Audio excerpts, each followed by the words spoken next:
Rise and shine, everyone. It's time for more Asian Counter-Strike action, the Perfect World Asia League Fall 2020. We're now day 2 of the playoffs. 2 days remain, 4 teams still in the running to be crowned the Kings of Asia. But before we jump into the day's action, tongue's feeling a little thick today. We're going to be taking a very quick recap at day 1 where we saw a couple of teams, unfortunately, who had to say goodbye. And then, of course, we're going to be taking a look at the recap, which PGL, as always, makes it look so pretty, and they have it ready. It's been so long, long hard days. They don't say God's changed my ways, changed my ways. Bomb has been planted.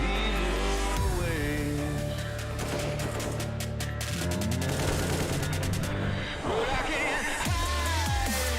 Hawk now looking to win the clutch. A 1v1 up against Viva, and he's pulled it off.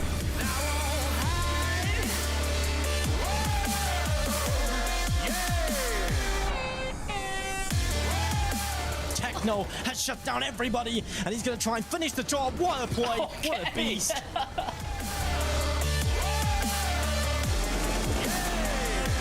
Evil ways.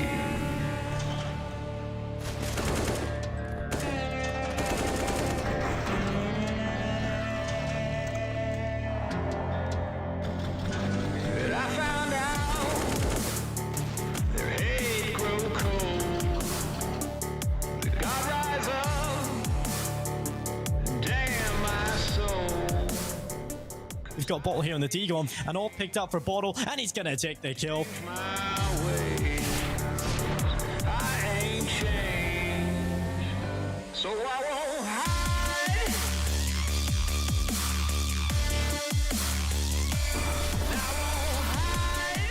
Dobu's actually going to assist a suicide as Dobu has jumped straight off.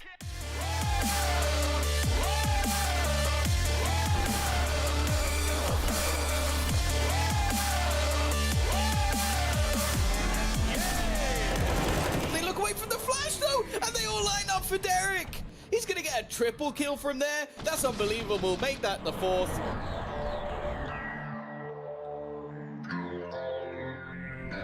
But I can't hide.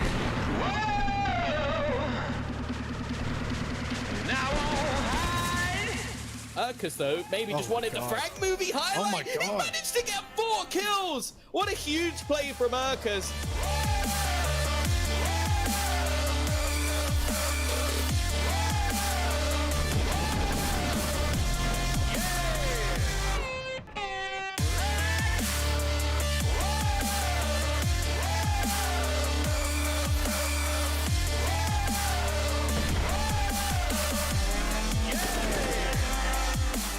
Great hold. Xiao Sage, the hero of the hour, the IGL, the captain.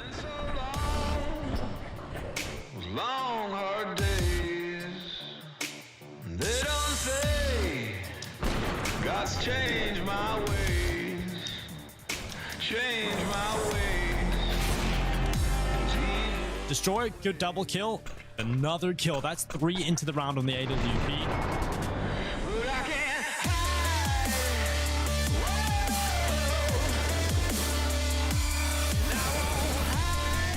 Bomb is planted for him, and Spawn's gonna spray them both down in the smoke. How does he clutch that?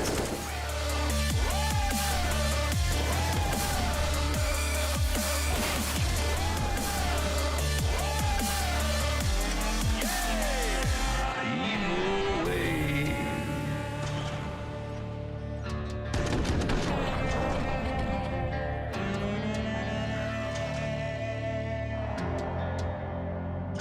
But I found out.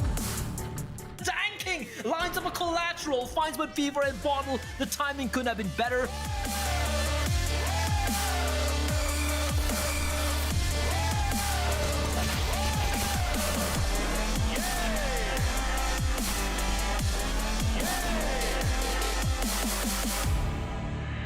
My evil ways.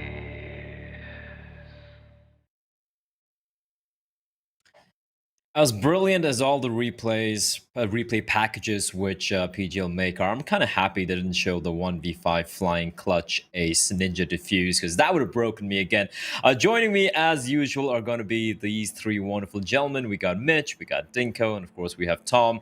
And gentlemen, we're heading into, well, I mean, it's deeper into playoffs, right? I don't think I see them yet. Are they there? Hello? Hello? Oh, there they are. I was going to have to do this all alone. That scared me for a second. Hi, Mitch. Gentlemen, 4 teams remain. It's getting exciting. It's getting heated up. You know, we got Tyloo still winning. I don't know how to still keep winning. We got Vici. They're going to be playing Tiger now. Tiger knocking out Bren. And then, of course, we have Invictus, who have now dropped, unfortunately for them, to the lower bracket. Let's start with you, Tom. The 3 matchups we have here. I know the first matchup is Vici versus sorry, not Invictus, versus Tiger, which is a game we're definitely going to be looking forward to. But apart from that, we have the loser of that game facing off against Invictus. That's a knockout game later on.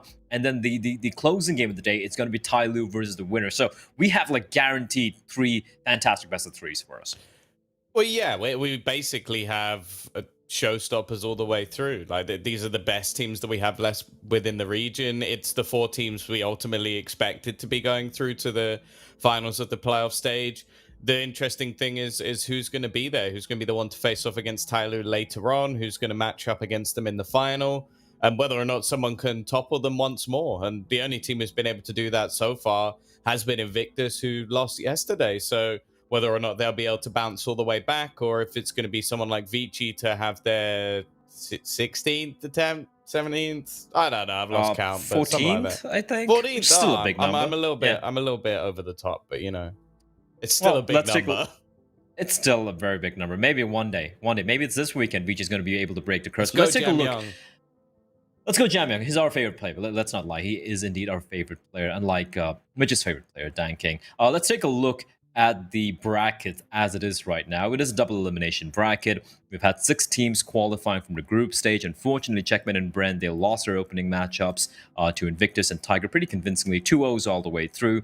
And they're going to be playing for the 5th place on Sunday, that is tomorrow, before the grand finals. Now, we saw the closing game of the day yesterday was Tyloo Invictus. It was a close series, and then, of course, in Mirage, Tyloo, they just woke up, just completely dismantled Invictus Gaming on Mirage, and that is why they're right now in the upper bracket finals, waiting for the winner of the Vici Tiger game. Taking a look at the results, of course, we have Invictus. Checkmate, you can clearly see it was a kind of a close affair, but Invictus coming out on top. Bren Tiger was a little bit more one-sided. I feel like the scoreline isn't as doesn't really tell the full story. It felt like Tiger were in full control, Mitch, and of course Invictus and Tyloo.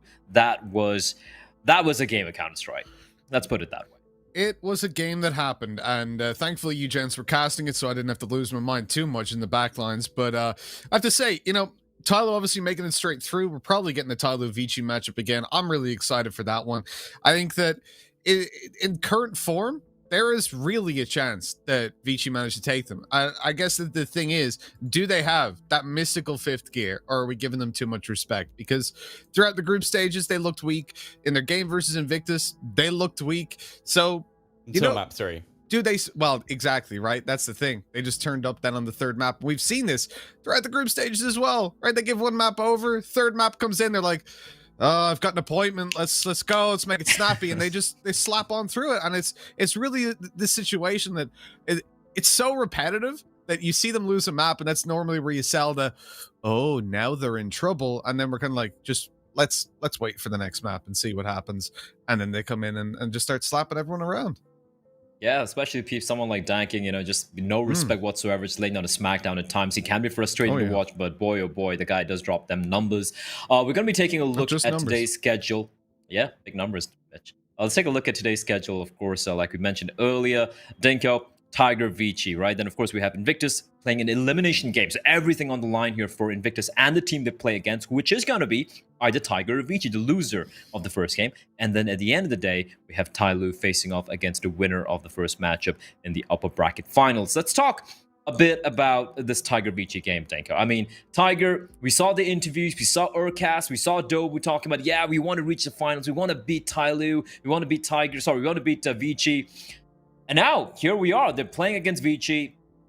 They have had their ups and downs. Now, I don't know. Are you convinced that they're going to be able to reach the finals? You're the guy who keeps saying they're going to reach the finals, but I want you to lay down some rational facts and logic to make us believe in you. So Tiger are definitely a team that has so much potential and such a high skill ceiling, right? And the fact that when every single player shows up, they're a team that look unbeatable at times against the weaker teams. You know, okay, Tyloo, you know, they're a team that'll still obviously be able to beat them. But we've seen the last time around in Rio, the final was a close affair. We've seen some of the weaker versions of Tyloo, which I feel is the team that's in this tournament right now. I don't think Tyloo are anywhere near the team they were the last time around in PAL. They're much weaker. Against Vici, you know, we've seen Tiger take down Vici. We've seen that series be a close affair a good few times.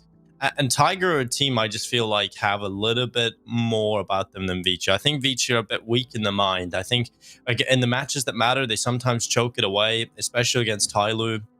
If you think back to the previous PAL, Vici coming up against Invictus completely fell apart, right? Invictus just destroyed them. I feel like Vici, unlike a lot of the other teams that reach the playoffs, a lot of the other top teams, Vici kind of crumble a little bit. I feel like they have a weak mindset. And that's not exactly going to be the winning mentality moving forward. So for me, I feel like Tiger have such a good chance of making the grand final. I feel like they have just such solid individuals. And Dober's been consistent across, is it 3 series now? He's been playing really well. The problem with Tiger is just the teamwork. And that's obviously a big part of it, but it's only on the CT side. It's only on the CT side. They just need to work on the teamwork, the communication, the I game. That's about it. But that'll be an amazing team to play. But yeah, if they fix all of that, they could be roaring. Exactly. But right? it's mainly on the CT side they have those problems. Their T sides are fantastic, and luckily, the main problem I've seen from Tiger is the CT side does too. So if they can fix that up, then they're going to be a team that can come out swinging. Map choice, CT side. Exactly, it's stupid. That's a perfect segue, you know? Tom. So let's talk a bit about. I know we have the map Veto ready, but before we show that, Tom, maybe you can try and kind of figure out, kind of use your crystal ball you have on top of your shoulders over there to try and help us kind of guess what maps you're going to be seeing here. But that's the interesting thing. Tiger been picking Dust 2 a lot. They're not getting it in this series because Vici ban it. So if that comes up, I'd be very surprised. Vertigo is going to disappear as well. Again, no real surprises there. Then we get down to the picks. Now, there's some interesting middle grounds. I think Vici probably going to go for something like a nuke. Even though it didn't necessarily go too well for them the last time, I still think that they're going to edge towards that. Because it's still a strong map for them. So I think they will have looked to try and fix a lot of the issues. On the other side of things, like maybe we'll see something like a train from Tiger, but that could end up as a third map. And other than that, that's the main issue I actually have with this Tiger roster is I don't think they have a particularly strong map pool. They have a couple of maps they like to play. Maybe they'll edge towards an Inferno as well, or if they wanted to be a bit cheeky, go for an Overpass because it's a weak one for Vici. I don't know.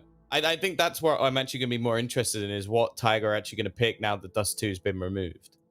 All right, let's take a look at the map Veto so we can probably see how this one's played out. Vertigo, Dust 2, as you said, I believe is going to be banned out. There we have it. Train getting picked. Okay, that's actually not too surprising, right? It's a map that Vici very comfortable in Train, though. And heading in Inferno,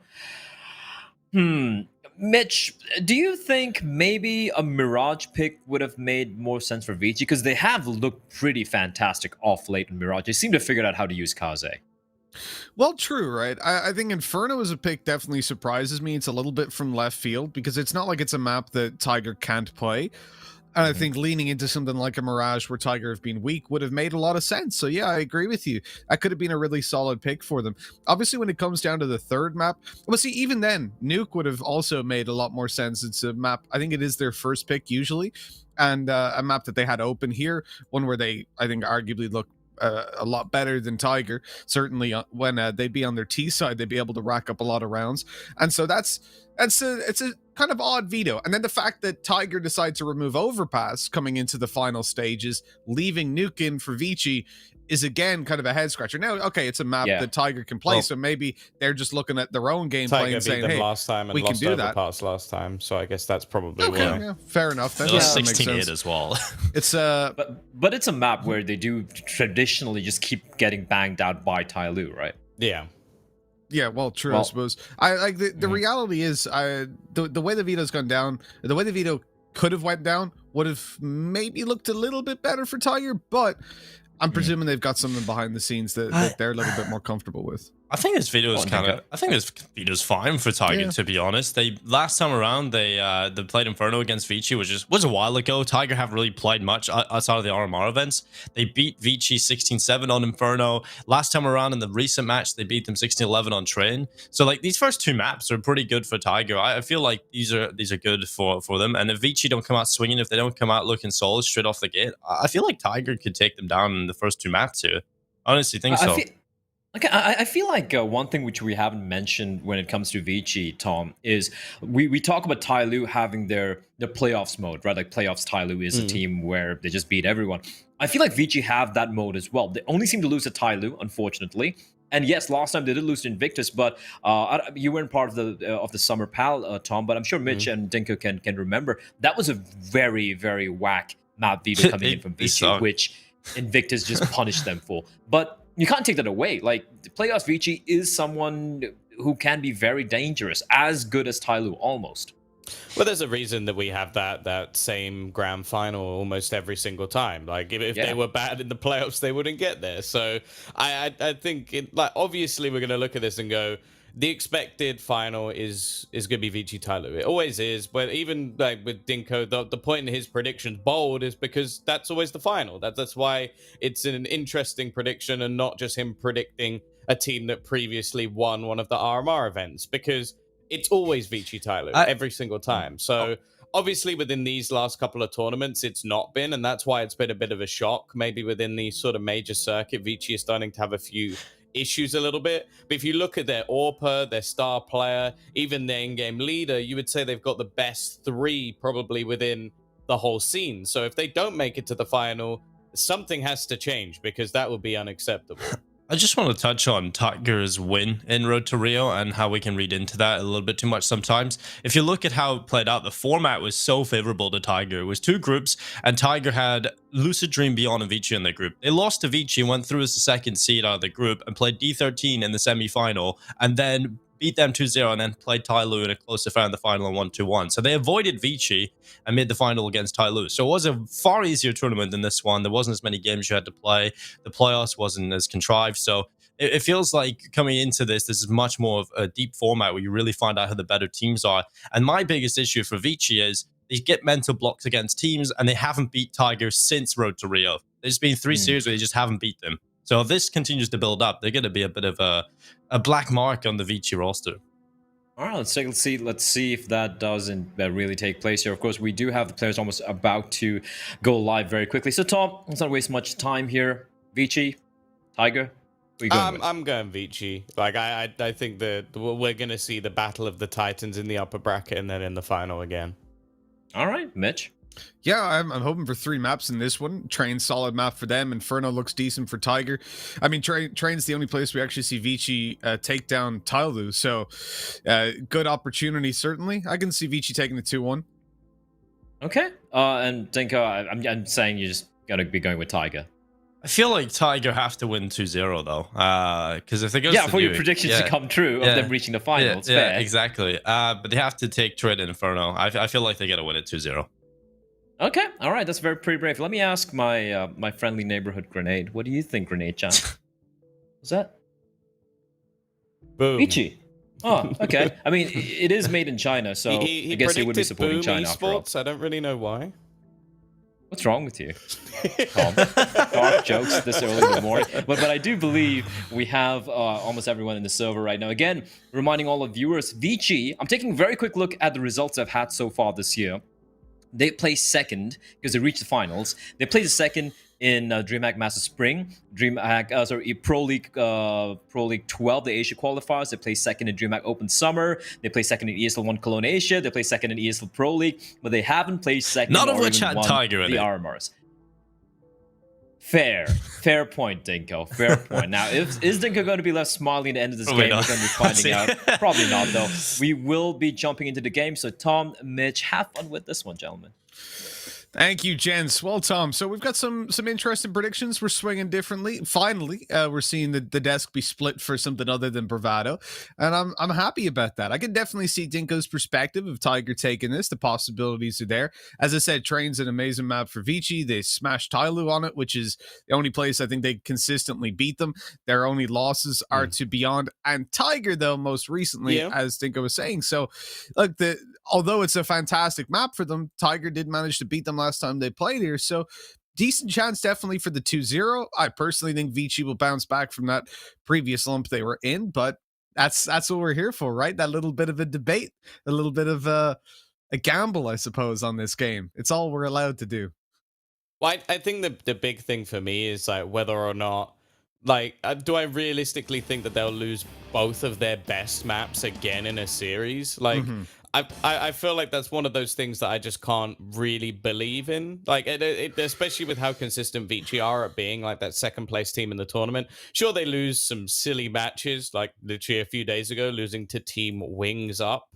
But yes, Team Wings Up. But they have they have DD, so you know I know DD. He actually finished bottom of the board for his team, but it's one of those matches where the maps they lost is Overpass, one they don't really play, and Mirage, which is normally a 50-50. Whereas the maps they lost to Tiger, as said, were Nuke and Train, which for anybody who doesn't know, even with those losses included, they have an 80% and 79% win rate on them. So, and that's against even like the best teams. Like there was a reason for a long time Tyloo were banning out Nuke is because it was Vici's best map. Then they've actually moved over to Train because it was Vici's other best map. Like it's one of those things where you can see them making altercations to try and avoid this team. Whereas Tiger, they've actively picked into one of the maps and left the other in as a third. So clearly Tiger don't fear them on either, which is definitely a good sign. The one thing that worries me a bit is there have definitely been vulnerabilities in both maps shown. I think specifically on Train,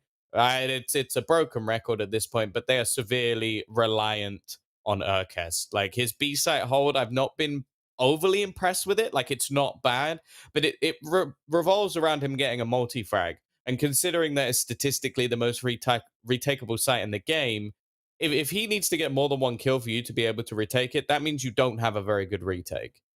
Yeah, well, I think realistically, when we look down towards Tiger's CT sides, they ain't been good. I can actually grab the stats here for the last couple games that they've played when it comes to Train. And so there we go. So versus Beyond, it was 6 rounds on the T side. Not too bad. 5 rounds on the CT side. Pretty bad. Now remember, Beyond didn't even make it through to playoffs. Like this team from last season had garnered a lot of respect from me. They were a team that I was definitely behind, but much like Lucid Dream, they let me down. I had faith and I'm starting to lose it in everyone at this point.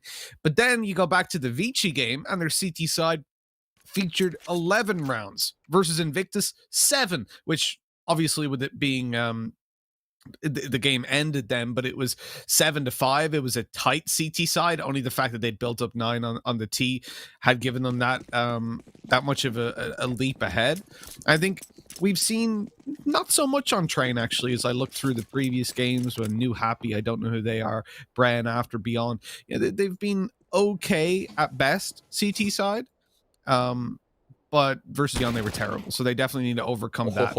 Pistol, hell of a strap by Kaze. And the fact that Jam Young's tucked in, surely they never expect. Well, if he swings wide, they will. Never mind. Oh, I can respect the fact that he wanted to try and just get out of there. Make sure that you play the numbers game in your favor. I think that's something that teams within this region definitely don't do enough. Yeah. He just shot his shot, right? Rather than let the Glocks get up close where he is definitely going to be 1-for-1 traded. Yeah, and that's not what we expect from Jam Young. We've come to expect quite a bit more. He's definitely had a few flat series within this tournament so far. Someone that at the beginning we were thinking could have one of the most positive KDs we've ever seen. Like those first few matches from Vici were squeaky clean, and then things went a little bit wrong. Kaze is gonna get back up in the faces, and he's gonna be punished for it. Dobu finding the trade, and now the execution begins. The investment into Nate. What a shot from Jam Young. His opponent flying through the air, but it's all too easy for him. Again, though, almost finding a trade onto the young man. He's going going to be going up above, but eventually he will be traded out. His teammates a little bit far behind to try and get the trade, but in reality, Dobu's in a horrible position to do anything with this bomb. Now, all they have to do is wait. Like, he needs to try and find a position to plant, and he's not going to be able to. He's dropped the bomb, he's left it onto Urkus, and Orman is going to complete his triple kill. Vici, they find themselves the pistol, and while there can't really be too much of an investment here for Tiger without the bomb plant. Now, this one has to be taken nice and lightly, and I do... So, let's just talk about the Kaze play. Oh, He had a CZ. He went up the ladder. Now, logic behind that, they had seen the players there, 10 seconds ago? They want to double check. Are these guys still around? They probably thought, I'm guessing by Kaze's push, that those guys had gone back and were moving towards Pop Dog and maybe an A hit, or a more passive position to set up smokes if they had them. The fact that he's the one that goes and checks for it, I'm not a fan of. Obviously, it's quicker, but I would rather Jam Young go towards the back of heaven and check it that way, or up on top of oil again, just pop his head up, where at least he can escape if they are there, as opposed to just running up the top of the ladder where you're at a distinct disadvantage in that fight. the only thing I would say is I'd agree with the sentiment if it wasn't for the weapon he had. And that, like, the CZ at range is... I wouldn't even call it a 50-50. Like, I think at range that gun sucks. So I understand why he wanted to get up close. So I get, like, I don't think that's what I'm saying. Jam Young, who had the USB, he was back sight. He could have went back over to oil and just checked it that way. I think it was more just... I'm not necessarily sure whether or not they were checking if they're there. I think it was more that he wanted to try and get in the face and fight them, which, and as said, it's not the best duel in the world, but with that gun, I can understand why he wouldn't want to wait for them to execute onto the side, because chances are he's just going to get wrecked anyway. Yeah, 4v5, make that kind of play with support from backside. I think that's a tough one for me to swallow then. It turns from an information play into just a bad decision. Because if he was solo, I'd see it, but when he's got Jam Young backside and a player quick rotation through connector, it just seems like an unnecessary move. Still, like, I like the fact they get that second round flawlessly. Obviously, they've got 2 SMGs and a scout. The scout still going to be perfectly viable. SMGs situational. You're going to have to use them in a certain way, and they decide to go straight up the ramp to force the close range duels, but the flashes, Cabal gets away with a double. That's heartbreaking. It's both SMGs. As I said, you know, they are situational. You can use them to hold close and pop or to push ramp, and you're pretty much out of options at that point. Maybe a passive hold over towards Ivy. And so they try to make a play. It doesn't work out, and that's the problem in rounds like this, Tom, isn't it? Like, you have to take a risk, and sometimes it just doesn't pay off and the round's already lost. Yeah, and unfortunately as well, they've lost the rifle. Like, Orman's reaction is obviously to try and make a play, take some map control back after pretty much completely losing the B site. And he also loses his duel. If he wins that one, who knows? Maybe there's a slim chance, a world where they could at least bring some weaponry into the next. Unfortunately, now they're left with a FAMAS, which... It's a FAMAS, it's much of a muchness, not the greatest save in the world. And a Scout, which, again, it's viable going into the next round, but it's not ideal. Like, realistically, you want to be trying to get the AWP in, which they could, but it's dependent on how, well, I guess the way I'd put it is how hard they want Kaze to carry them in the next round. Either that, or they could just opt to take this one as more of a save. Like, keep those 2 weapons in, invest a small amount into some pistols, and then have an absolute banging buy in the next round. But they are going to go for option A. The AWP's been bought up by Jam Young. I do wonder if he's going to man it himself, or if he will just take on the Scout, which, although, like, it's a pretty horrible trade, I would never actively say that's a worthwhile trade. In fact, Orman's going to be the one to take the Scout. I kind of rate it, although they have just reset the round, so maybe not. We'll see. They still invest into the AWP. Kaze's going to have that. Orman's going to have the Scout. And yeah, it's all in all not a bad buy whatsoever, thanks to the couple of players saving.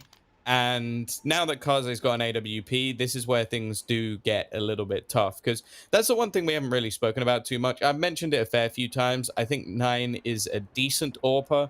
I don't think he's well, I was going to say world-beating, but well, I don't know if any of these players are world-beating AWPers. A continent-beating AWPer. Because I just don't think he matches up in any way, shape, or form versus Kaze. Like, he's going to have a very good game to compete. And for their sake, on this map especially, I hope they do. Luckily, there's a lot of other avenues of talented players on this team. I think Cabal has been someone I've thoroughly enjoyed watching throughout the tournament. Cass doesn't even need to be mentioned. He's been so good. And Dobu's been that player who really has sort of risen into this tournament, seemingly getting better and better as he goes. So I'm definitely excited to see how they perform on this one. Not excited to see their double up on the CT side because I know it's coming. Yeah. And personally, I think it sucks. But I can live with it. Ooh, there's a nice opening by Dobu. He's just shut down the aggression of Advent in towards T main, but he's going to go in for a peek that Kaze is all too ready for. He's now looking towards Ivy, where there's a second player. Right side, the nade goes through. It does decent damage. I'm going to help him get the kill, though, because he's got the up, and they're pushing. He goes through the smoke in Ivy. Zoking right into T main. There is no way Tiger expect this. This is ludicrous aggression, but 9. He didn't expect it, but he hit the reaction shot. What a play by 9, and that has pulled them right back into this round. Disaster avoided, because that could have been the bomb dropped. It was right outside of T main. Urcast opens up the site, and Kaze is left trying to recover this.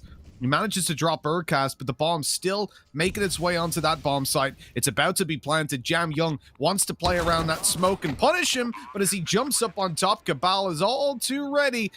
And a 1v3 on what would have to be an ace clutch. Not looking too likely, and that AWP is a very valuable weapon that they want to save through. In the next round, they won't be able to buy around it, though, either. Cabal. And even saving it might be impossible, because as you said, Tom, Cabal, he has got a wildly unexpected position. Yeah, there's no way. Kaze will have to hit the craziest reaction shot of all time. Oh, Cabal. He just wants to kill. I can respect it. No. They're going to pick up the AWP as well. No, I respect You want to watch more somebody plays? Is that what you're looking for? Because they'll be coming up later today. Don't worry. Oh, God. You got to jump behind your opponent to let you know you're there and then kill them. That's so sadistic as well to do that. I can't believe he did that earlier in the tournament. For anybody who doesn't know, basically somebody was in that exact position, and what he decided to do was jump behind his opponent before he knifed him, just to let him know that the knife was coming. It is truly evil. I don't think I've ever seen someone do something like that before. The man is a monster in more ways than one. And yeah, it was entertaining, but at the same time, you gotta be a real douche to do that. It's one thing that Hip does, actually. If he finds someone planting the, well, in Valorant, the spike or the bomb here, he'll shoot them in the leg and just stare at them for a second, just so they know that death is coming. Just taps them once, waits, then they pull out their gun. I'm guessing that's them. Is that knowing that they have to plant? Like they're running out of time? Or is it just any time they're planting? How has Jam Young got that kill? Oh, How has no. Advent got that kill? Oh, dearie me. Please, Tiger. Tiger, you're meant to be one of the top teams in the tournament. You can't use to one deagle and some USPs. Okay. Oh, I actually like that. Reposition just to make sure that he can't take the kill. Nice one from Cabal. They're bringing this back because they found an AK. It's left onto 9. He's going to save them. Oh, dear Lord. That was way too close. 4 kills with a $700 investment. That is a pretty damn good return on investment coming out from Vici. Tiger. Well, I wasn't thinking my butt cheeks would clench that much this early in the morning. Yeah, you're pulling a dinko on that one for sure. You know, I really was not expecting this to be a round worth any sort of comment, but Tiger certainly made it an interesting one. Let's put it that way. Jeez. Well, Vici, bunch of kills under their belt. They've definitely managed to deal some damage to the Tiger economy, more so than what I would have expected this early on, but there is still plenty of cash built up for the T side. You can see at the moment, they're very spread out. Looking for a bit of Ivy control, though. That's the name of the game, and they're just smoked off. It's going to be a boost up above. Just going to see if they can catch anyone off, but they're not going to, because Vici, well, they have hard rotated. Look at how passive of a hold this is. with Kaze watching it from Brown Train, because obviously he's got the cover of a pushed up Advent who's watching T main and Zoking who's inside of Pop. This is a ridiculously forward position to take out very early on in buy rounds. And honestly, I think this will catch Tiger completely off guard. It's very rare that you expect this kind of play. As well as that, it's unlikely they smoke the bomb side of Ivy when they do push out, which is almost a guaranteed kill for Kaze straight away. I don't like that smoke. Yeah, I was about to say Advent's going to have to move into position to cover that smoke. The only problem with this setup that I don't like, and this is just me being a little bit critical, is that the linchpin of the whole setup is Advent. And that's terrifying for me, because if he dies, then it becomes very difficult for them to hold on. It's going to be left up to Kaze, and well, maybe he can turn the tide. Kaze, with a spinning triple, leaves 2 players standing. He's definitely come to play today. As I said, I don't think there's anybody that matches up to him and his AWPing prowess. Jam Young just about wins that duel versus NCL, and now it's left on to Cabal. Strong start to this game, but 10 seconds. He'll need a miracle to get something done, and Orman is there to close the round. Okay, I was just about to say, don't leave the AWP on the ground, but yeah, you kind of see what I mean there. Like, if Kaze had to get 3 kills there for them to just about win the round, and even then, I feel like there was a duel won by Jam Young. If he loses, they still could have lost. Yeah. I'm not a fan of that being a setup where he's that crucial. No offense, Advent, but in this sort of matchup, I think you need to be playing more of a supportive role. Yeah, Jam Young got away with that just because of a whiff, really, by the T. I don't think that should have been a fight that he won, really, because there was a number of bullets missed on him. And when you look at Vici in that position, Kaze, he just blew my socks off. That 3rd kill on the spin towards Ivy, that was 9 with an AWP holding him. Like, he should not have gotten away with that. He's so quick. It's unbelievable. That was a pre-fire with the AWP as he swung around. And thankfully, it just about pulled off the round for Vici, but they're still up against a full buy. As we'd already said, you know, there is plenty of cash at the disposal of the T side, but it has now faded away. This was the last ditch buy before we end up on a free round for Vici. They've interestingly smoked themselves out of Pop. A flash gonna pop as they swing on through, and it's actually blinded up the CT, so they get away with that one as they run out. Alman only good for 1, and a man advantage now for Tiger, and almost a guaranteed bomb plant. They are losing players, but they're trading them out. That's all they need to do with this kind of advantage. Jam Young over the top, though. The boost has given them an even scenario, at least for the moment. Cabal's actually going to be manning the AWP. We'll see if it works this time. And NCL has managed to get the bomb down. He's trying to wait for some sort of cross, but the wraparound has come in from Kaze. Trying to reposition, get a better angle onto Cabal, who's watching the angle, and he's not going to miss a shot like that. Jam Young, though, has found a way back in. The flashbang over the top. He actually blinds himself, but does make the cross. And now the Molotov looking to go onto the bomb. There isn't a kit. If he gets this down, even with a few seconds left, he's already won. I think this round is over, in fact. It's going to be the AWP picked up. Still no kit. He's Molotoved himself off. But even that is enough of an elaborate ruse. He's going to kill him. This is actually really smart from Jam Young. He's trying to get the bomb to do the work for him, but Cabal actually gets far enough away. That could have been so awkward, man. Oh, I really like the idea. I was watching it going, oh, he's broken the glass. Good plan so he can get the molly out. Oh, he's even got a lineup for it. And then... oh, God, that was awkward. Well, luckily they don't get punished for it. And he does get away with the weapon. Oh, I really hope we've got that molly. Oh, that was glorious. I thought he had a lineup, man. The way he, like, walked back so confidently, set it up. Oh no, he can't help but laugh at that one. I'm sure he's laughing at himself, but whoa! What a push! It's just gone with an MP9. He's sending it. The flash came through to help him out. Didn't blind anyone, but they had no idea because of the op being further back. That's what it's all about, Tom. You know, you start to condition your opponents by playing a certain way. It's been that passive Ivy hold with one player. This time they send an MP9 up close, they wait, and they show off the op, they back off with it, and that's when the T's think, all right, we'll just smoke left side, we'll walk up, we'll get to site, split it with our teammates, and oh, there's a dude with an MP9. How does this happen? Yeah, considering the last few round like executions we've seen. Oh. Okay. Don't. Just silly. That's so... Tom. That's the guy that we played with yesterday. That's what he'd call a refrag, but it's not what I would call a refrag because that is God. a few seconds too late. It was. Oh no, wait. It was Dinko. Was it you we were playing with? I was playing with. Oh yeah, some guy just like he swung 5 seconds after our teammate had died, and then screamed at me for not helping him when I was nowhere near. These things happen. By the way, that was a really clean shot with the FAMAS. Like, that's not a phrase that I utter. I think I've ever heard you say that. Like ever, like that. But Jamyang, he pulls off miracles. Let's put it that way, and that's why that play made me feel so uncomfortable because if he loses that, it's a 1v2 for Dobu. Dobu can definitely win that 1v2.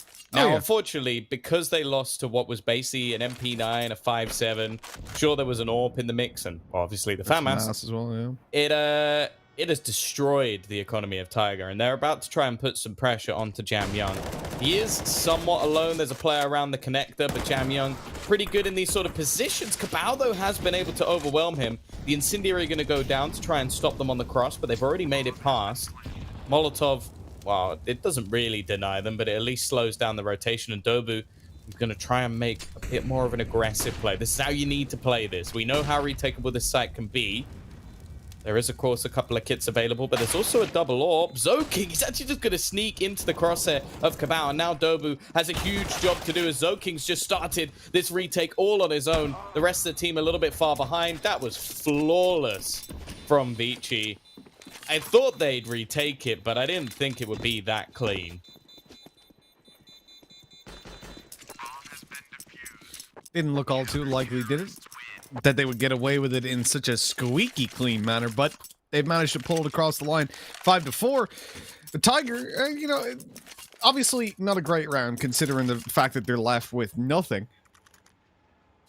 They get in, they get the bomb plant, they get 1 kill. I think that's a bit of a deflating position to be in, especially, you know, 5-4 or 6-4 as it will likely be. It ain't bad. The issue for me is their CT side, man. There's so many question marks around how they're going to perform there, and I really don't see it as being something they can rely on. I want to see them finish out 7 rounds or so T side to give me that little bit of extra boost of confidence in them. Well, it'll be tough. Obviously starts in the next round where the opportunities are there, and they'll have 2 buy rounds to go before Vici are in a really solid position. Obviously the loss bonus starts to build up as well, and you'd really like a bomb plant in this round, but they've left the bomb all the way back in T-spawn as they're pushing up. This is going to have to be 9, presumably full rotating to grab that. If they don't get this, what? Alman's playing this unreasonably aggressive. Now he has got an M4 watching the push out, but they can still challenge him without that M. They can even trade without that M4. And now the M4's pulled off. So okay, they smoked it. He's got the AWP back out. But that was there's been a few moments like that for Orman where he is taking some unreasonably aggressive peaks. And if you compare him to the rest of the squad, like, okay, sure, Zoking will do it every once in a while, but we know that that's like sort of within the parameters of this team, that Zoking's going to be a little bit more aggressive than everyone else, try and take map control away. If you're playing an AWP in a pistol round, don't play aggressive, please. Like, don't take your deagle out. Yeah, there's just no reason for it. It's an unnecessary risk. They're going to try and get in onto the B site, but at this point, well, that's all just the elaborate ruse. NCL's hoping for a bomb plant. They do manage to get 1 kill. Now, there's no reason to peek. In fact, it'd be better to just let him survive in those moments. But, hey, Kaze, he wants to pad those stats further. 14-5, by the way. And this is somewhat what I meant. Like, obviously, we haven't seen 9 on the CT side yet. But I do kind of feel like the most prominent AWPers on train, they do a lot for their team on the T side. They get those openers, they set them up for those 5v4s early in the round. I haven't seen him take too many confident peaks, and even if he has had a duel with Kaze, even if it's been favorable to him, he's lost. Tom, let me just real quick circle back to the point we just made about the deagle, because I'm sure someone's going to have the comment of, well, there were 2 players there and he might have been swung on, So the deal made sense, right? Because he wouldn't have the rate of fire with the op to take both of them down. He'd be traded, and they might get a free op. Now, the issue I have with that is he doesn't need to be there. He could have fallen back. That's more so the problem. It's not that he wasn't tucked in the corner of IV with his op out. It's that he was tucked in the corner of IV in the first place, where he has to take the deagle out, obviously. But I just think he should have fallen back in that position, played much more passive, where he can either take a shot and leave, or where he's just not holding it. You know, allow your teammate that's on site to watch it as he was. It was an odd situation for sure. As I said, it's just one of those situations that have come up a couple of times. Another very aggressive hold in towards T main. You got two players here, nades for left side, nobody spotted. Now, they got that molly down early enough that there was no way they were going to be crossed over left. Well, unless they were the flash. And so at least the nades don't fall on anybody for Tiger. It's a decent start, avoiding what could have been a bit of a disaster. They get a little bit of control towards upper B as well. They've spotted out it's completely clear, but they need to regain T main. And as they push in, there's a player up on top of blue and one down below, ready to just take them down. And you can see they're being very, very cautious of this push in, knowing that off the back of the utility used early on, this map control ain't going to be easy to seize back. I really like how Vici are consistently changing up their CT side setup. It makes it so hard for the T's to play against, constantly having to recheck positions because Vici will try and claim things later into the round, and they have this double pronged setup in towards A main. So Dobu, the timing might actually benefit him. Advent's going to look away. They put a late smoke down, and Zoking's managed to get himself further into the corner. This might be a fairly big surprise for anybody looking to try and make an execution, and they're running out of time. There's only 20 seconds coming up on the clock, and they don't know this man is here. They don't know he's sat in the corner. They're not going to check it. That's the bomb down. That's another few seconds wasted. 15 seconds to try and get onto this site. This has to be some of the fastest openers ever in Advent. He's going to whip his spray. Luckily, Kaze is there. That's the bomb dropped. That is pretty much the round over. All they need is this kill, and it's going to be saved. Kabao! He gets such an important frag. He might be able to win it. He's going to. That's ridiculous. A couple of whiffs is all it takes. And, well, Vici, they did everything right in that round. Absolutely everything. And Kabao, well, he managed to bail out his teammate while planting the bomb. That was very impressive, but at the same time, what happened, Vici? Come on. My man's just finished this round off with a triple burst Glock. Now, that is a first for me. Clutching out a round with a Glock on triple burst versus a full buy. Look at this. He just goes, out comes the Glock. Triple. I don't really want to like harp on Ormond too much there, but you have a free kill that frees up your teammate. And I know that if you kill the bomb planter, you win the round, but the bomb planter can't kill you. So that's always the sort of gamble play that you make a lot of the time in Counter-Strike, is the fact that if someone's planting the bomb, you want to kill the guy who's not planting the bomb, because surprisingly, the guy planting the bomb can't do anything. Sure, it would have denied money, but at that point, Vici needed to focus on winning the round. So again, it's a small detail. I can understand why Orman was trying to deny the plant, obviously, because he just wins if he does that. But I feel like there's been a couple of times where there's a better decision to be made, and unfortunately, Orman doesn't quite make the right one. Yeah, I'm with you there, Tom. I can definitely agree with that sentiment. You got to shoot the guy, eliminate the threat first, right? Yeah. And take the other. Yeah. Well, so also, the then, bomb plant. even if he can't get around the corner quick enough, Jamyong trades that kill every time because he could get out of pop. So it's basically, rather than having, say, like that round where it ended up being fairly 50-50 in the 2v2, it's 100-0 pretty much. Like the only way you see like the planter winning that is if they manage to do what Kaze did earlier, where they 180 get a kill.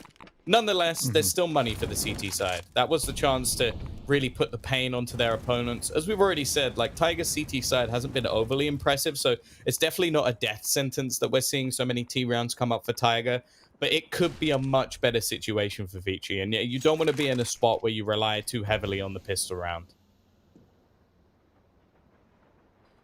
There's a real possibility things start to spiral a little bit when it comes over to the next half, and I think certainly the mental game comes into it. These are some rounds that they shouldn't have lost. The Tiger have gotten away with. It can be hard to really keep yourself in that positive mindset. We'll see for Vici how this one goes. It's a last-ditch buy. Oh, Jam Young. He's jammed himself in between 3 terrorists, and they knew what was happening. He was headbutting them in the smoke. Unfortunately, that doesn't do any damage. I don't know how Kaze stayed alive so long, and Alman eventually trades it, but it's a 2v4 retake. They're never going for that, not with this kind of money. And so this is this is going to be just a hard save. Oh, they want the AWP, but it might cost them. Alman's been hunted down aggressively. They've missed their jump up, though. Urkast, he bumped his head on the way through. Luckily, they catch Alman anyways. Urkast trailing a little bit behind on that one. And yeah, the greed of picking up that AWP. Well, it's one of the 7 deadly sins, and it certainly was deadly this time. Scoreline equalize, and Envent going to be the only one with any weaponry going into the next round. This has gone from looking like a decent position, 6-4, a good opportunity to win the round, to, well, this.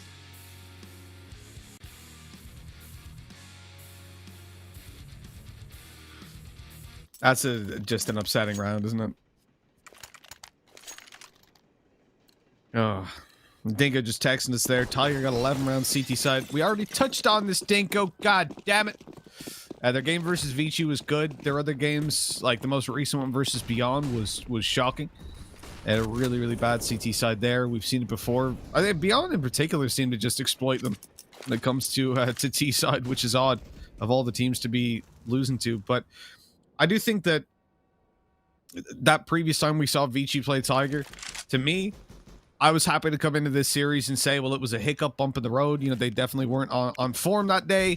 We all have those games, right? But from what we're seeing right now, it looks like Tiger they've got the Vici playbook out. They know what's going on. I mean, they've been looking fantastic, and sure, there's been some individual plays, but it's not like it's anything massively out of the ordinary. Like Cabal, it's not like it's a Kaze performance. Well, there you go. Yeah.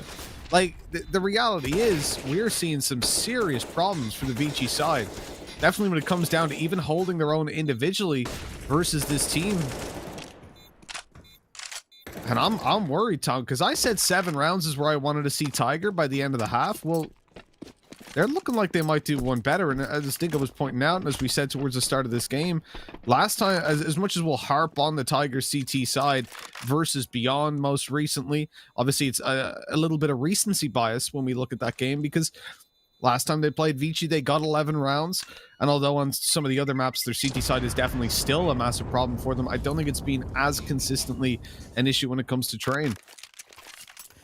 Yeah, to an extent. I think it's more like, obviously, if you look purely at numbers, there's going to be favorable points for Tiger. I just saying it in terms of the actual setup that I've seen, I don't like it. Like, and obviously, you're going to rely heavily on a B-side player anyway, but I just feel like in these situations, Tiger's retakes haven't necessarily impressed me too much. It's mainly just been that Urkus does enough on that B-side to hold their ground. And I'm hoping, at least, that Vici, after last time, put in the research. Now, obviously, on their CT side, things have been rough. Like, I think that the main issue, like, sure, the B side over the last couple of rounds hasn't been great, but the last round had no guns. The round before, well, it was a weird play through the smoke. But A side, the setups that Vici are running are great. Like, they've been dynamic, they've been switching things up. But you've got Zoking and Advent as like the pinnacle parts of them, and both players are having a poor game. Well, Advent's having an Advent game, Zoking's having a poor game. So it's turned into just sheer reliance on either Kaze to kill everyone or Jamyoung and Orman to try and win in the retake. And that is not a good enough setup to have. And it's unfortunate, because if you look at the actual positioning of someone like Advent, it's been almost spot on every single time. He's just whiffed his spray, which is one of the main reasons we sort of talk about the potential of him being a coach. This man is unreal. There's a potential chance, and it's not even that far away, that Kaze will get 20 kills in the first half and they'll lose the half. Yeah, Jamyoung, no? Losing the half almost guaranteed at this point. They've lost the B side. Yep. This is the thing. Tiger were given so much space for the early A main play. They push out with one guy, and that robs away all the info. Now, I respect the attempt from Murkosh to get aggressive 4v4. If he manages to get into CT, I mean, they had the read that it was a heavy stack on the A site. It is understandable, but Cabal, he was out wide. He's been headshot. There's a molly down. They're spamming up. There's no way to push down ramp. The bomb's starting to maneuver its way towards A, but there's still 2 players here. It's not like there's any weakness there that isn't present on the B site. 9, if he swings wide, is going to have Kaze to deal with over towards Connector with a scout in hand. And although 9 is full HP, Kaze's obviously got the maneuverability to bail out after one of those shots, and it looks like 9's just shot his shot, and he's going to be bailing out afterwards, making that little bit of noise towards B, hoping to pull these players over into position with a flash down the ramp as well. Get the rotate towards the B site, but they are not buying it. They realize there's only one guy here. They even started clearing out Ivy. Fair play to Vici. They know exactly what's going on. They're ready for this play. Long range duel versus the op. Oh, there you go for Kaze on the NCL, who was low HP. The scout makes quick work of him to the body. And 9, well, he's screwed. He's in a 1v4, and there is no way out. Do they get the AWP? They do. They even retrieve an AK on the other side of things.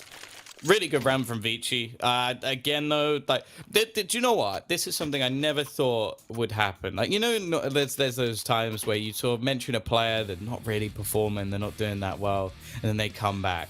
I have never felt safer than making that comment about Advent, and then he comes into this round and just bangs the 2 first opening kills on a retake of a side they just lost. Like, fair play, fair play. I can't really say anything against that. Obviously, Kaze's still just doing his thing, even with a scout in hand. He is the deadliest player in this server. I don't think anybody can really disagree with that. Well, Doking about to come under pressure again. Doblu, well, he might be making a sort of challenge for himself. He's walked into the A site solo and managed to get 2 kills as they line up. What a great start to the round that's been. And now we need to see some sort of re-aggression, some take back of control from the CT side, who have actually just decided to gamble a couple of players into the B side. A read potentially into the fact that a lot of the time Tiger are making these switch ups, making these moves in the other direction. However, with Kaze already down, he's not going to hit 20 frags, by the way. He'll have to settle for 18 in the first half. But they now need to try and find some positioning. The timing could actually work out. He spotted a man going down the ramp. Now, the bomb is actually still heading into the A site. Now, the bomb was not spotted. And there's a real chance that Jamyung could actually get 2 kills. Never mind, Orman's already found 1. The second player should be going down, although, never mind, Urkus has eyes in the back of his head, it seems. NCL's managed to find a trade onto Zoking. This has been a very peculiar round because although they went towards the B site, they now wrap back into A. That's the bomb drop. NCL misses the shots as well. And now there's even a flank onto the bomb. Jamyung's going to be waiting for it. Doesn't really need to take too aggressive a peek. He's even going to hear his opponent running back up. So he goes up the ladder to try and basically make that sure there's no way he could die. And this is now a plant position, which is pretty horrible. An aggressive play from Orman, though. Again, takes a 50-50 duel. Hands away the kill. Oh, you can't plant there, NCL. And he's just about got it. Doesn't matter. Jamyung's going to aggress. One of the most awkward 2v1 fights I've ever seen in my history as a commentator. But Vici will take the round and scrape the half. I'm not even going to say take the half. They scraped that half. Yeah, they did indeed. You know, that round definitely looked like a death match. These players kind of spawning everywhere all around the map. I like Dobu, though, in towards Team Main. He's been pretty consistently opening up a lot of space for the T side of Tiger. Now, problem is he's normally died, but in that round there, getting the 2 kills before going down was more than enough. Also, you know, when he pushed out previously and got in towards Olaf, it was the fact that he kept those 4 players in position towards the A site that allowed for Tiger to push down to B and then lose the round in just massive individual duels going the way of Vici. But setting his team up for success, and it's that pressure that Tiger applied over on the T side that stopped Vici from ever getting comfortable reads over what was going on. They had to fight for map control so much when it came towards the mid stage of the half. That nade, fantastic by Urkas, but maybe a little bit late actually, as it doesn't deal too much damage. And 9, well, he's stuck between a rock and a hard place on the site. T's all around him, and the Glock's more than enough to take him down in numbers and close range duels. to leave a 2v3 retake. NCL, no armor, but he has got a smoke and a kit, which could be instrumental if they can make their way towards this site. But in order to do that, there's got to be a couple of kills going their way, and down goes NCL. The audacity of Ormond to just be holding that with a Glock. I'm not a fan, but it works. And now, well, Cabal, he's going to have to go for something pretty bold. Ormond going to wipe. What? Oh, no. They didn't even play that badly. They opted to play it together to try and give him the chance. Oh, no. Cabal, that's insane. That's absolutely ridiculous. But Vici, that's another round where we're going to look upon that one and say, well, that should have been a win for you. That should have been your take. You did everything right. Sure, I guess, again, nitpicking. They could have just waited a little bit longer for him to be properly sticking the bomb. But at the same time, you can't expect someone to just two-tap you like that. What the hell was that by Cabal? That has scared me, if anything. Jeez. 8 to 8 and a pistol round. The Tiger just should not have had. It shouldn't have happened. It really shouldn't. At least the bomb plan's gone down, so let's just ground ourselves back in reality for a second. We know what a bomb plant means, Tom, that the T's end up coming into this round with most of the time a better buy than their opponents, and you can see that 4 Galils up against 2 SMGs and a Scout alongside the rifles. That was not the molly. I like the little head shake afterwards. You could see from the start that was not going to land, but he just chucked it anyways, right at the wall. Here we go, though. The push down towards the site. Urcast taken down straight away. It's only an SMG lost, and the support of the Scout is there to get a tag onto Kaze and almost eliminate him. But that's not really worthwhile as a trade in and of itself. And Jam Young holding a very aggressive position. He's got support. How's no one killed Dobu? How did he get 2? There was a player staring at him. Kaze. No, it wasn't even Kaze. It was the second player who died. It was Zoking with the reactions of a snail. Oh dear, oh dear. This is starting to look pretty bad for Vici. Around that started fantastically well. A wide peek out. Now Ormond's the only one remaining. Again, this looked like a round that was theirs to take. A Cabal. Another double kill on the retake. I don't know. That again, Vici, they put themselves into a fantastic position. They get the openers, and can we get a as replay mentioned, of Zoking? I don't. Pardon? I was saying that for production, if we can get a replay of Zoking, because I'm really confused about what happened. Sorry to cut you off, Tom. Yeah, I kind of think that, as said, like I mentioned it a couple of times, I don't think the retakes from Tiger are particularly good.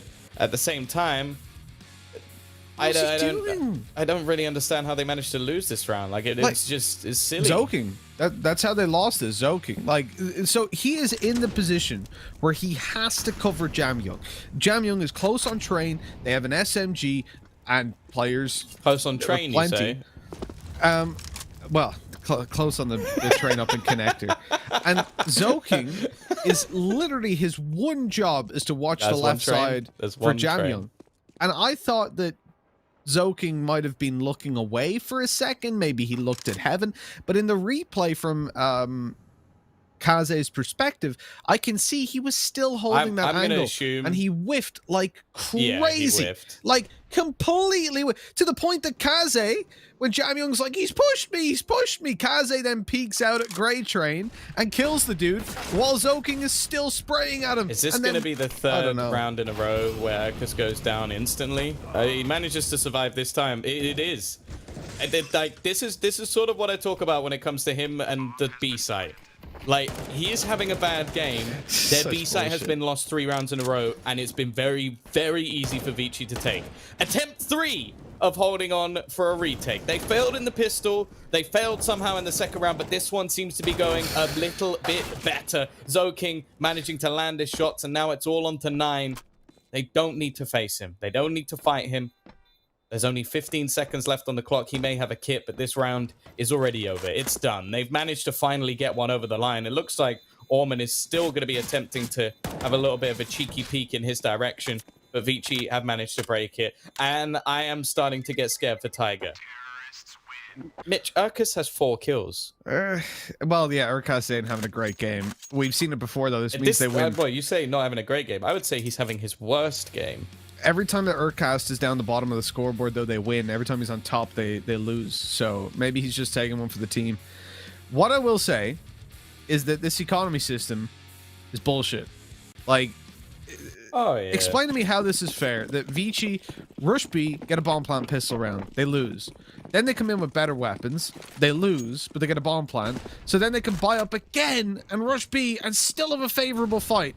Versus, but not favorable, but have even chances in a fight versus the CTs. And now the CTs have no money. After losing 1, they're down to pistols.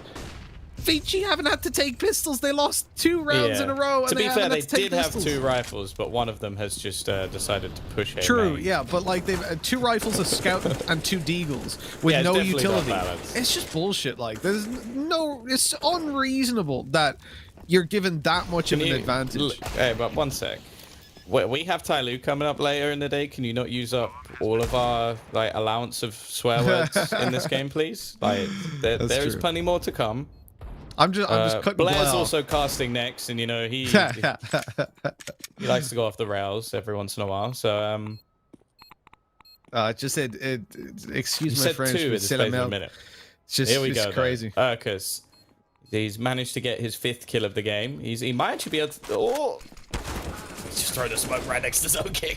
Well, that was a sound cue I've ever seen. But Zoking actually got a 2nd kill there so quickly I didn't even see it. Yeah. And now where was Cabal's it? trying to save the rifle. He's doing a decent job of it. It'll be something to fight with in the next round, but Vici are going to take themselves the lead. This round, definitely forgivable for Tiger. I think that obviously you're going to see those players attempting to make something a little bit more aggressive. Dobu wanted to try and be the hero, but unfortunately ended up just handing his life away. Vici take the lead, and it's a weird one because although the CT side wasn't great, I think so far on the T side they have been better. Like they've been the better team. Obviously they don't deserve to get that many buys in a row, but they definitely should have won one of those rounds beforehand as well. So I don't feel too hard done by for Tiger. I don't think it's a couple of clutch rounds that managed to even get those close. And now Vici back in the driver's seat. Cabal, he's got to make a risky play. He's got to try and do something here. The rest of his teammates have, well, I was going to say nothing, but no, Urkus has invested into a deagle. Now, bear in mind their loss bonus is low.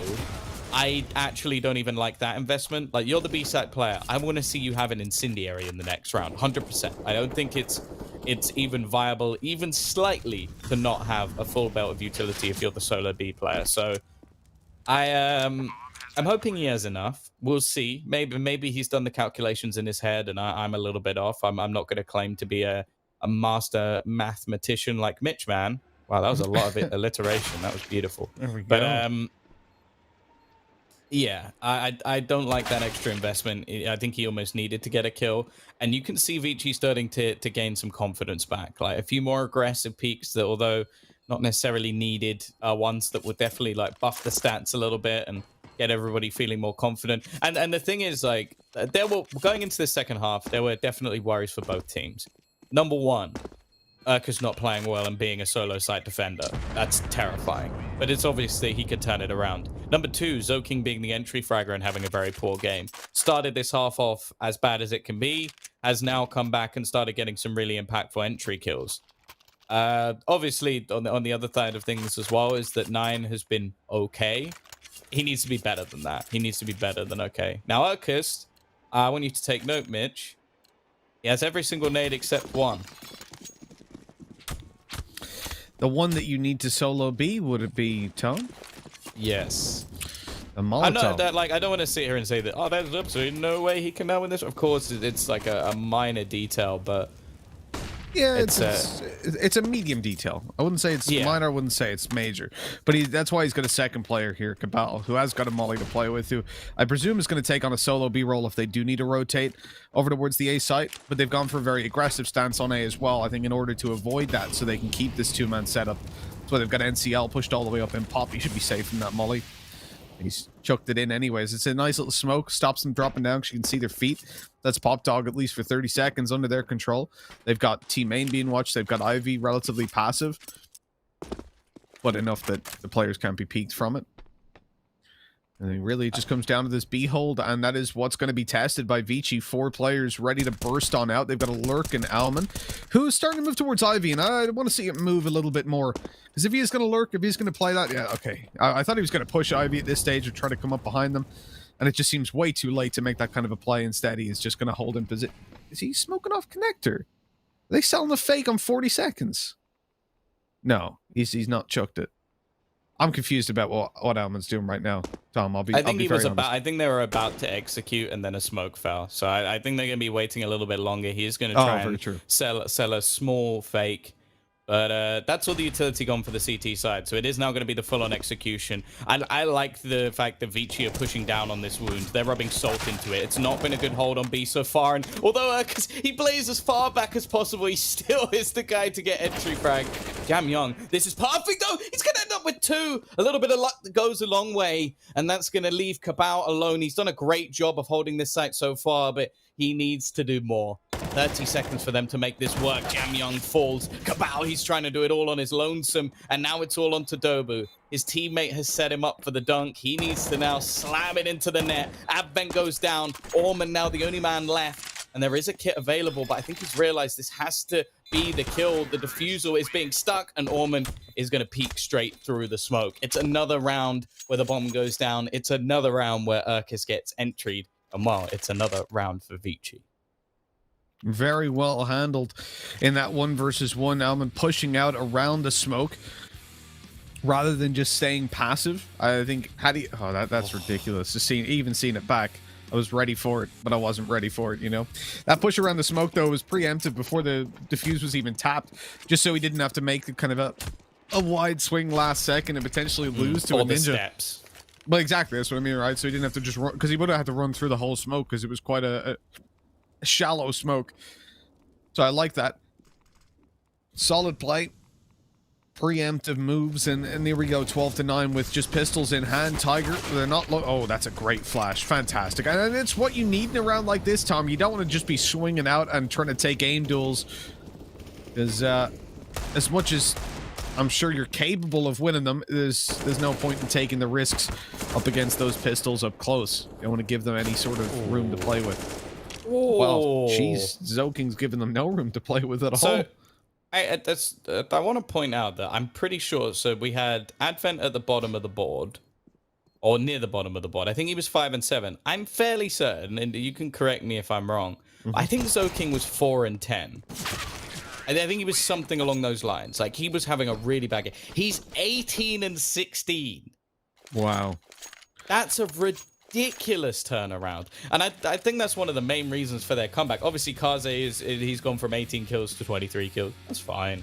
But sure, some of these kills have definitely been eco frags. But these are the sort of rounds where, firstly, he's building up confidence. And that was some clean shooting as well from Zoking. But also, it's making sure their money actually builds, which is something that I think both teams have really struggled with. Now, we're going to see the change to the double AWP setup. Cabal, again, I've never really been a fan of his secondary AWP. He is a fantastic rifler. He's been proving that throughout. I don't think the change that needed to be made was him. I think the change that needed to be made is still in the form of Urkas. And the one thing I really want to give credit over to Vici for, because this is something that's irritated me throughout the tournament with other teams, is they found a weakness and they continue to press on it. They continue to put pressure on, and it makes things awkward for the opposing side. Zoking, that's another entry kill. I think we're going to have a look at these stats towards the end. Advent has managed to loop in behind their aggressive play, and they're just picking Tiger apart one by one. Nice shot from 9, though. That might be his first kill in this half. Like, he has been deadly quiet since coming onto the CT side. Zoking also going to get picked off, trying to be a little bit surprising within the smoke. And now problems start to arise for the T's, as within all the kerfuffle, with all the entry frags that came up, they haven't managed to get the bomb down. And this has gone from a 5-on-3 to a 1v3. This has slipped very far away. Kaze, he's looking for 2. He wants more than 1 frag here. I think he knows how important that's going to be. He's a little bit wary of Cabal, and, well, Cabal needs to stop moving.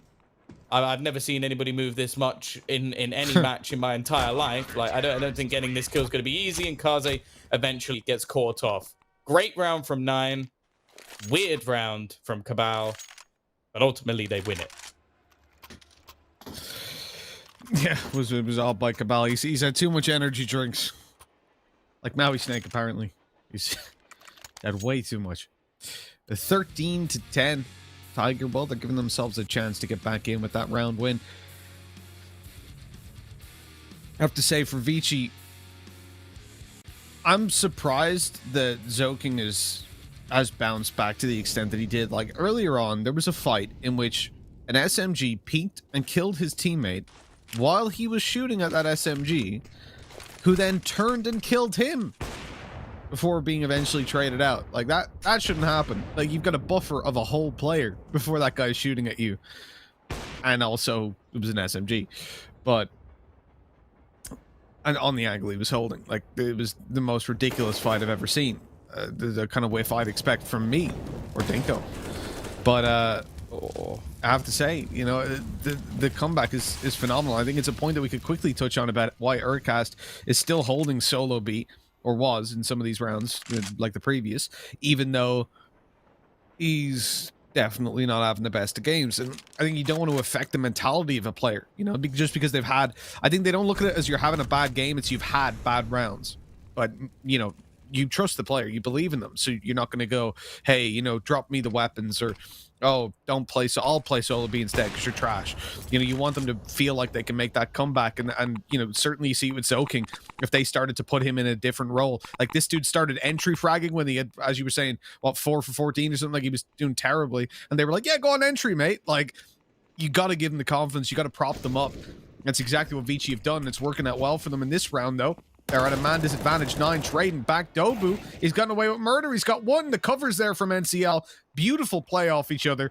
Leaving Kaze in a 1v4 and not a very winnable situation at all. He's got no time as well. There are literal seconds. Where did that bullet go? I think it must...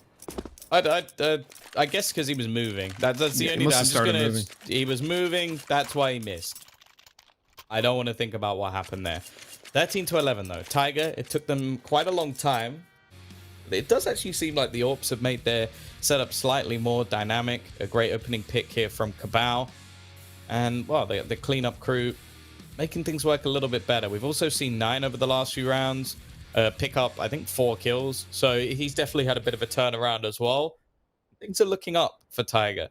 Now, I'll be honest, I just want to see Vici go barreling into the B site again. Like, they haven't done it over the last few rounds. It's almost like they've taken a bit of a hiatus from winning the easy ones. I think you've just got to go back to the tried and true. Like, there has been... No, I don't think there's been a single round where Tiger have denied them a bomb plant, at a minimum.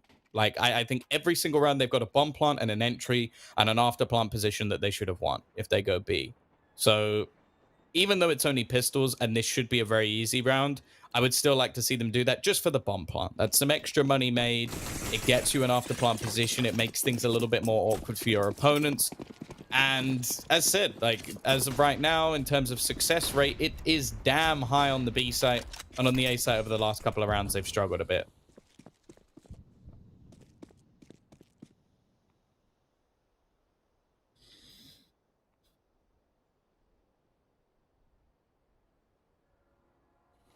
Look at Vici, they've given up all control of A. I mean, every time they've gone towards B, they've at least had players outside of team main.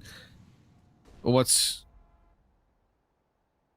Something the Tiger said, they've got control over Pop Dog, but no kind of aggressive setup on A. The fact that Heavy committing towards a 2-man B hold with that in mind is odd, but it also speaks to confidence over on the defenders of the A site, that they feel comfortable in this relatively passive hold.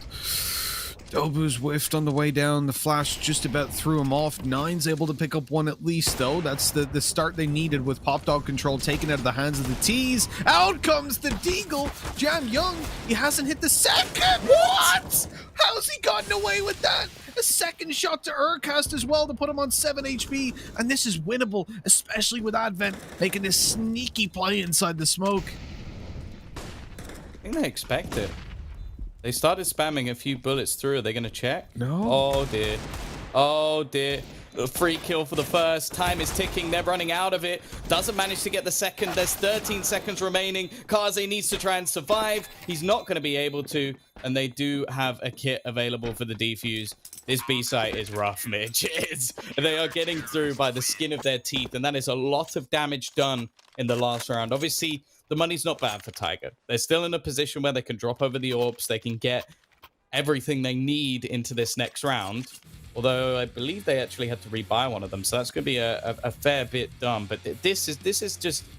I don't know how this happens, if I'm being brutally honest. Like, the fact that Jamie... Well, the second shot is unbelievable. The third, he a little bit unlucky to get the kill. And I think Advent actually panics a little bit here. I think if he just stays passive around the edge, he stays alive an extra few seconds, they can win that round. Instead, it ends up being onto Kaze. But that shouldn't even be a thing I'm discussing. Like, oh, if he maybe does this, then they could win. Like, they shouldn't have been anywhere close to winning that round. Back to the A-site execution they go. It hasn't been particularly successful, especially since the double orbs have come in, but they didn't manage to get the bomb down last time. NCL over the top of the smoke is only going to get himself one, and now they should be able to get an after-plant position with relative ease. It's going to be Jamyang peeking out with the bomb, but 9 has managed to already find another one back, keeping them with a man advantage.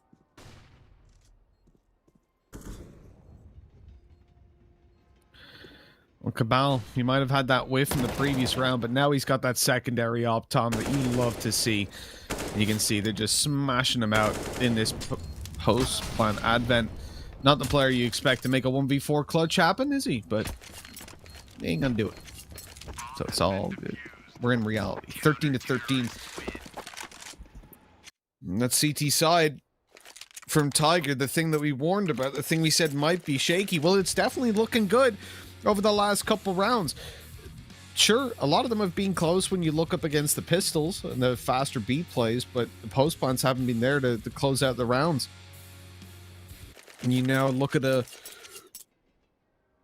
position where realistically I think Tiger should be taking... I mean, Vici will fall by here, right? So maybe not taking the lead just yet. But they bought themselves right back into it. It was 13-9, Tom, right? Yeah. And they've gotten their 4 rounds in a row. Certainly a boost of confidence. And Cabal, that secondary op, as I said, you'd love to see it. And the dude's close to 30 kills, even despite that whiff against the Deagle just a round ago. Oh yeah, it was 5 T rounds in a row from Vici Gaming, and you had to really see too much else. Cabal's been having a phenomenal match. He is currently 27 kills. And well, it says his weapon of choice is the AK-47, but I do wonder if that might be changing. I'm hearing a lot of typing in the chat, so I'm going to assume, yeah, this is not live. Mm-hmm. Yeah, they got their 5th in, but they had to restart it. So I'm still looking at that B site. I want to see a full buy execution. I gave credit earlier to Vici for putting pressure on B, and then they stopped and started going towards the A site, where they've been running into Cabal quite regularly. He's been doing a great job. I think Nine's had a big step up with the AWP as well. So I want to just see if they can go back to what was the tried and true. They had some great entry frags. You can even see that Urkest has started playing the B site in a completely different way to the way he normally plays it. He's normally right up aggressive at the front of the bomb train, and he's been playing passively all the way at the back of the site, and they've pretty much been playing retake from the get-go. So they can guarantee after plant position. Sure, they're much more scrappy than what you might see on a clean A-site take, but at the moment, I think that might actually be what Vici needs. Like, get some of those scrappier plays. It is actually Urkus to be the one, like, resetting everything. Maybe just wants those clean stats, or potentially just feeling like he's having a few issues here and there. But nonetheless, Tiger, no matter what that may be, they're back into this game. And as said, we're seeing the step up of 9. Cabal's been fantastic. Dobu's still putting up numbers. So, if anything, maybe Urkus being at the bottom of the board is going to be enough for them. So we're having a tech issue, obviously. One of the guys having a problem with his keyboard. Might have pulled a Mitch on it. Poured some Fanta inside of it. Did that 2 nights in a row. It didn't go well. Although somehow the keyboard's still working. I don't know. I don't know. I've seen you play. That's questionable. Yeah. Let me just get some scoreboards up here. That's from yesterday. I've got I won't say the brand name, but I've got a Chinese brand keyboard, so you probably wouldn't know the brand name anyways. And it's Is it called a Huatsai? No. But oddly enough, it's broken a number of times, and yet it's still like it comes back. There was a week where I poured water in it by accident, and for a week it didn't work. And then I just plugged it in just before I was about to buy another one, just to check, and it works again. I don't know, it's weird. The keys are broken now, though. It's so aggressive from Cabal. Oh, okay. he's got the smoke. He's gonna escape. He's gonna escape. That's fine. It's very risky. I feel like it's got to the point where a lot of the time he feels the need to make these sort of plays with how things have been going. It is looking like Vici is setting up for that B-site execution. As said, it's something I want to see. I like that we've had a switch up and set up again. It's been 9 over there a couple of times, but now they put the Starman of Cabal. They're almost using him as just that rotational star at this point. He spotted the foot.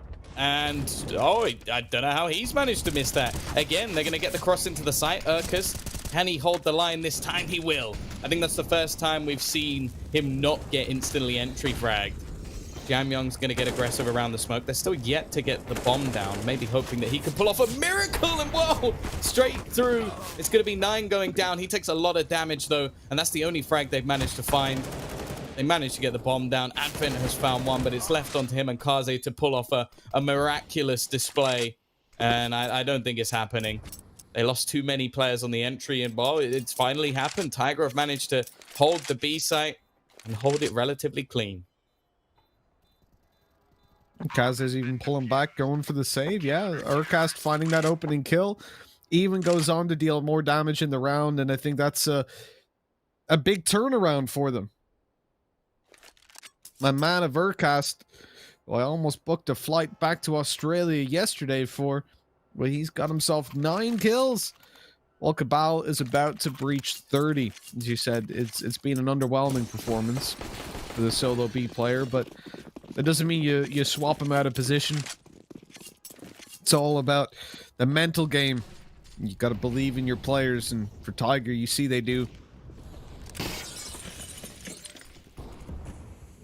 Thing is, they've got to earn that belief now from us. It's 14-13. Well, their CT side has picked up 5 rounds in a row. They're up against a full buy, pretty much just because Kaze managed to save over that AK. He's got money up for an op if they do lose this round, but that is about all they'd be able to get.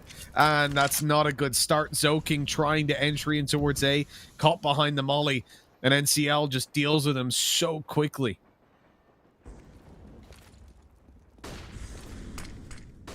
Here comes that execution. It's not going to be the best. They've lost their entry fragger, so someone else is going to have to pick up the mantle. And by the looks of it, they've tried to sell this as a fairly elaborate fake. I don't even know at this point.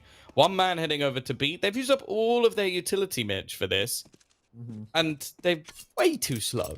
Way too slow.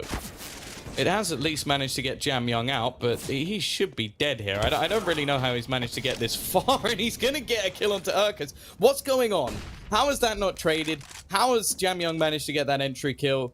That's just silly, and they managed to get an afterplant off what was a truly atrocious attempt at a fake. It was so slow. Jamyong again, aggressive. They have to expect him at this point, but the trades come back thick and fast. A 2 versus 2, Cabal and Dobu, both orbs in play. Any peaks from the T side would be at their own peril, but if they wait patiently, it's going to be very, very difficult for these CT side players to get in.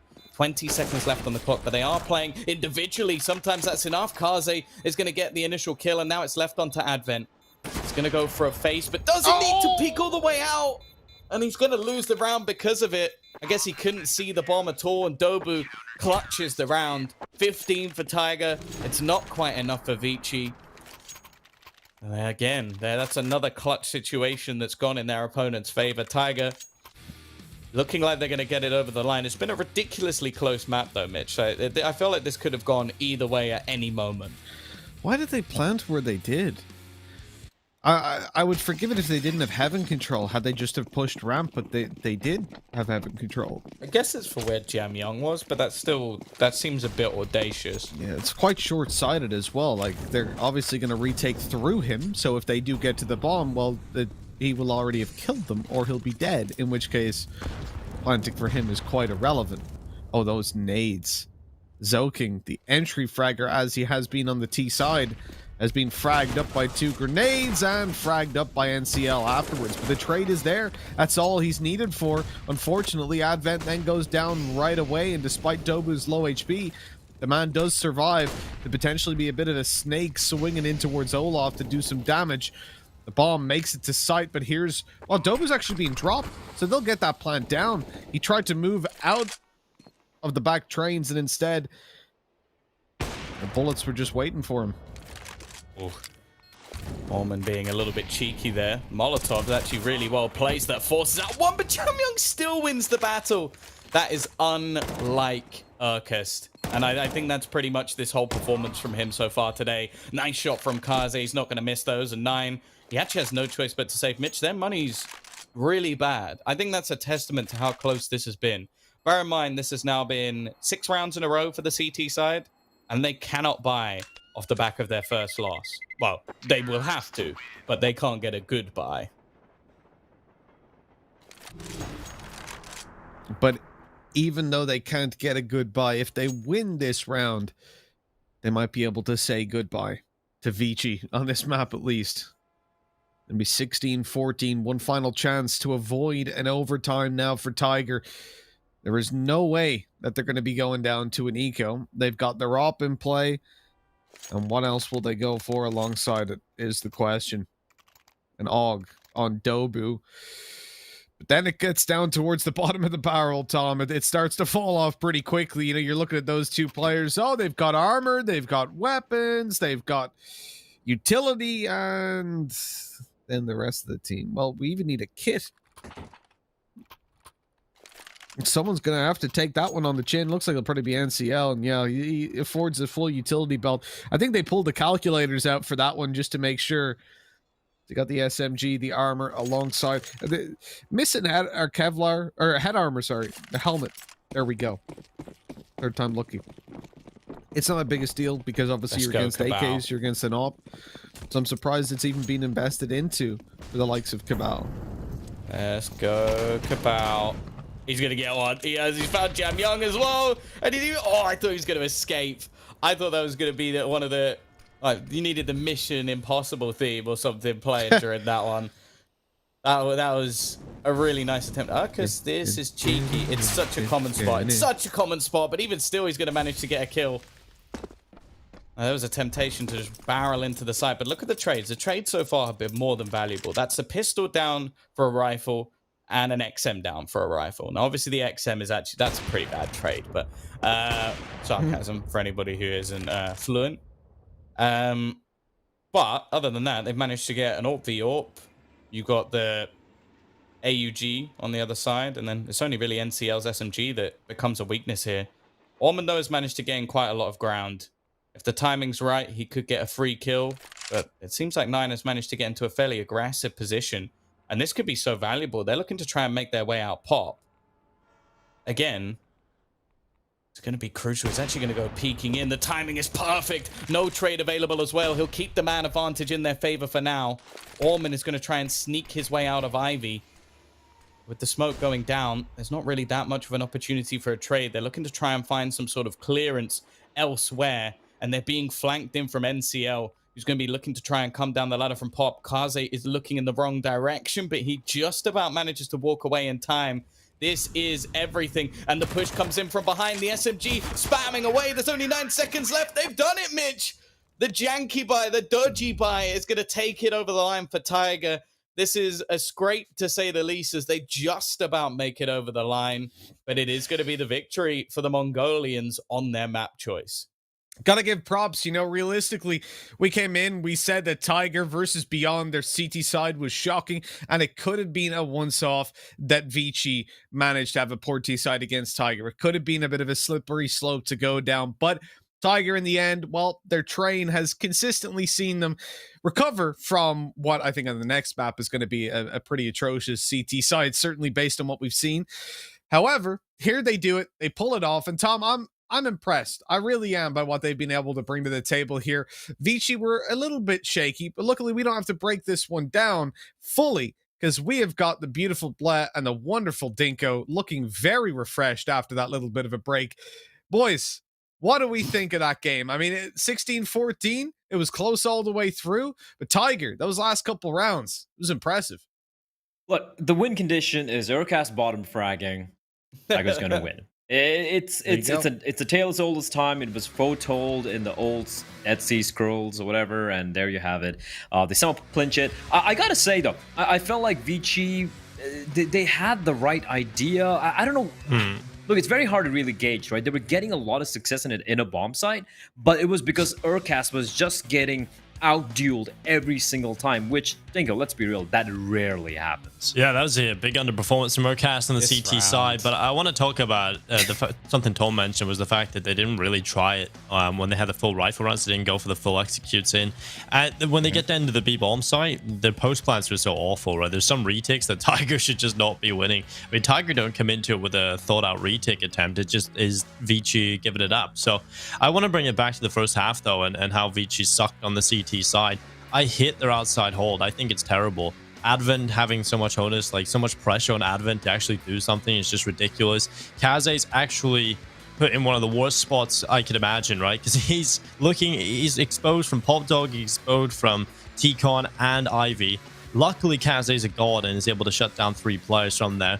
But the problem with that setup is they do it every single time, and it's just so stale. The rounds where Vici are actually getting kills, or even coming close to round wins. You remember back to that round where we were all clenching our buttholes, right? When they had the USPs, we're about to win with the default pistols. If it wasn't for 9 to recover that round, then, you know, looking at that overall, that just shows that if Vici are a little bit more dynamic on the CT side, they get aggressive, then that's exactly what it was working out for them. I feel like they're just so stale and they get in their own heads a little bit. And over on that CT side, yeah, I mean, come on. If it wasn't for Cabal, this team probably would have lost this map. He did so much damage throughout this. Urcast was underperforming like a madman. Cabal is going to be the MVP. He really did step up for his side. 30 kills for the man.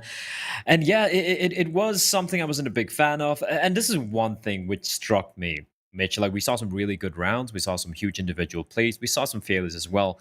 At the same time, for someone like Advent, look, we know he's not a mad fragger, right? We know he struggles traditionally. He's the in-game leader, but there's so many moments, and this is not just based off this one game or this one map. There have been so many times where I've seen him in a situation where he gets a kill, and then he panics. I'm not able to find the right word for it. It's like a panicky play. For someone who's been around for the scene for so very long, that is so strange. Yeah, I definitely agree. We saw it a couple of times, like round with Jam Young, I think it was, where he just swung out, and with a kinda deagle. like, oh, what do I think do? it was you know? Kaze. Yeah. It was Kaze, excuse me. Yeah. So it was, we've seen it throughout this series where it's just been these shaky little decisions. And I think, as Dingo said, putting so much onus on him definitely isn't the right call when it comes to the CD side.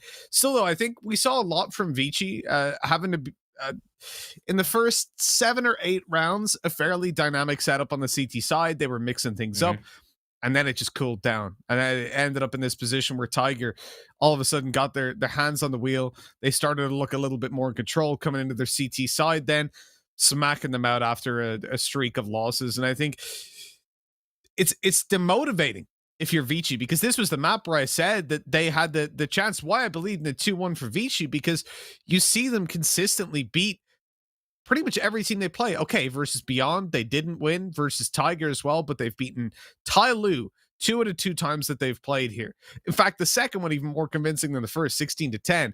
They've beaten Beyond, Invictus. Like, they've looked good on this map, and yet now up against Tiger, they just seem to hit this brick wall. And coming into Inferno, I don't have that same kind of favor. Like, we've just seen Tiger, as long as they don't have the terrible CT sides that they've had in Inferno before, they should be able to win this 2-0.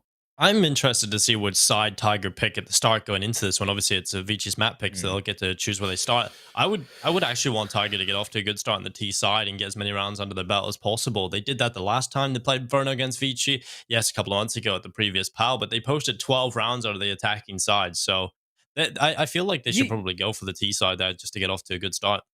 You just want Tiger to win, Dinko, because you're biased as hell. I But mean, who wouldn't I'm be not if biased you- as hell. I'm just saying I'm setting up a win condition for Tiger. Currently 1 map up. You want to close it 2-0. Okay, that is the win condition, which Dinko mentioned earlier, and I have to agree with him. If Tiger do want to win the series, it probably has to not go to Nuke. Whether that's going to happen or not, we're going to be finding out after a short break.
And it's time to go on to Inferno, Tom. Map number 2 with Tiger having the 1-0 advantage, but you got to remember this one here is Vici's map pick. Now, a bit of a peculiar way that we came here, because obviously with Train, it's a tight map between these two teams, one that we expected Vici to take, although Tiger had won it last time. And with the big CT side comeback, Tiger managed to pull it across the line. But when it comes to Inferno, this is a map where we have seen Tiger struggle. Although they've managed to take down the likes of Bren, their CT side had only 8 rounds there, 7 versus Tyloo. And then when you come down to the previous time versus Beyond that they started CT side, they got 6, 5 versus Invictus as well. It's a steep slope downwards. And I think coming up against Vici, I don't expect this to be where their CT side miraculously recovers. The great point Dinko brought up is it'll be an interesting thing to see where these guys actually choose to start. Yeah, that's true. I think the thing that we have to sort of caveat a little bit with like the teams that they've been playing against. Sure, Bren, like it wasn't as clean as we would have liked. Like they should have probably just battered Bren. But you look at Tyloo, statistically, Inferno's their best map. Invictus, it's their constant map choice, their most played map. Checkmate, it's the one map that we know that they can play well. So obviously they've lost it a few times throughout this tournament, but I would say they've lost it to 3 teams that are almost overly happy to play this map. So I'm more interested to see how Vici are going to cope with this, because they are up the top 4 teams. I would probably put them as the weakest Inferno team. And that's not really like that harsh a statement. I think they've also lost to Checkmate in this tournament. They lose to Tyloo on a regular basis. I guess maybe there's more arguments that they beat Invictus, but I guess if you were going to ask Invictus, like they're going to pick it every single time against them anyway. So it's much of a muchness. So I want to see how Vici are actually going to perform on this map, because I don't think it's necessarily a home map, considering the maps that they currently have within their pool. Like if I was going to go in order, maybe I put this as a 4th map, maybe even further down than that, because they're one of the only teams that enjoy playing Vertigo. They're very good at Train. They're very good at Nuke. Even Mirage statistically is a better map for them, but I would say that Inferno is more of a 50-50 map in general when it comes to teams. So for a pick, it's like picking Dust 2 in a sense. Like it makes me a little bit uncomfortable. Everybody knows how to play it. I think a lot of the time it comes down to whether or not your players are performing. And thus far, we've seen weak performances from Advent and a very, very slow start from Zoking in the first map. So I think they need to go off to a flying start here. And having a close loss like they just did with, ultimately, in my eyes, the loss coming off their own bat. Like they lost silly after plant situations. They lost a 1v2 in the pistol round. They then lost a follow-up round to that. They lost a 2v2 where the player had 4 seconds to plant the bomb and the other player had to 180 headshot someone to win the round. Like, if anything for me, Vici lost that last map. Now, that can either play into a strength, where they're like, we should have won that one. Let's go win this one. It's our map choice now. Or as a weakness in the sense of we threw that game away. Now we have one more chance. Otherwise, it's going to be them heading into the upper bracket and we have to beat Invictus just to survive. I will say that Vici's Inferno, though, you have to look at the losses they've got. They've lost once 16-2 to Tyloo. They've played Tyloo 5 times on this map. And other than that, they have only lost 16-14 or overtime. They've never been smashed out. It's not like they're a terrible team by any means, even if you look at that win rate. For sure. You have to take into consideration, they're 1 pistol round away from a win. They're 1 buy round away from a win. Like, they're right on the heels of their opponents every single time if they're not winning. And that's certainly a positive sign for them. Now, Tiger have opted to start CT side. As I said, their average is, I think, 7 rounds. It's weak. They do not have a good CT side on this map, and we need to see them show up.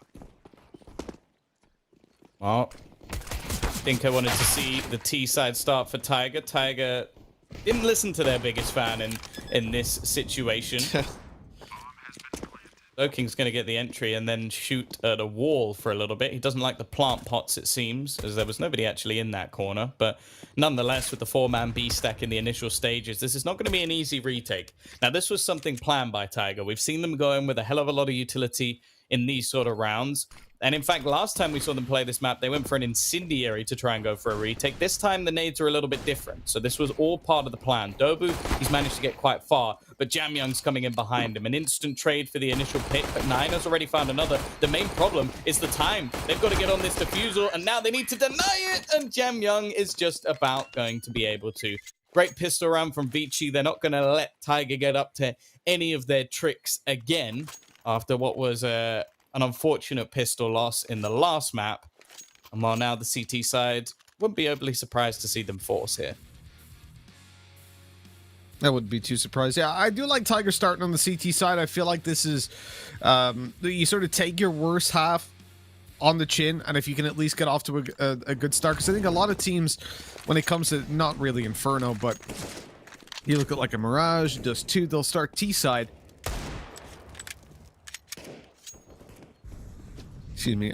Certainly, like Gamut Youngsters, I remember talking with Finn, and he was saying that that was something that they loved to do, was start on the attacking side of a lot of maps so that they could just get it out of the way and really control the pace from the start.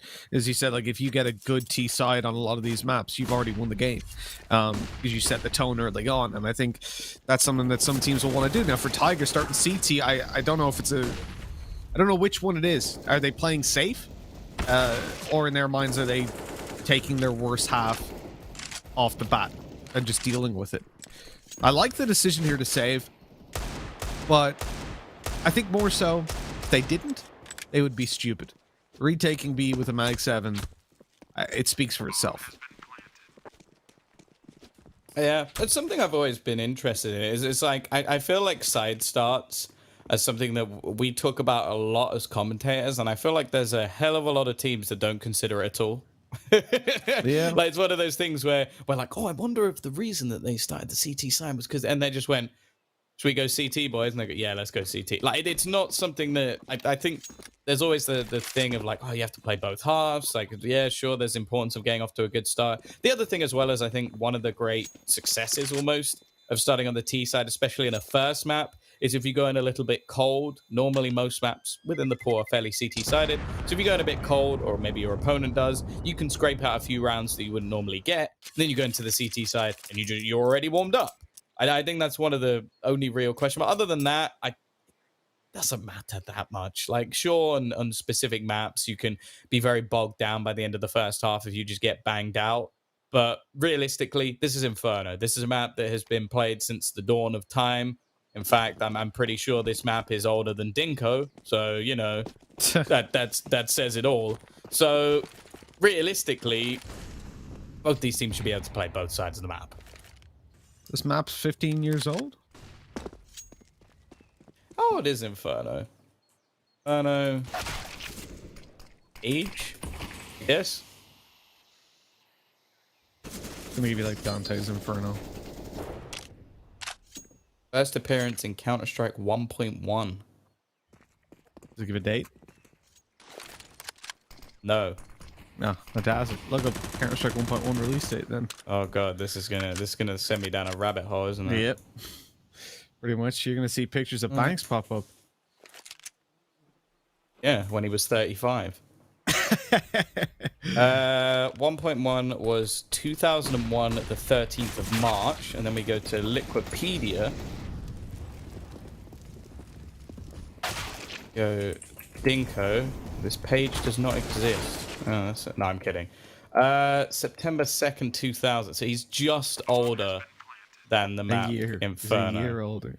Oh, not even that. Not even.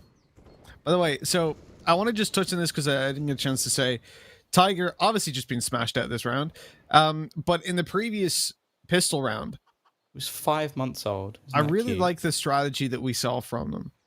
Because if you think about what happened last time they played this, as you said, Tom, they had the molly, right? They played retake B. One player there, Urcast, had a Molotov to just play for the retake. Now, this time, they stack up B. And I reckon the reason they've done that is because they think that some little smart boy like Advent will have watched that previous game and thought, oh, they might go for a retake B, boys. Should we rush B? But instead, Advent, well, he's 300 IQ'd them.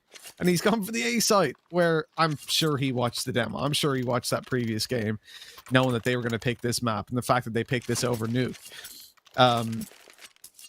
They knew that they were going to be doing that from the start. And so I reckon he's probably watched that and went, let's run into their stack. Maybe realize they would play some mind games. It's a really interesting change up, though. He's kept the Mag 7. Yeah, so, well, he's survived with it, so why not keep it, hold down some apps control with it, although he's gone to Banana, interestingly. He had $5,000, though. I don't disagree with it. I mean, the weapon is definitely viable. The thing is, he was playing around his teammates on Banana, so he's like a supportive element. First man getting shot at, can deal some damage, get his teammates to trade, and maybe earn a bit of money, get some kills.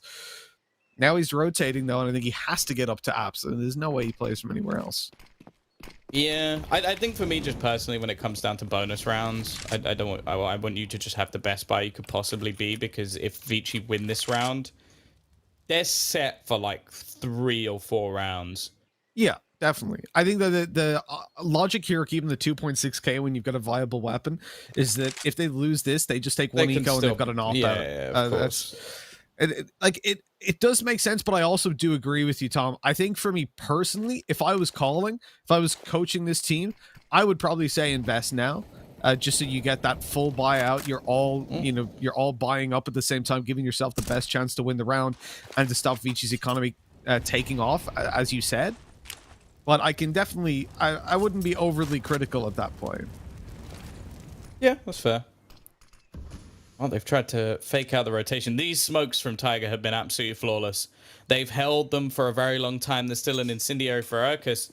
I don't even know what Vici are going to do here. Are they going to save? Or are they just going to go running into A? They're going to save. I don't think I've ever seen this before. Certainly not an Asian Counter-Strike. This is weird. This is unprecedented. It took so long for them to get anything done that in round 4 of all rounds, we have 9 players surviving. Okay. That will happen sometimes if you lose a player on B and the CTs decide to save. But not usually the Ts without a bomb plant. It's odd. But they've managed to come into this one with a full investment. As you know, they had a lot of cash. It's a weird situation, Tom. Yeah, they actually still have enough money in the next round to even buy up, and they've got an ore pin now. So it's probably the right decision with how much time was left. It's just weird to see. Especially within this region where normally at that point you'd see somebody run through a smoke and probably still win the round because he's an asshole. Either way, it is a new day, a new round, new life. At least for some of them, because most of them save. And while it is an early battle of utility for Banana Control, Urkus is going to take a little bit of a tag, obviously having a very poor first map, but his team managed to get him over the line. Again, he's the B-site defender, one of the most integral players for this team. Always seems to end up in the most high-pressure roles on the map, but honestly, with the amount of experience and talent that he has, I don't mind that whatsoever. Now look at this free aggression from 9. He is getting tempted, you can tell, to take a bit of a risky peek, but their setup doesn't really allow for it. They're very, very passive, and Dobu's going to get domed. This is what we like to see from Zoking, and they're going to switch things up. They're going to run back towards the B, or at least initially they changed their mind, and I don't know if that baited a rotation slightly, but it seemed to. Cabal, are we about to see the greatest Mag 7 player of all time? That's one. He's retrieved the Galil because they will almost shotgun him out with the AWP instead. Smacking him around there in that round. Look at Dan King's on the server with all this skill. Because Vici, now they are looking motivated to take down Tiger and bring us to a third map. And I appreciate it. The T side building up some good rounds. You give him one, you don't give him anything else. Now, with 2 weapons saved over, you're going to see Tiger in a position where they can still get a comfy enough buy. Cabal can buy himself. Urkas can drop over 1. NCL might be, well, he'll definitely be able to give a FAMAS over. Get himself some utility to work with alongside it. Well, he can even go for the M4, can't he? He's got his flash already, so yeah, you can get full utility alongside an M4 drop. They get an AWP in play. Benefit the loss bonus they had after losing the 3-1.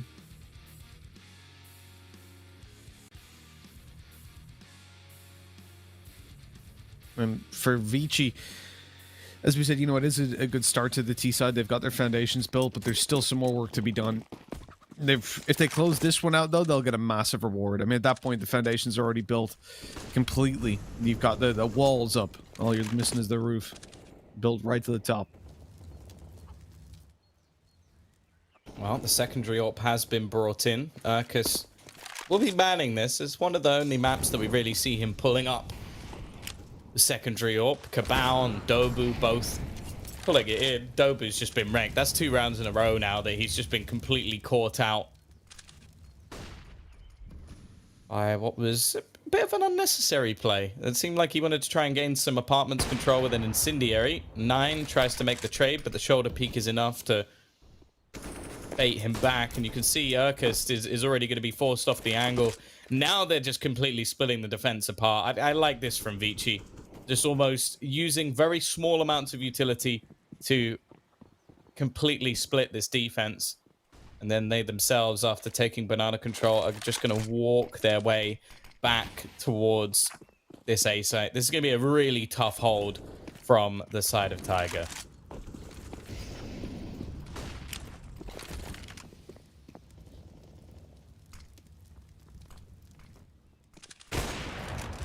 Oh, what an aggressive push by 9, but he runs right back into the AWP of Kaze. Good reactions by Vici to set up that AWP, to hold for the re-aggression. I suppose a fall back. Cabal! Oh! Great play. He knew Zoking was coming. He's trying to open up a little bit more, but can't get it done. And we're down to a 2v2. Tiger coming back out behind the smoke, What? and Alman, he's caught him just as the smoke dissipates. My God. The round falls apart for Tiger. Vici Gaming, well, they've got 5 on the board now, facing into an eco of their opponents. This is tough. That is one of the that I would say, in terms of like execution of a round by Vici, I think that's one of the best rounds I've watched by a T side in this tournament. They got the opening pick, okay, fair enough. That was nice, but it was the way that they played with their opponents. They intentionally threw a few flashes up banana to take control of it, knowing that it was initially solo played. The second they do it, they know a rotation will have come in, so they put the pressure onto the A site. And while Cabal gave a damn good attempt at holding on, but that was almost flawless. And there have been very few rounds that I have spoken about positive executions, and I think the majority of them have gone to Vici. So very well played. More of that, please. More of that. That was wonderful. Vici or checkmate usually is how it goes, which is odd. Yeah, that's true, actually. It's nice. It's what we like to see. Clean Counter-Strike, well thought out rounds, and altogether a well-deserved 5-1 start for Vici. They come up against Deagles, CZs, and a P2 Fiddy. Not a whole lot that we expect from Tiger in this one. And I do respect the starting decision of going to the CT side. As I said, you know, get the tougher rounds out of the way. And that might seem odd if you're just tuning in and you don't know these teams. Like, why is he saying the tougher rounds? This map is CT-sided. Well, not for Tiger. It's definitely not for Tiger. But they're getting their tougher half out of the way. At the same time, it's going to be hard to build on this if they don't find anything here, and that was not ideal. It's not the CZ fight that you want to see go down. Urkast not going to be traded. He actually spots nobody's towards top banana. I mean, that's alarm bells ringing, and he's on the rotate to A, but it is only 2 players versus 4 rifles, so... Well, it's only 1, because they've actually smoked off long.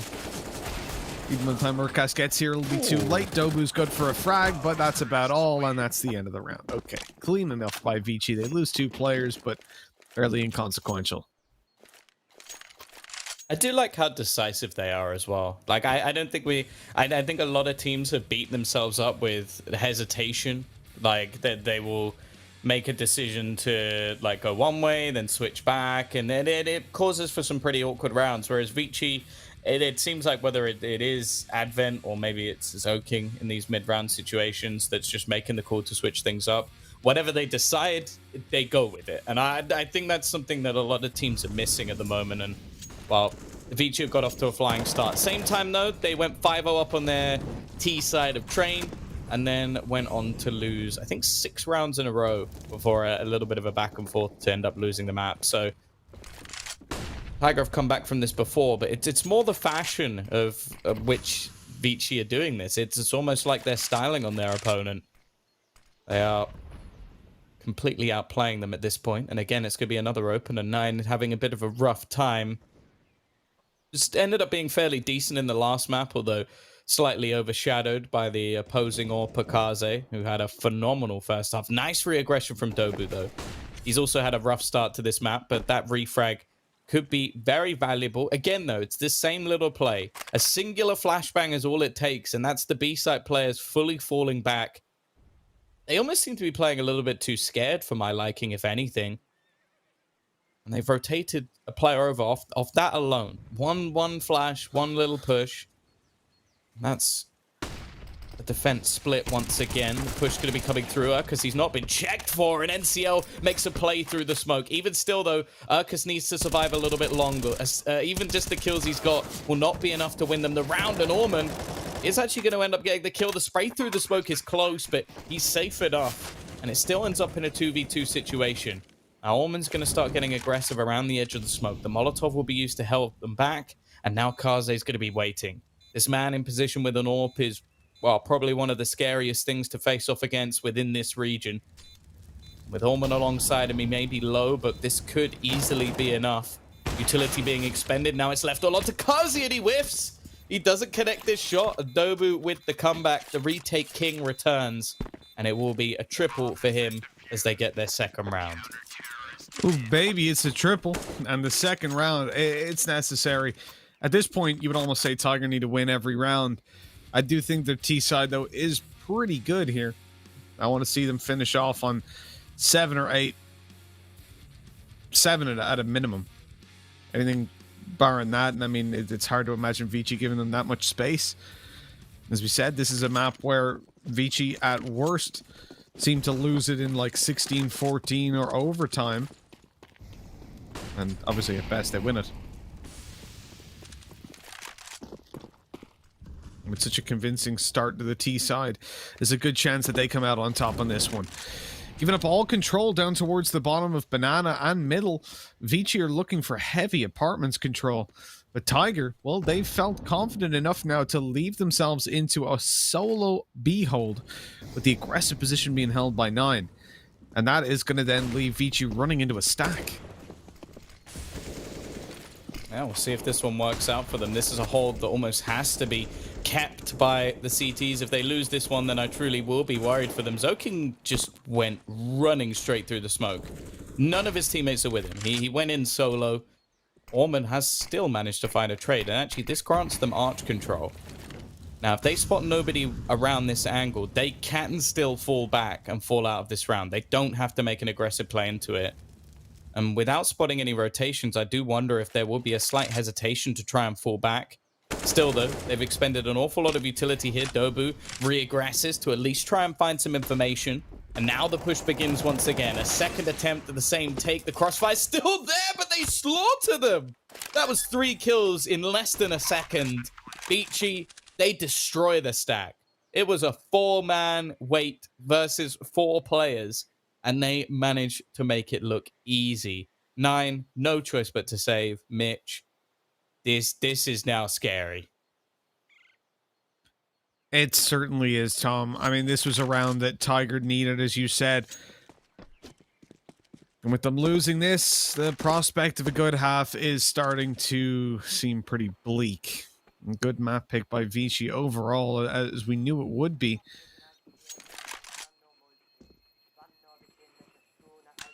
Tiger, lucky they managed to close out that previous map of Train. Otherwise, they would really be sweating. Luckily, a loss here isn't the loss in the series. And even with that op saved, they're going to be hard pressed to buy. They could go for a force up around it. And on Inferno, it wouldn't be the worst of ideas, but considering how unsuccessful so many of these rounds have been so far with full rifles, I don't think the force buy is the way to go. At the same time, they're down 7-2 and need every round, so I can see arguments for it each way. I imagine we're just going to see pistols to flank this up. It'll take a little while to get there, though, because Vici seemed to have lost a player. Yeah, you know, it was just too much for even them to handle with how dominant they're being at the moment. It is, yeah, it's worrying the fact that it took some, like, the round that they managed to win was like a 2v2 clutch that, well, you almost feel like if Kaze doesn't miss his shot, it really could have gone in the other direction. We've seen some quieter performances, a real slowdown from the last map, like, I think Dinko said it as well as us when it came to that match. If Cabal wasn't playing as well as he did, they would have lost, and he's not playing as well as he did. They're losing. It's worrying, and even like some of the calls from Tiger have not been bad ones. Like that 4-1 stack in the last round was spot on. They didn't rotate off. They didn't even get caught when they reaggressed. They just got raw entry fragged by Vici, who are now looking phenomenal. Like we talk about Jamyong, we talk about Kaze. They're both playing well. 10-2, 7-3. Orman's someone that's a bit more hit and miss. He's currently 10-3 as well. And then it doesn't matter whether or not Advent and Zoking are performing. If all three of those players pop off, there's very little that many teams, maybe except Tai Lu, can do about it. Now, the thing that I do question a little bit is whether they can keep up that level of momentum. But I think as well, the calling from Vici so far has been spot on. Like they've been very good at pulling off rotations, getting after plant positions without having to kill off too many players. And their anticos have been very good as well. So as of right now, I'm yet to see too much of a blip on Vici's radar. But that can all change. You know, we got some pistols in this round, Mitch. You never know. Maybe this will be the time they slip up. Could be. I mean, last round they were versus pistols. I wouldn't even say their anti-eco was good necessarily. I would say they just happened to win it. Like, they did really well in the round. Oh, wow. Okay, that's a great opening by 9. The trade is there, though. NCL, did he push that smoke? Did they just get an opening duel because of a boost up and then have NCL push the... No, okay, it was just the radar, but he died in the corner still. They just swung at him and got the trade. On the radar, it looked like he was on the opposite side of the wall for a second to me, the way I glanced at it, and I thought he just ran around and I was going to lose it. It's a nice shot from Cabal. Fortunately, Kaze is quicker. Well, Dobu's now the only one left standing. Again, this rotation, it's coming, but it's a little bit late, but they're actually going to take some time to set up some smoke, so that might actually give an opportunity for the remaining players to actually get here in time, and they will do. Because might get caught. That flashbang is superb, but it only gets one of the players. Even still, this is looking much better. This is looking workable, in fact, but they've spotted out 1 and 9 left alone. AWP would be something worth saving, that's for sure, but in a 1v2, there has to be a temptation to go for something here. There's another smoke. Even once this fades, they're just going to wreck him. Yeah, just go and save at this point. 25 seconds, no kit. With an op as well, you got to get both kills in 10 seconds. It's not going to happen every time. And that weapon is far too valuable to give up for that kind of low percentage.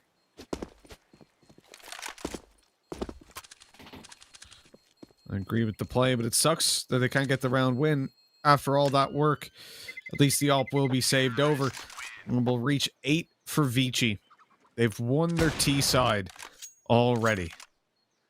And when we talk about Tiger and poor CT sides when it comes to Inferno, and I think here you're seeing the perfect example of what we're talking about.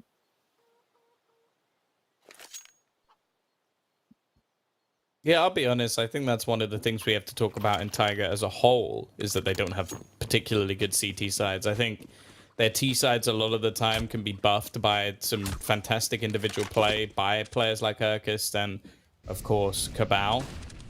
Whereas the CT sides, a lot of the time, it wasn't good in the last map either. In fact, both teams did better. Well, it seemed to do better on the T side. So Going to have to do that once again, but I think they're going to need a fair bit more. The double orb setup has come back into play. Yet to be too impactful thus far, but it was something that worked for them fantastically well on Train. Obviously a completely different layout, dynamic. One that, well, we see commonly in comparison to what we have here. For now, though, a bit more of a standard default coming out from Vici. It seems like in most rounds they've had a set plan, a set take. This time, though, just a bit more of a patient play. Flashbang going to be coming over, and Urkus, he's trying to stick around a little bit longer than we've seen previously. That's been one of the main issues of this B-site hold, is they have this 1-4, but so far, when any flashbangs have come over, they've just given up. Oh, Urcast. All right. Full blind. Just taps on down before running away, and he gets Kaze. That's a valuable opening kill. In a round that matters more than any for Tiger, they need to get this on the board. They can't allow Vici to run away with 9 or potentially 10 rounds off the back of it. And you're going to see Tiger tucking in towards this A site, head between their legs as Vici gain control over long. That wide swing by NCL, there was no support there. They're out of utility at this point. It has to be the duels, and every single one seems to be going their way. Cabal and 9 picking up the frags. They push down and they won't do any more. Oh, they still are. They're going in. They want to take that weapon out of his hands. He's able to evade them just about. But still, fantastic round by Tiger. They pick up an 8-3 scoreline, and it's time to now build all the way back up to 7. They can't afford to lose a single round.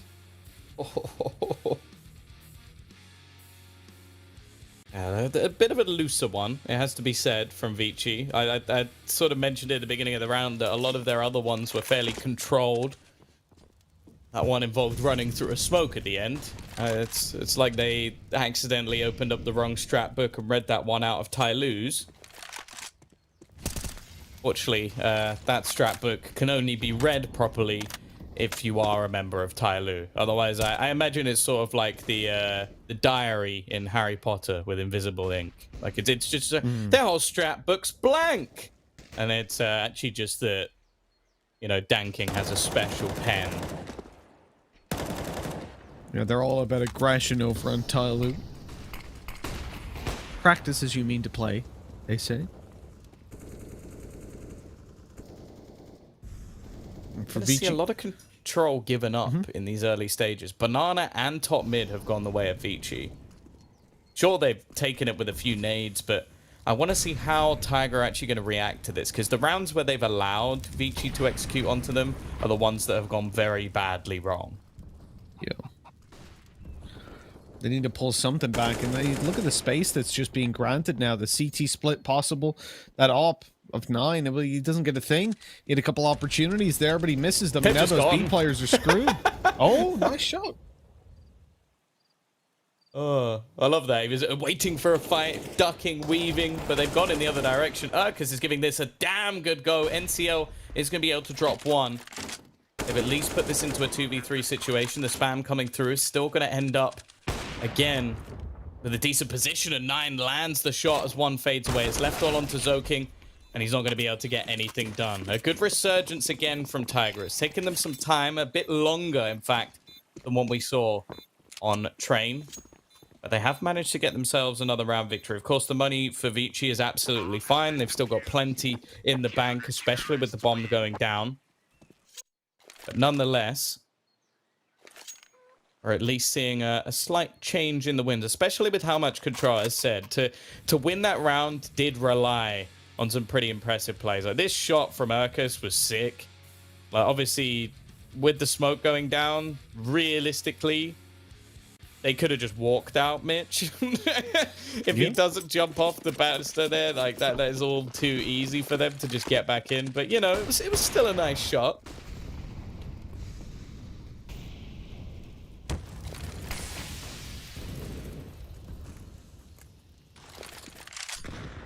So we've seen Tiger give up control pretty easily. It's only taken a few nades. And again, in this round, look, what, 2 flashes come up. There's a smoke as well, and they're gone. They're bailing.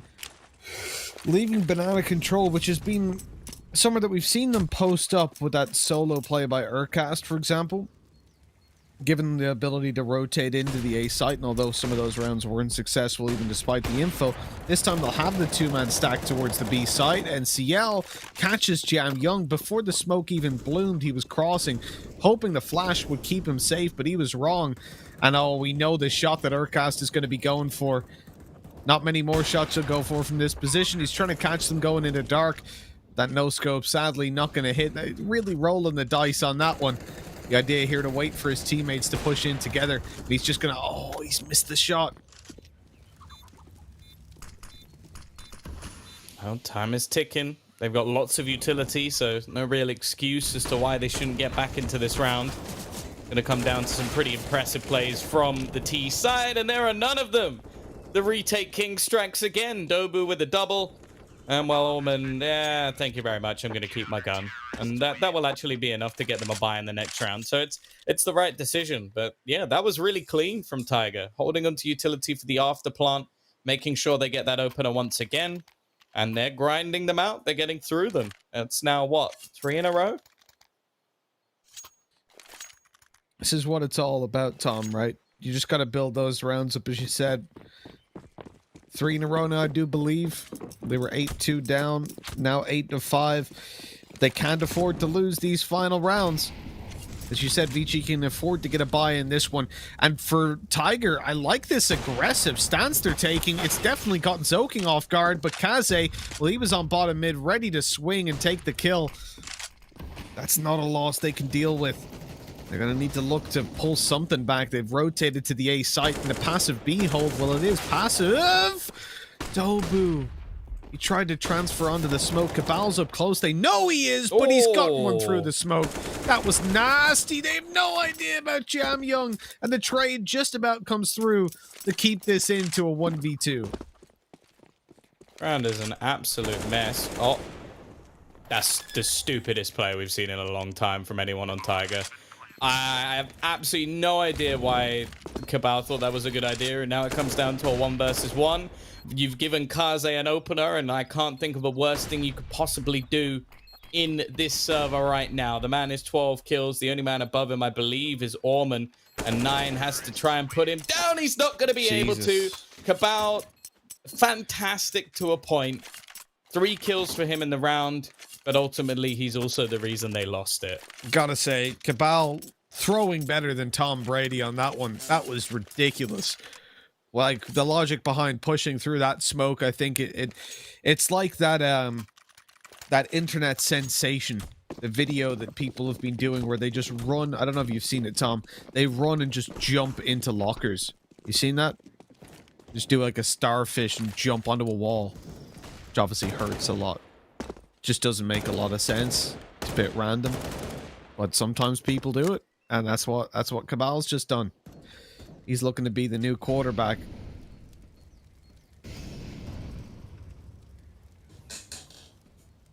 Well, Tiger deserved to lose this map, and I hope they do after that one. As 9 on the board for Vici, they're looking for double digits. We'll see if they can pull it off. They've lost the opening duel, though. It's never ideal. You want to be winning those, really. I can give you one tip as an aspiring professional team. You want to win the opening duels. I'd say just try kill your opponents. Oh dear. This could be a problem. Are they going to expect NCL? Not really. He's only going to get 2, and there's not going to be a repeat from Urcast, thankfully. In fact, he's just going to throw down a smoke. Beautiful. That's exactly what we want to see. Now run through it, Playing Urcast. the advantage. With your back turned. Dobu is going to clean things up. 9-6. Still a very, very good half of Vici, but at least a decent resurgence from the side of Tiger after what was, an 8-2 scoreline. Obviously, the slip up towards the end is what gifts a 9th over to Vici. And now they go on to their CT side. Now, as we mentioned, Tiger have definitely looked better in a lot of maps on their T side, but this is still going to be an uphill battle.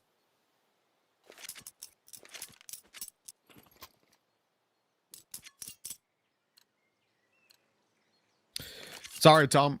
Tiger are going to beat Tyloo. If Dinko's watched that, actually, the not the round we just saw, the one before, if he's watched that 2v1 and he still wants Tiger to make it to the grand finals, I feel bad for To be Dinko. fair, he didn't necessarily say he wants. He just said he thinks, which at this might be point worse. is not far off.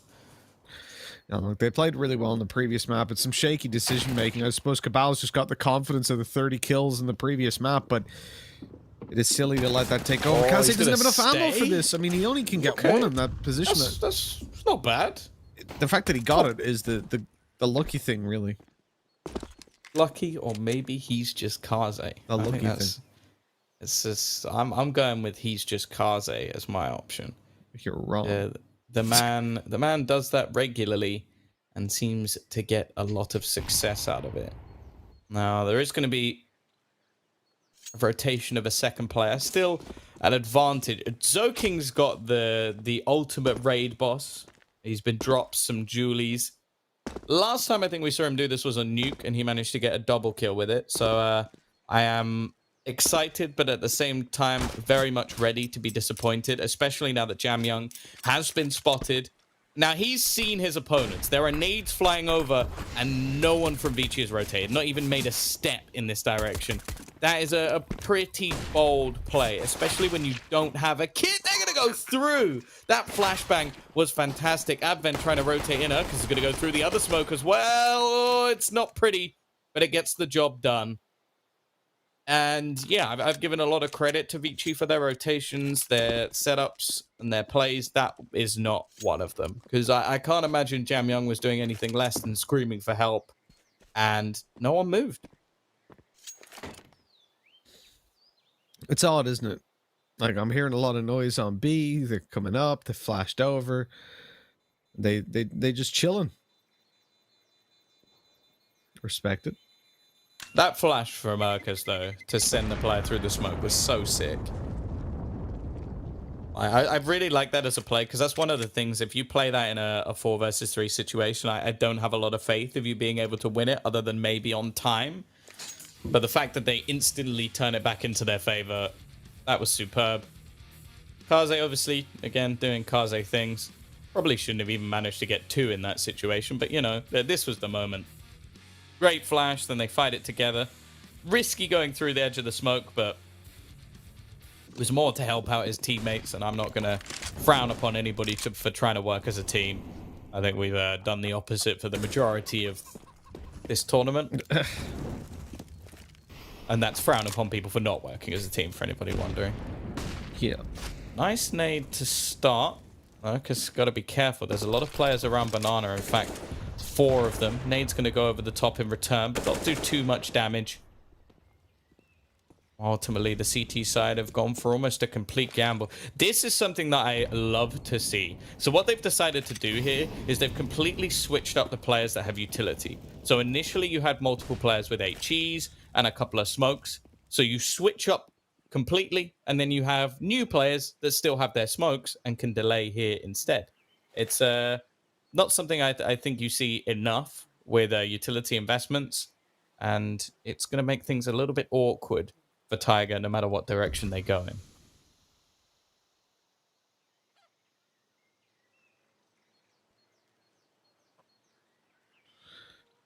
Well, they're going the wrong direction into 2 players stacked up on long, but they'll have a flash to come on through this smoke or afterwards to just swing around. They're definitely looking to stack up in it. There's the flash. What was the flash? Where did it go?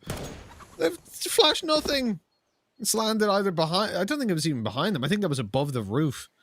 It's an atrocious flashbang. Oh, the time. They got 15 seconds. There's still Orman. He's going to get one through the smoke as they go running. And now 10 seconds left. All they have to try and do is deny this plant. Orman is going to go down. Advent has managed to retrieve a Galil. He's going to try and make a play off of this while they're preoccupied. Kaze's gone down through the smoke, and now it's left onto Advent. 1v1 versus Dobu. This man always seems to be so strong in these clutch situations. Advent meant to be the mastermind of the team. Is he? Surely not. 10-second stick. That is the bravest play I think I've ever seen. I'll say brave. Yeah, well, let's go with brave. In what world does he not peek you for 10 seconds? I don't know.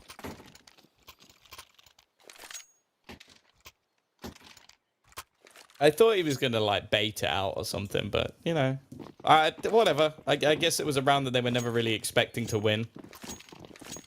It did a hell of a lot of damage. Again, they played it very, very well. I think if Orman could have survived a little bit longer, then they win that. But, you know, I can't really expect too much after he already managed to get the kill. Again, we're going to see a stack on the B site. This is all about doing damage more than anything else. But Tiger, again, after a strong resurgence towards the end of the half, now going to be looking to get themselves back to level pegging. That's Dinko's favorite.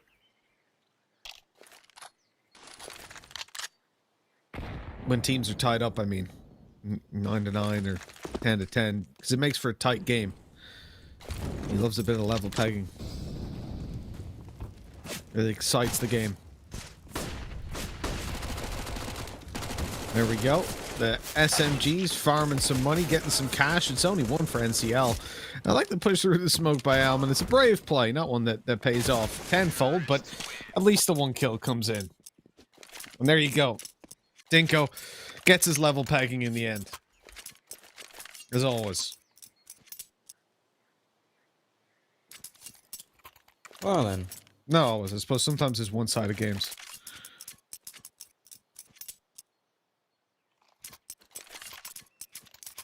9-9. We are going to have a reinvestment now from the CT side. The first purchase we've seen for them on their side. And they did a relatively good job of keeping the economy honest of Tiger for now. Cabal going to keep his Mac 10 and look to try and make some extra cash. I like the elevated angle. Is it going to be expected? He's missed the timing a little bit, though, Kazi. Now he's got to be careful, because one of the more common plays in these sort of rounds is to go for more of an apartments burst. He's evidently aware of it. Jam Young is going to go crossing over to try and make this more of a crossfire. AWP shot hit, but legged. Jam Young holds the line at least for a moment. Zoking has found a trade elsewhere. Kazi! How's he managed to hit that shot? Even when it connected, it didn't even look like he was looking at him. Zoking over the top, though, potentially too risky a play, and Urkus has managed to find one elsewhere. It's left all onto Orman. He had a flying start to this game. I think he was 10-3.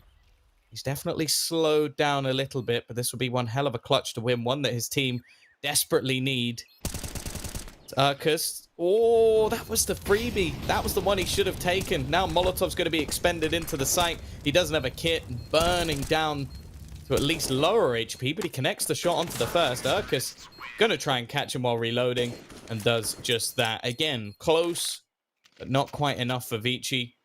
And again, a peak that I kind of don't think was particularly necessary. Zoking's aggression turns it into, well, an advantageous position for Tiger. How they're going to take the lead. And Urkus, he is having a much better performance. And the thing that should be scary, if you're a Vici fan, is that this man normally performs better on the T side.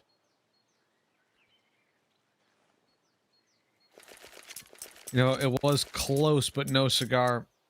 Hey, well, Tom, do you know how to say that in French? No. Neither do I. So, on 10-9 position now for Tiger, you got a little bit of a smile on your face, right? Because that round looked like it was going to completely fall apart. You end up in that 4 versus 2. They get control over the pit, even with Urkas down there and the bomb planted. I didn't fully believe until it was the 2v1. And even then, there was a little bit of doubt sown by the final Vici player. We're moving into this one, Tom. Things do look that little bit better for Tiger. They're showing up on the T side. They've got themselves a position now where they shouldn't really be threatened in this round all too heavily. There's just some pistols, an SMG, a scout. We talk about the impact Force Buys can have in a straight mid-rush coming down. Urkas gets one, actually 2, NCL, not even getting the reward for swinging wide on that SMG. And it's good control by Vici. They need to do something with it, though. Jamyoung's just been completely dunked out of the round. A 3rd kill for Urkus. Had in those stats. I was worried a little bit about the scout, but then I realized it's Orman holding it and not Kaze. Advent, well, again, it comes down to them hoping to do a little bit of extra damage, but Realistically, if he could retrieve a weapon, that would be great. There was a player dropped in the early stages of the round, but by the looks of it, all he's managed to find is an SMG.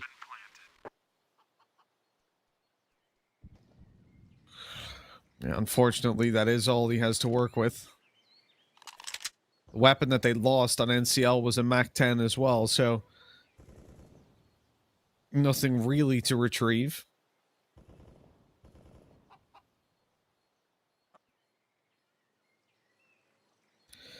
Did Vici keep this SMG in the next round even? Well, I'm guessing because he's not playing exits, but maybe he's just saving the Kevlar. I wouldn't be surprised, in all honesty. Like, I think, especially if it's going to be Advent manning it, like, realistically, I don't think it makes a massive difference. And it can be some extra money that in the future it goes into getting Kaze and Orp, which, well, that should always be the decision. Get Kaze and Orp. In fact, he's actually going to drop one for him in this round. And let Kaze save up the extra cash. So, yeah, setting up their star performer. Again, this was something I mentioned early in the game, that we had Kaze, Orman, and Jamyoung all performing. And if that continues, then this will be an easy map for them. The problem is it hasn't continued. We've seen, in fact, all three players slow down to an extent, and now we talk about, well, Zoking and Advent both not putting up any numbers as being a real problem. And while after what was a stellar T side, a start of 8-2, we now see Tiger in the lead on what is their favored side of the map, and Vici yet to show up to the party on the second half. They've got everything they need, except maybe a rifle on Advent. But I'm starting to really question how far this team can go in this map.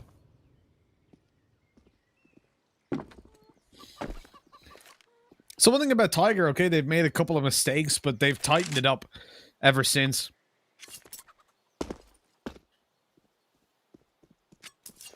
It's the important thing. You can make those mistakes, you can have those hiccups, but at the end of the day, the thing that separates teams like Tiger from the teams that didn't make it to playoffs, even the likes of Beyond, is their inability, or is Tiger's ability to have that reset button and not continue to spiral and make individual plays that they can just get punished for. This nade, oh, it could be beautiful, a little bit too late, but it still lands good damage, makes it easier for Advent to come in on the SMG and at least get one. That's all he's good for. A man disadvantage turned into two as Tiger run out of time. They've got to plant this bomb. They've got to get it stuck on down, and a wide swing takes down the planter. The lever cast in a 1v4 that he just has no chance in. Yeah, maybe it's going to be Orman to return to prominence. And a good round from him. Bomb plant, of course, is still going to mean that the money is, well, pretty ludicrous, in fact, for Tiger, the lowest 4,500, and the majority over 7,500. It's a 10th for Vici at least. They're not out of this just yet. Well, in fact, they're on the CT side of Inferno. Like, if anything, we should be talking about favoring them, but it's not looked comfortable. It's not looked particularly pretty. And Tiger, in fact, after losing what is their first round in this second half, are actually going to take themselves a pause. Yeah, I feel bad for anybody playing that solo B role up against the likes of a Tiger. They have this very explosive manner of execution. Obviously, just there we saw Vici having that little bit of extra support there by the time the push comes in, and a really good hold due to the low time. But it can be tough if you're solo holding that site and a bunch of blokes come and just explode all over you. Obviously, Dinko loves that kind of strategy whenever he's looking at a T side, and I have to say I'm with it. I think it's a good strat, but if you're Vici right now, I think it's going to make you a little bit afraid to have that solo player, because you're just going to end up getting rushed. And I did look at this 3-man stack early on. Evidently, they're feeling it too. They don't like Tiger's potential explosive strategies. The problem for me, Tom, is right. You got 3 blokes on B. That's not the traditional hold, is it? This is very, very passive. Usually, you're going to seize a bit of control so you can rotate A and go back to a standard setup, and instead they're getting executed on the A site, and there's only 2 players here. What madness is this? They're screwed. There's no way that they get away with this unless Jamyong does something truly unreal. I don't like this setup. Nice push. One bit. He almost manages to hold on. Kaze also going to miss the shot, and well, that's pretty much the round over. They have to try and pull off some sort of miraculous retake. The only saving grace is the fact that they have utility, and they're gonna go for this still. What are they doing? They're having some sort of campfire sing-song over on the B side at the start of the round. I don't get what I've just witnessed, Tom. Like, I do understand them going for heavier B presence, and okay, if you're gonna turtle with 3 players because you think they're gonna rush you, fair enough. But can you rotate when they don't, please? Or can you push banana? Instead, they just kind of go, no, let's just sit here as 3 and hope they don't push the A site like that. I'm lost for words, Tom. I don't get it. Like, how's it? Jamyong, how's it going? It doesn't make sense. I've never seen that setup at professional level Counter-Strike before. It's like they've taken aspects of actual strat. Let's go 3B. Oh, cool. Should we push banana? Nah. We saw it in the pistol round as well, where it was just a solo player on one side of the map, and like they don't rotate until all of the smokes have fallen and Jamyong's got like a gun to his head. It's like, hey Jamyong, how's it going? I'm dead.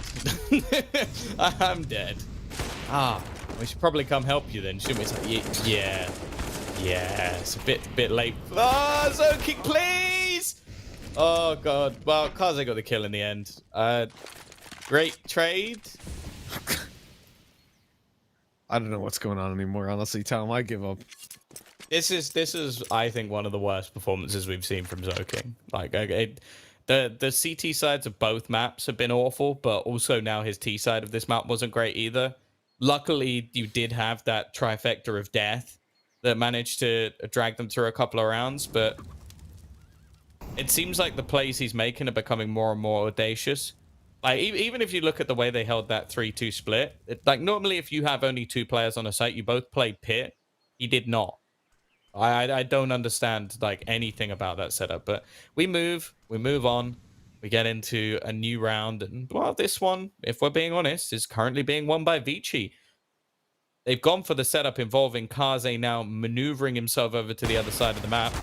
Boo's going to come up. He lands the shot, but the damage done onto him is far worse. And they might only expect 1 player to be here. I think that's the bait that they're going for. Is, okay, they'll see Kaze, they'll see the AWP. He doesn't normally play here. They're going to assume that there's only 1 player on this side. So Advent, he has to do something here. Now, Kaze, he's landed the initial shot. They're going to check for him still, although only 1 player did. And Orman, again, is actually going to get one through the edge of the smoke. There's 15 seconds. The plant's going to be faked, but not faked too well as the bullets come flying through the smoke. And now looking to play this one together. Great flashbang coming out from Jamyong, the man of many talents. And while Vici are going to manage to get through this round, I think that's the best way to put it. They got through it in the end. Just about. The money is fantastic for the CD side, actually. They've built up quite a bit, certainly on Kaze. He's able to drop over no problem and still have plenty reserve.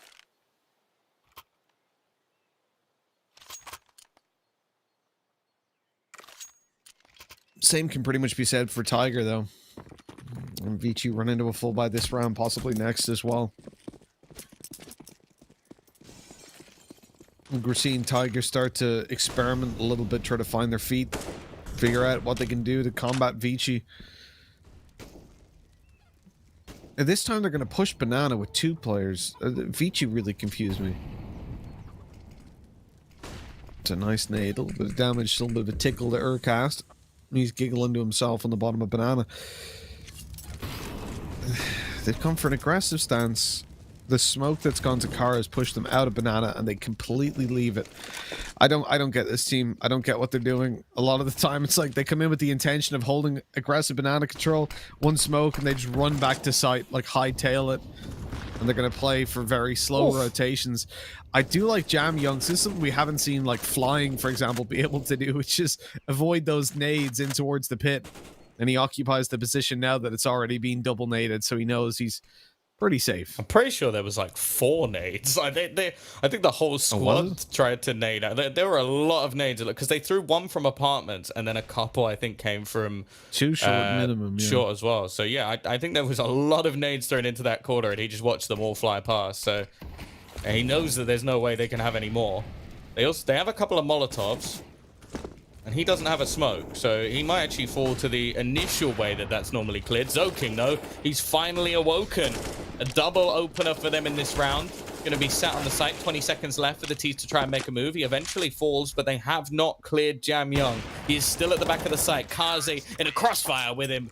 And a much, much better round from Vici. They delay, they hold on. More importantly, in Zoking's case, he hits his shots. And that's enough for them to equalize this scoreline. It hasn't felt like a good CT half from them after what was a strong first. But we've already seen both teams do this now, where they slowly rise into the map. Yeah, I think when you look at the likes of Vici on this CT side, we don't expect them to be terrible. We did say Tiger performed far better. Excuse me. Far better when it comes over towards the T side. However, they haven't been able to deliver quite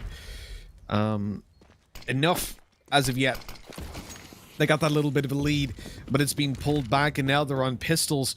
Presumably a much faster strategy. Look at the utility they've brought up alongside these pistols, Tom. Smokes, mollies, flashes, they've got everything. It's quite surprising, to be honest. I didn't expect this form of investment from them.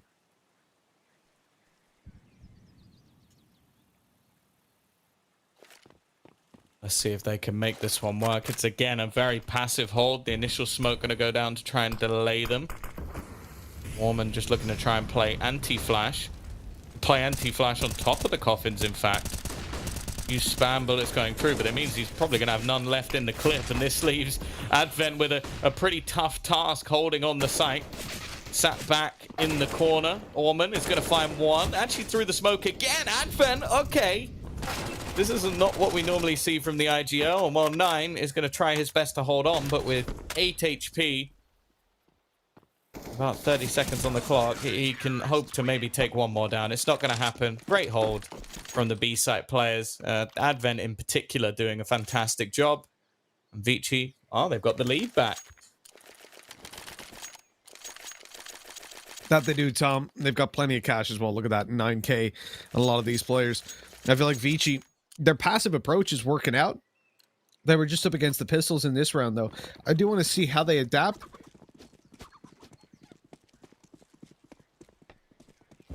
The rifle's in play. It can be a different ball game. I'm worried again, Tom. Can you see why I'm worried? Okay. Oh, they're rotating. They're rotating the player off me. Yay. They early 3-man stacked it, and they realized, okay, we need to go and hold long. They sent Kaze all the way around. This is the right choice. I'm glad they're finally making it and not allowing themselves to have a 2-man A stack for literally no reason.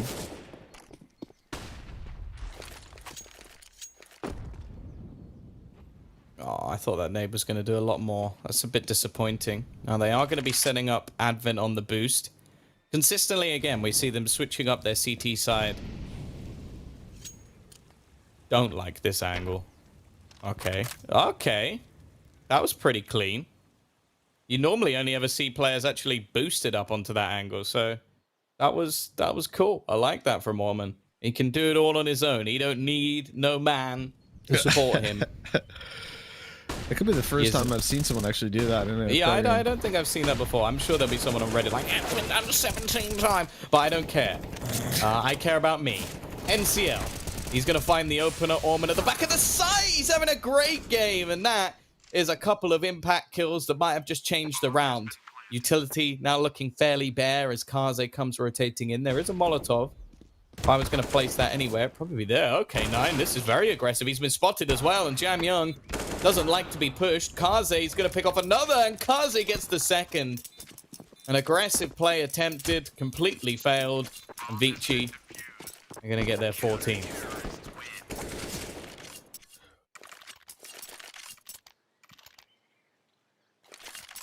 Yeah, they came to play and they're not messing about.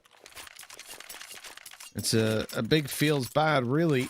If you're here as a Tiger fan, after all those rounds they got, they pulled themselves right back into the game after their terrible first half, and here they are. Getting completely and utterly wrecked.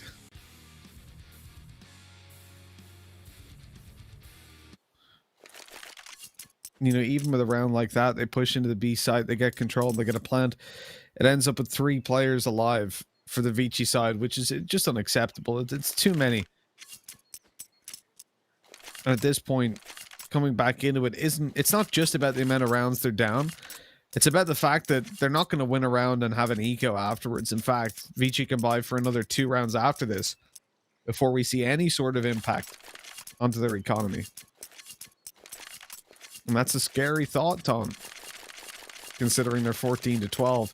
And even 1 round at this point means that overtime is the best hope for Tiger. And if not, they'd be going over to a 3rd map where we all agreed that that's where Vici would look favored to take it across the line. Oh, what's happening there, boys? Now, Zoking's done that multiple times, granted, not unsuccessfully, but you have to be ready for those sort of plays, and you don't want this man gaining more confidence. Like, he already plays like a madman, even when he's playing poorly. Now he's got a double open up. Things are only going to be getting worse. Dobu and 9, they're looking. They're checking every angle. They're hoping to find a wild Zoking. Unfortunately, he has now fallen back. He's gone back home. This is going to leave 9 trying to make a play into banana. I'm not even sure what the plan is here. One man is on banana. The other man is all the way up short. That is a great shot from Dobu. This is something I've noticed in a sense of, like, I feel like Vici on their T side were a lot more decisive. Even in rounds like this where it seems like it's lost, a lot of the time you see more hesitation out from the side of Tiger. And while that was clinical, what a great round from Zoking as well. As I said, he was having one of the worst games we've seen from him, but just like in the last map, right towards the end, he started to come back. Yeah, I feel like in a lot of these rounds, we're seeing Vici really turn up individually, which is something different to what we've seen certainly coming into train. But Tiger, man, they've got to feel flat. They've got 3 rounds in a row to win to get back into this one, or they will be going to map 3. And with it being Nuke, okay, you can sit back and say, well, Tiger beat Vici last time they played there, but doing that twice is going to be tough. They've already done it, obviously, just on Inferno before this one. I know that this is Inferno. What am I talking about? Train. Train, that's the one. Too early in the morning for me. Well, also not as cleanly as they did last time as well. That's the one thing. Is like last time I think it was a 16-11. This time they scraped a 16-14 off of what I would say is more mistakes coming out from Vici than obviously like Tiger played well, but I think that it should have been a Vici map to take. Now they look strong on their second one, and Nuke, arguably their best map, is coming up as a 3rd. They did very, very well in this Veto. Let's just put it that way. Now, it's strong maps for both teams. I don't think it would be clear-cut either way, but you have to then favor Vici going into the 3rd and final. And, well, they don't really want that. This was the one that was a bit up in the air. This was the one, if anything, we kind of favored Tiger a little bit, but, well, 40 seconds left to make their move. 2 players still on banana. The rotation going to come back in towards this A site. Jamyoung's been good. Zoking's been making a comeback. And Kaze a little bit far out of the action. He's just holding to make sure they can't come through Arch. Now, the last time they attempted something through the apartments, it didn't go too well. They haven't been the best at clearing out Jamyoung. They have a few HEs. Zoking, why? Why is that the decision you've made? He starts to cross onto the site in the last 10 seconds. Hands his life away. Jamyoung, though, again, he's given a good chance in this round. The bomb will go down with a second to spare. You have to feel, though, if Zoking doesn't move there, that is done. That's an easy round. I guess he made a gamble. 9 has already picked off one more. The nade over the top is not going to do enough. And the Molotov holding them back. They might as well go for this. They've got the money to play with. The time is ticking away. Oh, Advent, I think he's realized that even though they've got money to waste, he might as well just try and hold for the exits, try and kill somebody off. As they try and leave, NCL is going to fall. Mother Nade's not going to do anything to Kaze. It is going to be 15-13. I am bewildered as to that decision. Zoking is just playing brain dead, I think, is the way we're going with this one. That was ridiculously stupid. Like, what is the logic behind crossing the site?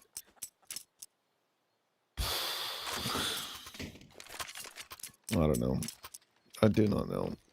But for Tiger, it's a godsend. I gotta say, I hope after this game someone slaps Cabal on the head for that that 2v1 that he threw. Of course I'm still annoyed about it. They'd have the game by now. It could be 15-13 to them if he didn't just rush through a smoke in the 2v1. You could say the same about that round, though, from Zoking. They could have closed the map. Yeah, oh, 100%. 100%.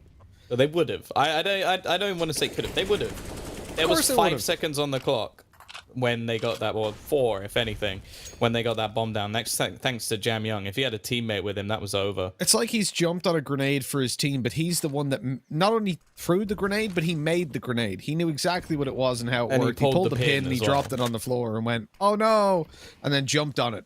And everyone was like, well, why did you do it? Like, thank you, but why? You know? He's not going to answer. He's exactly dead. A smoke's gone down, which has delayed any sort of push. Orman, he's been pretty good, but this is still going to be a relatively tough hold. The spam through does some decent damage, and Advent! This is the last thing I was expecting going into this round. He's just got a triple spray down. The IGL steps up huge. He's still got life in those older limbs. And while Cass, 1v3, 29 seconds, bomb on the ground. He's wary of a flank, but the fact is Kaze is just waiting, looking to hold him in as they look to, well, go one better than their opponents on the previous map. Urkus eventually going to have to try and go for a plant. He's hoping he can bait someone through the smoke, but they're just waiting patiently. The shot actually lands onto Zoking, and thankfully, even he can't lose this round. Vici will take it 16-13. A stellar T side and a shaky defense, but they get the job done. And now they go into what has been their home turf for quite a while now of Nuke. I know that we've got Blair and Dinko alongside us. How are you feeling about that map? Because there were definitely aspects, especially of the T side from Vici, I enjoyed. And then there were a few rounds that I hated beyond belief. How does Advent close that? As if Advent closed it with a 3-man spray down. Like, come on, Tiger. I want to actually bring this one your way, Mitch. What was more frustrating, that Cabal play or Zoking running out from the pit? Which was worse? Would you rather jump off? If you could delete one from your memory right now, what would you get? Yeah, my question to you, I'll answer yours if you answer on what's worse, jumping off the 20th story or the 21st story of a building. It doesn't matter. Well, technically 21st, because you get a 1 extra microsecond of enjoying the view, I guess. Or maybe I'm just very morbid. Terror. That's the other side of it. So, like, maybe it's better to end your suffering sooner. Who knows? You might fall faster because you were higher up. That's true. Gravity. That's I don't true. think you hit terminal velocity in just with 20 stories. But I feel this like is a morbid conversation. Let's move on. You didn't answer the question, Mitch. He didn't answer the question. I'll get The back to Tyloo that. game is later on. We don't need to worry about that yet. Oh, that's true. We have Tyloo coming up. That's morbidity at its best. Have you guys seen Midsummer?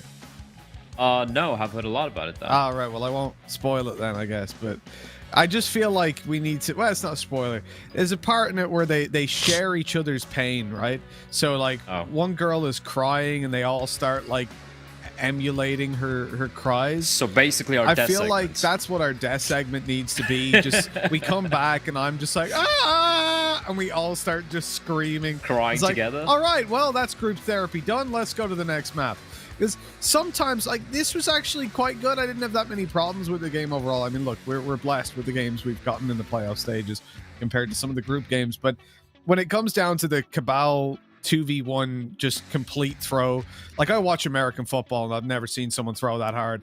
And then obviously you come into the Zoking, like, I would love to have an interview with Zoking where after that and just ask why. And no matter what he says, just why as a response. Just I'd love to see what that man's logic chain is, because that was the most ridiculously stupid thing I've ever seen. Like, yeah, hands down. Which is kind of tragic, because I have to. Oh, by the way, our MVP is going to be Almond. I kind of want to give the MVP to Advent because of that crazy 3K straight on the end at the end over there. But okay, Almond will be our MVP. This map. Yeah, he was. I feel like Almond was actually the most important player for Vici closing this out. If you think about the second half, there was a war of attrition, right? We've seen Tiger. I was worried for Tiger at the start of this game, but then they got a few rounds towards the end of the first half, and they made it somewhat competitive. Going on a streak of 5 rounds as soon as they entered the second half, I thought, here we go, Tiger on their T side. But then we got to the point where a couple of defuse rounds were won by Vici, and then a couple of rounds where Tiger had a chance to get back into things. And if it wasn't for Almond towards the back of that B-bomb site getting those multi-kills, I feel like Tiger probably would have had a chance to at least grab control of the game again. So I think Almond was probably the most important player in the second half, and therefore deserves this MVP. I feel like the tragedy of this game, for me, Tom, watching the two of you, just kind of your mental state deteriorate over time, was a great game. It was some very good counter-strike from Vici in the first half. Great resurgence from Tiger coming in later on. And then the final few rounds, it's brain farts galore on both the sides, which raises a question. It could be the nerves, right? No one wants to go down to the lower brackets. You're going to be facing Invictus. By the way, that game's coming up next, ladies and gentlemen. The loser of this game, the loser of the next map, is going to be going down to low brackets to play for life, to survive elimination against Invictus. But that is coming up after Nuke, and Nuke is going to be the decider. Can Vici move on and face off against Tyler later in the day, or will they be knocked down by Tiger to face, basically facing elimination in that matchup against Invictus? That's coming up later on. But right before we head into the final map here, we will be taking a very short break, because I believe Mitch and Tom really need the breather right now. So we'll be right back. Don't go anywhere. All right.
Welcome back, folks. We're ready to go. Map number 3 of Nuke, as you just saw a little fly around, and we're going to be flying around this map for quite a while, I imagine. But Vici, it's their home turf. It's where they look better. It's where they should be able to close this one out. It's been a tough series so far. 16-14 on map number 1 and 16-13 to Vici, map number 2, that brought us all the way here, winning their own map picks. Tom, how are you seeing Nuke going?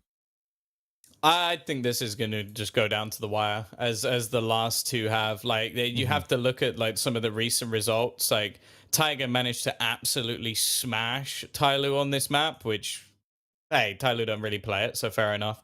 But they've also gone on to beat the likes of Beyond, who we've pretty much stated their only good map is Nuke, and they beat Vici themselves earlier in the tournament. So their Nuke has been one of the best.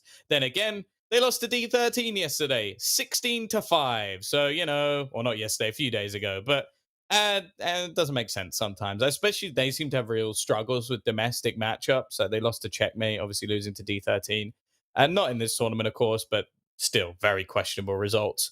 The one thing I will say is that they were much more convincing the last time they played Vici on pretty much all the way through the series. Like, sure, they lost the first map, but I think that was them trying to go for a bit of a surprise pick. This time they've gone for more comfortable choices in the likes of Train, and it was very close to them losing it.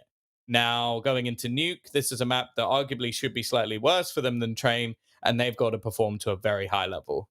Yeah, absolutely. And this is definitely going to be a bit of a challenge when it comes down to Vici based on that previous performance. And it is odd because it seems like Tiger are that one team that can actually challenge Vici on maps that they're incredibly comfortable on maps where they can take the likes of Tyloo the whole way or even beat them. Tiger are able to come through and show them how it's done. Now, I think for Vici, deciding on starting sides could be a relatively big deal. I mean, you look at their history on this map, and I have to say, if they manage to get that CT side start, Tiger could be in for a little bit of trouble. I mean, we know, obviously, that typically Tiger aren't necessarily the best when it comes down to CT sides, and with the exception of the game versus Checkmate and Beyond, they've always started T side on the Vici side. And it's been like 10 rounds. I think it's 9 rounds average, which is pretty fantastic. And they're going into the knife round, obviously going to be deciding which team manages to start where. I don't know about you, Tom, but for me in general, the CT side is going to be weaker for Tiger. And I don't know if they'd rather start there like on the previous map because of that.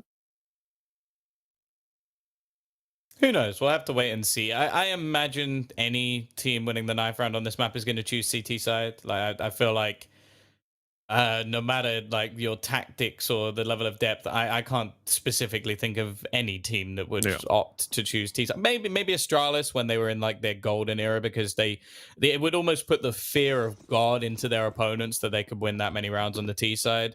And I guess they got used to it because they would always pick the map, so then they'd have to start T side.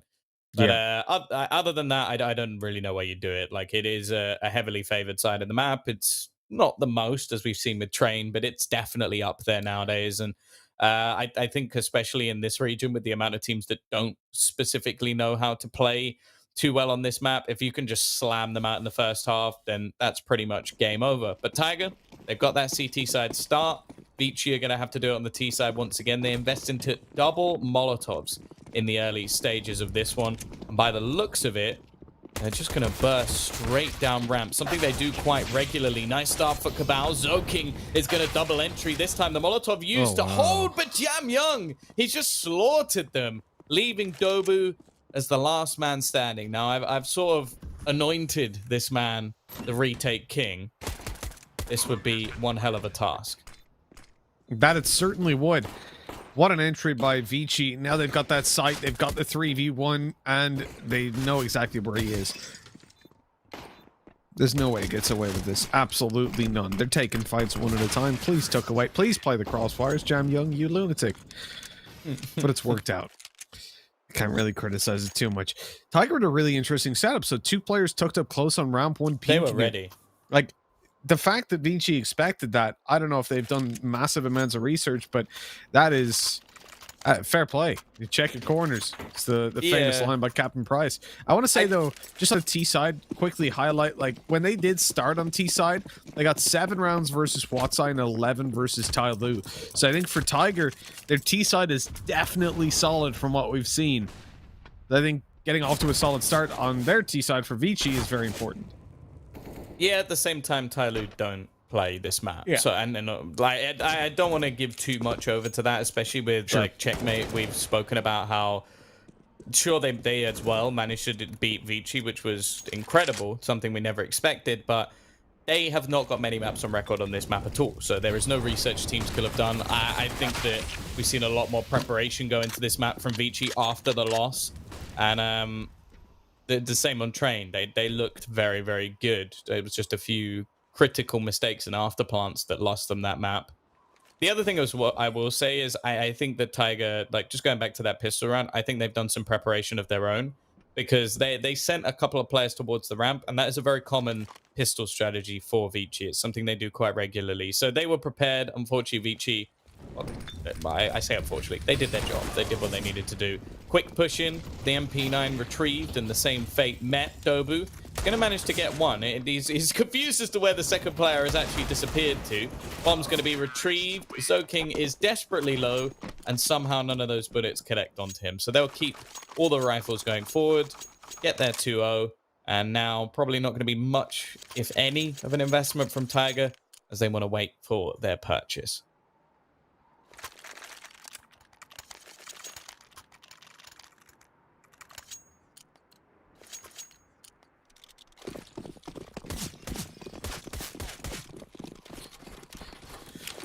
It's one of these depressing rounds where you just know what's coming. And I think you got to approach it with some form of strategy. I love to see teams playing together.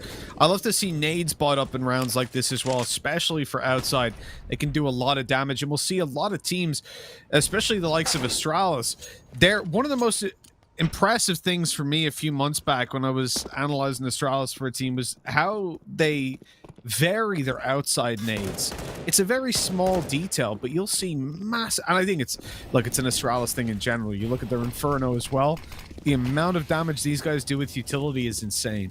And when it comes to Nuke, it's like anytime you go to outside, there's probably a nade coming to you. And it's very difficult to predict because they vary it. Sometimes they double stack it early. The player that's coming to A main will lob one with you. Sometimes the player A main will lob one. The second guy will delay 5-10 seconds. It's pretty much at random at their own discretion and lob one through.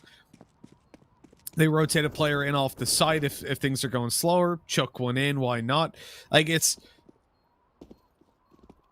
In some ways, it's a minor detail, Tom, but if you can manage to deal 30 damage to a player every single round, well, that's worth the investment because it makes it much more likely you survive, and what's just happened. Zoking had an SMG, in fairness, but now they've lost a rifle.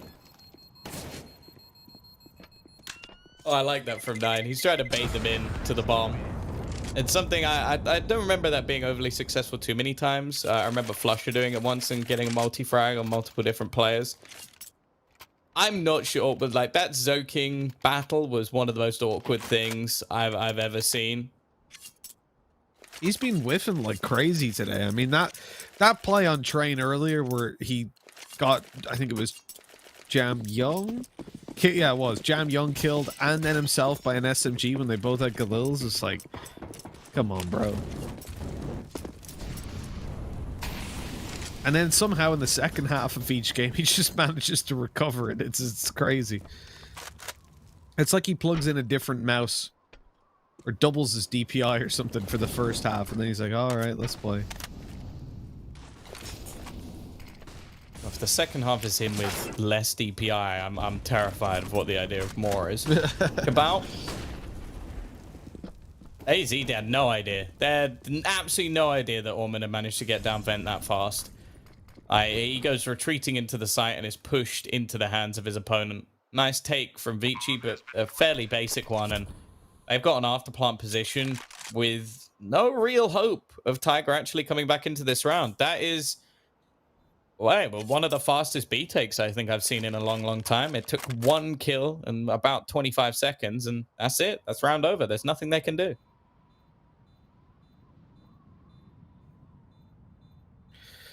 We saw it earlier on, Tom, but it was the T side on Inferno that did this. The 4-man save. Certainly more normal to see the CTs, and it is what I said at the time, right? We see it sometimes when you get a bomb plant and the team just doesn't feel like retaking it. I think it's the right call considering where the economy's at. I don't disagree with this in any way, shape, or form.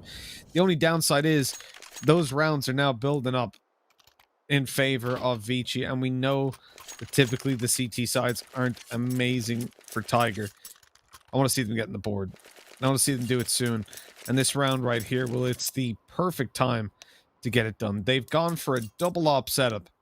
On the CT side, that can cause a lot of damage, but it also limits your retake ability. So they definitely have to come through with much better holds than what we just saw in that round.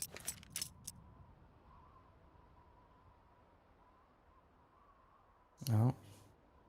I've got a slight pause. It doesn't look like one of a tactical nature either. Maybe a slight tech issue. The change up to the secondary op, I imagine, is going to set Cabal up to hold the ramp on a more individual level. I have to hit some pretty tasty shots because that's a position that Vici really do like to pressure. I think a lot of teams underutilize ramp because of how much of a tight chokehold it can be, especially because you can get the same direction with the set of smokes outside, which is, although more open, normally the safer of the two options. They are going to throw out a little bit of utility. Now, this investment into double AWP is something that could probably be countered by some faster A-site takes. Again, the vent drop's going to come in with Zoking wrapping around. They've gained so much map control with very little resistance, and Cabal, it seems like he's aware of it, almost as aware as Advent, that he's going to come peeking around that corner. Even still, though, Jam Young will fall. But do they expect this second player in the form of Zoking to be here so soon? Just waiting patiently, looking for some sort of opener. The bomb, however, I'm actually interested to see where that is dropped. Was that an attempt to get into the vent, or did it fall down the vent? No, it's up It was above. an attempt. That's rough. That's really tough because it's not as easy as just jumping down. Instead, you've got to take that fight hard and fast, get out onto the side itself. This is the round we wanted to see from Tiger. There's the nade kill for Cabal. After tagging him up with the op, he finishes Alman off. Advent's low as well. And this flank, well, it's one of the better opportunities. Cabal only able to get one before going down, but Kaze is dealt with elsewhere. And Zoking's got an ace clutch, a 1v4. Pretty much no hope.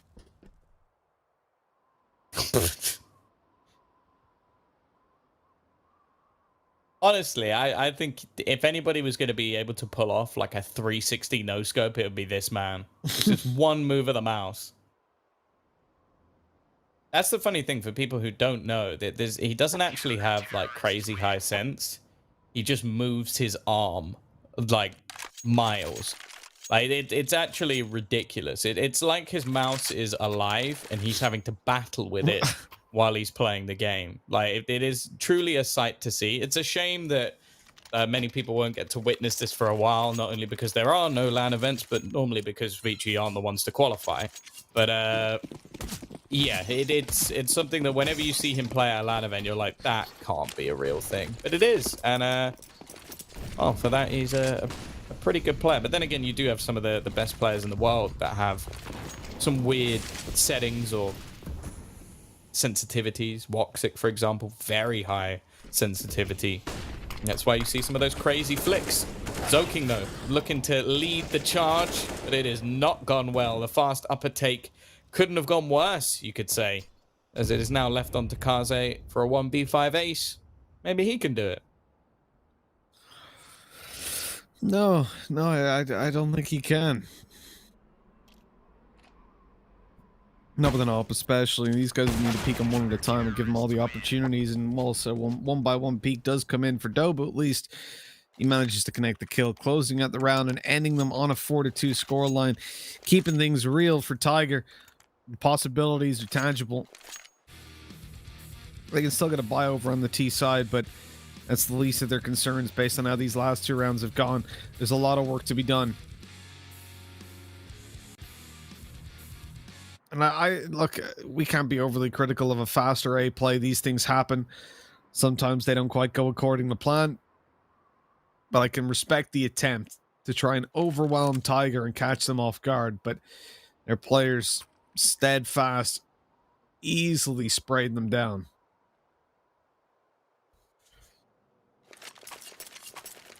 And Tom, I wonder if you're Tiger at this point, you know that you're coming up against the final buy in a way for Vici for a little while. Like, you can equalize up 4-4.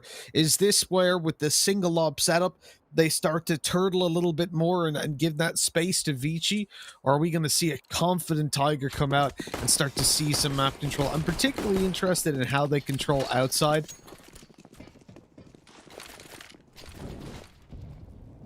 Allman, it looks like he might be going for a vent dive again. He's been hugely successful with this throughout the game so far, but it looks like they've been denied, at least for the moment. Flashbang going to force 9 off the angle, and Allman, in fact, isn't going to take the risk. Now, Zoking's managed to get very close to Mini, and in fact, just the utility that was thrown out by Allman has actually baited Urcast into rotation. This could be perfect for Vici. They've almost played off the fact that they've done something so many times to now try and switch things up and gain control elsewhere. Jamyoung checks underneath to see if he can spot anybody within heaven. But it's actually going to be Dobu who catches out Zoking lurking around the outside. The thing is, it's whether or not he expects anybody else to be this far out, especially at this point, and more so whether or not Jamyoung's position is going to be as impactful as it could be. It definitely seems like NCL is aware, but sometimes against Jamyoung, being aware is not quite enough.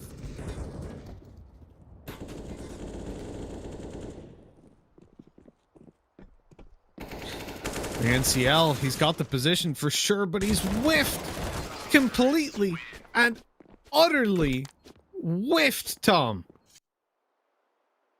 Oh my. That round was his. He had it. I don't know if it was his. Like, he was surrounded by 3 different players, but I get what you mean. He should have at least got something there. The player close was low as well, right? That could have easily been a double. The peak from heaven was perfect, but... Wait, Jeez. why did...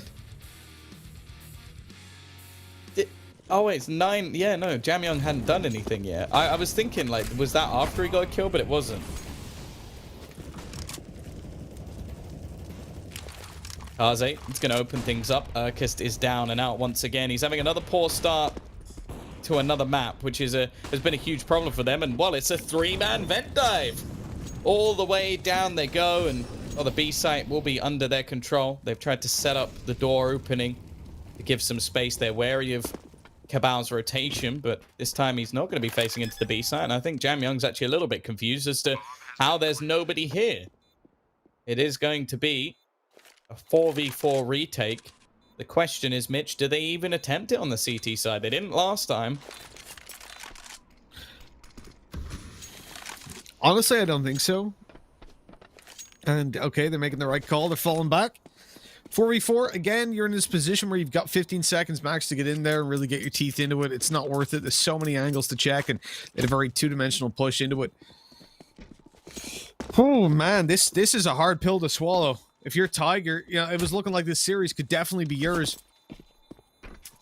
And whilst the possibility's still there, and I do genuinely think they'll do better on their T side than what we've seen from them on the CT so far. I mean, they'd be hard-pressed not to, Tom, really, wouldn't they? I do think they need more. They need to stop Vici because this ball is rolling, and it's starting to snowball. It's not even turning in... I don't know. What's a giant snowball? Boulder? A snow boulder? Is that what it is? I don't know, Tom. What's it called? What would you call a snowball? It's become the size of a boulder. I don't know. Big snowball. I'm googling it to see if there's a name for it. Big snowball name. Ooh, nice start for Cabal. Gonna get that opening pick onto Kaze, who has been causing them some problems. Zoking as well, trying to lurk outside. Obviously, 6 rounds on the T side of this map is pretty decent. 9. Oh, he's got the right idea. He's even feeding information over to his teammate, but it doesn't matter. Zoking's going to win that duel anyway. And now the smokes fall outside. There's not really anything 9 can do. He's going to go rotating to try and support on the B side of the map. The bomb's actually still outside. They've not dedicated to this. They've thrown those smokes down again. And it's, as said, like, they seem to utilize a lot of their grenades, not just for takes, but for baits.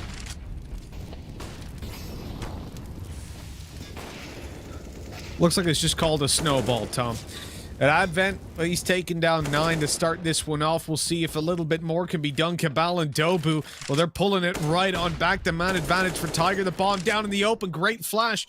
Dobu not able to deliver as NCL falls. This is getting a little bit scary. Dobu delivers, though, yet again. He's mailed it. He's posted it. He's licked the stamp. Although you're not supposed to do that for hygiene. Instead, people could poison the stamps. I watched a Criminal Minds episode where they put arsenic on it. And everyone licked the envelopes and they died. So don't do that. Lick your finger and put it on. It's a better play. Safer, just in case. Never know, Tom. But also I learned that if you roll a snowball down a hill, like a big snowball, a human-sized snowball, it's just going to fall apart. It's of uneven centrifugal forces. Makes sense. Because of the weight of it. But yeah, they're not called boulders. I mean, they should be called boulders. Tom, if I had a snowball the size of a house, it's not a snowball anymore, is it? You know what I mean? Apparently it is. I don't know. Doesn't make sense. I don't know. Okay. Size doesn't always matter, Mitch. You should know that. Well, Tom, as a perfectly average height male, I don't know what you're talking about.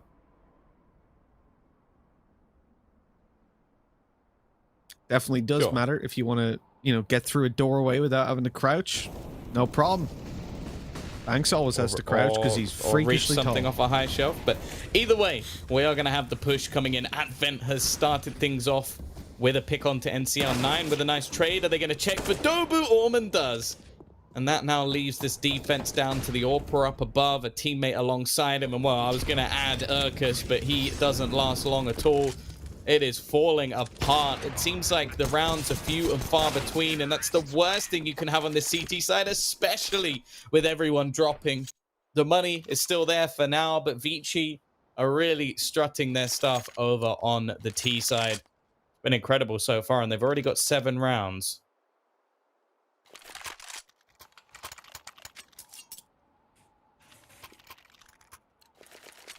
Yeah, 7 rounds T side ain't bad. Just kind of waiting here, you know, finger on the vein of Tiger, trying to see if I can get a pulse. See if I can get anything from them. And the double up setup again coming out. This aggression, I like it from Cabal. Yeah, oh, I don't like it anymore, Tom! Why? Who shift walk? But guys, look at your left! What's happening? What is this round, dude? Gonna push up ramp with an op? Have your support player then flashed and no one checks him? This is just madness. Manly screams. Manly screams. No one heard that. Dobu. Playing with the doors. The bomb's gone down. Advent low, but with Jamyong and Zoking still standing, it may not be too much of a problem. NCL the only one with a kit, and Jamyong is just looking incredible. A rotation coming in from the remaining 2. Counter flash is being expended. Need to get into this quickly. Jamyong trying to switch his angle and actually gets caught. Leaving Zoking and Advent to try and hold on. This is a risky angle from Zoking. It stopped being a viable one. Oh dear. Oh, that was a little bit too close. He's got it. He's got it. He almost lost off not being able to find the bomb. But Tiger just about get it through. I don't want either of these teams to win after what I've just witnessed. Push ramp with the op. Why? You know, the aggressive angle I like, Tom, and I immediately stopped liking it when he showed LW and rushed up. Then the flash, they don't check the corner. Okay, they don't expect the second player to be ramp, and I wouldn't either after such a ludicrous push that screams solo ramp to me. He gets one, they trade out, they go B site, they get the plant, and then they peek one after another. There's just no need with so little time left. What was Zoking doing up on top of that site? Why? I just give up.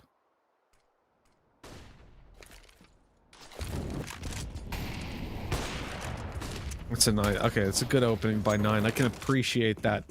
Molly into the corner. Well played to isolate him.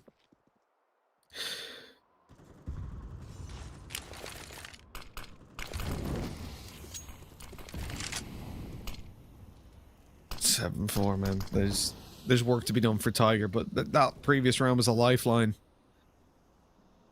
And they almost cut their own lifeline, but then they got extended another one. It's like a parachute. They pulled one, they cut it, but luckily you always have that backup parachute. Not always. I guess you always do, but I don't know. Don't go parachuting and presume there's a second off what I said. Just double check. I was gonna say I don't want someone tweeting at me. I went, but would they be dead, wouldn't they? So they wouldn't tweet, I suppose. So it'd be fine. Do what you want. My son said, Mitch man. On his way down, he rang me and said, Mitch man told me I was the second man. Oh, NCL, the timing couldn't be better. And the 5-on-3 now ensues. Zoking can only get one back, and NCL's just gone ham in this round. It's a slaughter for Tiger and Vici. Oh, their money's starting to run dry. They're going to have to probably take an eco in this round, maybe a few pistols here and there. It seems to be the Tiger way. Go down heavy, come back stronger, and then make the game competitive. The question is, Mitch, is this going to be a repeat of map 1 or map 2 where they get it over the line, or where Vici managed to close it out in the end?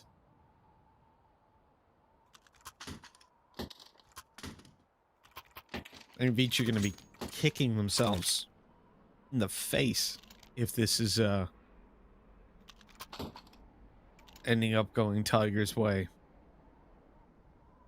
That round has infuriated me, and again I go back to the point of, can you imagine coaching or analyzing for Vici or Tyloo especially? My God, these people are brave. They deserve some medals.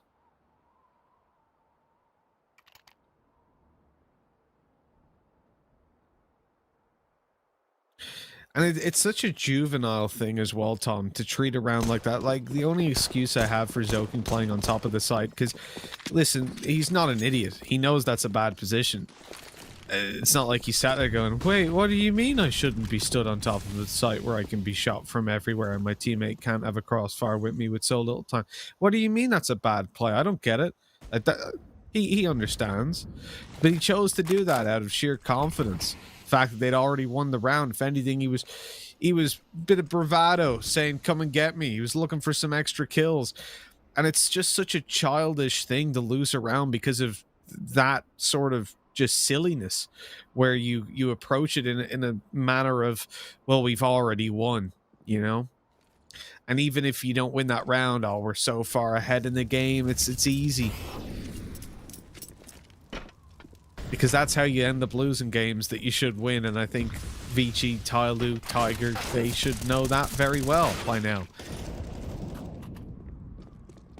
Urcast was on a bit of a tour, having a walk around.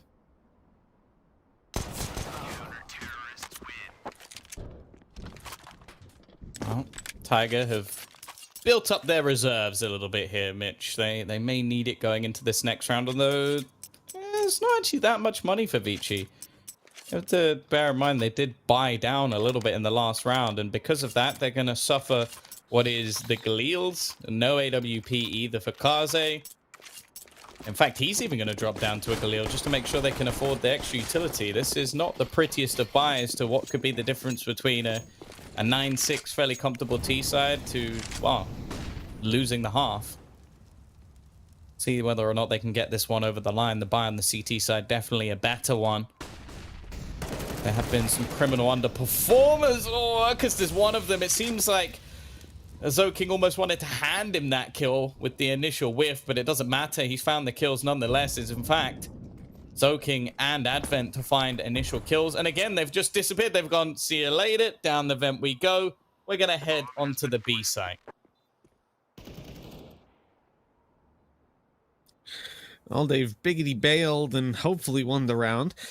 At this stage, I see very few ways to end up throwing this one away, as Tiger should just look to turtle in and save, but there is a player still out here in between them. They know all about him, and Zokin goes down. That should be the end of the damage done, but no, Kaze, well, he'd managed to evade my eyesight. I thought he was down below on B, but instead he'd come up behind, taking a kill, and Cabal last alive. Oh, that is not a good position to be in at this stage of the round. Had the option to go CT, wanted to go into heaven, and, well, he's in heaven now. He's gone. He's dead. 1 round left. And at this stage, Tiger are guaranteed to have a bad CT side. This half is... They're walking the line between bad and atrocious, and this is where they've got to choose which side they're on.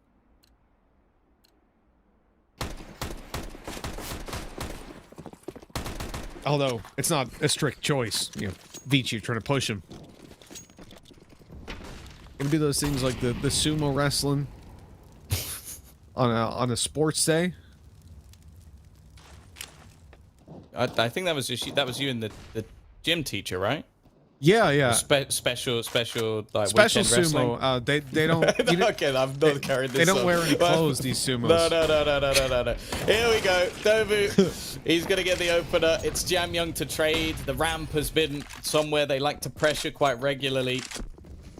They're going to get onto this B site again. I feel like that's been the main goal for Vici in this match, is to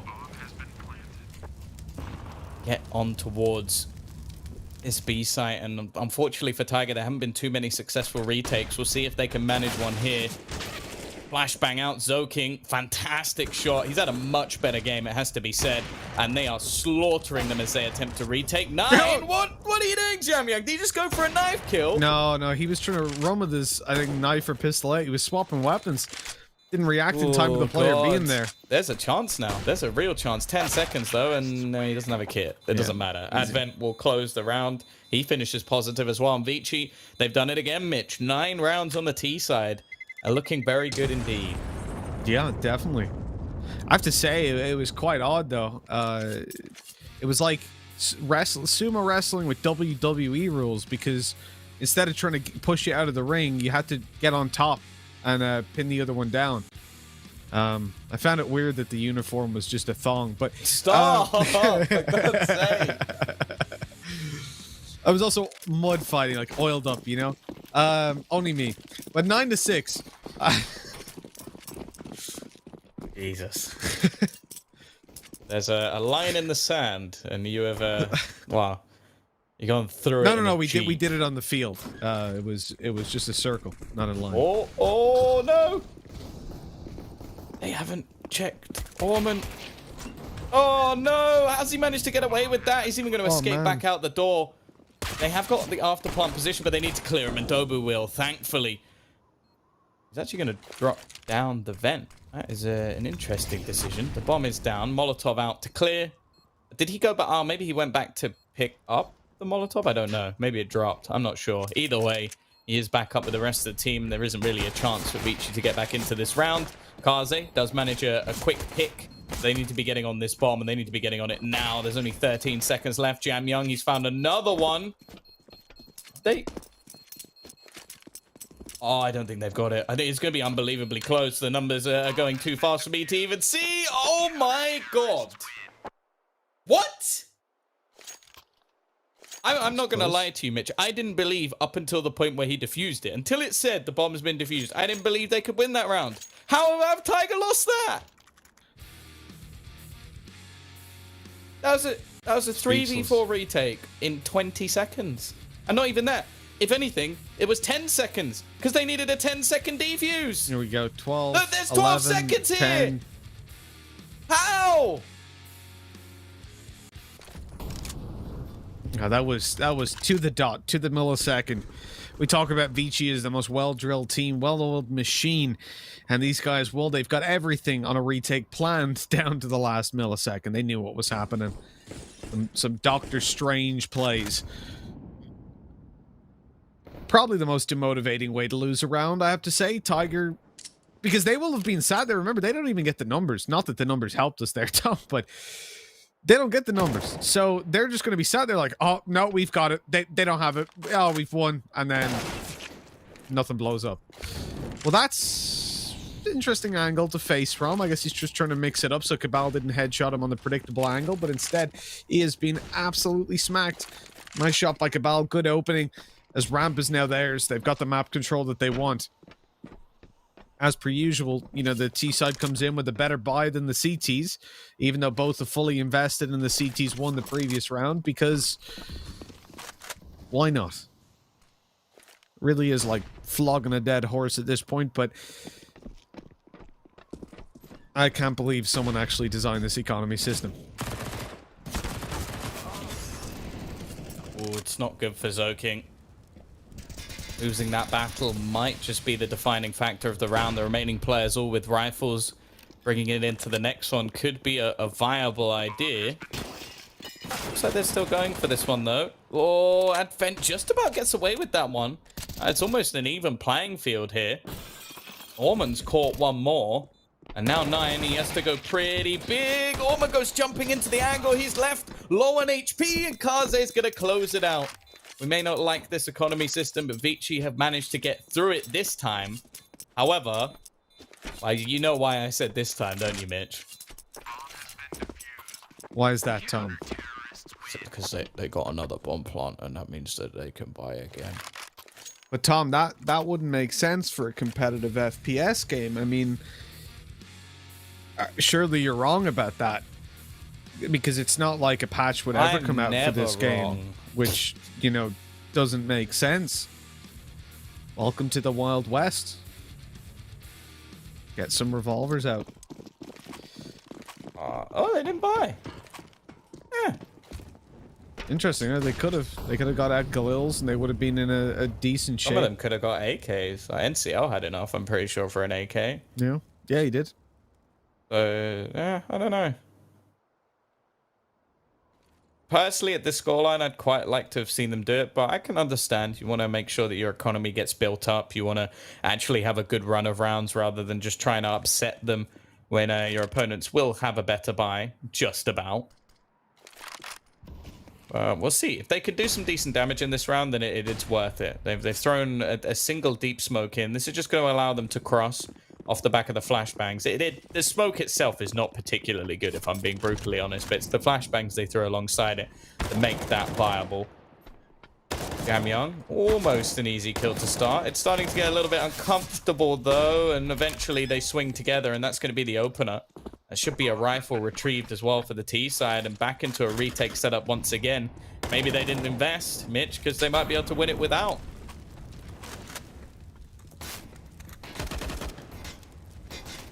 It's just ludicrous if they do, to be honest, but Deagles and armor can always do some damage, as we've already seen, and more comes in with Advent getting shut down. Zoking, well, he sees that there's Deagles peeking him on a headshot angle, and as Kaze falls, he doesn't feel like taking that risk anymore. They've done it.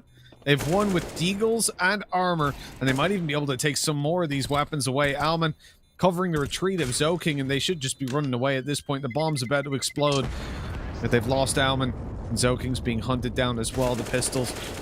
Oh, that was scary. He makes it away. Just one weapon saved. What a disaster. Yeah, it seemed like that all started with just Jamyong being in a position where it's very, very open. Like, I guess maybe he didn't expect that many people to rush down, but I feel like with the amount of control that they lost, he needed to reposition earlier. Of course, from then onwards, it just came down to Tiger hitting some fantastic shots and Vici not being able to trade any of them back. Now, though, it's Zoking, one rifle, and the rest of the team all taking an eco. He's managed to get away with a pretty tasty opening pick onto 9. And with how he's performing so far, this might still be possible for Vici.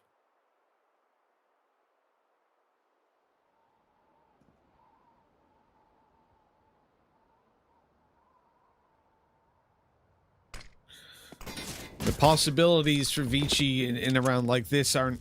I mean, I'm not going to side with them. That's for sure. Even after one kill, it's just USPs, P2000s. You've only got the AK to play off of.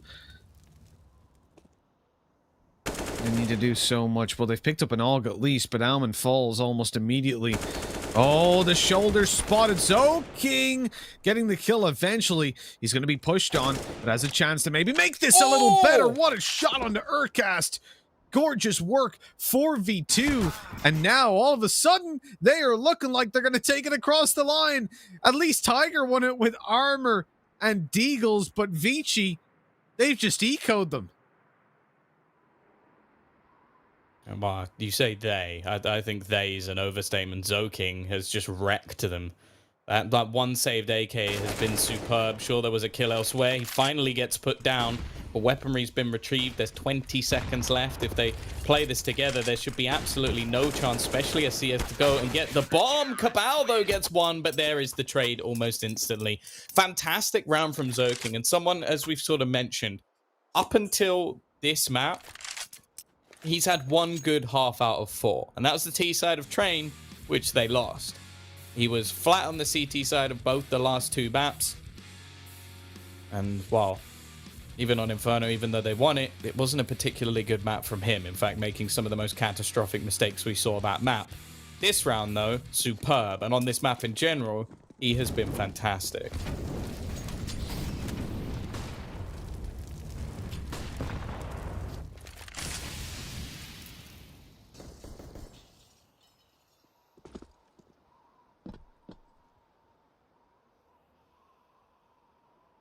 It's ludicrous, really, how these last 2 rounds have gone. It kind of defies all logic, doesn't it, Tom? When you see how they go down, but we've come to know it. We've come to, well, I would say love it, but I don't want to lie. We've come to accept it. Let's put it that way. With 5 rounds between them, I mean, this is the chance for Vici to really just run away with it. If they win this round here, Kaze's already tagged up on the AWP, and he's playing a much more passive role now towards defending outside. Alman's there to support as well, but I think he's just going to make his way in towards main and help out on that A defense. Well, yeah, okay, he's running in there quite aggressively. Manages to tag up Cabal a little bit. I thought he was going to shift his way in, but he just comes steamrolling. Certainly scared them away from any of that control. And now Jam Young, well, he's solo here and he gets 1, but that's all. Had to get much more in this position, but that's why Kaze is there to trade him out and now just hold off. They're going to play for retake. Oh, don't open that door. Ooh. And they know he's here, so they can't actually plant the bomb. There's not really a safe spot, to be honest, but Advent's going to go a little bit too far forward, and that's going to be Urcus cleaning things up. Into a 3v3 we go. King somehow managed to win that duel versus him, though, even on low HP. That seems to be the story of this round at the moment. A lot of low HP players looking to battle it out versus each other. Really is a chance for a multi-frag on any front, and there's 9 dominating the ramp. An integral kill, to say the least. Ormond's the one that has to make the majority of the move here, as King is 1 bullet away from being turmoil, and Cabal is going to close out Ormond. King has no choice but to save, and he needs to try and outrun the bomb radius, which on this map can be very misleading indeed. Should be okay at this point. He's only going to take 1 HP, but he only had 6 to play with.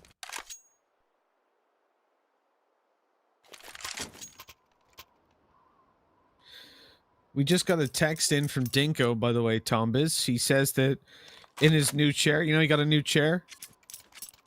Did you see that? I presume he's been texting us about it a fair bit. He said he likes to sit back and take a load off. Fair play. Wonderful. It is still early in the morning. I do enjoy Counter-Strike as well, but maybe not quite as much as Dinko does. Yeah, it's odd. You know, he really, really likes Asian Counter-Strike, and I thought he was exaggerating, but no, apparently he's likes to get his rocks off to it. Enjoy it. Have this some has fun. I stopped respect even it. just being innuendo at this point. What? I'm saying he like has a little party. Oh yeah, the classic phrase of party is what you just said. Yeah. That just means to have some fun.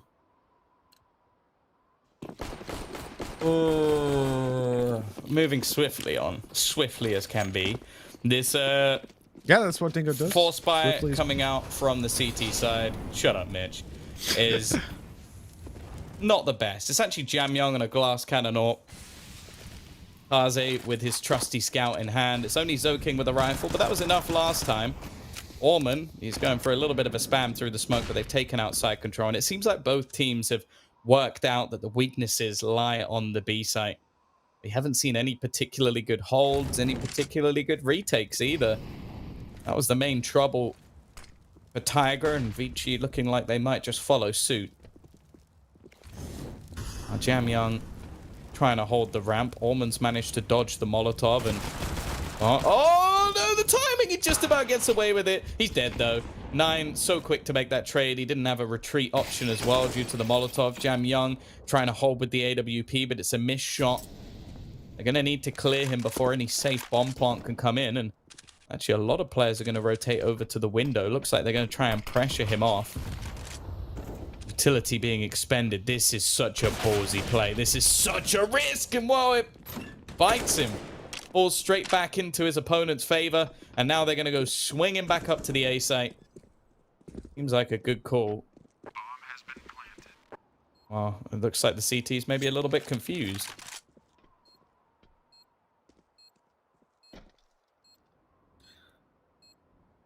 Well, Vici, there's a nice kill. They can actually go for this in a 2v3, but time's very limited. 20 seconds, less than 20 seconds to get in there and find 3 kills. You know, they're just going to be taken away and saving these weapons over. Again, the right call. 12-9 as things get suspenseful. Tiger, they're trying to come right back into this one. They're trying to make it competitive, and they're doing a damn good job of trading these rounds back and forth. We're still seeing the confidence alive within this terrorist side roster.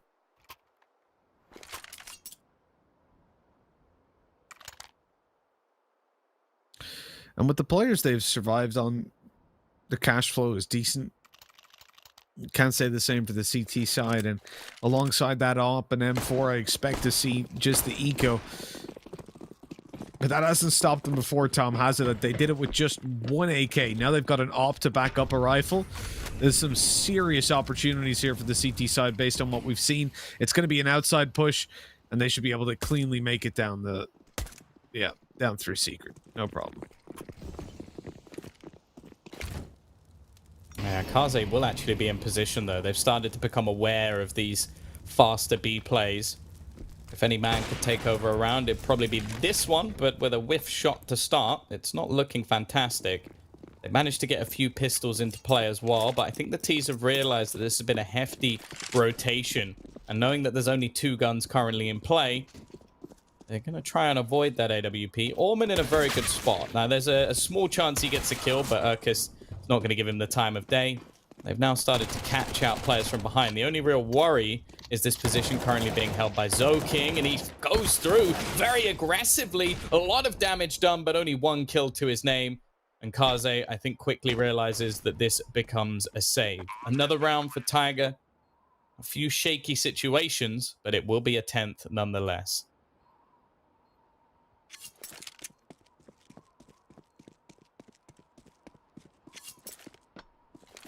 I think for Vici, though, you can look at this as a positive outcome. The fact that they've been able to save over the op, or presumably this shot has to be hit onto Dobu, who's quickly hunting him down, and this is going to be tight, but he gets it just about. But there's another player on his way now, 10 seconds left, so plenty of time to get in there for Cabal. He's actually going to wait for 9. They're going to push him together. Kaze, he has the right idea and going out a little bit wider, a little bit more aggressive. There's the flash. He pops one of his own. 5 seconds he has to survive for now, and they're leaving him alone. They realize opportunity's gone, and they don't want to lose any more weapons. Keep that economy nice and healthy over on the T side, but that does mean the AWP will be saved over to the CT side, and they can afford to buy up alongside it now. Where, had they have taken him down, they wouldn't be able to afford an AWP. It's still got pieces missing, though. I feel like Vici have been spending enough over these rounds that the buys are not coming in as, well, as clean as you'd like. Bear in mind, they don't have a kit. That's something I never really want to see, especially with how many times they're losing the B side. But that's why they're having a complete change of pace. They go for outside control, try and adapt in a way that denies that early B presence that we've seen so regularly coming out from Tiger. Nonetheless, nothing comes of it. And Dobu, in fact, just realizing no real need to take too much of a challenge here. Gonna wait patiently. And then that's all it took. A lot of utility expended, the smoke's no longer there. And the T's, after what is an initial hold, waiting for any aggression, are probably just gonna go for the same outside take once more. Yeah, they sort of just let the CTs mess around, waste their own utility, and it only cost them a little bit of time, and they've removed that from the late game. Oh, but there we go. The aggression that came through from Kaze gets a kill onto 9. He backs off, and with that, the man advantage now firmly secured for Vici. You're looking at an A push, at least, with 2 players pushing in through blue. Oh, but they're not checking. Oh, they are checking above, so they get 1, and Zoking is there for a double. Pulls it right back. Man advantage still in play for Vici.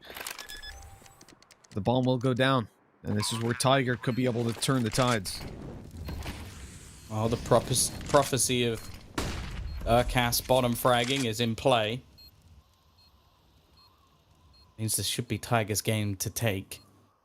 Dobu and NCL. NCL's been having a damn good map on this T side so far, and he's going to need to do it again before I can even finish. It's Orman to get their 13th.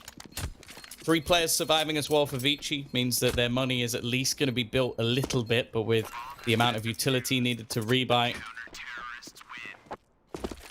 with a couple of players still being lost, it's not going to be as clean as you'd like. The T's with a bomb plant as well are going to have enough money to buy into this round.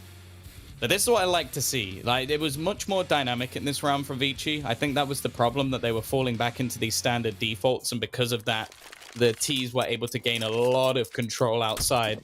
This time they take the pressure initially, but it's not just that. Like, they gave it up after, what, 30 seconds after their smokes faded? But then they take some control elsewhere. Kaze's aggression makes things quite awkward. This is fast, though. Urkas is going to create the same sort of pressure that we saw from Orman earlier in the match. He's going to take that vent control, and now the rest of the team, if they want, can go for a similar execution outside and have that man in the backlines already.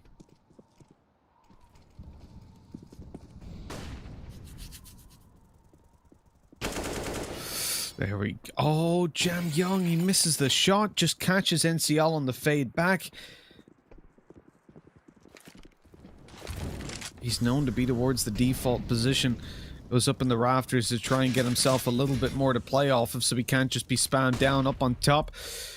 This is risky. I mean, there's not much else he can do because he'd be spammed through the floor either way, and that angle not going to be good for anything real. Oh, he's actually got NCL. Finished him off from the earlier damage and lit Urkas to 29. That's more than I expected from him. Why is that out in the open?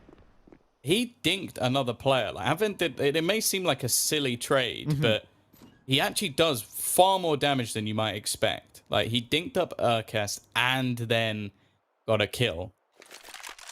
Now, Orman's just waiting for the rotation. This battle between Kaze and Cabal might be everything in this round. There's not a lot of time left, but it's weird. Like, Cabal's nowhere near the action. They're going to know this. The site's been taken on B. The remaining 2 players are low. A free kill on the first. Urkas now the only one remaining, and he's got to hold out for a damn long time. Another 20 seconds before they even really have to worry too much. He's only on 29 HP as well, and they're going to start trying to get players onto this bomb. The peak coming out, the door closed, and Kaze lands the shot. He's going to go hunting for his AWP, which is retrieved, and now it really does get tough for Tiger. 14-10 in favor of Vici. Only Urkas and 9 with enough money to buy. And while the CT side, they're going to be looking fairly good going into this next round.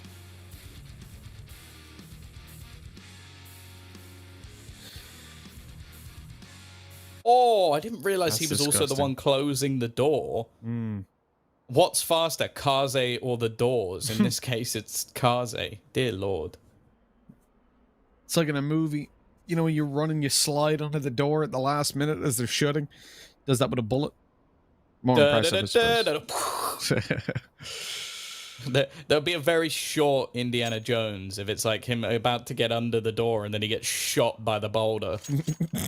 Or the door just slams down like it's been going slowly the whole time. The tether I'm breaks. sure there's probably a parody of like him going back to grab his hat and then this door just being slammed. Like, His given arm. how stupid that would be, it's like you lose your arm for a hat. Yeah. What happened? Well, it was running away from a boulder and it ran over your arm. No. The door was closing and you just slid out as the door closed and shut on your arm. No. I made it out, but then I dropped my hat.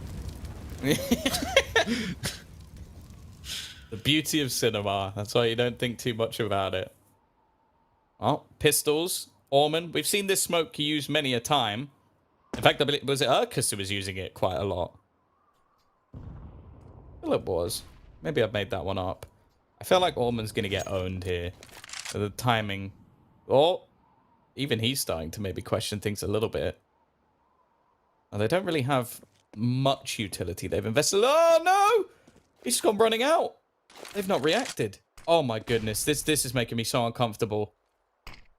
I want to see anything other than this, PGL, please. Can we just watch someone wandering around the side of the map? This is ridiculous. They finally got punished for just standing in the complete open. Obviously, he couldn't have known they were there, but that's still a ridiculous angle to try and hold. Jam Young. Jeez. All right. Triple spray down, and it's closed out. We can forget about what Orman just did. Promptly. See, I wonder if you know the Men in Black like eye thing that like wipes your mind. I wonder if just like putting bleach over your brain would do the same thing, because there's a few rounds in this tournament where I think I've thought about attempting that. I'm gonna say it won't.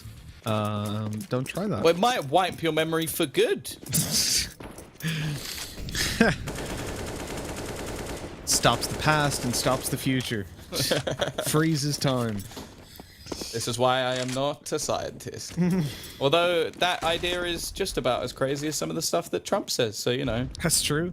Maybe I'm the future president of the United States. I don't think it quite works. Yeah, it's a shame he didn't try to cure himself by injecting bleach like he told other people to. That is true. Maybe he did. You never know. Hopefully. You do. Don't do that. Nonetheless, 15-10. Opening kill this time for Orman. Urkus goes down, and well, prophecy was foretold that if Urkus finishes bottom, they're supposed to win. Maybe Vici are the chosen ones. They are the ones destined to beat Tyloo, and if no one else will do it, or no, they won't let anyone else do it, I guess. The bodyguard of Asian Counter-Strike. But either way, they've still got to close this one out. We've seen some pretty impressive comebacks. Zoking being the biggest of them. He's 24-16. As said, he's had some poor performances. Oh, just about gets around the corner. That's uncomfortable. He's going to get one as well on his way out. Sure, it's not perfect, but he delayed for a long time. 30 seconds on the clock. Jam Young's in position once again. We saw him in the last round. He's ready for them, or almost, it seems. And even though he doesn't get any kills, he's delayed them for a very long time. Jumping back around, that's a risky play to make, but Orman's still there alongside him. They're going for the plant within the smoke, but he's not going to be able to deny it. Doesn't overface here. Has support coming out from Kaze and also Advent, who's fallen. They might hold on to this just yet. A 2v2. 29 seconds. Cabal in such an open position, it might not be expected, but it's been spotted. It doesn't matter. It's left onto Kaze, and he can't do it. Tiger, they cling on. Their claws dig in, and Vici have to fight another time. Once more into the fray, and I guess we're going to be here for a little bit. I mean, the reality is, when we look in towards the Vici side, CT defense, they've got, what, 2 buy rounds at a force between them and an OT on a map that they are dominant as hell on. I don't believe, but maybe Tiger can do it. Overcome the odds, who knows? That's a nice little bunny hop by Kaze. No shot's gonna hit for him though. And he ends up caught on the other side of the molly, where Dobu's able to drop down from outside, take him down, spin on Alman. What is that? That's complete madness. drop a flash, down the vents they go, B side stairs, and a 3v5 with the money they've got. I think already Vici just saved. Yeah, probably the right call.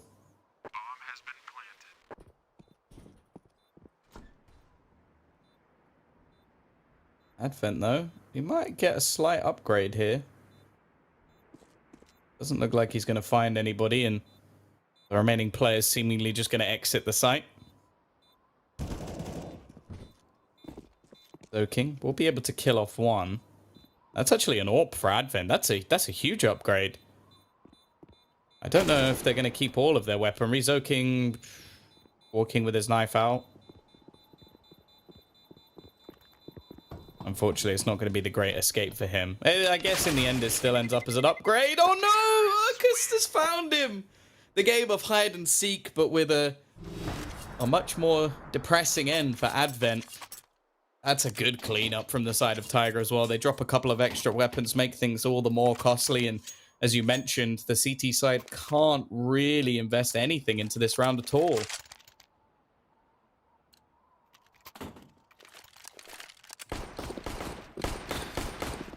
Well, they have literally won this round in the past, though, Tom. We've seen it with an AK. Let's see if it can happen. You know, I've learned to disregard logic when it comes down to deciding what rounds matter and what rounds don't. There's no way to figure it out. There's no way to calculate it.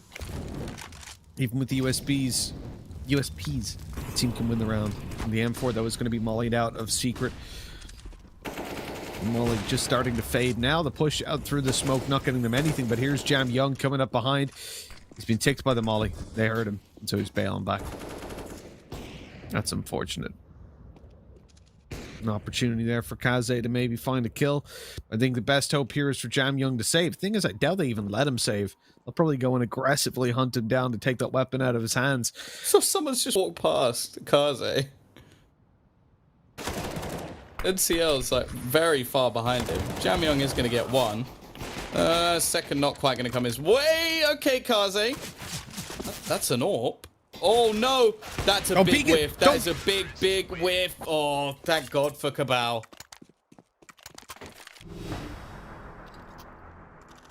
If they peek that,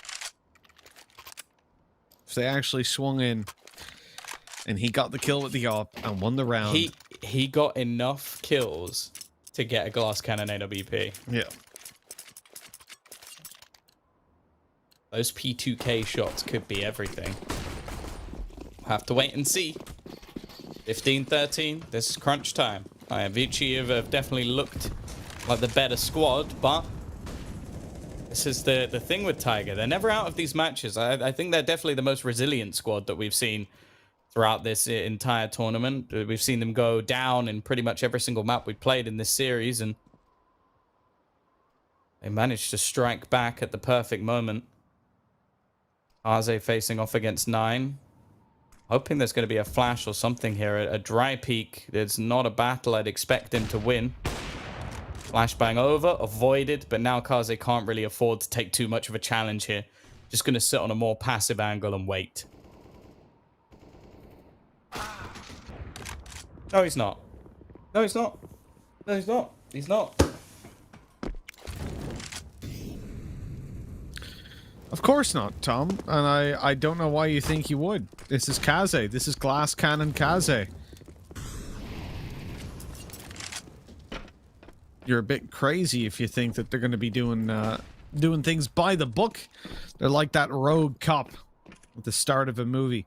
Beverly Hills Cop. You ever seen it? Or them? Hell of a movie. Sure. / series.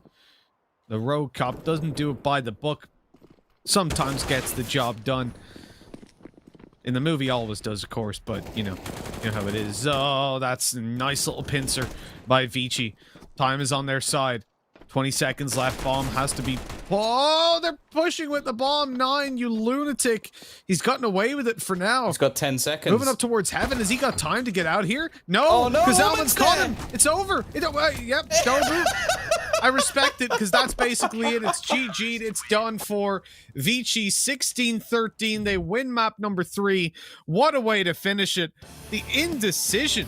Why did they not just go down? I know there was a player in secret, but they had no info on the second guy. Actually, wrong. They did have info. They knew he just killed someone on ramp. And he wasn't ramp. So he was obviously heaven, and they went out A. I don't get it, man. They could have pincered the B guy. Instead, they send the bomb to a position where it can't be retrieved with so little time. It's GG's. Vici win it. And let's bring in Blair and Dinko. Let's hear their analysis on this one, boys. What did you make of Nuke? Let's start with you, Blair. Let's hear your opinions on that beautiful game of Counter-Strike. I actually want to give it to Dinko. He looks a little shell-shocked. I want to hear him make some words out of his face mouth. He makes after such an incredible game. Yeah, that last round was anything but incredible. What the hell are Tiger doing? That is just absolutely ridiculous. I feel like this team, you talked about it in the second map, guys. You talk about the fact that Tiger are a little bit indecisive. Massively indecisive. They are a team that really get in their own heads. They just need to play it simple, just commit to things with the team, have an idea, have some sort of confidence in these mid rounds, because Tiger just end up fluffing so many rounds. Another slow start for Tiger. They never like making it easy for themselves, and they always go behind in the maps and have to come back into it. And Vici are a team that are just a team with class, so they're going to take it ahead and they're going to close it out if you give them too many opportunities. So yeah, Tiger fighting from the back foot. It's unfortunate for them. I feel like this team just need a little extra boost, right? They either need some extra firepower or something, or just a bit more confidence, because right now this team have most of the pieces. They just can't put it together and get off to good starts or even close games. So this is definitely an unfortunate showing from Tiger, and Vici walk away with Nuke. Yeah, they do walk away, but do they really walk away, Mitch? It felt like they kind of limped away at the final end. It was a chaotic final round. Very fortunate they had a player towards heaven over there. And yeah, I see a world where Tiger could have taken this overtime. Tiger could have even got the win here. Yeah, I agree with you. Tiger definitely could have pulled that across the line. I mean, look, there are some rounds that Tiger got that they shouldn't have, and the same could be said for Vici. You look at the round for Vici, for example, where they did an AK and USPs, and they end up coming out on top. And then just before that, Tiger came through with deagles and armor, overran the B site, got a plant, and ended up winning the round. It has been wild. That final decision making there, I couldn't explain it. I could watch that for another 10 times, and I still wouldn't understand what the comms were during that round. I don't really think there was any decision making involved. It was just intuition, animal instincts. It didn't work out. Advent, is able to somehow help his team get the win there. I do believe the MVP deservedly has to be Zoking. Percentage is Advent. There you go. When you get 7 headshots out of 10 kills, I mean, math, am I right? Urcast having, the curse, or rather the saying, I guess, has been broken. Urcast bottom frags, and yet Tiger So now loses. Vici are going to win the entire tournament. Well, Dinko, you did say you expect to see Tiger in the grand finals. There's a lower bracket, boys. There's a lower bracket. There is a lower bracket. And that matchup is coming up next. For them. Yeah, unfortunately, it's been 4 hours. I don't even know how it's been 4 hours since the broadcast started, because we didn't really have too many delays, right? It's been 4 hours, and now Tiger have to mentally reset in the span of the next 10, 15 minutes, and they have to do the vetoes and everything, because coming up next, ladies and gentlemen, will be Invictus versus Tiger in the lower bracket matchup, the loser of which will have to go home, stay back home. I don't know, but they're not going to be playing anymore in the tournament, which is kind of heartbreaking, right? The Tiger Invictus, however, the final game of the day, everyone's favorite. Tom, I'm sure looking forward to it. It is going to be Vici versus Tyloo, round 14. Can Vici finally beat Tyloo? Nope. After no? Answer's no? Well, we're going to be finding out. We're going to be finding out. Before they're going to take a very quick break, I do believe everyone deserves a drink, something to eat, perhaps, kind of get that energy back, and dive into the second game of the day, elimination matchup, everything on the line. Tiger versus Invictus. That's coming up on the other side of this break. Coming up next. For the stars, never settle for the moon. Spread my wings, all I needed was the room. Keep them guessing, see us great when they assume. I play to win, I play to win.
flying past rich, undiscovered worlds, impossible wonders that leave me lying awake, breathless. And in this dream, I hear this voice calling my name. When I turn to look,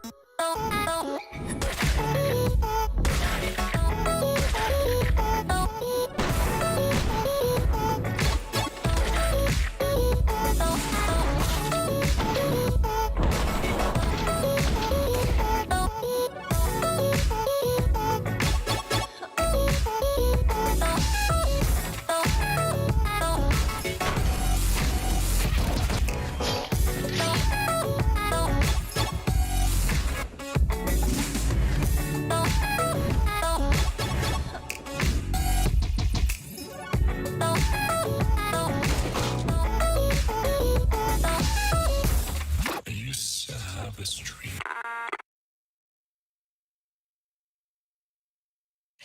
Welcome back, everyone. I hope you grabbed your energy drinks, your coffees, your milkshakes, whatever you prefer, as we will be entering the second best of 3 of the day. It was a long series to start things off with Tiger losing out on the third map and dropping down to the lower bracket, where they're now going to be facing off against Invictus. Both these teams facing elimination. Loser goes home, winner moves on in the lower bracket. Joining me, as usual, on this wonderful journey in the Perfect World Asia League is, of course, going to be Dinko. We got Mitch, and we got Tom. Hopefully, Mitch and Tom have kind of been able to recover from the madness that was Vici versus Tiger. But Dinko, I'm fine.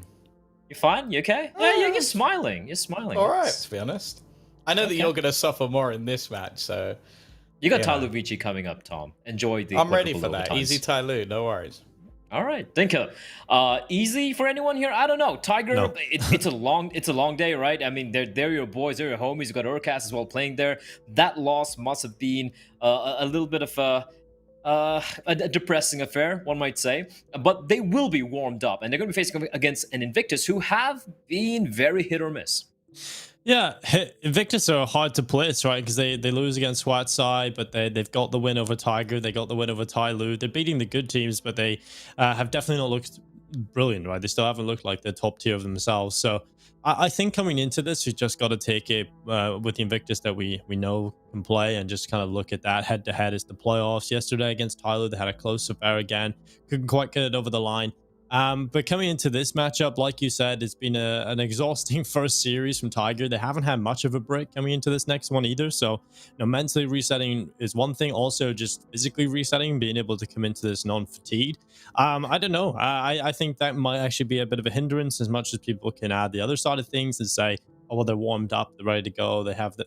There's still going to be that fatigue, right, coming into this. Invictus have time to warm up, plan out the game plan, see some of the mistakes Tiger have been doing on some of the other maps that we've just played, and how they're going to exploit that coming into the next match, because it's not going to be like Tiger have much time to figure out what they're doing. At most, they've been able to go to the bathroom, get a snack, and maybe do some other stuff. And while coming into this next match, coming into this, I think Invictus have that slight advantage, and they've also recently beat them as well. So I feel coming into this is going to be a difficult task for Tiger, but one I'm still comfortable in predicting them to win. I think on paper they should be picking this up. Okay, one of the things they should have been doing alongside their bathroom activities and, of course, drinking the energy drinks would be the map vetoes. I do believe we have that ready, so Mitch probably just talk over it. I don't think it's going to be anything too crazy from the side of Tiger, right? They haven't really had much time, and there we go. It's the usual bans coming up for Vertigo and Overpass. The train pick, Mitch, not too surprising there, although it was a shaky game against Vici, but Tiger did come out on top there. Yeah, so taking Train out off the bat, I'm not against this for Tiger. I think they've got a pretty good chance of taking it across the line there. Invictus, although they play it a fair bit, it's not like they're experts on it by any means. They just recently lost it to Lin Vision in FunSpark, so I think there's a pretty good opportunity there off that win alone, and then loss alone. And you look at some of the results, whenever they've played someone decent like a Tiger, like a Vici, they have lost it. So definitely a map that stands out as a positive to me. When you look then over towards Mirage, again, this is going to be somewhere that I think Invictus have got a good chance. We've certainly seen a lot from this lineup, like Bottle and Viva just the other day were turning up massively, and if they do come to play on Mirage, pretty good chance they take it across the line. Again, a map where Tiger fell to them last time 16-14 in this very tournament in group stages, But then afterwards, Tiger also managed to take Tyloo to overtime. They didn't win, but they brought Tyloo the whole distance. So it's a difficult one to gauge how things are going to go on those map picks when it comes down to map number 2, at least for me, because we do just see, or across the group stages, we've seen a large variance in terms of who's turning up day to day. But I think the fact that Tiger have obviously the lack of a break is going to hurt them a little bit, but also they're warmed up, they're ready to go, and they know that they've just done pretty well versus Vici. So I think this is a series they should be able to take. I feel like this, yeah, I agree. This Veto is just so good for Tiger. They don't have to play Inferno, which, we talk about Invictus looking rough on it. They've been non-stop picking it, but they had a chance to let it through as that possible third map, and it's Dust 2 coming up, which is fantastic.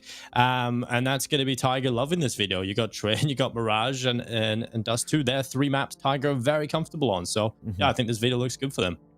Well, let's just remind our viewers, probably those of you who just tuned in, as to see how everything's kind of shaped up, right? We have the standings, not the standings, so to speak, but more like the brackets. It's a double elimination bracket where we do have 6 teams who qualified, of which Checkmate and Brent have been knocked out now. They're going to be playing for the 5th place, where there's a little bit more extra money on the line tomorrow. We can clearly see over here we have 5 best of 3s remaining, and of which the first one's going to be coming up right now. Invictus versus Tiger, you can see at the bottom over there, and then followed by the El Clasico of Asian Counter-Strike, Tyloo versus Vici, to close out the day. And tomorrow, we of course have the lower bracket finals, winner of this game versus the loser of the Tyloo Vici game, and then of course the grand finals to close things out, which will be a best of 5, with the winning team of the upper bracket finals having a 1 map advantage. Now, Tom, Dinko did touch upon Mitch as well when it comes to the map vetoes. It's something which Tiger's going to be feeling very comfortable on, but in all honesty, just based off an eye test, looking at the historical results as well, this could go 2-0 either way, in all honesty.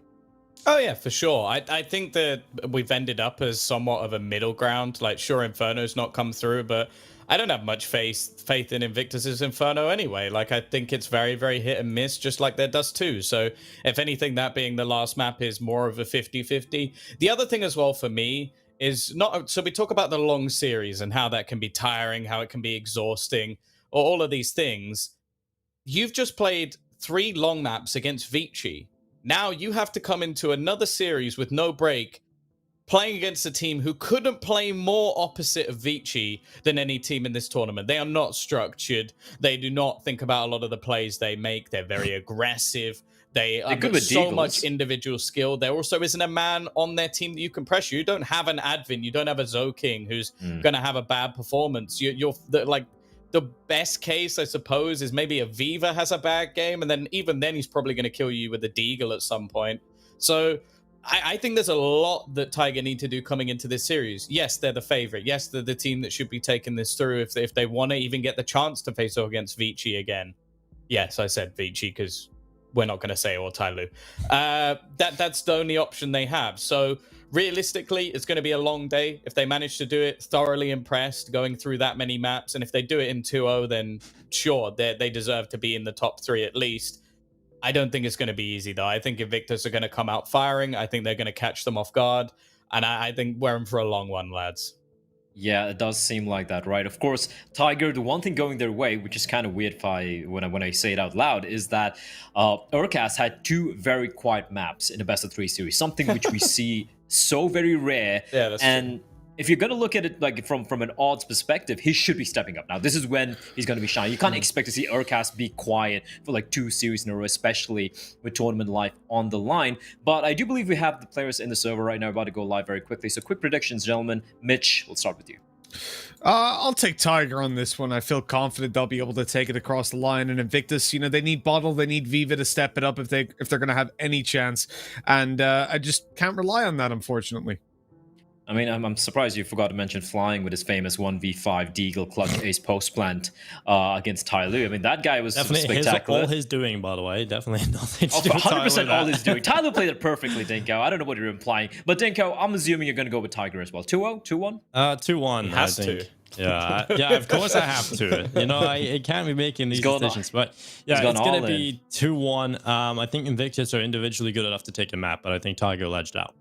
Well, that just remains you, Tom, and I'm assuming going to be side with Tiger as well. Yeah, I am going to side with Tiger. Like, wanted to predict Invictus more than I've ever wanted to predict them before, but there is just every bone in my body just tells me that that is the wrong decision to make. Like, I cannot predict this team to win because they're clinically insane. So for me to predict them, I would also have to be insane.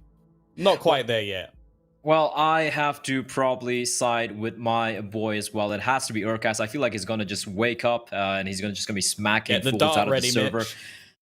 All right. All right. We're going to be jumping straight into the map. I do believe that we're about to go live with map number 1. Tom, Mitch, take a break. You deserve it. We'll catch you guys later on.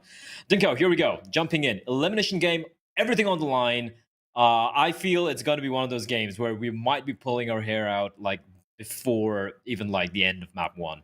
Yeah, I feel like that happens for pretty much every game we cover Invictus in. They're a team that just are one of the strangest rosters we've seen in this tournament.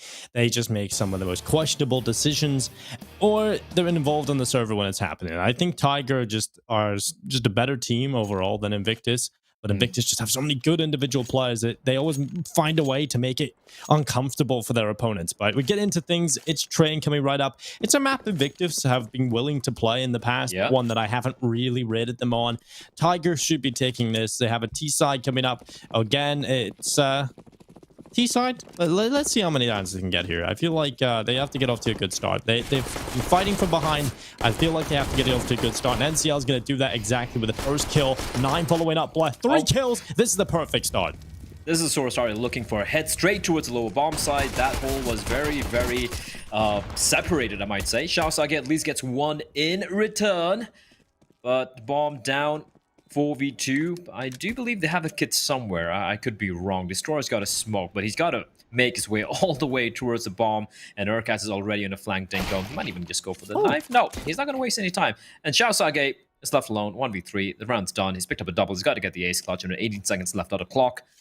I don't really fancy his chances. So there we go. Tiger off to a roaring start. And I'm gonna say it again. I believe my boy Erdenet Sogt Gantulga, also known as Urkas, but I can use his first name because I'm close with him like that. I think it's really going to be someone that Invictus will have to reckon with, because I've never seen him have 2 bad series back-to-back, ever. Yeah, for sure. The problem is, it's in the same day. Not too far between the 2 series, but I feel like Urkas is going to have a little bit more space to play with here. I think he's going to be coming in swinging with a vengeance. It's a very important game for them. They desperately need their star player to show up. Cabal was the player carrying them through the mud earlier on, right? He was getting them into positions where they're able to win rounds and win the train earlier on, but that wasn't enough in the series against Vici, so we're going to need to get Urkas on the server and firing, and he's got off to a good start so far. Just take a look, though, over on the CT side. They've got a purchase up of Deagles, CZs, and a scout in the hands of Shaosage. And this is definitely one of those scenarios where you always have to paint the picture that this is a possible round win for Invictus. They're so damn good in these 4 spy rounds, Blood, and you've got to give them the respect if you're on Tiger. Absolutely. I mean, we did see that infamous 1v5 retake clutch ace by flying with the Deagle. Although, I mean, it was an AK-47 gifted. So, errors being made will be punished by the side of Invictus, especially when they have the pistols. Also, I do want to apologize to all my Mongolian friends and brothers out there, brothers and sisters, for probably butchering Urkast's name. Probably shouldn't have done that. I think I feel bad now. Probably pronounced way different than the way I read it. But here we go. It is going to be a hit coming into its inner once more. The 2 players lying in wait. Flying is completely blinded, Dinko, and he is so blinded. And the CZ at that range from Bottle, just going for the wild spray. If I'm Invictus, I just go for the save. It's really not worth even attempting this retake. Look at the positioning from the T's. And look at Urkas, Dinko. He's already on the hunt. He's got that Mag 10. NCL comes running out all by his lonesome. Flashbang not really doing any damage. So rather not blinding Viva. Or was that a nade? I don't know. But I think they should be able to save his guns unless Urkas does something truly ridiculous, which won't happen. Shaosage is going to find him. So yeah, for the side of Tiger, they've lost a Galil, they've lost a Mag 10. Cabal's still going to be pushing on in, gets tagged down. I'm not a fan of this. I don't want Tiger to lose any more players. Although, Viva, yeah, he'll survive, he'll be fine. He just needs to save this Galil. He gets the kill. Yeah, he gets that in the next round. 2-0 up for Tiger. It's a good start in terms of the scoreline. Probably hemorrhaged a little too much in the last round. You want to gather up as much money as possible in these early rounds, though. And the problem with this coming into the next round is Invictus still have a couple of Deagles in play. Now they have a Galil and a Scout to back those up. The Scout from Shao Sage, if it's effective, it can deal 70 damage to a couple of players. You can land those body shots, which does mean these pistols become even more deadly because it's just a body shot is enough to take a few players down. So another round where Tiger, although massive favorites in winning this one, have to respect what Invictus have got and not come into this making stupid decisions. They need to get all 3 rounds picked up early on. And in this round, Blood, more so than others, they need to keep the 5 players alive, or at least 4, because they need that money. Oh, they need that money. And the Scout in the hands of Shao Sage can be quite deadly. And Viva, if there's one person I put my faith in, having that gun, of course, it's going to be Viva. 9 gets tagged down by the Scout. Shao Sage still sticking around, sees a player crossing on over. Now he's aware there's at least one player on the right-hand side. He's still going to be very brave, but the Molotov will force him out from that position. That's going to allow the 3 players towards Ivy to slowly creep up. They're going to be sending 2 over. Orcas is going to be peeling away, probably gathering up with Dobu. But this push from Flying, if he continues to push on ahead, this could get interesting, because now you have 4 CTs lying in wait. Flying doesn't even need to push Dinko. Him just staying alive here is going to be perfect. Destroyer is going to spot out Cabal. The body tags, 2 tags. And that is Cabal taken out, and another gun picked up. And a flashbang is good, but he will fall. Shao Sage replies back, Flying sneaking in from behind as well. And they're just falling apart here, Dinko. Viva with the Galil is going to find another one. It's all on NCL. A 1v2. He knows where Bottle is. He's unaware of the position of Flying, but his intuition will tingle. He will not be able to retrieve the AK-47 though, but he's going to be heading straight towards the bomb site. It's a 1v1 Dinko, and the one thing going the way of NCL is Bottle doesn't have any Kevlar to work with, and look at that. Bottle able to jump on top, hasn't been spotted out. This 1v1, it's up in the air. Well, I asked for them to keep 5 players alive, Blood, and they've got it down into 1 versus 1. NCL, 43 HP, Mac 10 in hand as he goes around the side of the oil train. Bottle will start to move forward into the site. 24 seconds still on that timer. A bottle's dropped. That makes noise. And now NCL knows where he is, but the bomb's not planted for this position, so NCL has to get close. And there's the Mac 10. Bottle swings out to the left side. The time, a limiting factor, and also affects his decision-making and limits the amount of positions he can check. So Bottle going down. AK recovered, and the round picked up for Tiger, but not in the cleanest of fashions. They will have a lot of money to play with, but not as much reserve cash as they would have liked. Over here for Invictus, getting another buy finally coming through, and the real true test for Tiger coming right up. And we've seen how close it's been when Invictus just have a couple of pistols. So let's see what they can do with the rifles. Well, we have the AWP out. And Viva, we know how deadly he can be with the zoom banger. It's always the worrying factor with a team like okay, Dobu comes down and says, oh, no, oh, crap, let me out of here. And Shao Sage, he doesn't allow him to escape. Cabal, he is hungry, and somehow Viva. Was he a little late there? Was he blinded? Not able to save his teammate, but at least a trade will take place, ensuring that the man advantage will be retained by Invictus. The one worrying thing for Tiger's T side, for me, Dinko, is going to be that in a bomb site of the brown halls, it will keep on getting contested by Invictus. They have no fear, and they're just going to keep pushing, poking, and prodding, trying to gather information. So for Tiger to go for these executes, they will always have to be paranoid about a flank coming in, about information being gleaned by someone, as right now, though, it's a 2v5, 2v4. What? Ooh, okay, Viva. That's nice. We kind of wanted Viva to show up yesterday, right? He did in the first 2 maps. Last map, he went completely missing, as did Invictus. But Viva, what a good start into today. We know he's a very inconsistent player, so by day basis, we have to kind of check in and see where he's at. Right now, looking good. And while 9, he'll peek out a T-Con, takes down Bottle early on into this 1v4 clutch, but with 23 seconds, he's got to try and win it all. And he goes forward. Destroyer, second victim of the rifle of 9. With 16 seconds left, his chances of winning this clutch are very slim, especially with that smoke. Actually, assisting the CTs if able to be that.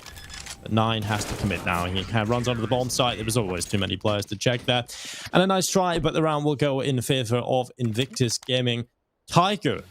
I want to know, did Dober just drop without any utility? Okay, he just went. That was awful. That was the worst kill he could have given away. That was too much of a commit, I feel like. I want to still see that flick shot from. What? Can we wind it back? Wind it back. Yeah, there we go. Unscopes. Comes out of the smoke. Yeah, Oh my that's lord, sick. that is sick. That's so Okay. good from Viva. If Viva's going to be this warmed up starting off in map number 1, suddenly Tigers, I wouldn't say Tigers' chances, so to speak. I still feel that they are kind of the slim favorites here. I feel it's just going to get harder, right? Because we know flying is going to be consistent. We know Bottle can individually be really solid. He's got so many MVPs of all the maps we've seen so far from Invictus. So Viva joining the equation is definitely going to make Invictus a very dangerous opposition. But here we go. It is going to be a full 5-man play towards the inner bomb site, Dinko. But it's Mr. Reliable himself flying and Viva holding on to the inner bomb site. Well, flying is going to be the first play to be tested here in this attack. We'll see if he can do anything about it as they start to come on in through the lower ramp. It's NCL with a Tech 9 taking the first kill. Viva with a quick kill back, though, onto Cabal. And they've seized the site as 9 gets another. It's the AWP working out for Tiger. Now Viva, he's the player where he has to be so sharp right now.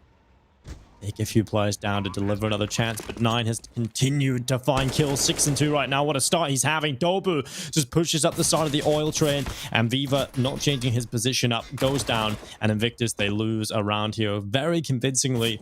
It's just Bottle left alone now, just trying to take a few players with him. Any kills he does get on this MP9, it's a lot of money being built up.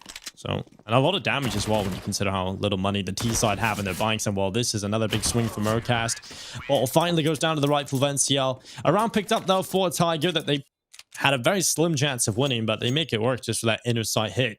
And now Invictus, they're down to what will be a couple of deagles being picked up. Yeah, this is a very... I'm just a little very confused as to why flying... How he got picked apart. Like, he had Viva spotting towards upper... And yeah, the trade came in a little too late, but great work from 9 though. 2 very crucial picks coming in from the AWP. I feel like there is no weak link per se in either of these two teams when I talk about it like individually speaking. But I also feel like if there's one player I would have to be critical of on the side of Tiger, it would have to be the role player. That is 9, right? Like, you know how good Dobu can be. We know what a beast Cabal and Urcast are. And we also know, for NCL, he's kind of the in-game leader, so he gets that little bit of a pass, right? 9, being the dedicated AWPer, I don't feel he has really lived up to the role. I feel like, especially when you have teammates like, you know, like the aforementioned players alongside you. Cabal, come on. He's trying to pull off Trinity from the Matrix, and oh, that is just disgusting. Shouts like he just gets a kill, but he will be found out. But yeah, that's the thing with 9. Like, he's just too quiet, I feel like, especially when the AWP is handed over to him so many times. And let's compare him to Danking from Tai Lu. Let's compare him to Kaze from from Vici, and even for Invictus we have Viva, right? When you talk about the AWPers on these teams, I'm talking about the top teams in the region. I'm not even going to go down the ladder, like, and I'm not going to touch about Bren or even look at Beyond, a team who got knocked out. You have someone like Olivia. The AWPers are more or less actually the star players of the teams. They're so, not just consistent, but they are kind of like game changers. And I feel like he has been lacking, and it's just unfortunate. But it's good to see him really stepping up here today. Yeah, the thing about 9... is he's a player that I feel is a good AWPer, but he's not going to be the star player, right? He's just, like you said, a role player. He is an AWPer. You know, generally when you take a look at the teams, there's so many star players who end up just being AWPers or hybrids and pick up the AWP. So a lot of people kind of think being a star and finding success and being one of the leading players in the team is synonymous with the AWP, right? It's just not the case. I mean, you can have some players who are just AWPers, and that's fine, as long as you have a star player in other roles. But I feel like 9 can be way too quiet sometimes. If you're gonna have just an AWPer who plays the role, then he has to be consistent, right? And unfortunately, sometimes he's not. But it starts so far here on Trin. It kills to his name, and while 5-1 on the scoreboard, Bottle up on top of the blue Trin. It's 1 kill on, continues to light up Tiger. It's a 2v2 now, though, as 9 finds another kill and a missed shot from Viva, but he hasn't been dropped. He's still alive and given another opportunity. He repositions, but he's alone. 1v2, and 9 with yet another kill. They're going to be swarming his position, sandwiching Viva inside of the site. Over 20 seconds left. Eventually, they're going to have to move forward, and Viva, well, He's caught in E-box. You will hear that player sprinting towards B, but there's nothing he can do about it. 9 is going to try and pin him, and he will go down. I'm not a fan of that, but Cabal now into a 1v1. He's got the Galil, and he's found the kill. He knows that Beaver was going to quickly come via the connector. That was the quickest approach to the bomb site he could come from. So immediately comes off the bomb, immediately turns his sights back over towards connector, and luckily one bullet will be enough to drop Viva, and that is going to be around for Tiger. It does come down to a 1v1, yet again messy, but effective enough from Tiger. And even though Viva's kills was super flashy, like, he was just pretty much alone towards middle, pivoting around, I feel 9 was a hero there, right? Quietly just picked everyone off. Look at this, like all the way from behind. I don't even know how the second player on the bomb train wasn't aware of him. And now it's going to be farm territory for Tiger, although again, a reminder for our viewers that Deagles for Invictus can be quite deadly, but that is brilliant work from Tiger, neutralizing that Deagle stack towards Sandwich. And with that, this should be easy pickings. The Macton's gonna run on in, pick up the frags, but Destroyer's still alive. Is like a part of the training for Invictus, like a training regimen, does it involve like 5 hours of Deagle deathmatch every day or something? It's ludicrous how good they are individually, every single one of them with the Deags. Yeah, I think that's probably all the practice they do, to be fair, Blatt. I won't explain it. But yeah, they definitely are just so gifted when it comes to the aim department, and the fact that they have that up their sleeve is actually something. I don't think we talk about it a lot, but I would love to see a statistic that shows the impact on how many rounds they end up winning on a low buy, how many wins they get out of that. See if that statistic correlates, because it feels you can just pause the demos and figure it out, I think. Yeah. But the thing is, for Invictus, they win so many of them, and I feel like every single one of their games comes down to who makes more individual plays. For Invictus, obviously, if you have those up your sleeve, that's going to change the tides quite a bit, right? So, not so well for them right now. 8-1 for Tiger. It's going to be nothing comes back into this. Yeah, I'm so sorry for cutting you off. I just wanted to appreciate something from Tiger there. They knew Invictus like going for these double op setups, right? And they also have an inkling where Destroyer likes playing from. The Viva's probably going to be playing towards inner. And look at the smoke take, right? They completely neutralize the ops. They burst out, and they have a game plan. Okay, hold on. It's a 2v5 Dinka, but all right, they're going to be saving. Okay, there's not much time to work with. I don't even see a single kid on Destroyer and Bottle, but just that read from Tiger. They went for the execute. There was a CD smoke towards team mid, but that did not just stave them off. They went on through, stuck to their game plan, and Destroyer and Viva were both just completely neutered. There was nothing they could do with the Zoom bangers. 8-1. God damn, Tiger. They seem honed in, Dinko. They seem angry. Yeah, they're completely ready to go, and any questions we had of fatigue and mistakes coming through, they're answered. These guys used to play a lot of Counter-Strike. These guys used to get 8 hours of practice every day, constantly playing matches. Of course, it's an exhausting game against Vici, where you're going to have to fully hone in and focus, and unfortunately you don't get the win, so it's kind of a bitter taste in the mouth, but they know, well, this is our last chance. If we want to progress, if we want to have a chance of winning this tournament, we're going to have to take down Invictus. And they're a team that they should be beating, and Tiger are going to know that in the back of their head, right? They know they should be taking down Invictus, and they want revenge from the previous series, which really was a game that Tiger probably could have and should have won, right? If you look at the results, they're so damn close. If you remember back to that game, it was 2-0. Yeah, literally, and that's the sad thing.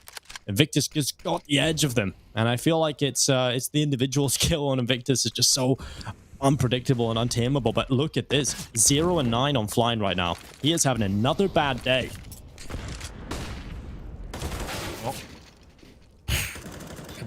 Wait, what? He got a kill? How did he get a kill? How does Cabal get a kill? He's cheating. That is absolutely bullshit. 4v3 though, and the round's done again, Dinko. They are just brutalizing Invictus right now. And honestly, I'm going to go back to the interview we saw on day one, where it was the players from Tiger who were like, yeah, we want to beat Vici and Tai Lu. And we kept saying, like, yeah, but are you going to beat everyone else? Well, if they're going to play this way against Invictus, this might be a very quick affair. I know it's their map pick, but my oh my. This is clinical. This is ruthless. They are bleeding out players, but, you know, trying to go for these hunts. But honestly, looking at the money they have, they might as well. Oh, wrecked. Wrecked indeed, and while Tiger 9-1 up. God damn. 0-10 and flying. Don't know what's more impressive. I have no idea how flying has suddenly become so useless in the last 2 days. He's just basically not been there in the playoffs. I mean, yesterday had probably the best play, but of course that was Tyler's mistakes allowing him. But nonetheless, I missed the kill from Cabal. Can we? Was it a replay of that? I think I missed it. I want to actually take a look at it again because I don't know how he got that kill. I agree. Flying has it's something which you rarely see ever. Like, he is the one guy. Like, we talk about Viva, right? Denko, like, Viva is too inconsistent. He's really good, but it's inconsistent. We talk about the problems Yasage has. You know, with some of the plays he makes, we have a criticism of Destroyer. We see how Bottle is individually good, but as a team player, he still seems to be struggling with his role. But one guy we always praise is Flying. Again and again and again and again. But he gets a kill, Dinko. He gets a kill. First kill in 11 rounds. But he finally breaks the curse. Oh, Shalsage catching around the backside here. He's just going to be charging down after 9. The AWP. Oh, he's not going to get away because Cabal is there to shut down Shalsage. He was charging after the AWP, thinking he was going to get the kill, but unfortunately for him, not to be. And now Destroyer left in 1v3. 45 seconds. He wants to climb to the top of this ladder, and well, he might just meet his demise. Cabal ready for him. Taking him down. Destroyer falls, and a 10th round now for Tiger. Just want to point out, we take a look yesterday at the problems for Tiger actually earlier on today against Vici. You know, they didn't get the most convincing team half, right? But they got enough done. And then we went into the second half. There was quite a few weaknesses when it came to that B-bomb side hold. Okay, he got the kill on Viva in front of him. My bad. I was so confused how he died. But when it comes to the performance of Tiger, they're going to feel really happy about this now, because they're not going to even have to do barely anything on their CT side. So if they keep this up, well, this could be even more of a dominant half. And Shalsage goes down early on. Destroy peeking out towards Ivy. There's a point where you think it's going to stop. There's a point where you think Invictus are going to get a couple of rounds, but it's not coming. It's not there. It's like, have you watched Rocky Part 3? Yeah, of course not. Yeah, no? You haven't? Yeah, of course. I watched all of them. Yeah, you have watched all of them, right? So you remember the one where Clubber Lang, that's Mr. T, faces off against Apollo Creed, and Apollo Creed, like, you know, he wasn't the villain per se, the heavyweight champion in the first 2 movies. You know, we had a great storyline between him and Rocky. They're best friends now. The rivalry, everything's great. They're good buddies. And then was it Mr. T? No, sorry, I take it back. It's a Rocky 4. It's part 4. That's the Russian, right? Yeah, that's where Dolph Lundgren just beats Apollo, and everyone's like, stop beating Apollo Creed, and he kills him. He just keeps beating. That feels like it. This is just a battering ram, a pain train, a Mongolian pain train. And Invictus, that's a shocking thing. They know how to play train. They do play train. They're decently comfortable on it. But this looks like a team who just have no answers whatsoever on the CT side. Yeah, this is a pummeling, and Invictus have been beaten to a pulp in this first half. And we go to the next one. Tiger, they have really shown absolutely no signs of stopping. So there's nothing in my head that says, okay, Invictus, they're going to be able to bring this back and get a couple of rounds towards the end of the half. They do have a bye, so if they can somehow figure out their defense, which has been dire, well, they might just be able to get a few rounds here. I just want to check. I didn't quite catch if Flying got a kill in the previous round. He got a kill towards Ivy with the deagle. Okay, cool. Well, he's at least not a 0. It's not rivaling Bulbasaur. Oh, why do you have to bring that up? The 0014. Oh, poor Bobo. The fact that Flying is in that same conversation is kind of ridiculous. But nonetheless, he has avoided that. And while Viva, down at the bottom of the ramp, it's Cabal about to come around the corner. 9. Oh, he peeks down. He's sweating every duel. 9 is having a great time. And while Cabal follows up, Bottle going down. The shouts of Gabe Flying and Destroyer now. And oh my 2v4 because the nade comes in from Cabal right through the top of the bomb site. And now it's a 4v2 favoring Tiger yet again. Shalsage and Destroyer looking to do the impossible, looking to pull this right back. And at the moment, the bomb is going to start to come out in towards the side itself. Destroyer in towards connected. The Molotov forces him into the open. He's going to catch one kill, but he's going to get down because NCL was in position at 1.6. And now Xiao Sagai with a 1 versus 3 required of him. And that's just not likely to happen. Cabal with the headshot, 12 and 7. Cabal has been fantastic. Everyone really has been. Urcast, yet again, at the bottom of the scoreboard, joint with NCL, and he's not playing badly. It's just the rest of the team are doing everything. It's a huge team effort from Tiger, and this is what we want to see. Can we just please appreciate how perfectly this 3-man hold was read by Tiger? It's like they're like 5 steps ahead of Invictus. It's like Galaxy Brain Tiger all of a sudden. Like, it's like a tiger that's attained sentience. They knew that hole was going to be coming, and you saw how committed Cabal was to holding for that upper brown hole's push. He didn't budge. NCL, Nine took the shot. Great shot. He tags the second guy. Information conveyed. Cabal still doesn't budge. He kills the guy peeking or peering on top of brown holes. Again, this time they peek together, Dinko. They are dissecting the CD side defense. It is beautiful to watch. And I mean, it's not if you're an Invictus fan, but Tiger are having a fantastic D side. And Invictus are switching things up. They're trying different variations, different holds. It's just a Tiger, like I said, 10 steps ahead of them right now. And of course, the fadeaway nade from Cabal as well around prior. Like, information was conveyed. He's like, I got the tag with the op. Just toss a nade. Boom. It's just brilliant. Just brilliant. That is not brilliant, but it is brilliant from Viva. Just pushes on in like a nutcase, and he finds 2, equalizing things in a 3v3.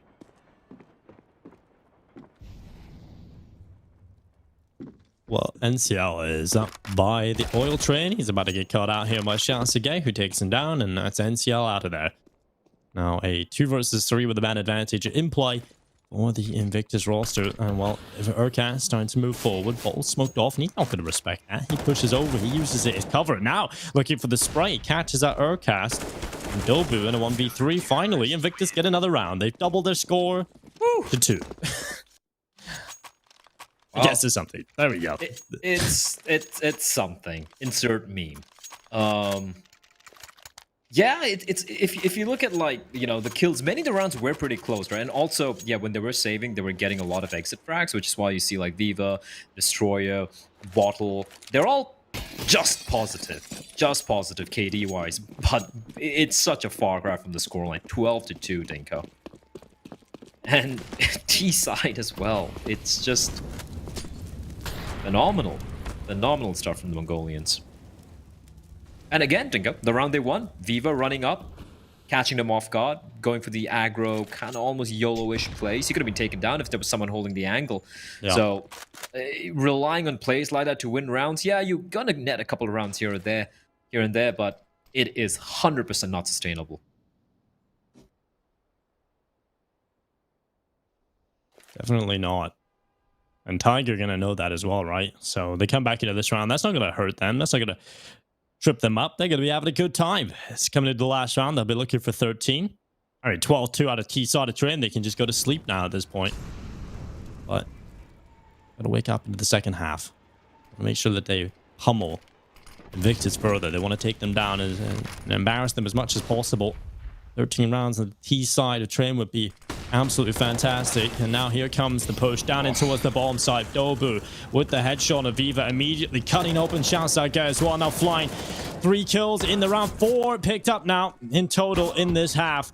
And he will eventually fall. Cabal and 9 follow up with the final 2. And it is just Destroyer now left alone, looking to recover the bomb side versus 3. And it's going to be Tiger on 13 rounds at the half player. Who would have thought it coming into this? This is just ridiculous. We've just seen Tiger have a super close series against Vici. And then they come into this, and they are just showing the weaknesses of Invictus. 9 went 14-5 with the YOP on the T side, Dinko. It's just, that's so impressive. And again, every single player on Tiger, it's like in the 5 fingers of a fist, and it's a 5-finger death punch being dealt right now. It's just fantastic. It's not just the individuals, just the way they're taking these sides. The entries are fantastic. They're drawing out the rotation so well. They're just out reading every single setup Invictus have. And even when Invictus, they kind of like have the right setup there, waiting, like 3 players waiting in a bomb site, Tiger's like, we don't care. We're just gonna out-aim each and every one of you. This is... Where did this Tiger come from?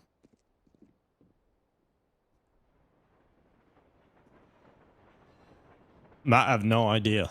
I ride the Tiger hype train, but this is more than I could have expected. I definitely expect them to win this series coming into the match, but I was expecting Invictus to give them a tough game, but maybe they're still just broken from yesterday's game against Tai Lu in the final map. This guy absolutely wrecked on that one. Well, Urcast, you get a headshot against flying through the smoke. Bomb will go down. Look how much damage is done from that early nade as well. They're all softened up as well, so body shots are enough, but it doesn't even matter. Tiger taking headshots and Urcast walking up. Oh, Shazagay gets absolutely wrecked by the timing, and it hasn't even been a single kill yet. 8 points of damage is all they've managed to muster. And as soon as I say that, Viva comes in with a headshot, but the kit is on the back of NCL, and the defuse will come through. 14-2 blood. That pistol round is just a sheer dominating retake from Tiger. Absolutely no problems. 2 rounds away from victory. Whew, okay. I don't think any of us expected this heading into train. Urcast, like I said, the nade softening. Oh my lord. It's over 100, like 130, 150 points of damage. Timing doesn't work out. Nothing is going their way. Kills through smokes, timed kills. And the retake King Dobu as well, showing that Inferno is not the only map where he can be a beast on the retake. And CL saved by 9. Flashbang was good, but Chaosage, what can he do? Nothing. He's getting shot at by 3 players. And this is it, Dingo. This is it. 9 is looking unstoppable. Everyone on the side of Tiger are just ready to wreck Invictus, and Viva's the last man left standing. 1v3. He has been good so far. He has been the one silver lining, but there's not much he can do when the trifecta of death descends upon him. 15-2. This is a speed run from Tiger. Wow. Yeah, you know, we were talking about how it's going to be a long day and all that blah. Well, Tiger just went, you know what? I've had enough Counter-Strike today. Let's just get this over and done with. Let's play the least amount of rounds possible. And well, it is it's just destruction, really. It's absolutely no other way to describe it. There's not much you can analyze from Invictus because they haven't really done a whole lot. I have a song choice for the highlights for this game. I don't know if it's like copyright protected, but there's a song called Wolf Totem by The Who, the Mongolian like rock throat singing metal band, I guess. I think it would be perfect because this is terrifying. Oh man. Honestly, Dinko, heading into... We spoke about the map pool. We spoke about how all the 3 maps are maps which could really go any way.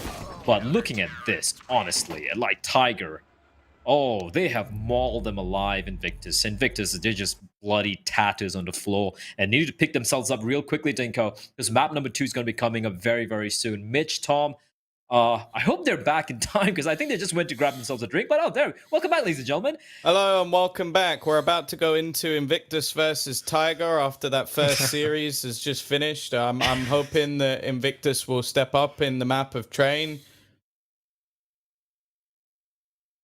You missed that one, Tom. That's a Twitch emote right there. It's already It's already pulled out. Clip it. Please clip it. Already pulled Tom. out the station, boys. This is Tom, what was this? It's a What was Tomgasm. this? I don't know. That game was more of a beatdown than Dinko in the morning. Honestly, this is one of those games where I honestly don't know what to say. Like, they won 2. You heard that right. 2 opening duels.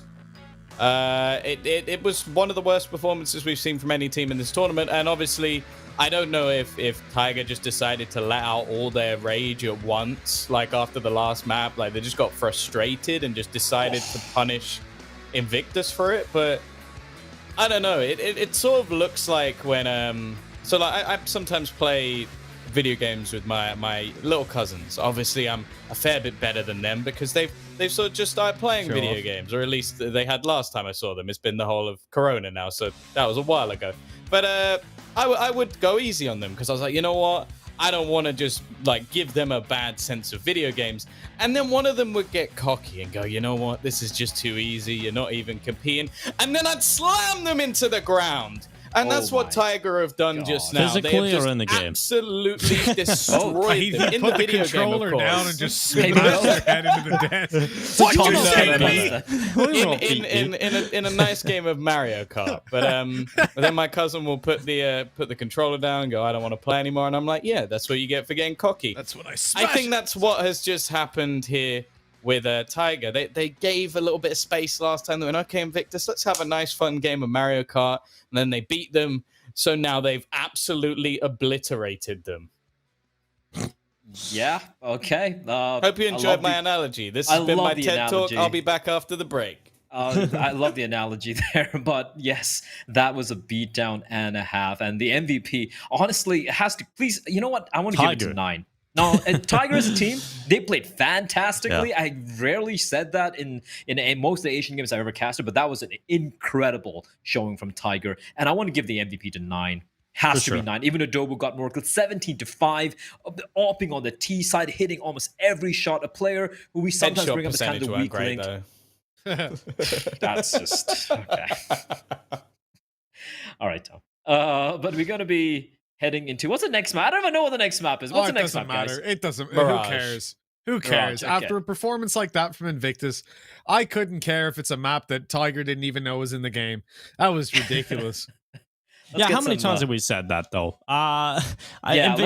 Mitch, shut It's a him new up. day. It's a new game. It's a Don't new day. jinx Let's it. just take it. We'll go to the second map with open arms. Just expect what's coming. Wait, don't expect what's coming. Invictus. They're a team that got banged Easy out 2-0s. yesterday They're gonna by get 3 Tyler on rounds. this map. So let's see what they get done. 4 Well, rounds. if maybe. there's, I mean, look, I haven't heard really. I mean, I've seen it in fiction, but I haven't really seen mauled corpses coming back to life and coming back to fight. But it could happen. Invictus, they could somehow manage to rise and deliver on map number 2. That is going to be Mirage, their map pick. Will that be the case? That remains to be seen. Because if they lose this map, they're out of here, and Tiger's going to move on to the lower bracket. Of course, they need to win this to take it to map number 3, which will be on Dust 2. What is showing from Tiger? Can they continue this form? That remains to be seen, and we're going to be finding out after a very short break.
my break if you're fragile. Hit me with the arrows, treat me like a black rose. Break if you're fragile. Hit me with the arrows, treat me like a black rose.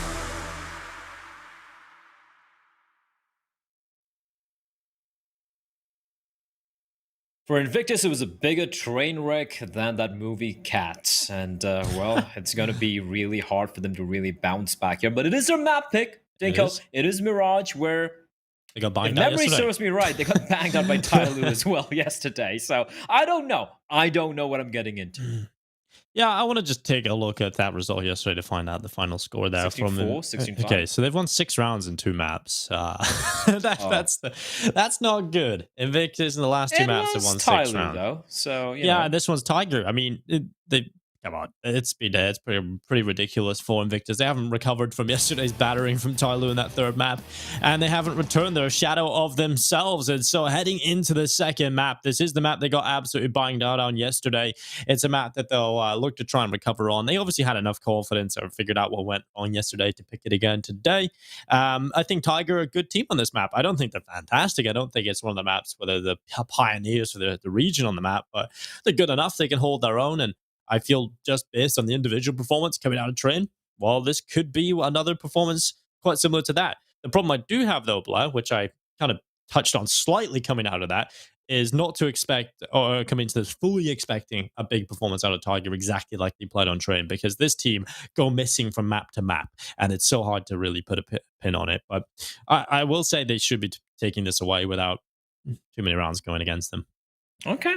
A lot of conviction coming in here. But for me, I feel like I'm going to use the same reasoning I applied to, what's his name? Urcast, right? I said how Urcast had a very quiet game, very quiet series, in fact. He had the first and the final map against Vici, and we expected him to step up on train, which is exactly what he did. Alongside, well, you know, the rest of his team as well. 9 especially looking fantastic for the side of Tiger. However, for the side of Invictus, one name which went completely missing, uncharacteristically so, was Flying. And again, I'm going to say, he is the most consistent player in the side, and for him to go missing an entire series, I don't think I've ever seen that for Invictus or for the side for Flying. So I'm expecting him to come flying in, you know, all guns blazing. He got that famous 1v5 clutch clip from Tyloo yesterday. Maybe that's gonna, you know, trying to jog his memory. He's probably gonna go to Twitter or whatever, just check it out. It's like, yeah, I did this against Tyloo. I'm gonna do it against him every single round. And maybe Invictus just bounces back, Dinko. They just could. Yeah, or maybe I'm just reading too much into it. Flying got 22 kills in every single map yesterday against Tyloo. That's pretty crazy. 22 on each and every map.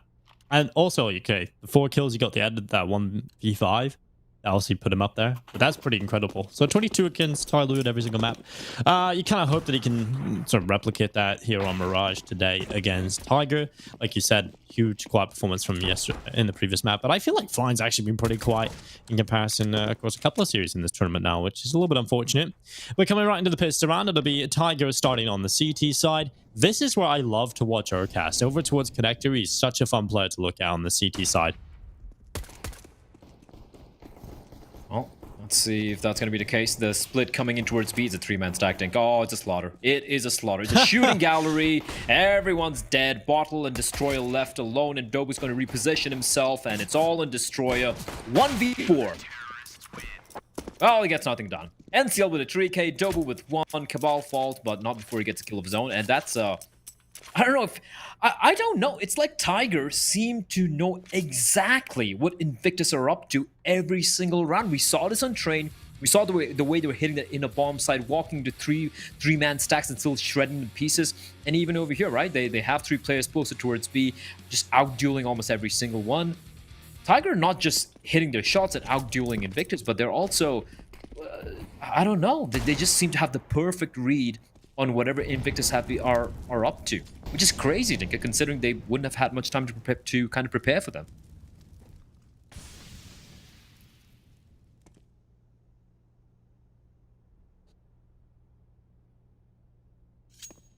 So fantastic start for Tiger. We didn't see any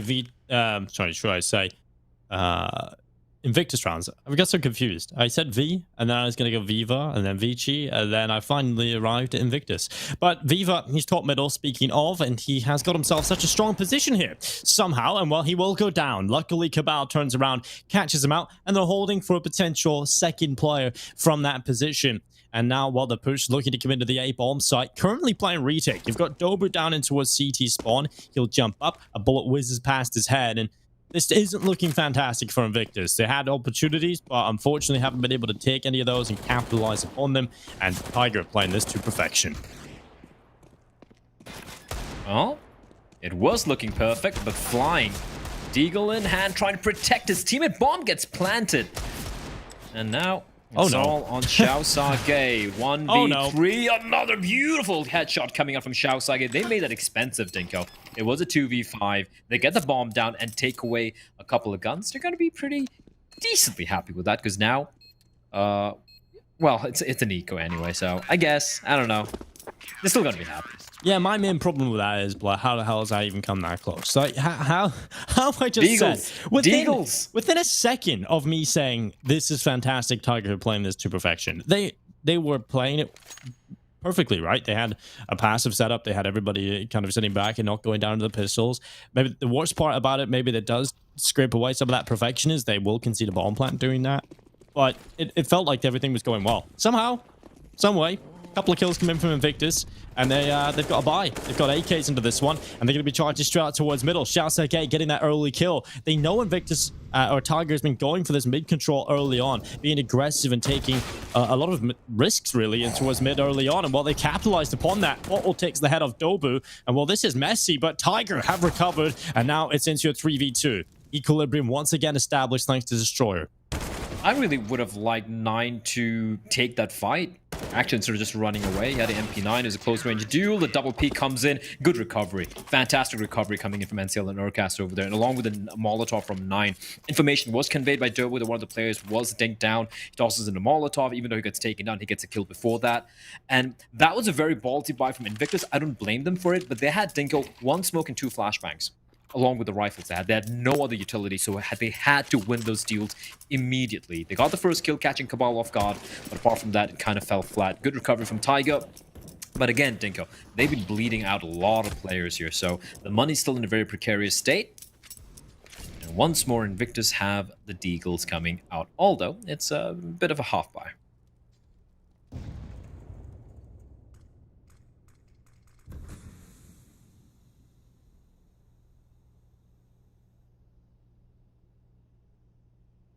Flying, coming out top middle, we know that Tiger have been loving this aggression, and it's going to be 9 taking the kill on towards Flying, shutting them down early on into the round. Tiger are playing with confidence, playing with conviction.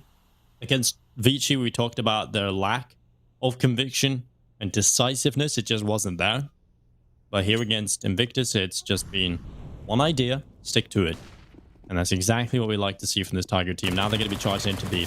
Invictus trying to run them down. NCL taking 1 kill on the MP9. Probably would have liked a little bit more there. Now Shouts AK and the Deagle alongside Destroyer finding kills. And we've got ourselves a 3v3 blood. Bomb down yet again. And Urcast rattling a couple of shots that he at Cheek should be enough to win the round. And it is 4-0 for Tiger. They keep 3 players alive. Another round where they lose a couple of players that probably should have done a little bit more on that hold. But nonetheless, they'll get the round. The bomb planted. Can't be too disappointed about that if you're Invictus. And now they go into the next round. They'll get their buyout again. They'll have the AWP available to Viva. He decides to pick it up. And we should be seeing Invictus have a good chance of winning this next round, Blur. They need to get some early rounds to the board. If not, they're going to continue down this path of just being dominated. And they'll forget the taste of victory. Well,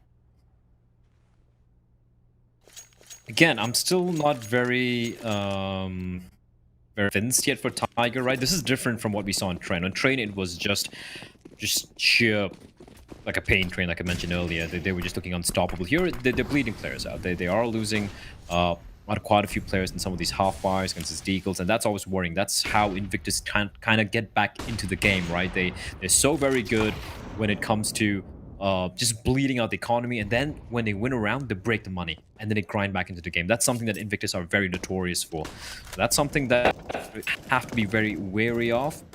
Although, that's just me being the usual doomsayer, Dinko. They're still leading 4-0 up. We still have a lot of rounds to go in this map.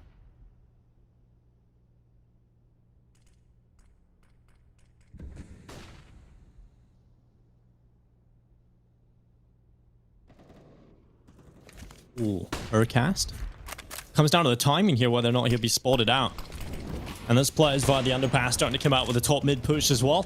Urcast's going to come back. He has a good intuition on how to play that.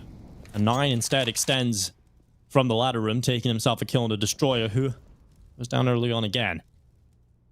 Invictus have lost the first man into an incredibly important round for them. We'll see if they can recover from this. Shots are gay up in Palace, flying. Usually the player that is the star for this team. Currently on 1 kill. Dobu gonna take his liberties and shut down Bottle. Urcast is positioned. You need to keep eyes on this. I don't think they're going to be checking him. He could deny it all here, but the bomb plant does come through. He's jumped over his head. Shilsingate jumps right over the top of Urcast, who decides to switch to a silencer. Oh, that's just a fumble and a half right there, but 9. Oh my god, Viva, not expecting this. 9 just drops down the ladder quietly. Such an intelligent play to not make noise. And now Flying stuck in the ramp in a 1v2 post-plant situation. Bomb is planted for him. There's a smoke and a Molotov available right now here for Tiger. And so Flying's going to peek into the open. The molly comes through and he's shut down by NCL. Immediate defuse coming through in a 5th round for Tiger. I'm starting to get flashbacks to Train where, you know, Invictus can have these rounds where they pull it down into the clutch. They have the 1v1 or the 1v2, but it's Tiger taking it each and every time.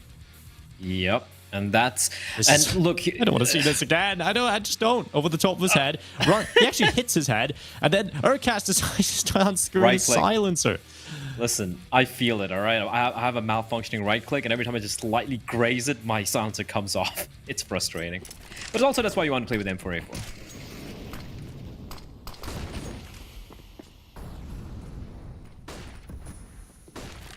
If I'm Viva, I'm furious as to how 9 was still inside the ladder room when he's playing the post plant. Like,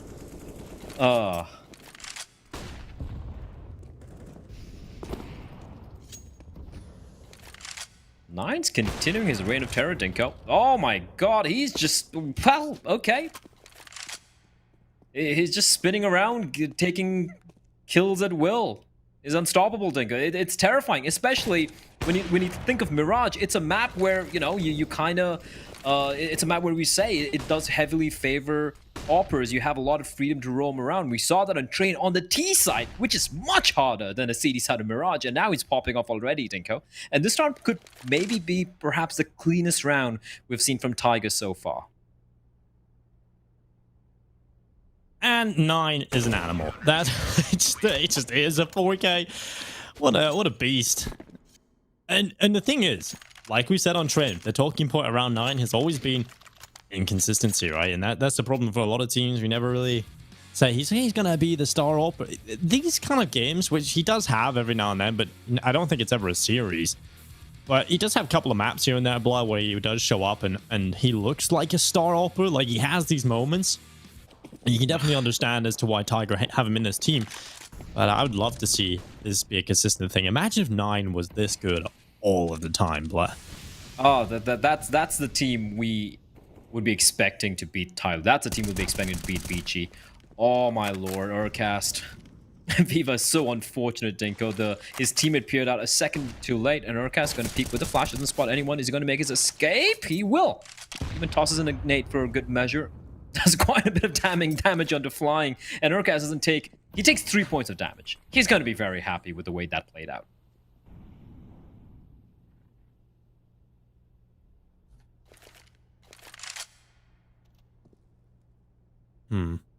Viva did have a quiet performance yesterday. On Mirage, basically didn't do anything. He was the quietest performer, but that came out of a series where he's playing really well, so it was kind of shocking to see. But here he's doing nothing, 0 kills right now. And he actually started off Train looking okay earlier on. Oh, this utility usage is fantastic. Flying does get a double kill. That doubles his kills as well. He's up to 4. And now 2v3 in total. This is a round Invictus can win. It comes down to Destroyer in this play. Walking to the B-bomb site, wins the duel against Cabal. Now, NCL inside of the site. He's playing from jail, tucked up in that corner. And with 30 seconds left, all he needs to do is kind of sit here. He doesn't have to overextend, doesn't have to give away his position. If he can delay long enough, because realistically, actually the bomb's going back over towards A. And look where Dobu is. He's just rotated off. I thought for sure, realistically, he could just hide there because he knows Dobu's covering the A bomb site. But Dobu, he's coming back. Will he be there in time? He goes over again. A shot made by Destroyed. Perfect to try and keep the attention here. That's going to force Dobu back over, and Flying's going to get a bomb plant. That confirms that it is the A site. And now, well, NCL knows the player's already dropped into B. That's going to keep him busy for a little moment here. So keep eyes on this. And there's the headshot. Destroyer goes down. Dobu just takes the straight-up fight against Flying, and he'll win it out. Tiger 7-0. Not the cleanest of rounds, but a round nonetheless. That was extremely well played by NCL. He was talking to his jail, right? He didn't panic, not at all. He like, there's one guy. There's one player at mid, not making any sound. He's just, one player in apps. There's no one coming up short. It's fine. He's trying to sell something, but they haven't seen a bomb yet, and that allows Dobu to still stick around with CD spawn. He was taking care of the flank. That was so well played. Usually, in a scenario like that, you want it to be like a 2v. In a 2v2 scenario, you want to kind of like group up together and play it. But because they had the advantage of the player being tucked into his jail, Tiger played that perfectly. And I agree, it hasn't been super convincing yet, Badenko, but when you're 7-0 up, you are starting to build up some money. It is convincing in terms of the score they got. A couple of rounds, coming close, but Tiger still won them out. And that is convincing enough, right? They haven't had this back and forth. They haven't conceded rounds. And 9, he has been fantastic. He's up in Palace. He's going to be looking for this kill on the Destroyer. Utility starts to come around the corner. 9 still holding on, and that's the kill. Destroyer goes down. Urcast under the wood. Another pickup for Tiger as they continue to maul Invictus to shreds. Viva, finally, is that his first kill? I think it might be. And now it is a 3v4. 9 posted in Palace. Has an angle, but Viva forced away from Sandwich. He gained a little bit of control, but all of that control is just completely ruined as Tiger now somehow in a 2v2. Viva and Bottle taking 2 kills. 9 still in Palace, still unspotted, and that's the bomb going down, but it's a 1v1. 3 HP for Viva versus the AWP of 9, who's on 100. He switches to the sidearm. Information passed on that he is low, and an AK-47 might just be the weapon that wins this round here. Still time to play with for Viva, but this round is still going to be difficult. He uses the cover of default box to use that to his advantage so that 9 is forced to take a headshot angle, but the tap of the bomb, 9 gets past, it's perfect, and Viva commits to the plant, has no idea. 9 has moved away from Palace, and it comes down to spotting him out, and 9 will take the kill. It rounds for Tiger. Luck is in their favor right now, and that is just a little bit heartbreaking for Viva. CS Gold. He played at as best as he could, Dinko. I feel for Viva there. He held that angle. He held and he held and he held. And the moment he decides to go for the plant, that's when 9 walks on out. I'm actually... Look at the timing. Jesus. There is no God, Dinko. It's just not fair. It's brilliant, though. And maybe there is. Maybe Tiger destined to go to the final, blah. They can't get it over the line, so they tease us a little bit. Or tease me. Unfortunately, you guys don't believe. But I feel like Tiger, everything's going their way. Everything's lining up, play. You have the lower bracket. The format is set up perfectly for them. And don't worry. They'll be playing Vici again. Second time around, they won't lose. You're a believer. You are stupid indeed. Optimism. Let's get on it. I think we all need a little bit of optimism here because this is just painful. I mean, the Invictus are getting outplayed at the same time. It's just like nothing's going their way, but finally, something will indeed work. I don't know why they haven't been doing this. I don't know why they haven't been trying this. Oh my god, they got a line up, Dingle! The boost is good. It should have been 2 there, but Urcat still getting 1, but right through the smoke is shut down by Destroyer. And now 4v3. A man advantage still in play for Invictus. Could this be their first round? A quick, explosive play into the bomb site with all 5 players, and it might just be their first win here. NCL, headshot on Shalsagay. It looks for another one as 9 starting to come in. The Jaws music begins to play. NCL's found another kill, and players are dropping quickly for Invictus. Destroyer is still in Palace. Oh, he goes down. His smoke's on the bomb. Viva has to win it. 1v2. The first is good. The second, he runs out of ammo. Viva, you're so unlucky. No! He runs out of ammo, Blair. He had the lineup, but he couldn't get it done. And nothing is going Viva's way. 9-0. Tiger cannot lose. Oh, my heart bleeds for Viva. He played that so smart, Dinko. He threaded the needle. He walks out from ramp, repositions himself, catches a player dropping down from Palace, and then he runs out of bullets, Dinko. My God. It's not fair. Which is so strange to say, because Tiger have been playing like lights out. They've been fantastic, but at the same time, Lady Luck is really smiling down on them right now. Yeah, definitely. It feels like Tiger just destined to win convincing rounds, and now it's 9 up in window. It's Destroyer and Urcast going down 9 following Soot as well. Destroyer and he's got a double, so that pulls it back into an advantage again for Invictus and Dobu.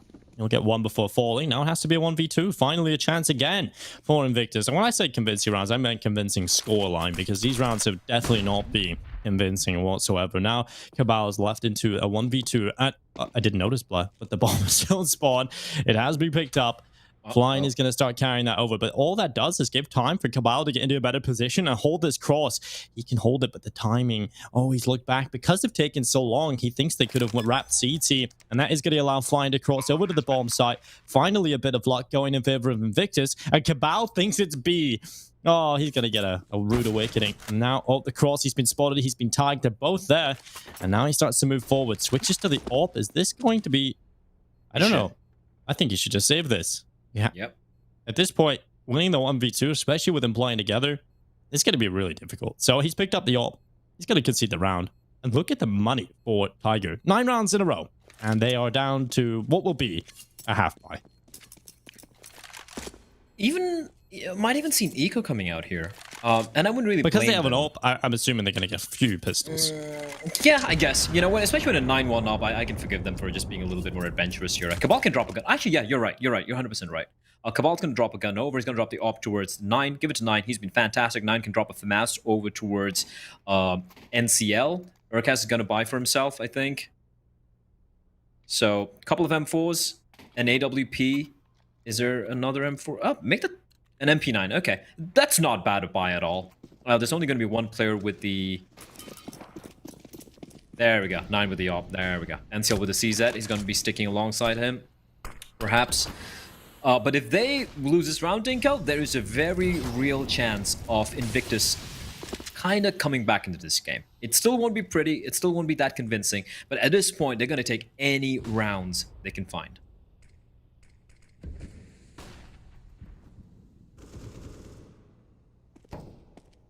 Yeah, they've got no other option, right? Beggars cannot be choosers. Destroyer comes out through the bottom of middle. I do remember one time, though. That phrase is just BS. You know why? There was this homeless person. I offered to buy him a hot chocolate, and he didn't like the one I got him, so he actually gave him a different one. I was like, come on, what? But nonetheless, he likes his hot chocolate. And what? Dobu with the headshot bottle going down. An opening kill followed up here for Tiger. And of course, it's Tiger answering right back. It's going to be a 10th round unless Flying and Viva can pull this 2v5 off. We've seen a 1v5 from Flying alone. Now he's got Viva to help about, so perhaps this is more than enough. Oh, Viva. Whew. I got a little scary. Urcast not overcommitting.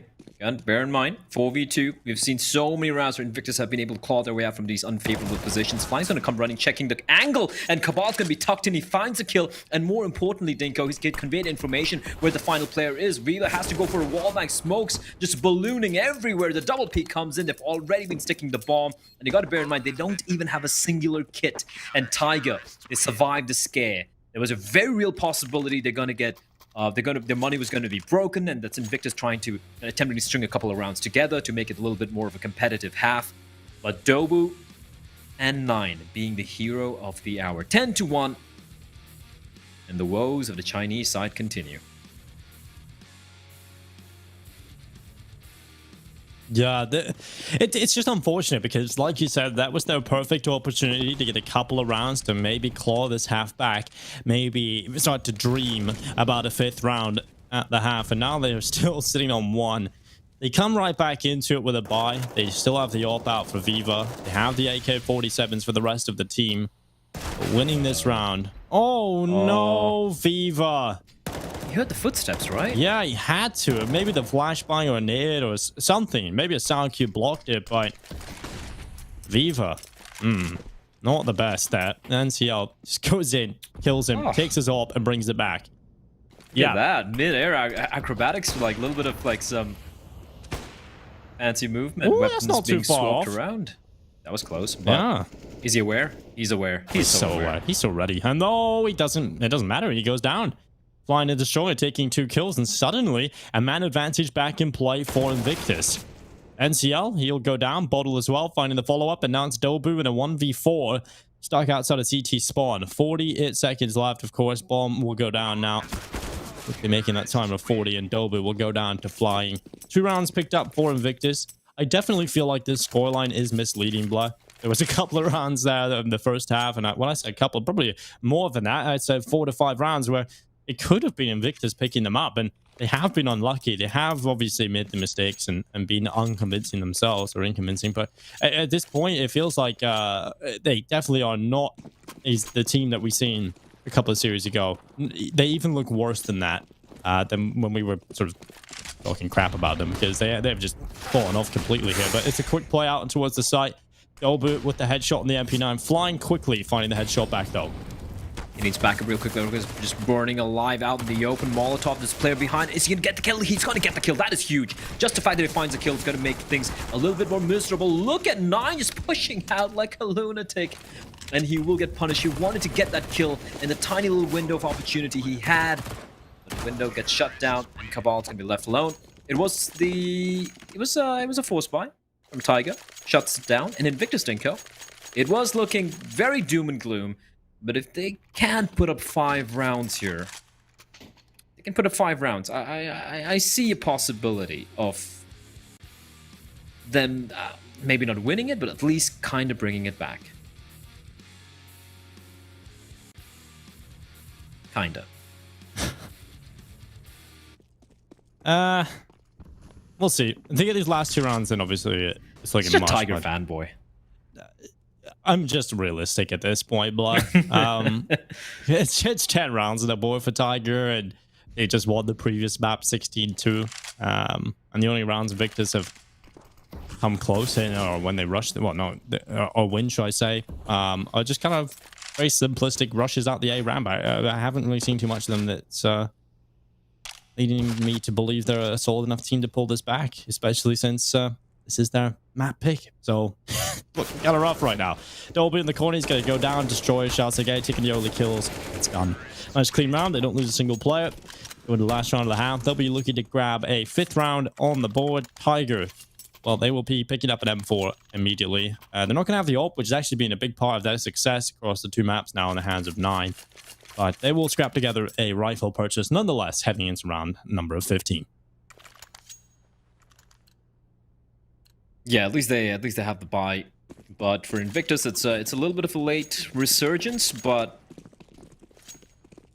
like we said earlier, you might not agree with the statement, Dinko. But yeah, beggars can't be choosers. They need every single round they can get. And honestly, if they get a 10-5, you know, win the pistol round, stay above the anti-force buys, there is a world this could work out. This is the first time Nine's going to be holding that angle, and Destroyer is completely unaware of the possibility. Gets taken down, early kill.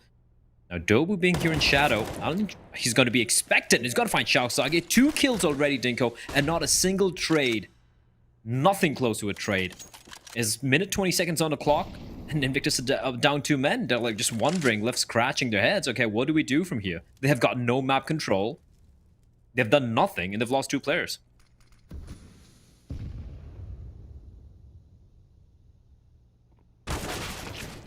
Oh, a nice shot from Bottle.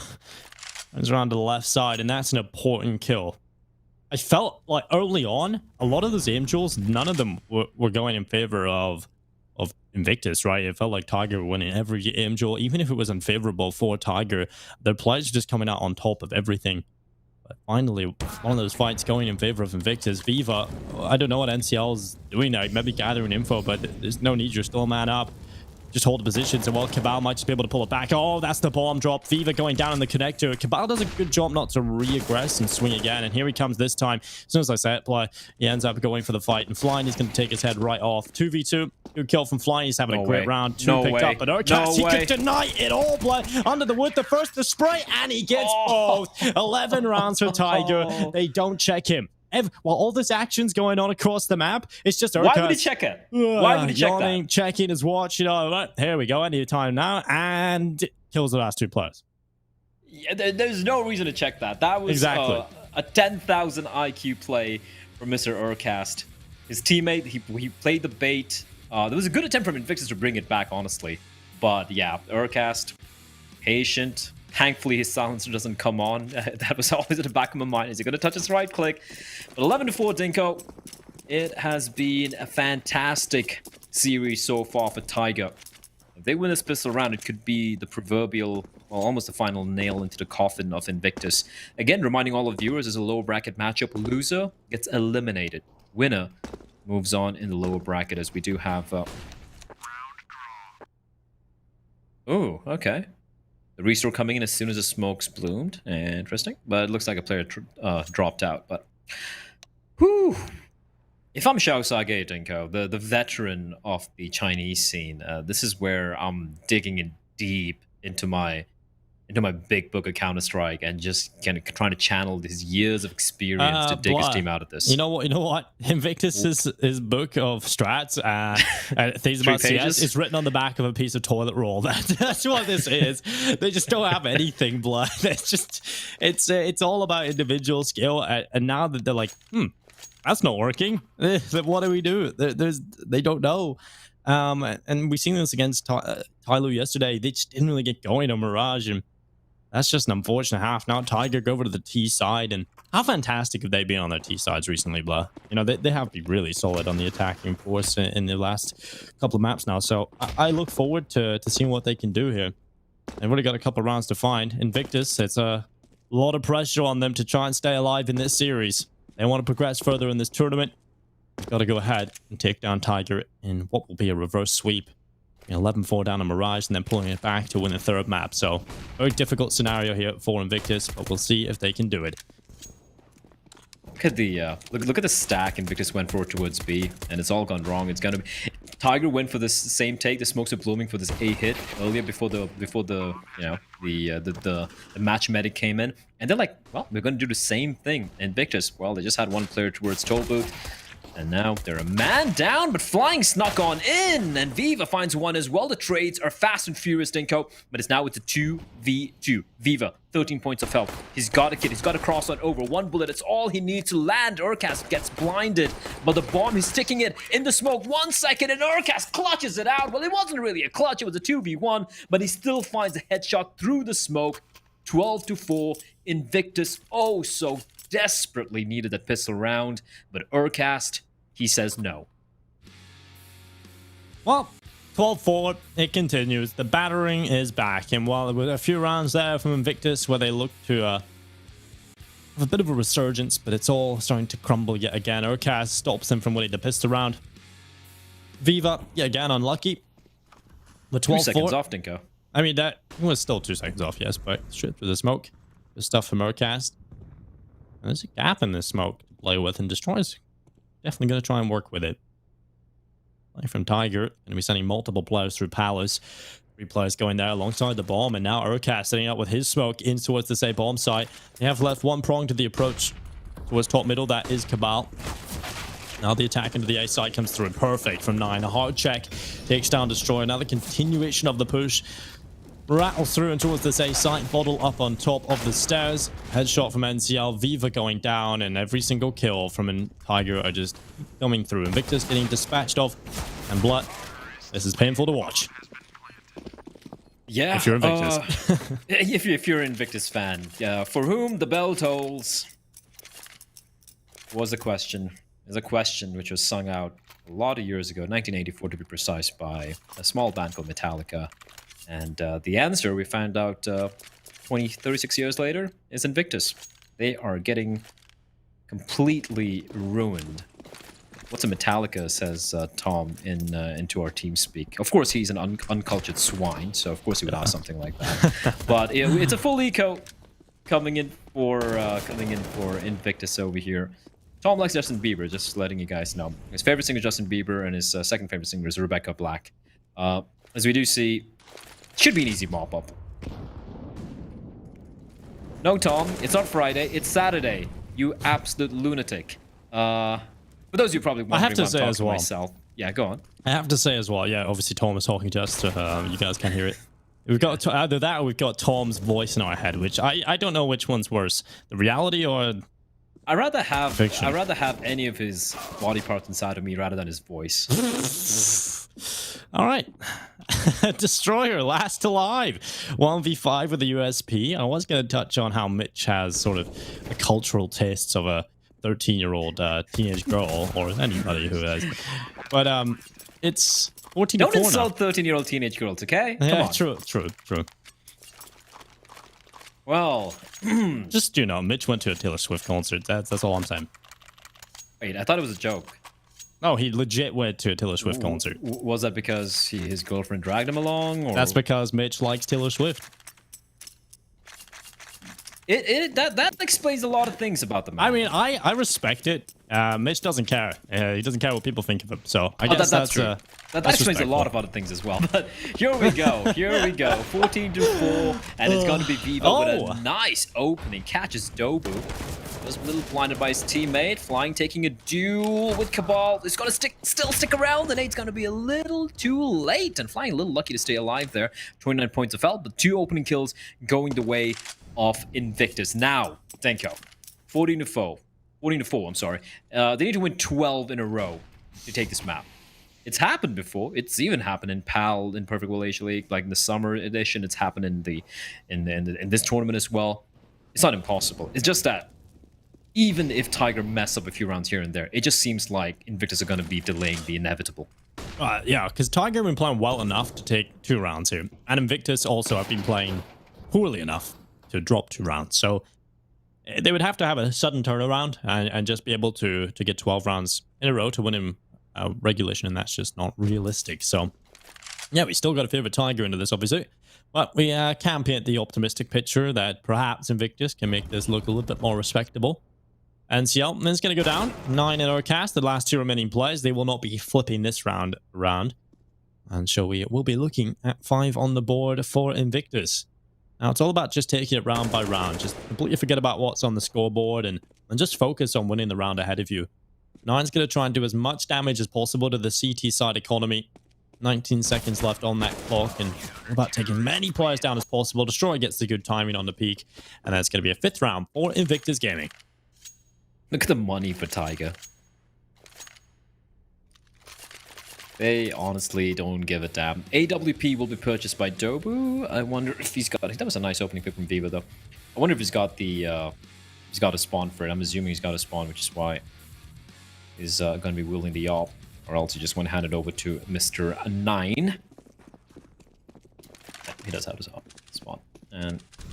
Ooh, spot the player.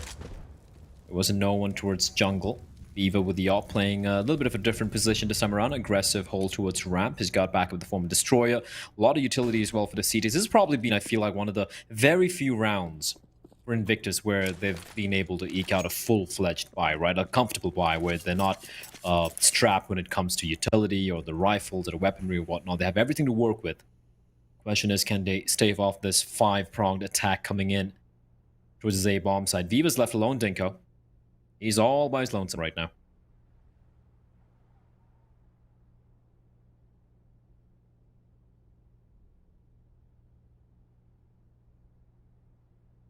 Viva, scoped in. They're ready for a peek around the corner. Cabal was looking to take that fight early on, but 55 seconds, the shadow comes in. It allows Viva a millisecond longer to prepare. And that's a millisecond he doesn't even need. Viva, quick on taking the kill on the NCL, but now the pressure rises into the A site. Too many players available for Tiger to shut down, and as Viva hits the deck. A 4v3, a man advantage in play for the Tiger side, and they're going to sink their teeth deep into this A site. It's Invictus looking to get right back into this round, though. The bomb has not been planted, but 2 kills. Flying and Shazagate both go down, and now it's just Bottle alone at the top of the stairs, and he cracks open. 15-5, 1 round away from securing victory in this series and eliminating Invictus Gaming from PAL 4. 15-5. That was just bullying with utility from Tiger. It's so clinical, right? Like, Destroy is blinded. Dobo waits patiently for Viva to try and survive. And then, even though they didn't have a smoke towards John, the flash is popping. Spaced flashbangs as well. This could be it, Dinko. This could be the final nail in the coffin here for Invictus. This is something else from Tiger. We go back to the Vici game. Obviously, Vici are a different opponent compared to Invictus, but it looks like Tiger are more than ready to handle what Invictus is going to be throwing at them. And in all honesty, Invictus haven't been able to do anything, right? They rely on their individuals showing up. They rely on unorthodox plays, trying to rely on either Viva or Flying popping off together. And Tiger is showing that, you know what? We are not just a better team, we're even the better individual. Urcast executes Viva. 3 remaining for Tiger to knock out Invictus. Oh. That smoke kind of actually helps out the T side there. Thank you very much for that shout out, Gay. But under a minute in play, and a chance Gay. He's going to peek out in towards mid to try and gather some information, but that Molotov, that's going to force him into the open. And Dobu, I thought he was going to go down to shout out Gay there, but he turns around and immediately lands the headshot. And now the attack through to the A-bomb site. NCL Extension Palace, he does go down, but Destroyer, look at this, behind them, gets one in the FAMAS, and it's a big whiff. He goes down. Tiger will walk away with a 16-5 win here on Mirage as well. What a dominant series it was here in the playoffs. And Invictus, well, they're out of here. Tiger, the dream is still alive, Blood. They're going to make the final. They still have to face another game later on, Dinko. True. But one thing we can't deny, Tiger, they were probably kind of like a tabby cat in some of the games we saw against Vici. They were kind of like what do you call it, like a smaller a lynx. This was a Siberian tiger. They mauled Invictus alive, and Invictus, unfortunately, they're out of here. And let's get in Tom and Mitch to talk things through and try and break down this series. Mitch, I really am at a loss for words. On the other hand, I'm super happy for the way Tiger played. On the other hand, Invictus, they seem to have forgotten to turn on their monitors. They've got a lot of hands. Yeah. You like that? I'm not even going to try it. The dude with the 6 hands. I don't know what's up with that. You know what I'm talking about. The when I look at this series, it makes me sad for Invictus, but it is what we realistically expected to happen. We knew coming into this that there was a favorite. That favorite has disappointed us in the past. But Tiger, well, you know what? I didn't doubt them for a second in this one because I heard from a very reliable source that this team's going to the finals. Thank you, Mitch. But this was not the result we all expected. We expected a much closer affair. No, I mean, the result, but the fashion that they got there, of course, was kind of ridiculous, Tom. Yeah, this is one of those, like, I am the first person to normally jump on the bandwagon of harping on Invictus because there are parts of this team I genuinely hate with a passion. Yeah, that is one of the parts, and to watch him get absolutely destroyed, there should have been something enjoyable in that for me. This wasn't fun. I didn't have fun watching this. It sped up our schedule. I don't even care about that. This was depressing. That's all you can put it down to. This was one of the most depressing games. No, actually, take that back. This was the most depressing game of the entire tournament. This was Invictus previously beating Tiger, the only team to beat Tyloo. Our previous finalist coming in and getting absolutely slammed. They had very few rounds they looked like winning, and when they did, things like that happened, where they just didn't, got caught off guard by somebody playing. And it's sad because realistically, there's a lot of players within this team that are very enjoyable to watch. Destroyer is definitely not one of them for me, but Flying and Viva, they have their moments. Even Bottle, we saw some of the best clutches and individual plays we've seen from him through yesterday, obviously not including the last map. And unfortunately, they just weren't here in this one. Like, they had a few moments, but I don't really want to take anything away from Tiger. This is one of the best team performances we've seen of any team within the whole event. Everybody was performing. Urkus was back with a vengeance. Blair's sort of prediction of he's not going to have 2 back-to-back bad series came more than true, I think. It was fantastic from him. but it's not a one-man show. Like, you could probably just put up the roster picture for the MVP of this series because they all played very well. They all indeed played very well. 9 went 7-0 in opening duels on this map, which is just ludicrous. As we do take a look at the MVP of the final map here, as Tiger will knock out Invictus. And one thing I got to say, though, Mitch, it was Dobu obviously being the MVP there. He had a little bit more of a higher ADR than Urcast, but I feel like the scoreline is a little misleading on Mirage, at least, Mitch. I feel like there were so many rounds in the first, 10 rounds, which could have really gone either way. There's a little bit of luck going the way of favoring Tiger, a little bit some clutch plays coming out, but it could have been. I still feel Tiger would have won it, but I feel like it would have been a way closer scoreline than what we witnessed right now. Well, look, the reality is Invictus ended up winning 6 opening duels, so the majority of the time they were playing from behind anyways. But on the T side, that's fine, because you get in there, you trade out, and you're going to end up in a good position to play from most of the time. The problem that they had was, as Tom said, even when they managed to get into a position where they were looking good, where it was favorable for them, that play that closed out the first half from Urcast, something like that would happen, where they just get absolutely wrecked in like a 1v2, and all of a sudden all that kind of, oh, it's all right, here's the comeback, boys. Never mind. It's just gone. It's gone. And like it felt like that. You're trying to inflate a balloon, and every time you pump it up, there's a hole on the other side. The air just goes straight back out of it. It's like a small second where you're like, oh. And for Invictus, it really was deflating. It really was sad to see this, because as Tom highlighted, You have a lot of free time, don't you? Blowing up balloons that have holes in them. yeah, it's like if you can do it fast enough, maybe you He can did that get when he was there. getting ready. I don't think. See, the problem is I can't move my hands that quickly. I think Dinko's probably got it. Yeah, he can much probably better. get it. I mean, he's good at pumping it out, so he'll probably be able to get that balloon inflated nicely He's got before it that wrist explodes action. everywhere. Yeah, exactly. All right. Good balloon talk, gentlemen. We have to wrap this segment up. That was a disappointing showing indeed, as disappointing as seeing someone like Mitch in a Taylor Swift concert. But we will have to now head to a break. Is coming up next, ladies and gentlemen, it is the El Clasico, a matchup which I hold very, very dear to my heart, my broken, dark, black heart. It is Vici against Tyloo, round number 14. Can Vici finally take down Tyloo? Because they've lost 13 series in a row. 1-3 in a row against Tyloo. 14 time, that might be the time we actually break the curse. 14th time lucky. 14th the charm. That's what they say. 14th time is a charm, as some people would say. But we're going to be going to a very quick break, a little bit of a longer break, so we can just kind of recuperate from that very quick series, and we'll be back with more action here in PAL 2020. Coming up next.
don't say this all again. Outside, you can never box me in. We play to win. Never follow, I came here to set the trend. Break them all if the rules won't bend. We play to win. And if you need the proof, then check stats. I got the answers if you're trying to test that. I'm taking off, you can watch as I ascend. You can ask me how I do it, I just say we play to win. Aim for the stars, never settle for the moon. Spread my wings, all I needed was the room. Keep them guessing, see us great when they assume. I play to win, I play to win.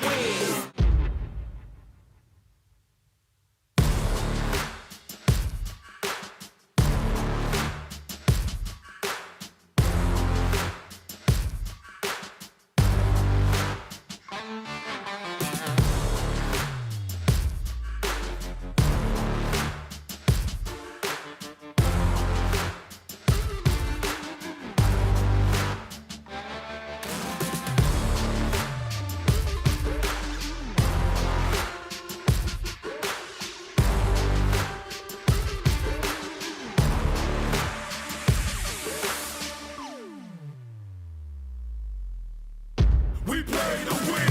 Making sure I don't say this all again. Outside, you can never box me in. We play to win.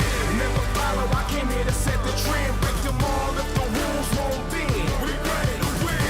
And if you need the proof, then check stats. I got the answers if you're trying to test that. I'm taking off, you can watch as I ascend. You can ask me how I do it, I just say we play to win. Stars never settle for the moon. Spread my wings, all I needed was the room. Keep them guessing, see us great when they assume. I play to win, I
used to have this dream, flying through the stars, flying past rich, undiscovered worlds, impossible wonders that leave me lying awake, breathless.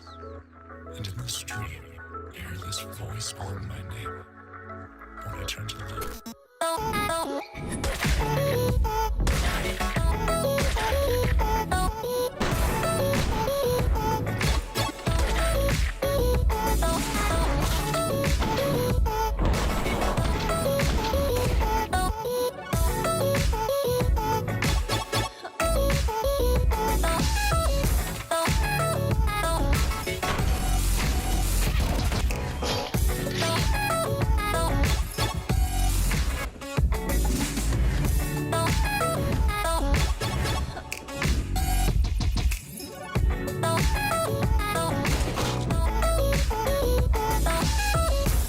I used to have this dream.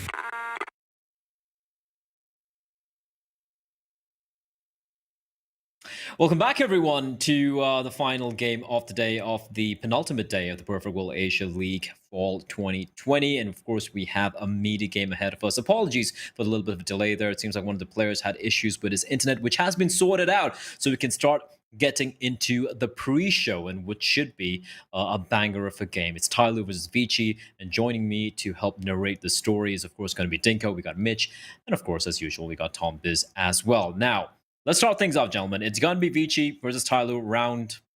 Who cares?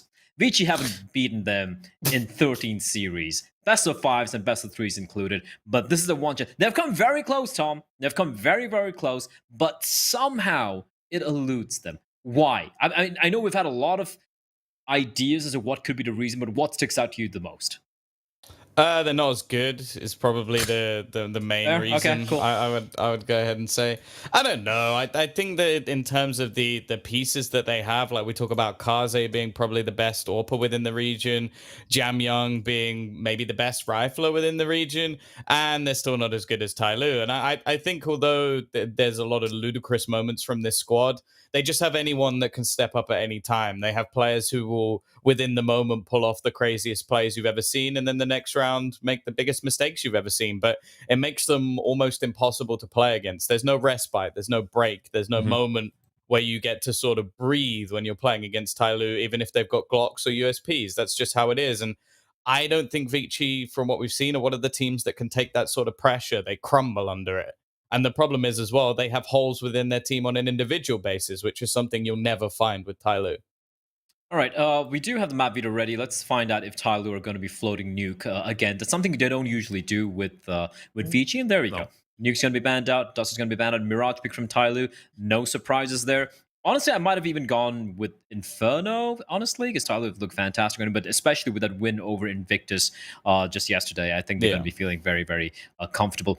Train from Vici. Mitch, are you feeling comfortable for them on Train? It was a very shaky affair, and they have been actually banning it out quite often, or not picking it against Tyloo ever since they got beat down on it a few series ago. Well, I mean, the last time they played against Tyloo, that was the map that they took, right? It was 16-10 over in ESL Pro League. So I think picking out on Train makes sense. It's where they started their run versus Tyloo there, and they picked up that opening map, and then things didn't go too well. So I think that's a good pick from them. I think Mirage coming through is completely expected. If you didn't expect Tyloo to pick that, you're mental. And then Overpass is the kind of interesting decider, because Tyloo not allowing Vertigo through is kind of odd. They've been playing that quite a lot. They've looked pretty good at it as well. They did lose 16-3 to them over at ESL 1 Cologne. However, more recently, they played them again in the same ESL Pro League series, and they beat them 16-8. And considering how strong Tyloo have looked on that map, I'm surprised they didn't want to at least allow that through as one of the last two maps. And Dinko, like Overpass being allowed through by Vici, I don't know, do you feel like they would have stood a better chance on Inferno? Maybe did big brain admin read into the fact that Overpass won't be banned by Tyloo? Because although Tyloo has a rate on it, not although actually they have 100% win rate on it, and they also have had very convincing wins. Yeah, and Vici. yeah, and which is 16-7, 16-8, 16-3. There was a 16-14 in the group stage over here as well, which Vici might be looking into, but it has Tyloo kind of written all over it. They're really solid in that map. Yeah, I think Tyler, when it comes to the series, are going to be very comfortable overall. I think the only hiccup is going to be Train, and that'll be the map that Vici have been playing. They've been actively playing it in their officials. They're clearly been putting practice into it. And the last time around, beat Tyler, right? They know that they're going to have to play Tyler. Tyler know they're going to have to play Train against Vici because they're going to ban Nuke, right? And then Vici are obviously going to go for the pick of Train because it's a map that Tyler have shown just by perma-banning it against other teams in this tournament that it's not a map they're putting much effort into or practicing when they're off the servers. So I feel like that's like the only map we can see Vici picking up here. I think Tyler should be taking the other two, absolutely no problem. And even then, they'll probably still give a good fight on Train because Vici didn't look particularly strong today. Well, heading into the first map coming up here, I do believe it will be on Mirage, unless I'm very much mistaken. But okay, I think it's time for predictions here, real quickly. Tom, is today the day? 2-1 Tyler. Okay, no, today's not the day. Mitch, is today the day? Yeah, 2-1 Vici. I think they're gonna do it. I believe. There we go. A believer. Dinko. Tiger's not playing, so you might have to actually apply a little bit of your neurons into trying to help us in order to try and come up with a name here. Vici? I mean, Tyloo? I want to predict Vici because I like Vici, but I'm gonna go Tyloo 2-1. All right, I'm gonna. Oh, I want to say Vici, but I just can't, especially when you have a lunatic like Tyloo. You can split the disc. You can split it down the middle. Go on, Black. Go for it. Oh, you know what? Just for my homie, just for Kaze, the Malaysian prodigy, I'm going to go with Vici. The game's ready. Tom, Mitch, take it away. Have fun with this one. It's El Clasico. All right, let's jump in. I like the confidence of Dinko on that one. Tyler going to take it easy. Last time they played, it was 16-14 on some of these maps. I mean, I don't know about easy, but we'll see. I think if you rewind the segment, Dinko, you said it was going to be easy. You said they're going to take these the other two maps easy, but whatever. They look. The reality is, Vici for me, they had leftover Inferno and Overpass to choose from in the third map. They know both of these maps. They've played against Tyloo multiple times on each one, and I think that they've obviously got some sort of a read on them. They might have an idea on how they want to approach the final map, and hopefully that'll take them across the line. Mirage should be going over to Tyloo. This start, though, very good for Vici in the pistol round until Alman gets a little bit aggressive. And I think he's saying, oh, man. Oh, it's an awkward fight. Attacker's going to win it, and this has quickly dwindled away from a very positive situation for Vici into a nigh-on even one. Dan King still looking to try and re-aggress, and not going to be able to do anything this time. The bomb is going down. A reposition from Attacker as well, who's managed to retrieve himself a smoke. Dan King, though, repeaks without any opportunity for a trade. Classic Dan King, of course. And now it's left on to Attacker, trying to isolate the jewels, but he's not going to be able to. Of course, though, Tyloo getting a bomb plant probably means we have a force coming, so let's not get too ahead of ourselves. And the one thing I will say, like, I always like talking about, like, yeah, the teams picked this map for this reason. Maybe they've adapted in this way. Vici have tried to adapt the last 13 series that they've lost to Tyloo. Like, they've tried playing Inferno a load of times. They tried playing Overpass a load of times. They always lose. Like, that's unfortunate. Like, I would love to be the guy that got to witness the Vici victory. I think we've all definitely had them as one of our favorite teams within this tournament, a team we actually really enjoy watching. The problem is that in this case, Tyloo are the big bad boss, and the big bad boss normally wins. Let me tell you about Inferno, Tom. They played them against Old Cologne. They lost 16-2. Then they play them a month later, 16-14. Then the next time, 19-17. Come on, they're on their way. They gotta do it eventually. But then they allow Overpass through, and that's where I start. You've picked 2 results out of 13 in a row. Like, you can go back and forth all the way through. Like, if you and me start scrolling back, we can do that as well. 19-7. Oh, look, 16-14s. Time before that, 16-2. Yep. Then they got a 16-14. Oh, wow, that's impressive. And then the next time they got 16-2'd. There's no logic to this. Stop trying to rationalize it. That's a stupid way to go about it. It's random. It's completely random. You know this of anything. If you start trying to make correlation out of statistics where there is no correlation, then you might as well just be, well, just having a random stab in the dark. It's funny. Like, I genuinely pity the bet makers for these tournaments who have to try and, like, okay, so what's the odds that this team wins? Like, I don't know. There are none. Like, One of the teams will win. That's all we can be sure of. And all the mathematical formulas in the world couldn't help you. But as you look into Tyloo, they didn't need to go for that force by Tom while we were just messing around and chittity chatting.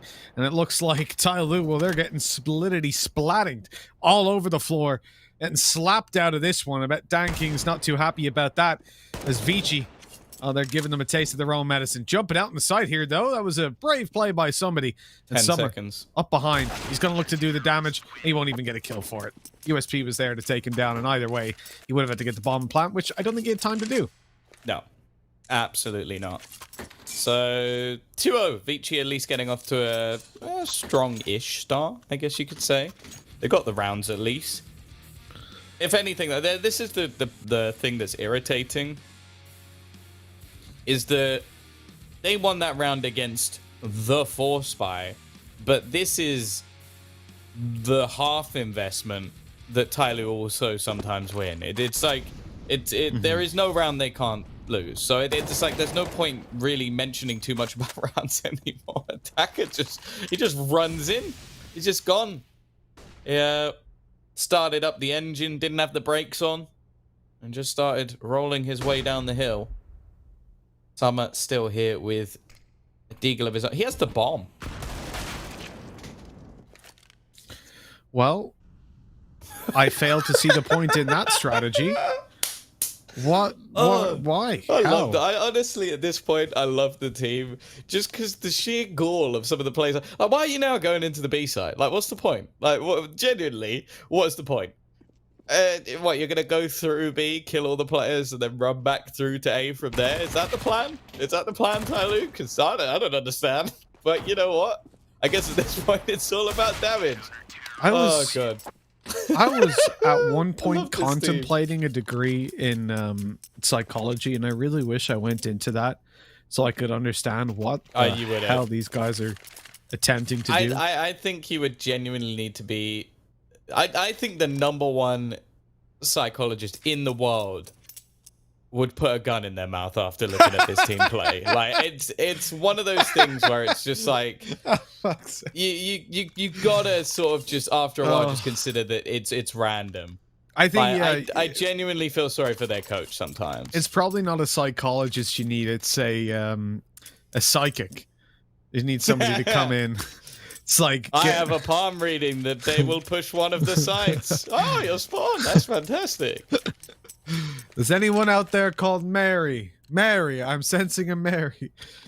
She says it's B. But the bomb is A. It's like, you shall meet a king. No, please. Not again. They shall. Oh, God. Oh. That was a little bit dangerous. There's a nade in hand. Oh, Dan King. He's managed to get up behind them. They've pushed out the spike. He doesn't know there's someone behind him. He has no idea. Zoki, what? They're back to back.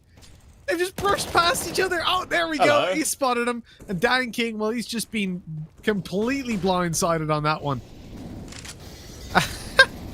Well, that was unfortunate.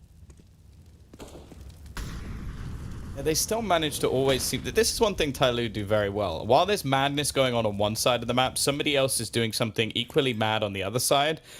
But in the sense that they actually gain space for each other almost unknowingly. Either that or there's some sort of sentient like machine that as one falls, the other reacts in turn that gains them space. But they lost a player in mid there, and that was looking like a silly play. In the meantime, 3 players managed to sneak their way onto the A site and get an after plant position with the CT seemingly not even knowing what happened.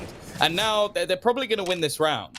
It's a 3v2. Somebody's found a kill elsewhere as he now wraps around into mid. I want to point out the bomb's not planted in the best position, but if he doesn't allow them to get to the site, it really doesn't matter. And this is sort of what I'm talking about. Like, oh my god. Tom, I can't believe after yesterday they still push through the murder hole like it's absolutely nothing. Like they literally lost a 1 versus 5 yesterday doing that, and somebody today is just like, oh, I gotta kill him. I'll see you in a bit. I'm gonna go through the murder hole. I reckon sometimes in some of these rounds, at least, I could turn my monitor off and still have just as much a clue what is going through these players' heads, and that's the really fun thing. It's never predictable, put it that way. It's repetitively, it's consistently inconsistent in terms of what happens round to round. And that's why I love it. In quotation marks. So for Vici 3-1, it's disappointing losing the previous round, but Tyloo, well, they're not in the best of spots. Not yet. Not yet. But we know Tyloo. This is their map. This is where they feel comfortable. They're leaving the bomb towards T-spawn and taking a nice slow approach. Season map control. And you can see they've definitely pumped the brakes at this point. I think just waiting for Vici to get that little bit aggressive off what they saw in the previous round, where obviously even with smokes down on middle, Zoking rushed down connector and pushed to top mid. So they're hoping something like that comes through this time. But with no pressure being applied, there's no need for... No, well, I would be lying if I said that. Dinko's not working right now, so I'm sure there's pleasure being applied over there as he's having a lovely time. Okay. Having a bath, probably. It seems like Zoking's also continuing the form on from earlier. A double peek into mid, he wins both duels, and they can really do the damage onto the economy of Tyloo if they win this round. Somebody caught off in a bit of an awkward spot. Nice shot from Danking, but it's only one. And Summer is very, very far behind. He was looking to try and catch off rotations, but in a 3-on-5, I'm not really sure that was the right call. 15 seconds. He's just going to save his AK. And Vici, great job to bounce back. Zoking with a sort of a very aggressive round peeking into the window, but it works. And I guess against Tyloo, that's kind of how we have to look at things. Like if Vici are able to make these sort of plays and get away with them, wow, they're laughing. I think it is quite funny at the same time, though, how Tyloo spend, what, a minute 20 waiting for some aggression, and as soon as they're not really ready for it anymore, Vici get aggressive. It's in one of those situations, just the timing is so terrible. But for Zoking, it's funny as well, you say he's continuing on the form from earlier. In map 3. Excuse me. There were two different forms earlier on, right?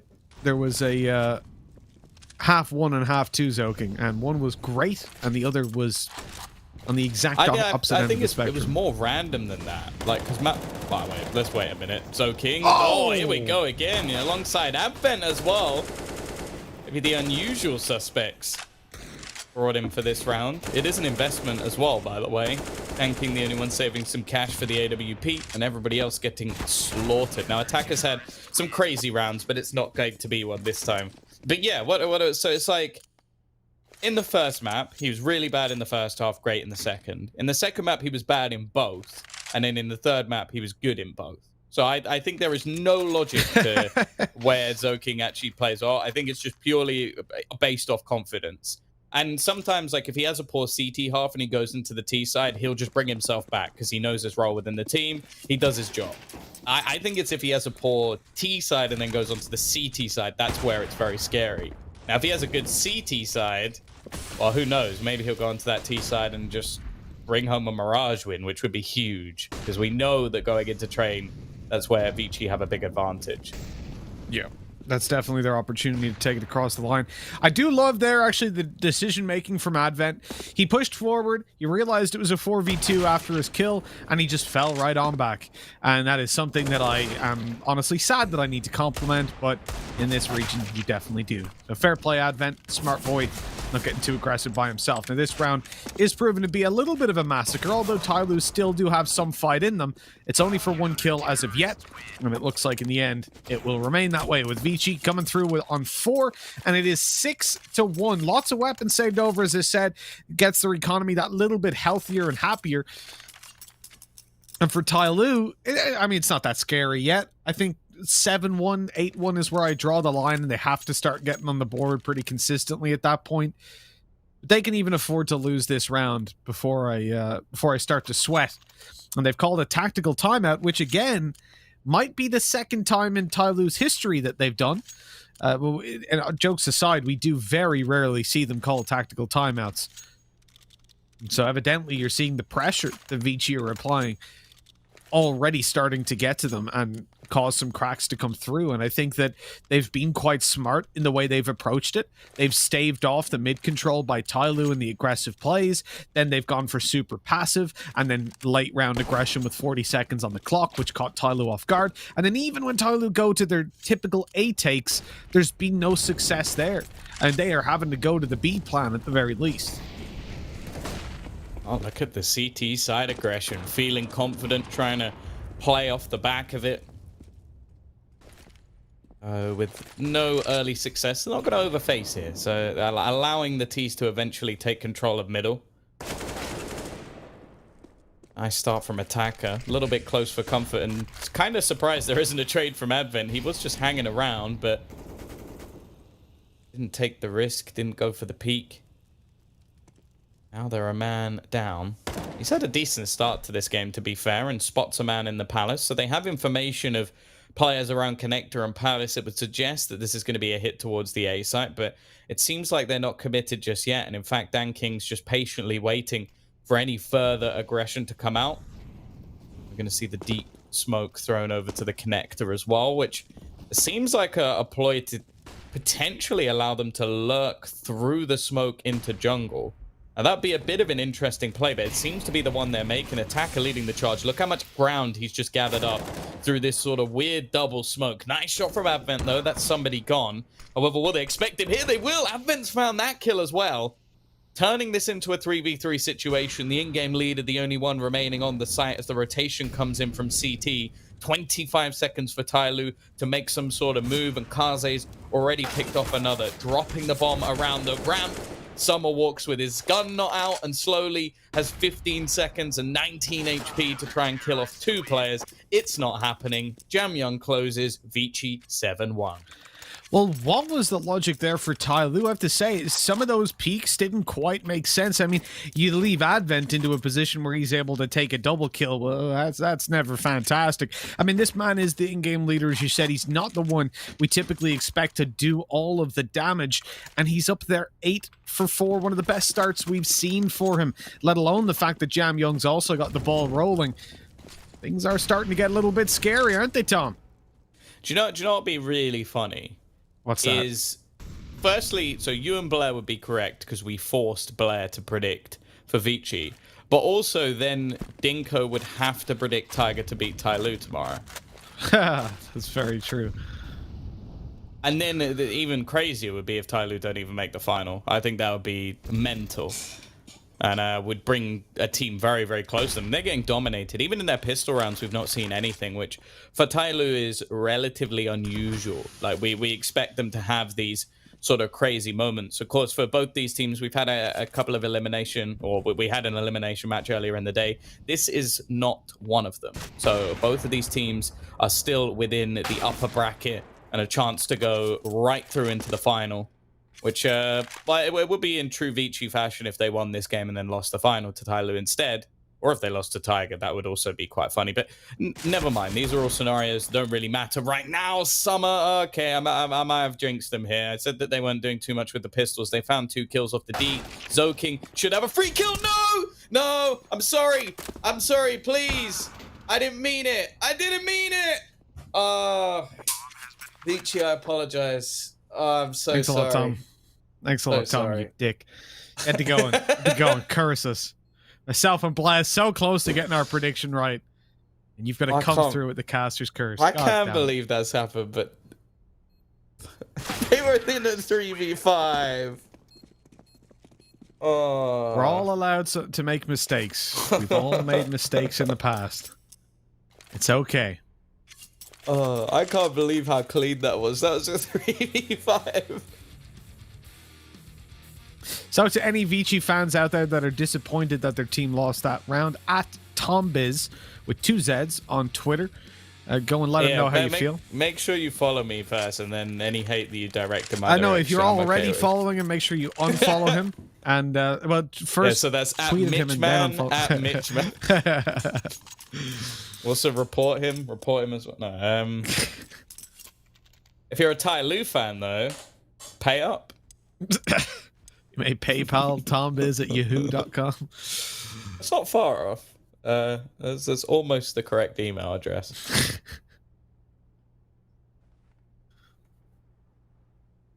Oh, Blair's Make forgotten sure- all about what I said. He's unhappy that you said Yahoo instead of Yahoo. Oh, Yahoo. Yeah, just make sure to follow Tom on MySpace. He's Or very if you're active Irish, there. come meet me in Lidl. I Lidl. still can't get over Lidl. Lidl. That's just as bad. Lidl. It's how you pronounce it. It's what it's you called. guys are weird. It's what it's Lidl. actually called. Yeah, but everybody knows that what the English do is they take words and they make them better. How do you say croissant? You say croissant. Poisson. You're supposed to pronounce it properly, not like croissant. And so you say Lidl, because that's what it. You ever listen to the ads on the radio and the television and stuff? They're like, I'm Lidl. gonna go ahead and say we probably have different ads. Yeah, I probably. don't think the Irish ads would sell too well. Come down Lidl, yeah. Get your two oranges for a $5, yeah, in Lidl. This a pretty bad this deal. is abuse in the workplace. I would never do an Irish accent. Actually, I'm part Irish. I'm allowed to. Nonetheless, 7-2, 1/8 Irish still counts.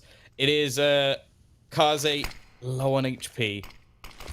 Well, we've just seen a Tyloo round. That's all it can really be called. Are they going to capitalize off it though? They're still quite far behind. Like we sort of joke about the jinx, but is this a turning point? Zoking, 2 HP for Summer. Heartbreaking. Advent should get at least the trade. Will he get the second? No, he won't. A similar circumstance, and now Orman has to get his little legs to carry him in towards that CT spot. Smoke going to be thrown over. Chance to get the bomb down. And an after plant position with already control over short. It's going to be relatively difficult for Vici to get back into this one. Well, with that death, I don't think they're even going to go for this. Saving's pretty much all they can do. And for Tyloo, this is the lifeline they needed. They've been cast back into the game. Through sheer luck, the buyback is being given for free. That's a Dota thing, Tom. Do you know that? Hmm? Buyback in Dota. Oh. I don't really understand the concept of it, but... It's like, so have you ever played League or Dota? No. Okay. So when you die, the longer I know basically nothing, but the guy I used to cast with LPL caster. The now. longer you're, the longer into the game, the more expensive it is. I think it's the further into the game, the longer it takes you to respawn, or the more times you die. I think it might be the more times you die. Pretty sure it is. Because when I played with him, I died a lot. And very early in the game, I had very long respawns. So basically, like, if you're going to... I don't know exactly how it works, but let's say in Counter-Strike terms, if you die, you can spend... Rather than wait till the next round, let's say, you can spend $8,000 and respawn right away. And, okay. So, like, you can get back in the fight sooner. Sounds awful. I'm going to continue works. watching Counter-Strike. Yeah, I would. Kaze, he got an initial trade. No idea how Orman's just won that duel with the USP, but we'll take it.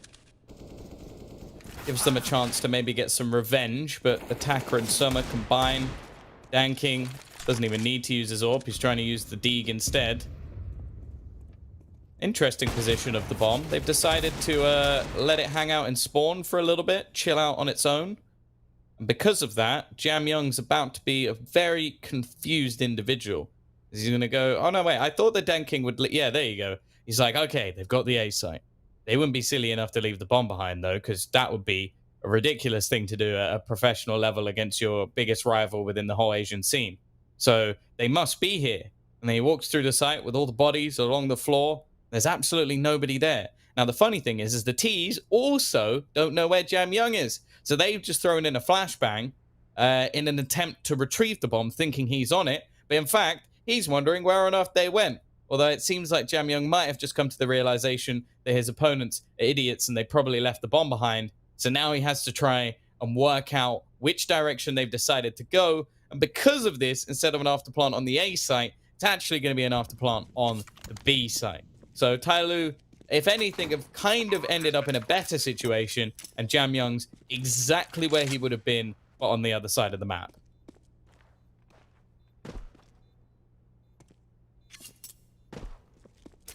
And he's lagging it.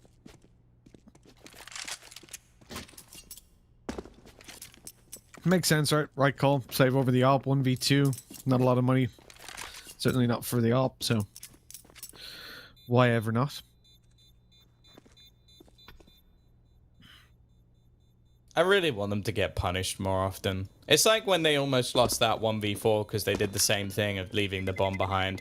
And then it was like attacker clutched out in the 1v1 on low HP. It's like, I want them to lose these rounds because there's a very, very small, very, very, very small part of me that thinks they might learn.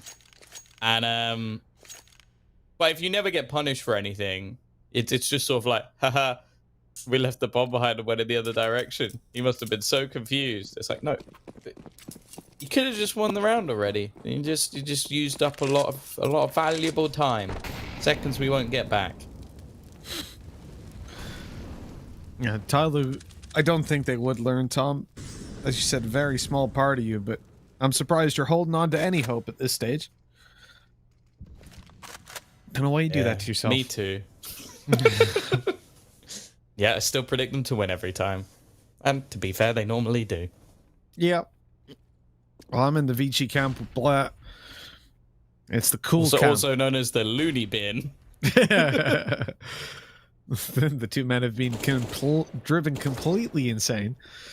There's a nice opening. Slowly, I mean, nothing special about it. He's just walked out quite quickly, actually, ironically, and found the kill.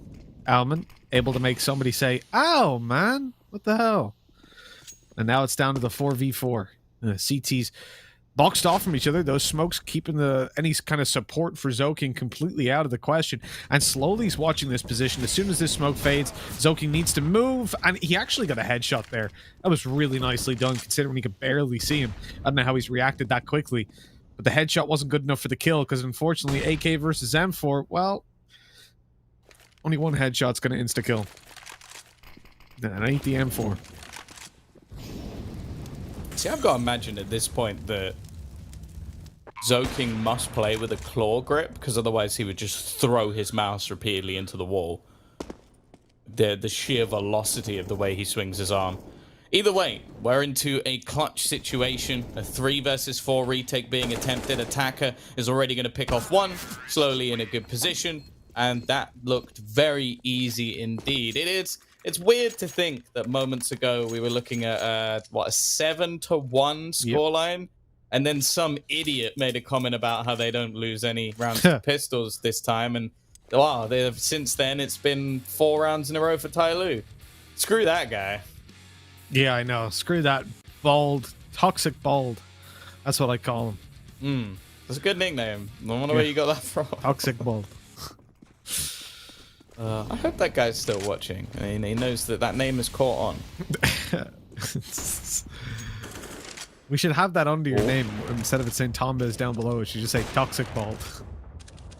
Or maybe as my name, and then it says Toxic Bald Tombiz. There you go. It all fits. That won't be quite as good as the always muted screen that was created by PGL. I enjoyed that one a lot. Yeah, thanks, guys. Appreciate that. That PGL. even came up on the day you weren't here, by the way. Oh, really? Fantastic. Yeah, it was shown Fantastic. When I look at Tai Lu, though, in this round, they never lose to pistols. They cannot physically lose this round. This will be an easy 6-7.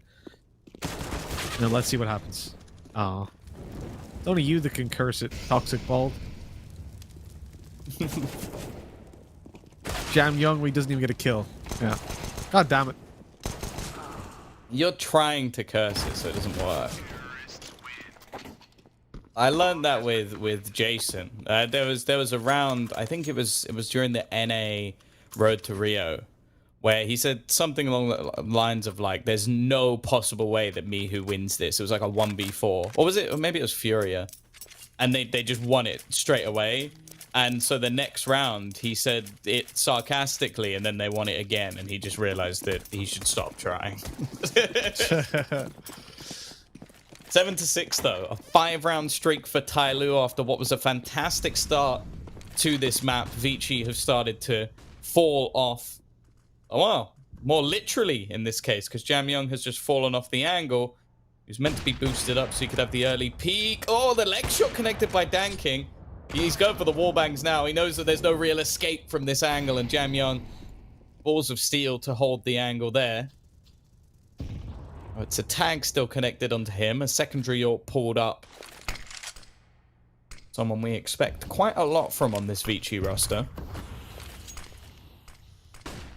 Well, for now, he's going to slow things down a little bit. Go back on a retrieval mission for the bomb. Actually, it seems like they're going to dedicate themselves fully to this B site.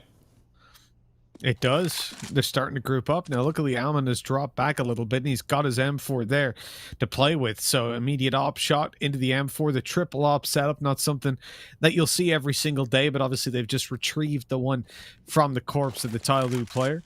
Smoke down. They're going to peek out wide, and that's a nice shot by Alman. He sees another, just grabs the info and falls back. Quick tap with the M4, and he's cleaning them up.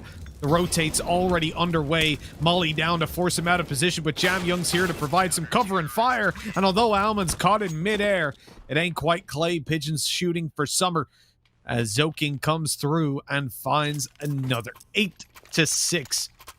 Vici keeping themselves alive here on Mirage. The map pick of Tyloo, and it was a 7-1 lead, but at this point, Tyloo, well, they've got the foundations built in what looked like it was going to be quick shifting sands.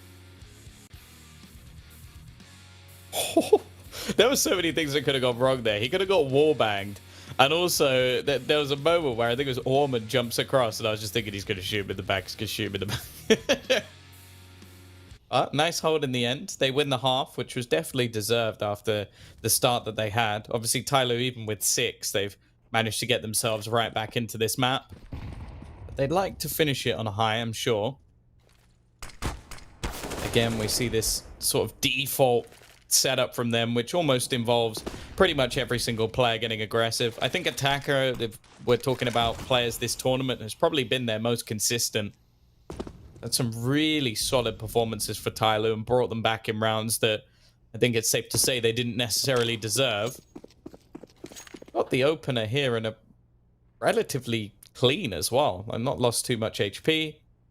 They're going to go wrapping back around to entry into this A site, and that's where they've had a lot of their success. Now, Kaze alongside Zoking already going to be here. I think the problem with Zoking I have is a lot of the time when they do lose this early player, he often tries to fight them back into these rounds on his own. Maybe with a ludicrous play or a wide peek. We'll see what his decision is here. Now, a lot of people have now been spotted by Kaze. Zoking's going to make sure he clears out connector before going for any sort of reface.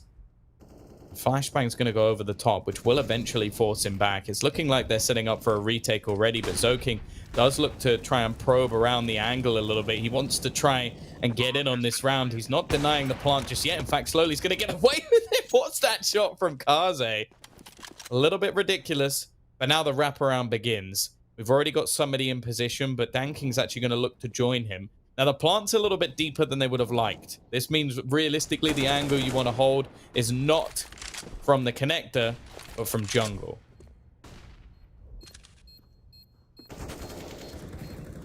Well, it doesn't look like that's going to be too much of a concern either way as to which angle they hold.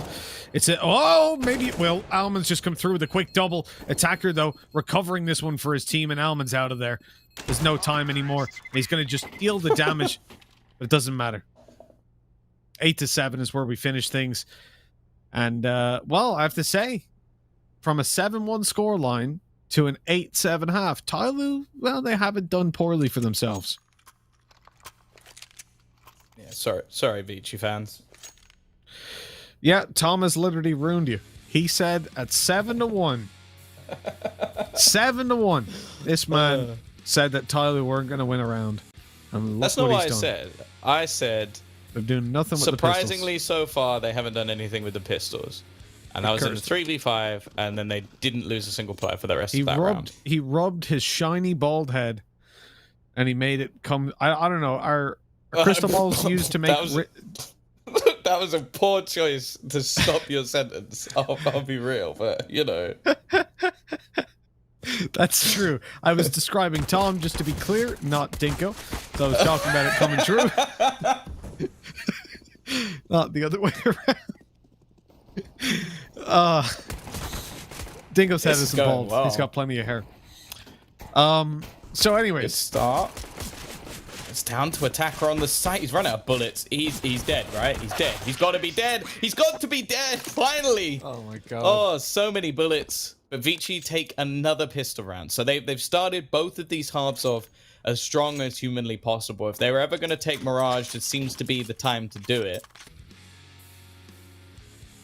And obviously the next map being Train, one where they have had some pretty damn good results versus Tyloo, beating them in the ESL Pro League, beating them in the previous PAL event.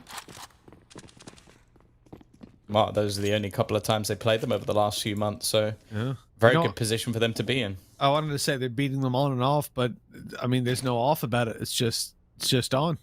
They're just beating them. Full stop. Speaking of which, Dan King, he's got a scout in hand alongside somebody as they're going to look to deal a little bit of damage here on the CT side and try to slap Vici around a little bit. But it doesn't look like they're going to be able to get anything done. They just back off, play behind the smokes. But they've still got 3 players here. I mean, Dan King just makes the rotate to B. So he can be alone and isolated and try to make sure that these players don't get out onto the site. While the rest of his teams... Oh, he's actually rotating over to the A site. They're giving up B. It allows for the flank to come through from Alman. They've already found 1 kill with the scout. This is making me a little bit worried, but Alman, he's cleared out B completely. He's going to get into the kitchen as well. Look at that little position, though. They've realized what's going on. Slowly, it's already coming down short, and he's already back on the bomb site. Alman needs to go huge. He's got to get multiple, and he's only going to get 1. Look at the player on short. Has to kill him. And what? He's gotten away with Dan King. Where's the guy on site? Why is he not peeking?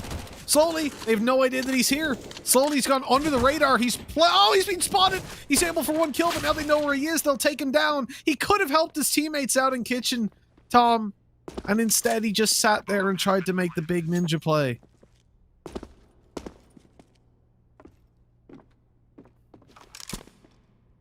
Wow. It's not gone well. There's still some moments in that round where I feel like it could slip for Vici, and you do have to worry a little bit. That's one of those positions you just have to check, but they're going to get their 10th anyway. A Galil saved for Summer. He'll drop his Deagle, or maybe even drop his Galil. Who knows? The choices of Tyloo. Bit of an uncharacteristic quiet game from Dan King. Like, we normally don't agree with the decisions Dan King makes. The fundamentally impressive thing about Dan King, though, is he still normally ends up incredibly positive. And then, so 20 plus kills, normally half the amount of deaths. The fact that he's currently 6 and 12 is a bit of a worry for Tyloo. And we've just witnessed probably the biggest underperformance of any team at a tournament, which was Invictus being eliminated. Could Tyloo, wow, basically be about to meet Tiger a little bit earlier than a lot of us expected? They continue on this path. 10-7. Nothing really invested into this round. The Deagle has been handed over. Galil kept by Summer. And in fact, a few extra Deagles purchased up in an attempt to really do some damage here. And they've left it with just 1 man over on the A site initially, but the rotation will actually be here in time, Mitch. What? Okay, well, they're at least managing to clean them up through the smoke. Summer's got 2, and it's all down to Kaze. 1 versus 1. Somebody in position. The Deagle fight ensues. No one's connecting. They're just tickling each other up. It's like a pillow fight out here, but eventually they pick the rifles. Now it's time to turn those pillows into cinder blocks, and Kaze's the one taking somebody down. Just about getting away with that round. Vici.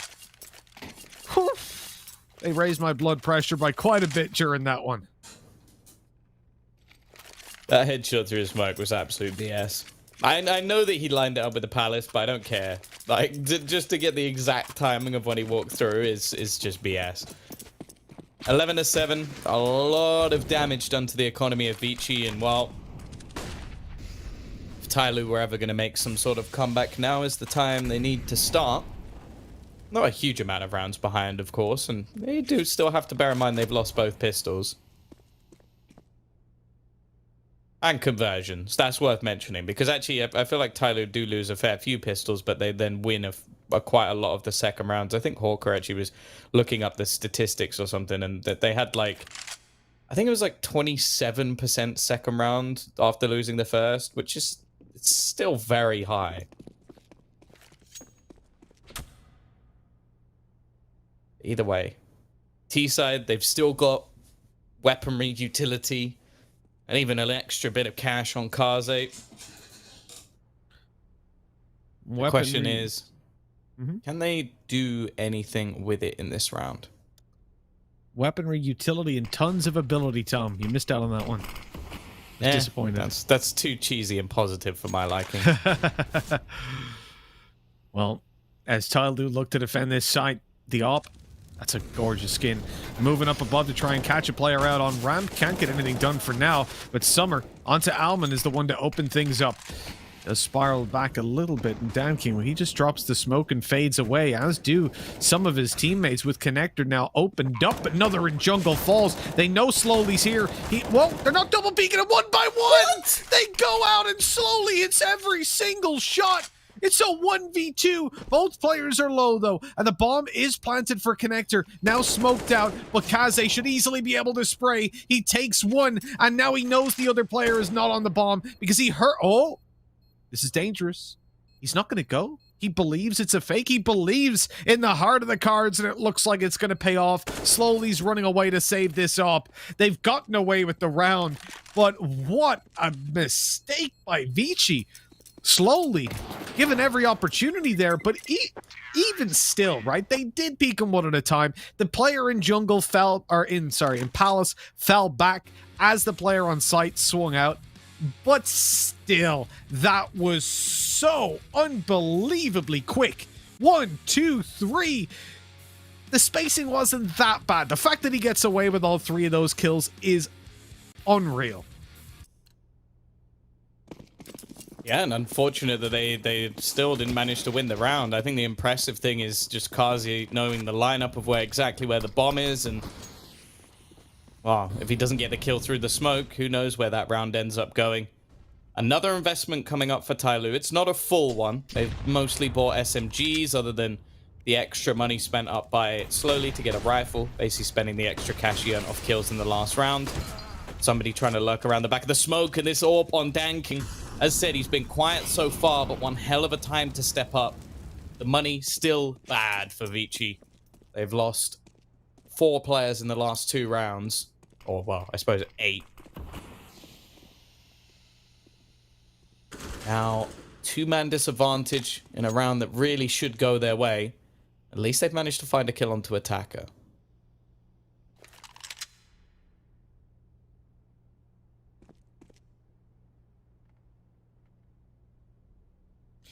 Well, with the kill onto Attacker, it's still a man disadvantage. As you said, it's at least some consolation for them.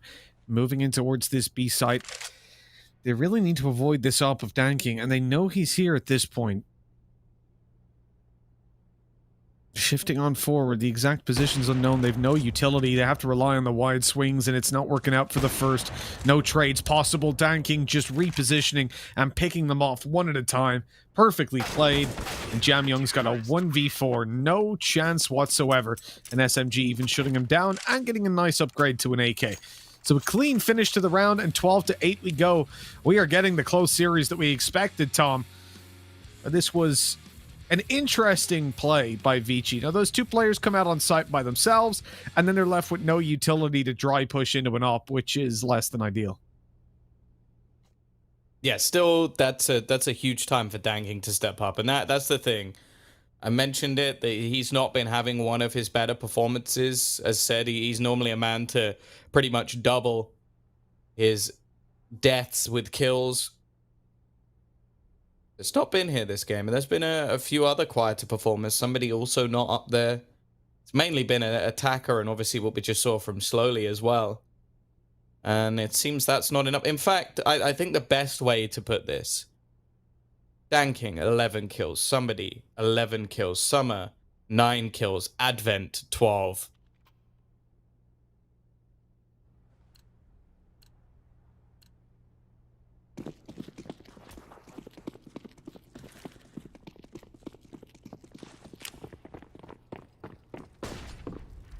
Just let that sink in. Yeah, just let it air out.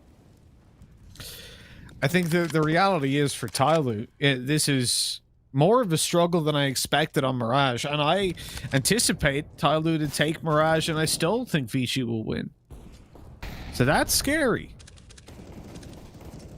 To start this one off, at least, opening kills are going their way. No. Advance just rushed him down. Kaze in with one on a deagle. What's happening here? Things are spiraling. That retrieved op already good for a kill, and it's down to a 3 versus 2. They don't even know where the bomb. Advance just shutting them down on the op, and it's a 1v2 to win. Somebody, he gets the first, and he's left on the Kaze 3 HP, and Allen 61, but he doesn't know where they are. And as he moves towards this B side, eventually realizing he's on the wrong position, he has this. It's locked down. 3 HP for Kaze coming in through the apartments. He has to rush in as soon as this is tapped, and he's just going to stick it. 5 seconds on it. This would have to be a 6 spam, and it's not going his way. No. That was a great attempt at a round, though. Huge damage done towards the Tyloo economy. But Advent, this dude stepped it up. Oh my god. He had a Glock, and he got 3 kills. He was the fake. Like, that's what you have to realize. That... Look at where the bomb is right now. Look at where the bomb is. It's in B apps. Like, he was the fake.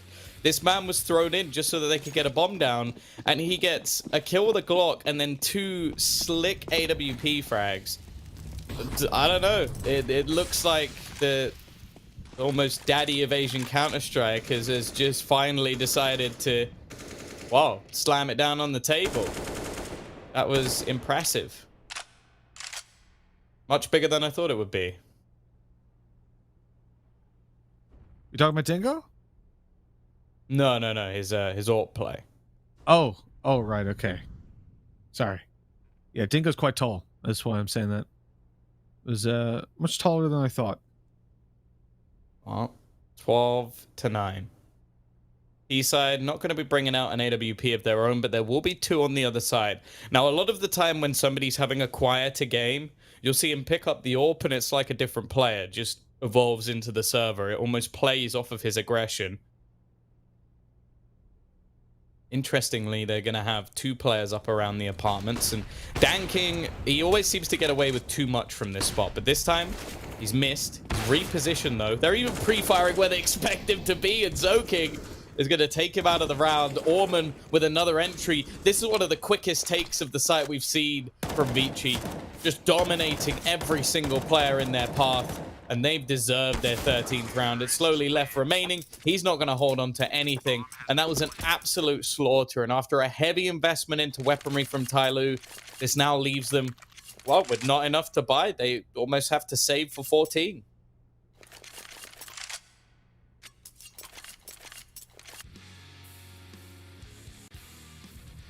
Have to get the whole way.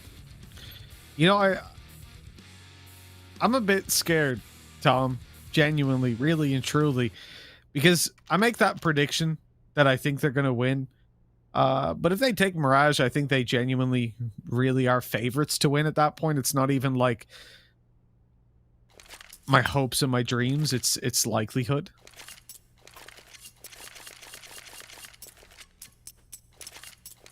Oh me, oh my. I don't think Tyloo have really... So, they're Mirage, right? They've got a 72% win rate. Their losses are Invictus, which we were all very, very surprised at. Huatsai, which they played pretty much blindfolded. I think that was the map where they pushed literally everything non-stop. Yeah, in Afterplants, but Yes. you have to make that point. That's in Afterplants. It's not just them pushing everything on the T side. Yes. This is when they have the bomb down, they were pushing. Like they were playing to lose that game. Like, they did not care. And I mean, they won the series in the end, so that was very much why. Like, the teams it's also worth mentioning they came back against and played Invictus again yesterday when I guess when it matters, and they banged them. It is quite perplexing, to be honest. Watching them play against lower tier teams is different, but Vici, well, they've already garnered the respect. They've already proven that they're worthy of it, and right here, well, they're being punished for the mistakes they've made. Okay, they take down Zokin, who was low HP on the site, but surely they... Oh, God. Stop peeking. good God, these guys have got pistols. I know there's no time left anymore, but look at the damage done by Tyler. This is where you're like, there's no time, and just the bomb diffuses itself. It's just like, ha ha ha. You started to believe. Like, Jesus, Tom, there was a few seconds left, and they just start all swinging and looking for kills versus Deagles. Deagles, Tom. It's not like these dudes had got ops and they were like, oh, let's take the weapons down. They just sacrificed some of their economy. They might as well have walked over to that fence and just chucked it off the map and bought another AK. What was the point? And that'd be better, in fact, because then Tyloo wouldn't have gotten the money for killing them. I don't know. Yeah, I guess the one saving grace is that at least none of the weaponry was retrieved for Tyloo. But they are going to have a buy here. Somebody back on the secondary AWP, and utility's kind of got a miss in this one. They've basically decided that they just want to get the heavy weaponry involved. They've got this setup which basically has heavy reliance on the teammates. If somebody dies, then it's going to make things very, very awkward for attacker. If attacker dies, the same vice versa. Although I think there's actually a fair point that somebody would probably escape here. Interestingly, somebody's just walked off and left attacker facing the bottom of mid. But either way, it is going to be the execution onto the A site. A minute left on the clock, so plenty of time to play with Danking. Spotted a little gap around the bottom of the smoke, although there is going to be a flashbang to leave him completely blind. 5v5 retake. Obviously, the time favors the T's. There's going to be a flash through the smoke, and trades coming back and forth. Orman again having some high-impact plays in this map. And while this might be the deciding factor for Tyloo, if they're going for this, they have to go now. 20 seconds left on the clock. They do not currently have a kit, it seems. Unless there's one to be retrieved. Danking finds a kill, but the trade is back fast, and it's left all on to Jam Young to try and hold it. He's not going to be able to, and the bomb was already being stuck. It is 14-10, a little bit close for comfort. The double AWPs are saved, and now all that damage that was done to Vici's economy previously starts to become a problem.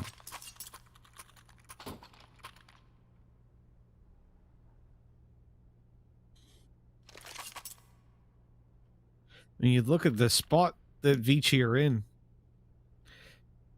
the temptation to buy up fully here, I think, is definitely in play. If anything, I think they just go for it, don't they? At worst, you'll have one weaker weapon, and it puts you in a position where you win this one. Tyloo have got very, very limited money, as we're talking about the situation for Vici of a 16-10 win. It's perfectly viable. That pause is now coming to an end. It was a tactical by Vici, not just to discuss the merits of buying, because I think that's something that probably took a few seconds and they'd reached a conclusion, more so to discuss what they're actually going to do. Now, Alman taking a MAC-10 in a situation like this, I'm completely fine with. If this guy is going to be the first one in, do it with a Mackie. But in fact, he's actually going to go through middle. I like this as well, though. You're leaving your MAC-10 to take some map control, maybe some fights with all the utility, and sell that extra little bit of a fake. Now, if he gets pushed back or if he gets killed, it's not the end of the world. In fact, he goes top mid, makes a bit of noise, and then starts pushing up through B. Whether this is going to be an underpass through connector play or not, I think it's presumably going to be a very late play. What are they doing on mid, Tom? They've not gone under. They're lurking top mid with a MAC-10 while the players push out on site and execute. It's working. They've got the opening kill. Now they can have a... Where is Alman going? He's now going to underpass, Tom. Oh! Somebody runs through a Molotov. This is a very weird Look where round. Alman is! I'm just going to ignore him and move on with the rest of the team. What's It's a he doing? 3-on-3 on the site, with a flank eventually coming. I don't think that flank will even be needed. Kaze in a very open position. It gives attacker a chance, and he's going to take that chance, but falling back would be an issue. Orman actually might play a pivotal role. They're watching for him, though, and that's going to be him dead. It doesn't matter. The remaining players are not going for this. It is going to be a 15th and a fantastic round from Vici, as they will get to map point. What was the point in going... so, let me just talk you through what happened there. Vici went A. Vici went quickly to A. Maybe a 10-second delay. Executed out with smokes, pushed the site, took the fight. Alman, during all this, went middle, through a smoke, through a flash. Okay, he's faking out presence. I'm with it. Then went apps to underpass, back to T-spawn, back to middle, back to apps. Oh, the bomb's planted by now, don't you worry. Then to underpass, and then shift walked all the way from T-apps into underpass, into middle, and then jumped in window and made noise. What was the point in taking a minute and a half to shift walk around the T side of the map and then jumping in window? But in the first place, why was he even there? It was like he just couldn't decide. It was like someone went, go, like they all had each other muted except for Alman. They went, Alman, go apps. And then someone else went, Alman, go mid. He's like, where do we go? That was the weirdest thing I've ever seen. 15-10. Vici on the verge of victory, now up against one last-ditch attempt at a buy here for Tai Lu. They've managed to get themselves out of double op setup, and you can see here Dan King, well, he's looking to get aggressive. It's his personality trait. He likes to get up in your face and really slap you around. Well, let's see if he can get it done to Vici right here, right now with the op. They should be able to trade this, and not even that, but they hit back this time, taking the kill and putting it into a 5 versus 3 even. It's quickly spiraling into Tyler's favor, but then gets snatched back by Advent. Oh. What? Okay, that was clean from Slowly. Oh, that might be up for the challenge of cleanest FAMAS shot of the day. An award I never thought I'd need to give out, but it might be coming soon. Somebody, he's going to push the murder hole. This guy is, he's mental. As if that's the decision he makes there. He's gone back through it as well. He just wanted that kill so badly. The FAMAS coming back to try and haunt them a little bit more. The push even coming into the player on sight. Somebody is desperately trying to find an angle. The Incendiary going to try and force Advent back, clear him from the position. And it's being held, but somebody misses the shot. That's been the story of his game. Slowly now left 1v2 to keep them in the map. First kill goes his way, and he's going to get the second as well. He's going back to retrieve the AWP. He's got a kit. He's got loads of time. I don't like Alman. This guy's crazy. I don't understand it, mate. He took a Mac 10 and played slow. Didn't even flank. I don't know what I would even call that. On that round. He just threw himself on the railings on that one, like impaled himself. And then in this round, his teammates taking a fight. How many bullets was that? I don't know if we can get a counter on how many shots his team. 1, 2, 3, 4, 5, 6. It was probably like 7 bullets, and Alman still tucked away, doing nothing. You tried to count. 1, 2, 3, 4, 5, 6, 7, 8. Yeah, I'm counting it roughly. I don't understand why in that instance. Where's the communication? Now, maybe it wasn't Alman's fault, but they needed to be telling each other, okay, I'm going to swing on him, so Alman knows to peek, or Alman needs to listen if he was told that and go with him. It's a 2v1 to potentially take a map off Tai Lu. And if you're just going to go quiet and swing and take that fight or not support your teammate if he did ask for the help, you're mental. You deserve to lose this map then. It's just such a silly mistake. Especially considering I think Alman was half HP in the first place. It's just silly. Maybe we're seeing the panic set in a little bit and start to affect their gameplay.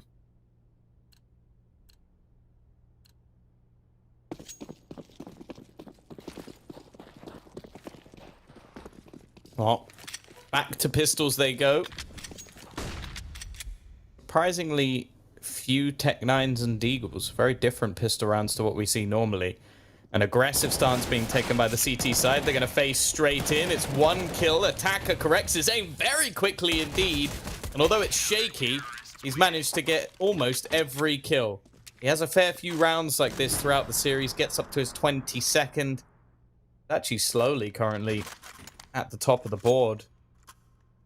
And although they're both having a very good series, there's been some pretty poor underperformers. Again, still, Dan King, Somebody, and Summer all have less kills than Advent. I know that for many of you who don't know too much about Vici, but watching this saying, yeah, that sounds a little bit harsh. Imagine that Advent is like the Hunden of Vici gaming. Like, not in the sense that he's watching from afar, more in the sense of his playing career, where he wasn't really the guy you expected to frag. Like, he is putting up some pretty hefty numbers for someone who is basically the mastermind of the whole operation. And, yeah, on the other side of things, Somebody, Dan King, they're normally expected to be some of the stars of the show. At this point, not even close.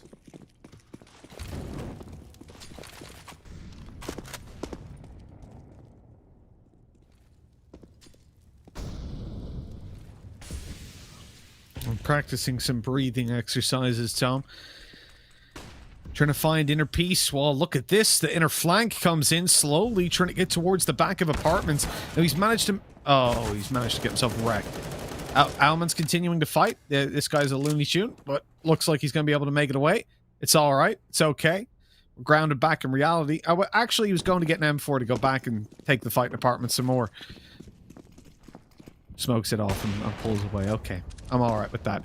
Flash, a little bit late coming over. Allows Zoking to get taken down by the op. Danking, he's in the open. He's exposed to ramp. He's able to find another kill. No trades. No one pushing with him. No smokes, no flashes. Nothing's happening. Bomb down in the open. This is absolutely crazy gameplay by Vici. They think there's only one player left alive or something because they've forgotten about somebody who was left open to push on short. And so Jam Young now 1v2. Not a great angle to hold with the op. Jam Young luckily only good for one. I don't understand what's happened in that round either, Tom. And from a 2v1, in which all they needed to do was swing together, to 15-13, having to take an eco. Vici, you're breaking my goddamn heart. I couldn't if I tried.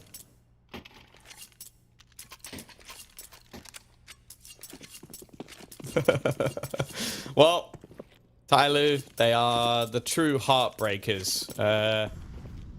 As Tayo Cruz once said, they're only gonna break your heart. God damn it. Everybody loves the Tayo Cruz reference. What happened to him? Never mind. We're moving on. It's pistols. This time they've gone for a couple of deeks. Advent's got the Glock out, and you know, the last time he managed to get a triple kill. Somebody has just wrecked Jam Young through smoke. I don't know if somebody stepped or maybe breathed a little bit too heavy, but he was waiting and watching. If he comes alive right at the depths, this would be somewhat heartbreaking for Vici. As said, this was a map we didn't really expect them to win, but one that they definitely should now that they've managed to get to this position. If they win both pistols and still lose, that's a pretty poor showing from them, if anything, especially with the lead, the advantage they had, even in multiple individual rounds. Gonna try and make a play towards... Oh, I was gonna say short, but it seems like it's gonna be the connector instead. Zoking will be lost. Attacker has spotted a man running through and looks to try and follow. In fact, he's going to drop the bomb in the open, and they've spotted this attempted sneaky play. They're all just going individually. This makes it all too easy for Attacker to clean up, and he's just using this as a farming exercise. And now it's just a race to see who will get that final kill. 15-14, a last-ditch effort for Vici to close out this map. Otherwise, we are heading to overtime. Well, we're going to do one more at least, and for Vici...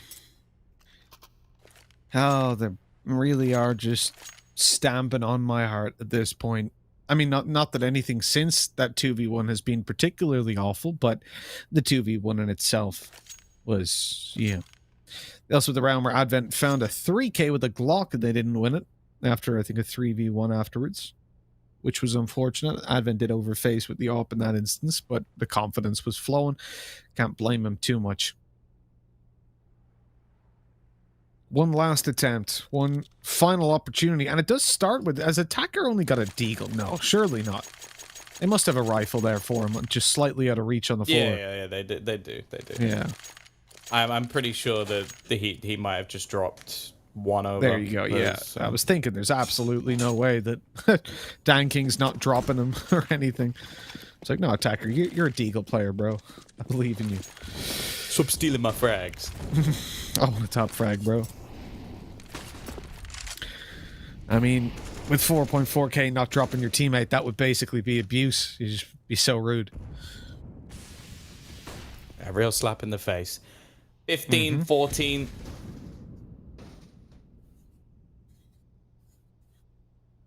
Well, Vici have pretty much had this in the bag for quite a while, but they've given that chance. We were looking at, what, a 15-10, I want to say? A 15-10? I'm going 15-10. And it has now been 4 rounds in a row for Tyloo. Again, we're going to see this aggressive stance. This is something that should be expected for the T side. This is something that they attempt many a time. They may even have a third man in the form of Danking. I think he's fairly far aggressive peeking into the connector, but here come the grenades, the smokes. They need to control this. A Molotov pulled out by Summer. Interesting decision. Attacker's going to go running through, and they've just slaughtered them. I don't know how they managed to make this look so clean, but it's left on to Jam Young. The first one's easy. The remaining 4, not going to be such an easy task. 15-15, Tai Lu. They claim 5 rounds in a row to take this one to overtime on their map choice. Almost showing a classic sort of Tai Lu performance. This should have been about as clean as it gets with Vici taking it 16-12, but we've ended up at this point, Tom, and I can't say I'm happy about it. For me, Tai Lu should win this series now. After that mistake, I feel like mentally it's very difficult to overcome when you end up at an overtime and you know that there were multiple mistakes that caused you that match, or that map point.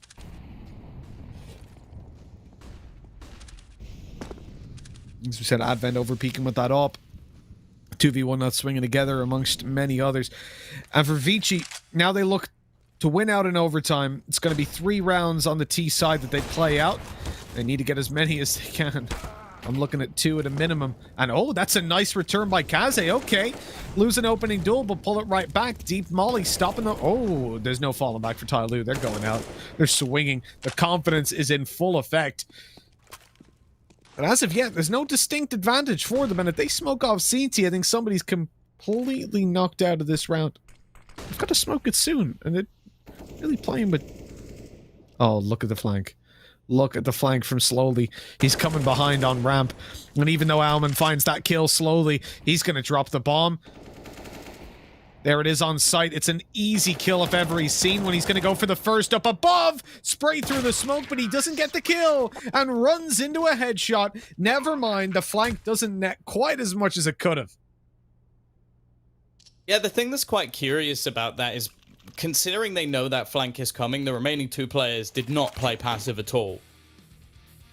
I do wonder if, like, sometimes just because of, like, winning too much, they just, like, set themselves different challenges of, hey, let's play this round without any communication. Because it just seemed like the guy in CT, if he just falls back there and just waits, he can try and do something extra. Sure, like, I think it was attacker around connector. I can kind of forgive that because the player walked through a smoke. Like, I don't expect players to be consistently watching smokes. Well, unless they're playing against somebody, in which case they always should. But, yeah, again, I think if you have a flank like that coming, you need to play around it rather than just sort of playing your normal game and hoping he has the same impact at the same time. Nonetheless, well, it seems like Tai Lu enjoy playing from a deficit. That's what they've done for the majority of this game, going 7-1 down initially. The second they came close to bringing it back, they then lost again. And then the second pistol went the way of Vici. They've got everything in their favor. These guys' headphones turned off at this point, I'm convinced. I'm pretty sure Zoking ran past him at full pace. Danking gives this a damn good attempt. And somehow, even after all of the trades that have just come back in, it's Tai Lu with an advantage. Kaze having to try and clutch this out. 45 seconds. He's going to go for the aggressive peek. There will be a player waiting on the other side.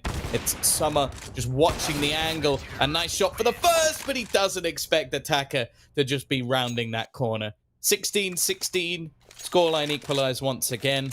And of course, that means both teams will have a bye for the final round.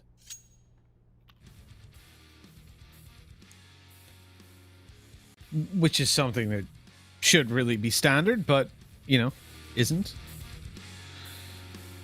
Yes. Especially for the CT side. And they've got FAMAS, 2 FAMAS coming into this one, alongside next to no utility on Dan King and Summer, because overtime. Welcome. I think this system should be called extra time instead of overtime. Like, to me, overtime is 16k, buy whatever you want, go ham. Extra time is... What's extra time? I hope they're bringing golden goal. Golden goal. It's actually, you just play Dust 2 and you have to kick the ball into a goal. I think it's just a 1v1 with Deagles. First person near the headshot wins. And you It's do just headshot only. nominate someone on your team. Yeah. Oh, Imagine that's like unfortunate. Viva versus like Danking or something. That'd be beast. I'd watch that. Be over very quickly, but either way. It is going to be the opener coming up for the T side. Danking looking to try and hold on to the cross. Now, there isn't much utility remaining for the CT side to try and make the retake work, so they're going to need a pick. Kaze is homed in on the angle. He won't miss that one with a slow peek coming in on the other side. AWP retrieved by Summer. We've seen him have some pretty tasty shots with it, but it won't be this time. He meets the same fate, and the cursed AWP seems to continue. Attacker now going to wait on exactly the same angle and expect a different result. He manages to kill off Jam Young, but Kaze's just finished the majority of the team. They'll take an advantage on the T side going into the second half of this overtime. Of course, 19 becomes the magic number.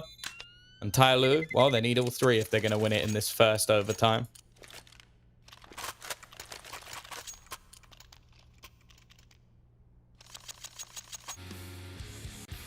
At least that's something to work with, right? Some form of positivity for them. Over on the Vici side, that is. Not for Tyloo. They won't be terribly happy. But the fact that they do need all 3, at least there can be bumps in the road for Vici, and they can still make it. They can still make up for what they did earlier. Kaze. There's the opening shot. Gorgeous onto Slowly. That opens up middle, and more importantly, it takes away a lot of space that Tyloo were trying to create by getting that top mid control. They've, of course, got Attacker moving through underpass, and with his position being what it is, you know, he had to be a little bit scared normally if he was a human being coming up through underpass because they don't have short or window presence. But he wasn't. He just walked up because he's Attacker. If you know anything about him, he doesn't care. And he's going to go, through the murder hole. And of course, he's completely caught them off guard because why the hell would he be there at that point? But it worked out for the CT side at least. They've gotten the kill. That's just, if you just watch Attacker in that instance, the confidence that he has to shift walk up connector through jungle into CT. Oh my God. Alma Jamyo shutting it down. This is, I mean, can we get the violins out? They're starting to play the sad song. It's like when the Titanic was sinking. This Tyloo are looking like they are going to lose Mirage. And tell them we've been here before. We've passed this destination. We've seen this iceberg on the horizon. But thanks to global warming, it melted right in front of us. Do you know what I feel like? I feel like the guys on Tyloo are the sort of people who have the level of confidence to like walk up to like Angelina Jolie and just be like, "Hey, I'm Attacker." Of course, you already know that. And it's just like, I don't understand where this level of confidence seems to come from. But I wish I had it. I think I would. Well, I would have either been beaten up multiple times or be far more successful than I already am. One of the two. Who knows? Have you seen like? Oh, I'm trying to think here. Never mind. We'll talk about it in a sec. Because Tyloo were pushing. This could be the end of it. It's 18-16. Zoking's got the opening. And Vici, well, they're looking to just hold on tight to this. I like the 2 players on site. The flash onto Advent didn't matter because Zoking provides cover, but slowly he comes in with a quick double. The op is spotted walking on through the triple. How did all those bullets miss? How? He was on him. He sprayed on him. That's madness. It's, Danking. Well, he's fallen short just like Tyloo have in general. He's got a 1v3 to win, sees the shadow, but he can't react quick enough. Vici have done it. They've taken Mirage, and now the chance to 2-0 Tyloo, or 2-1 them even, is there. It's looking really possible, Tom. I'm feeling unreal about that. I feel like in this situation, Vici have got to be over the moon because they threw that map away. That was Aaron Rodgers, Hail Mary straight to the touchdown zone. Longest You're throw such I've a ever fake seen. fan. And You're then such a fake Not even fan. close. Sorry, I just Not want to even point out, I close. just want to quote Blair real quick. He said, also you're muted on TeamSpeak, Blair. He Not said, close. when we were in the group stages, right? He said that Yeah. for the finals, he was going to wear his Tyloo jersey. Well, Blair, don't pull this Vici jersey out now. Don't start this.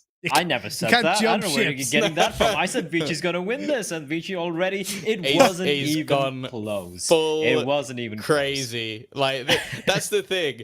The one thing. If Tyloo come back and win this now, All I want when we cut back to desk, I don't want our cams, I don't want me and Mitch, not at all. I don't want Dinko. I just want one full cam of Blair to see him as a truly broken man, because right now you can tell he believes completely. It's happening. Today is the day. It's happening. Today's the day Vici finally defeat Tyloo. Okay, look, it's not the grand finals. It's not like everything on the line. It's still an upper brackets final, right? They still have a chance as loser of this team, loser of this game to face off against a Tiger looking dangerous. But Dinko, unexpected results. There was a bit of a choke, you know. Maybe the manager, the coach of Vici came in, gave the Heimlich maneuver over there. In overtime, at least, a bit of a choke. But in the end, they get the win. I'd love to just hook like a heart rate monitor up to the Vici players and just watch it soar high when they hit map point against Tyloo. It's like you're about to get over the mountain of just not being able to beat Tyloo. You take a map finally, but next up, it's all set up perfectly, right? They set up the fairy tale forest. There's going to be Vici taking the series, but I feel like Tyloo are just gonna come back with a vengeance in these next few maps. They always lead you on. You remember back to a couple of the finals we've seen, even some best of fives, where Vici get ahead 2 maps and then they still choke in the reverse sweep. It just doesn't happen. Tyloo have just been so good at beating Vici. Luckily now, though, this is a good chance for Vici because there is a lower bracket available. So it's not like Tyloo are going to be going out with that mentality of, oh, we're completely out if we lose this. They still have a chance, but I feel like this is the best chance Vici have had in a very long time of beating Tyloo, just with the way the rest of this map pool shapes up. But nonetheless, that choke towards the end there is not really a good sign. It's kind of a warning sign to me moving into the next few maps here. Almond's going to be the MVP alongside Jam Young, but the in-game leader, that's the name I was trying to bring up, Advent. Imagine having lost that game, having a 15-10 lead with Advent showing up, Tom. All the 5 elements required for Vici to get the win. Everything showed up. Everyone showed up. And imagine if they'd lost that game in overtime. He almost won them a round where he only had a Glock. With the Glock, yeah. Against Tyloo. I can't believe that those words have just come out of my mouth. Like it was genuinely a good performance from him, and I think the players that were sort of criminally underperforming on Tyloo, they came back a bit towards the end. But somebody in Danking for the majority of that match were poor. It was just that Danking had a few highly explosive rounds that ended up winning them a couple there, and was part of the reason they were able to come back. I also feel quite bad for Slowly, who was utterly incredible throughout that whole map, was winning them so many different rounds, ends up with over 30 kills. Yep. Even towards the end, I don't know what happened with the spray that he just missed one, but I think he would have brought that round back if it wasn't for that. And yeah, they end up losing Mirage because of it. And you almost have to get to a point where you do wonder if someone's just got to go, can you guys stop pissing around? Can you stop running through the murder hole in clutch situations? Can you stop doing things that are just completely unnecessary?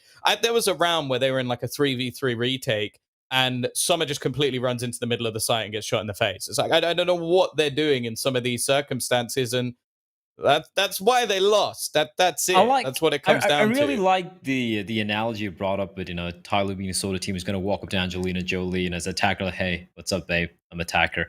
I feel like that's a sort you already know. That's the thing, is but you already know that would be the quote, because he's that cocky. You already know. Yeah, you already know that, right?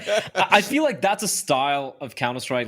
If you take, it reminds me of when I think it was Jonta who mentioned how he tried to control somebody.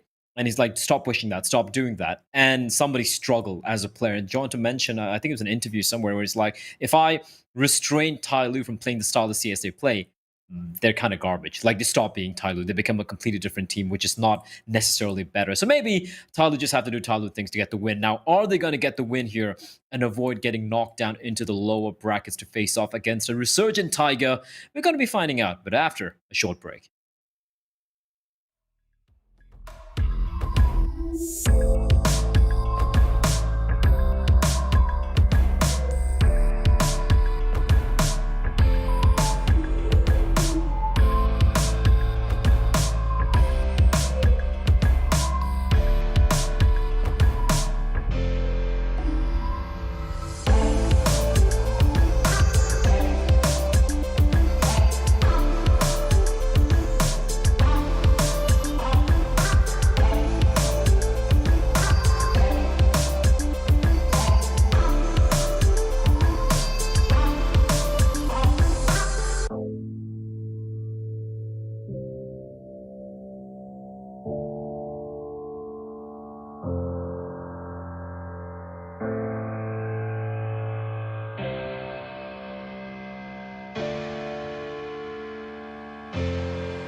Welcome back, folks. We're ready to roll with map number 2. Vici with a surprise victory when it came to Tyloo. And Tom, how are you feeling? I want to hear from you, because we've heard from myself, we've heard from the predictors of Vici.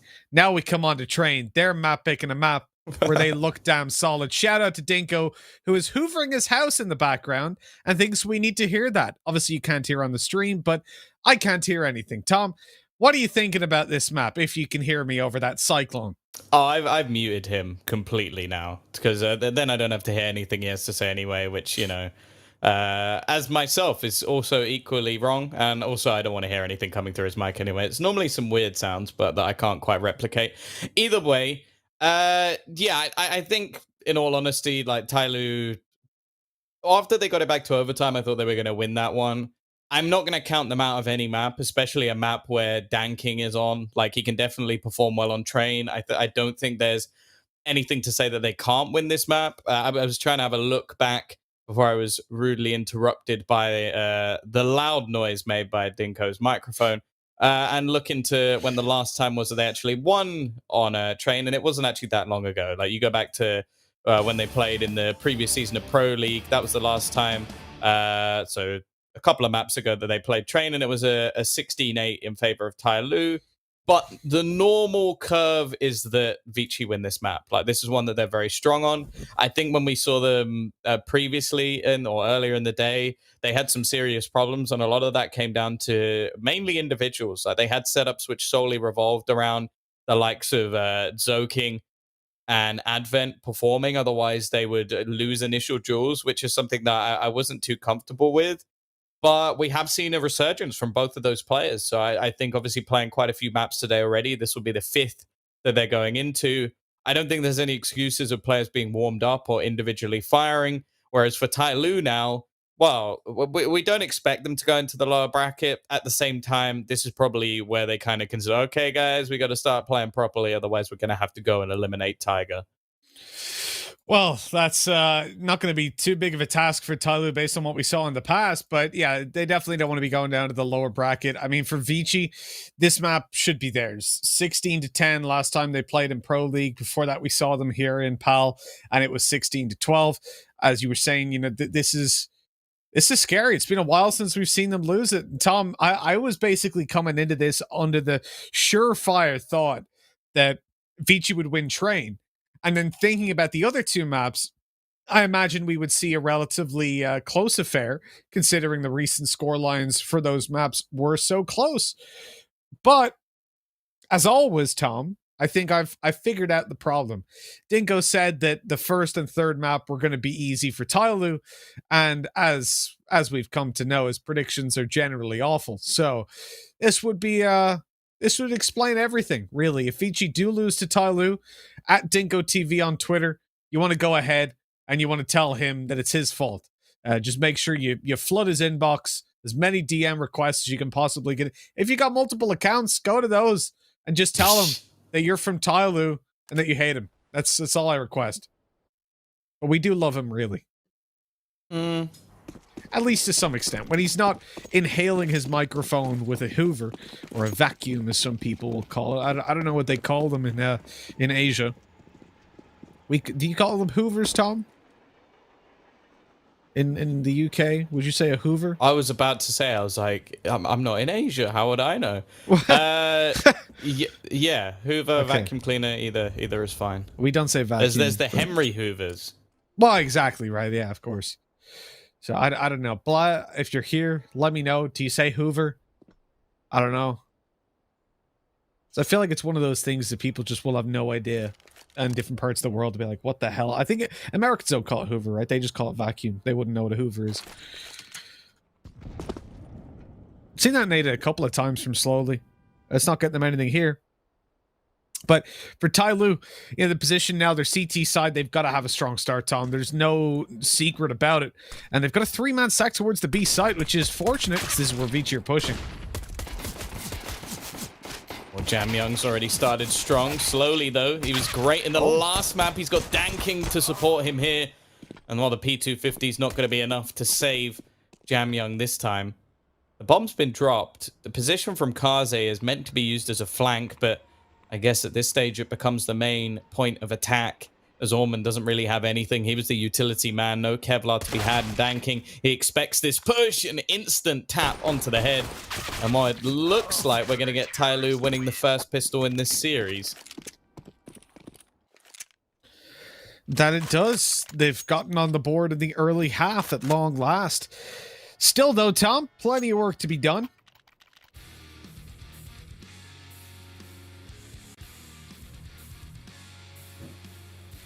This was quite a nice crossfire, actually, coming out of the connector. Yeah, I was thinking slowly hit a pretty insane Oh, yeah, no, it wasn't. second shot. That would have been nuts. There's the molly. Somebody wanting to peek, but he gets a deep nade. Oh, here we go. Good damage. Kaze already lit up. Zoking's gone. And it's all about farming money with those two SMGs, right? That's what the aim of the game, really. With no armor there, nice and squishy. See, the fact that my brain genuinely, like, is sat here, like, think, please don't go through the smoke. Like, that's genuinely what I'm thinking in the situation, even though it would be the most irrational thing for anyone to do. Thankfully, somebody doesn't do it. Well, he gets away with a double. $1,200 farmed up for his side, and danking. Oh, he's not going to go up that ladder now. Waiting to see if anybody will push onto him. They're looking like they're going to boost, and while Jamyoung will at least manage to get one with the Glock, but an instant trade from attacker. Not a huge loss, and danking may even be dropped an AWP here. Somebody has the funds to do it. He actually buys nades instantly, so that's not happening.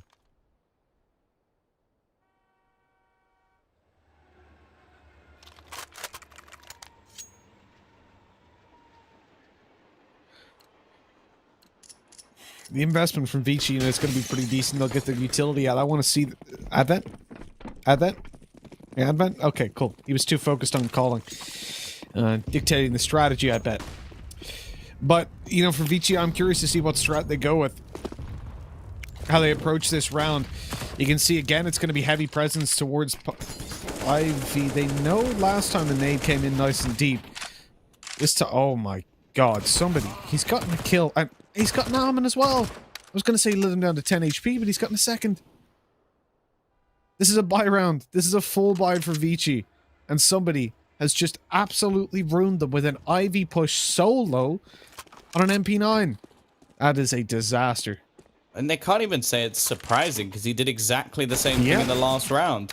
And oh my God. What? They heard the bomb drop as well. They know it's here. They're hearing the steps coming back, so they're ready for Jamyoung to swing. And he's looking for the kill onto somebody. He spotted him, but he has no idea about this T main push. He's back in T spawn. I've never seen that before. The bomb's gone down in T spawn, and Kaze's in a 1v5. What a joke of a round! My God, how have they lost 3 players to an MP9? Kaze just like, oh, I've left the bomb and all my teammates' corpses in T spawn. This is ridiculous. I didn't expect this, because he had a relatively poor first map. The statistics might not necessarily say so, but he came into the game very, very late.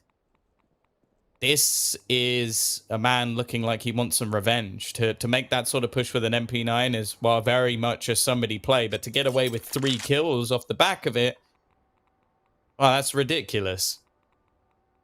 And the CTs, well, they're surprisingly just going to set up camp on the bomb, leave Kaze to save his gun. It will mean that the economy going over the next few rounds is going to be relatively disjointed, even with the loss bonus coming up for him. Well, I guess if a teammate saves and potentially he gets a kill, that will be enough. But this, wow. The first one, absolute BS. The second one, also absolute BS. And then you got that as well. That was absolute BS, Tom. Do you know that? That third one? Yeah. Ludicrous. An absolutely ludicrous round. And a fantastic start for Tyloo. Now picking up that 3-0. They've gotten it off the... I'm not even going to say off the back of the bonus round. Off the back of an MP9. A single MP9 won them that round. And we've now put ourselves in a spot where I think for Vici, all that momentum, all that confidence from the previous map might be starting to go out the window. certainly starting to dissipate a little bit. Oh. Attacker and Summer almost making this look too easy. Okay, Kaze's AK has come up big. That's 3 kills. He's made enough money for the next round, but he might be able to win this one and, well, send their economy through the roof. Danking, at least with the trade, and it's so instant. The trade kill. Gonna retrieve an AK for himself, or maybe juggle that over to a teammate in exchange for an AWP. And on the other side of things, well, Kaze could be dropped an AWP by Advent if he's willing to drop the head armor. If not, we might just see them go for the flat rifles.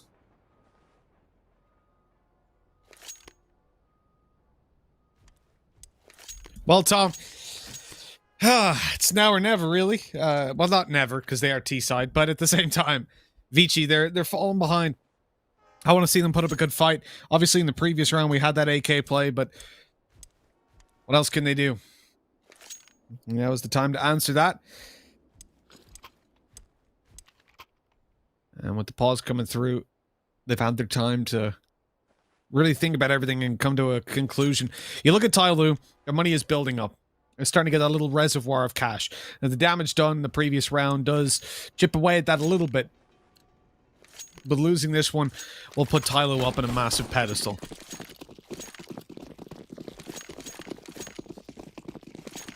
After the previous map and how close it came, you know, Tyloo will be kicking themselves in a way, is what I'd normally say. You know, I'd normally say they'd be kicking themselves, but they're Tyloo, and they don't make sense. So I'd say they still feel like the better team. I'd say they still want to win this one, and that sneaky play. I thought he was going to push all the way through. If he did, that could have been massive. Nade over the top is going to catch Kaze. Now Danking. Really gonna, he's gonna reaggress. No nades, no flashbangs. Mitch has dropped something.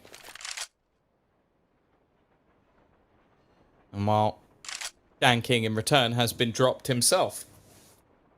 Very, very aggressive play. And I think the only real way that he wins that round for his team is if he catches a ridiculous timing of players just not looking in that direction. And I feel like Vici are going to be so used to those attempted plays by Tyloo that it was never really going to catch anyone off guard. Somebody actually still manning the AWP. Thought it might be bought for a teammate, but instead he's going to be holding on to it himself. Oh, risky to try and get back around that corner, but he succeeds. However, Zoking doesn't let him live for long. Summer finally finding the first kill for Tyloo. And instead, he's just going to walk right into the waiting arc. How is Jamyoung there? How is Jamyoung there without attacker knowing? Interesting. I can imagine you stroking your chin as you say that. Interesting. Probably more of a look of confusion on my face than anything. Imagine you with a bookshelf behind you, a glass of whiskey. Wearing a dressing gown. I think you're mixing me up with someone else. I wasn't imagining you wearing anything, but spread eagle on the couch. Anywho, enough about our trip to Ukraine. So, Tyloo, 4-1. They've lost the round. This is really what I wanted to see, to be honest, for Vici to keep some form of confidence. I'm moving on through. Moving on up, moving on in. Now, Tom, I want to ask you something. Let's throw a question your way. Let's see how you're feeling about this one. How many rounds you reckon Vici are going to need T-side? So what's the magic number? I want to say like 7. I think that they need quite a few. It seems like a lot for Train, but I think they had some real problems on their CT side. And although I do think that like Kaze will grab them a few, I just think the sheer manic pushes that will come through from Tyloo are going to be something they struggle with. At the same time, Tyloo don't often have a particularly good T side, so I think 7 should be enough. But anything more than that would be fantastic. They've got the opener once again. Again, there was enough money to still invest into this with the save from Attacker. A bit of a whiff coming out from him, and somebody will trade, but It's only him and Dan King remaining.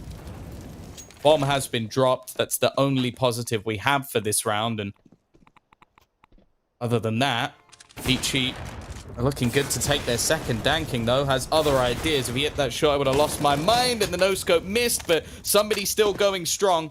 He's run out of bullets in the clip and is forced to fall back and reposition.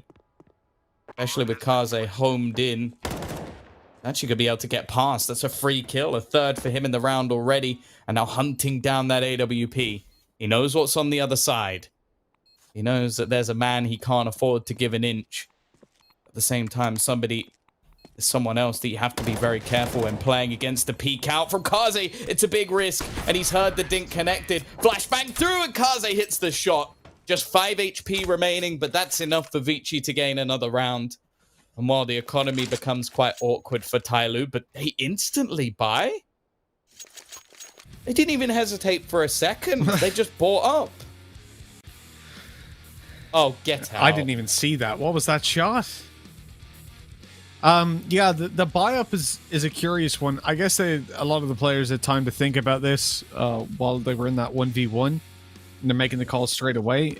I cannot, for a second, say I agree with it.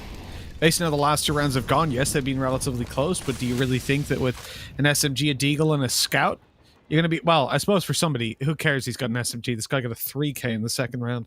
He's had more kills with MP9 than he has with any other gun. There you go. So give the man an MP9, even if you got 10k. But for the other guys, a Deagle, a Scout, it's not ideal. It definitely puts you at a disadvantage, and you're risking going 4-4, equalizing with a T side, which is never good at this stage of the game, to give them that much leeway, that much leash. But slowly, well, he's coming in. He's tightening the reins. Jam Young able to find that opening, a deep molly, and it doesn't even matter because the kills just come through. Jam Young continues to aggress. Zoking catches attacker completely unaware. Summer left on 20 HP, just about bails, and they are going to be saving an M4 and an MP9. Not the best weapons to be carrying through to the next round to build the foundations of what will be an eco around them. And Tom, very quickly we see the spoils of war are nowhere to be found for Tyloo. Yeah, for a team with some of the best and craziest Deagle plays you'll ever see in Counter-Strike, they really do seem to make interesting choices when it comes to their economy. Like, they could have easily just dropped the Deagle to every player, gone for a bit of a weaker buy, and then come back in, even with an AWP for Danking in the next round, which has been one of the better things we've seen so far from them. Instead, they've wrecked their own economy. Didn't really do much damage to Vici's, so they've built up cash instead. And... well, they've got a rifle, an SMG, and what will probably be a Deagle or 2 to play with in this round. Not a fan.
Oh, my mic was muted. I'm so sorry, Tom.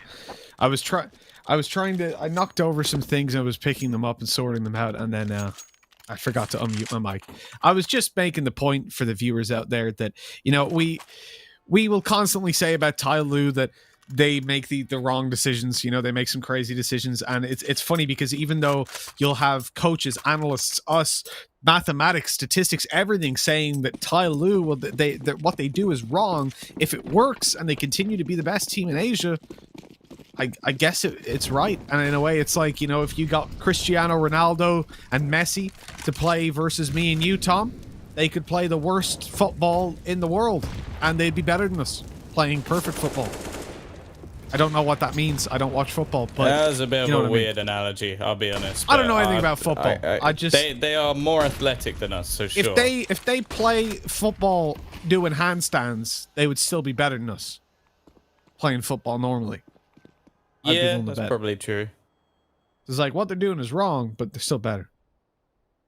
Sure. I would personally stick to analogies of things that you actually pay attention to, but Nah, I get your point. that's no fun. Well, 2 players currently sat on this B site. Somebody looking to try and get aggressive around Ivy. He might be able to catch the lurker, but it won't stop this take. That comes down to Slowly, who's watching that upper position. Nice spray down, but he actually leaves Danking out to dry. It doesn't matter too much in the grand scale of things. He's managed to keep himself alive, and Kaze has grabbed the bomb and plans to switch this lurk into the actual play. It comes down to the duel of Orman facing off against somebody, and while the problem is he doesn't actually know somebody's here, he times the peak well, but unfortunately it doesn't matter. Nice shot from Kaze. I don't know how he headshotted him there, but he did. And now left into the 1v2, this man has another chance to strut his stuff within the server, making it way back around. A nice hop to retreat, and there's a peek coming out from Summer, at least an attempted one, maybe just checking if he's around the close train. Instead, Kaze sat back, and he's going to have to take a peek. He can't just wait patiently. He's taken a big risk of not actually facing this. This time it's for real, and he's denied it, at least for the moment. Pulls it back into a passive position, goes for the re-peek off his flash, and Kaze makes that look so damn easy.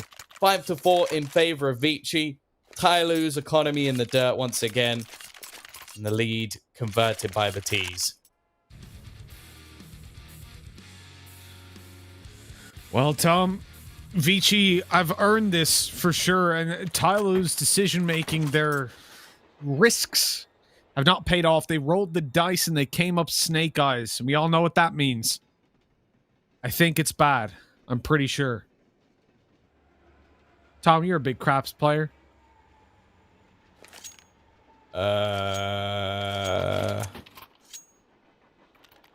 Yeah, I like the ones with the pincers. Excuse me? I think they're crabs, Tom.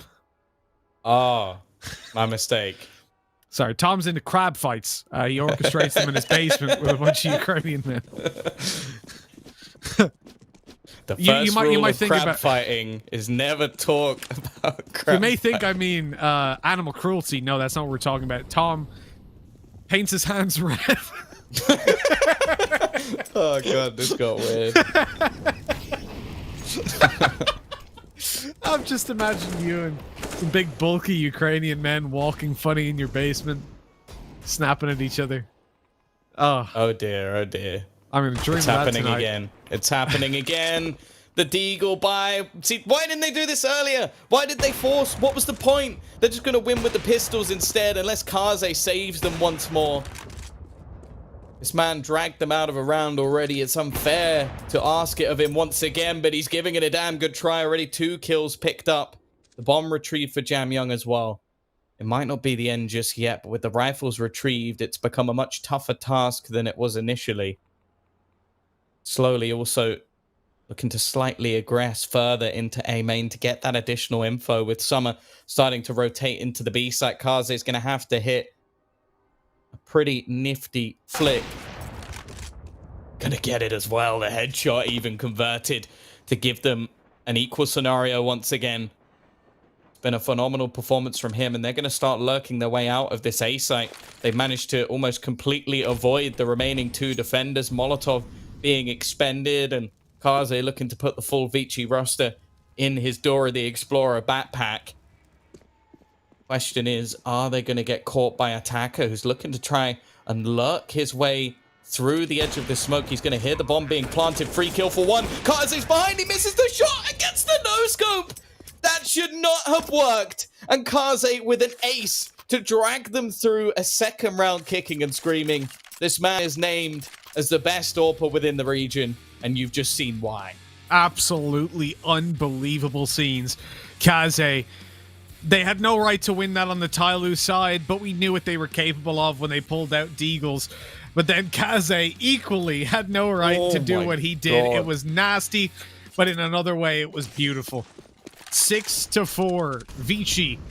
Not only leading on the T side, but after Tyloo winning their first pistol round of the series, they fall behind by 2. Summer in with the opening in this buy round. A double op setup. Bracing our screens on Danking and somebody. Now remember, most of the rounds that Vici have picked up have been very weak. Oh my god, shoot Kaze, do it. Oh, that would have been amazing. But obviously he's just holding for somebody pushing into him, not lining up some sort of 700 IQ wall bang for the middle of A site, or for the middle of nowhere, really, towards the A site. For Tyloo, though, the position that they're currently in is...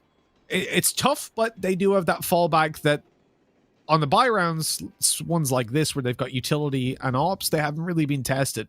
And I think that that's something to smile about, but at the same time, Tom, they've got to be pretty flawless from this point forward. You said 7 rounds was where you wanted to see Vici by the end of this half. Well, there's a very real possibility they make it a whole lot further than that.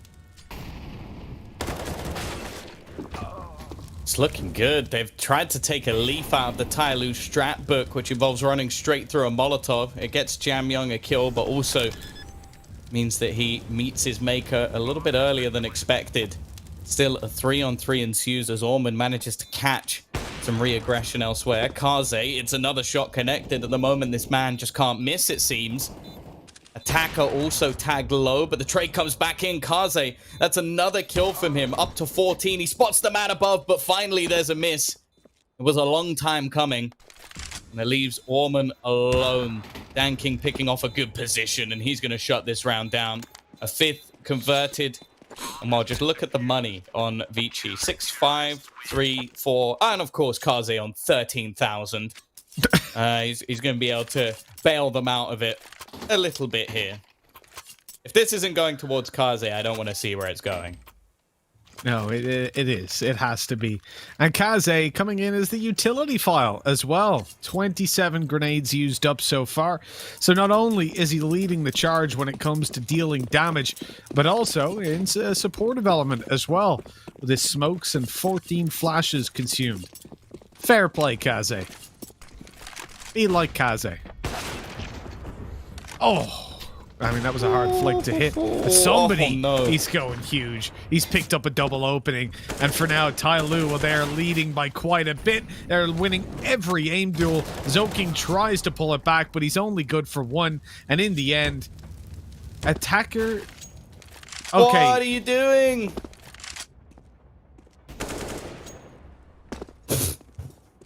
That was confusing me, the kill feed for Attacker. I thought he'd killed him with a decoy or a flash, but he killed him while the guy was flashed, and he killed him with a molly. It was it was an odd... I haven't seen that combination before. A wombo combo. Oh, small chance for Jamyoung. I have a feeling he's about to walk into the AWP, and yeah, a bit disappointing, if anything. But 6-6, Tyloo stepping up when it matters. Somebody having a big round, and well, I mentioned in the last map it was him and Danking that were the underperformers. That was a 6 shot onto Kaze. That was the setup as well, so he avoids the player jumping through the air, and that's the thing. It's almost obvious. Obviously, you've got to aim for the person who peaks in second.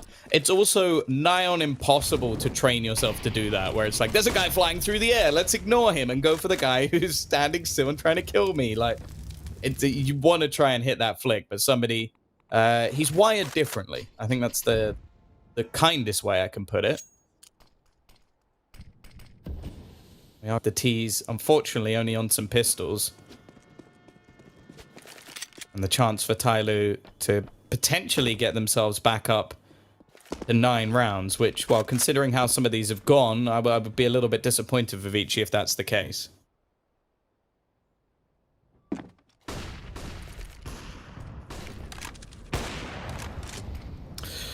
Oh, well, that's not a good start. The Deagles in play obviously do limit your ability. They've decided to shift focus towards A, but it's not really an advantage. Because Tyler didn't lose any ground or players, they've still got a full stack up here of 2 players with a quick rotate through connector, and it will be very easily picked up. Kaze eventually in with 1. He's not going to get much more, though, surely. Dancing around the back of E-Box, and indeed he falls in the end. Tyloo, 7 on the board. They've at least reclaimed the lead after what was a very flat performance to bring it 6-4. They're right back up there 7-6. Now, Vici, as you said, you don't want to see them give Tyloo 9, even though it will be decent. We want to see Vici pull into a position where, they get some reward for the early 6 rounds that they got up there. And this is their chance. Actually, I think they're not going to full buy here. Zoking bought up too much. Alman and Advent as well don't have a whole lot of cash. I think this is pistols and utility, and then play for the final round. That's ridiculous. They've only won 1 more round. Mm-hmm. And that's more than double. Yeah, more than double the amount of HP when they survive. So that basically means that they've had multiple players, or at least an extra player each time they win. That's insane. It has been a lot of close catches. Obviously, a lot of that coming down to Kaze. 15-7. Advent and Orman with just 7 kills between them. And they are going to invest into this round, Mitch. It's not a pretty buy. And considering we were looking at them in a position where they basically could have got themselves a fair few rounds. They won 6 in a row. This was 6-4. Since then, they've been struggling, but they've managed to catch off the aggression of somebody. It was bound to happen eventually. The amount of times this man had decided it was a good idea to try and push onto Ivy. Danking. Oh, that was very close to being the timing shot. Now there's bullets coming back in the other direction. Look at the aggression of the CT side, though. They've gone all the way out. Attacker's still here. Got to turn around, and, well, that's one of the easiest kills of his career. This is very confusing, and in fact, it's been left all onto slowly. He's dead for sure. There's still a man to come down the ramp, a final remaining player to put the pressure onto him. It's looking like the scoreline's going to be equalized once again, and I don't think the CTs are going to go for this, and for that reason, Orman's position could be very valuable for the team. Or they are going for... Why? Oh, man, look at the HP!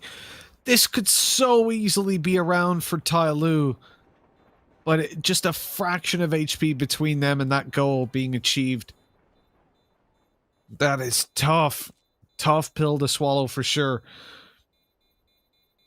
Attacker. I'm just glancing at their money. I mean, they really did need to save both weapons. Why is he still fighting? Why did he run out with his knife out? What the hell was that? What am I watching? You can't even give me the excuse, well, you see, he wanted to get the AK to upgrade. There was an AK in upper, and the bomb blew up, which would push the AK towards him, and it's easier to go to upper. Just runs out. Oh, somebody's insane. I don't know, Tom. I don't know. What's going through this man's head right now? I feel like if I could read their minds, right? If I was one of those people that lie about, that can read people's minds, I think it's like in a movie, when someone, what movie did it happen in? Someone downloads all the knowledge in the universe. Oh, it's like Doctor Who, for example, or the Infinity Stones, the Avengers. It's like the power is too great, so I'd go, okay, I'm gonna read Attacker's mind. So Let's see what's going on. You know that Indiana Jones film, that nobody liked, like the last one, that one. The Crystal Skull. Yeah, she gets given all the knowledge and then melts. Yeah, exactly. That's what would happen. If you could read the mind of Attacker, you would just melt completely. Like you would go, oh, I see. So when he pushed through the smog, and you just die. You just turn into a puddle. That's it.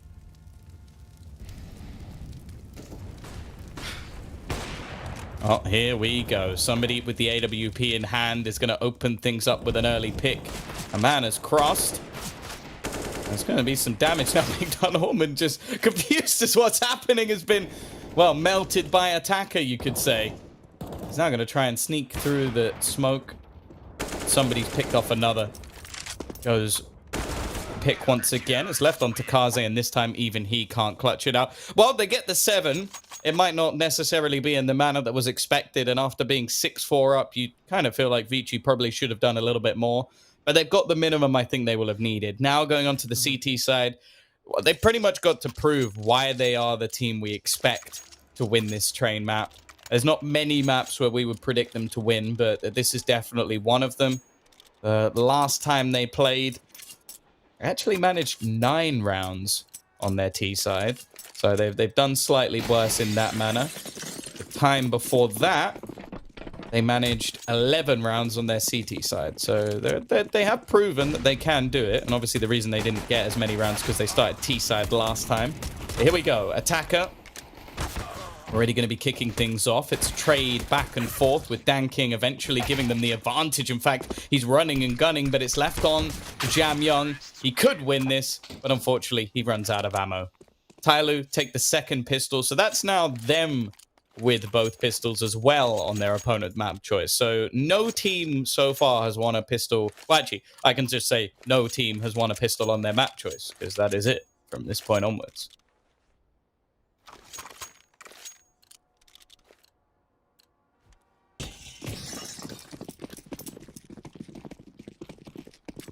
I love how as well one of the points you made, Tom, towards the start of this was how Tyloo on their T side, they'd make all these crazy pushes and stuff, and then you watch their CT, and I think they pushed more on the CT than they will on the T side.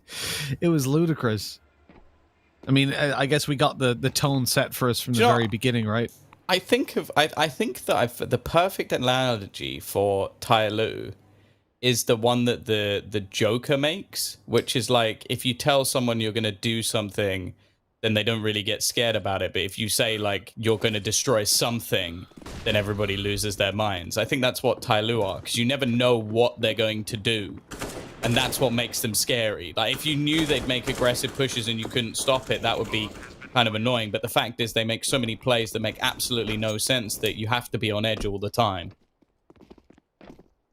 So they are the Joker. That's it. Tyloo are the Joker.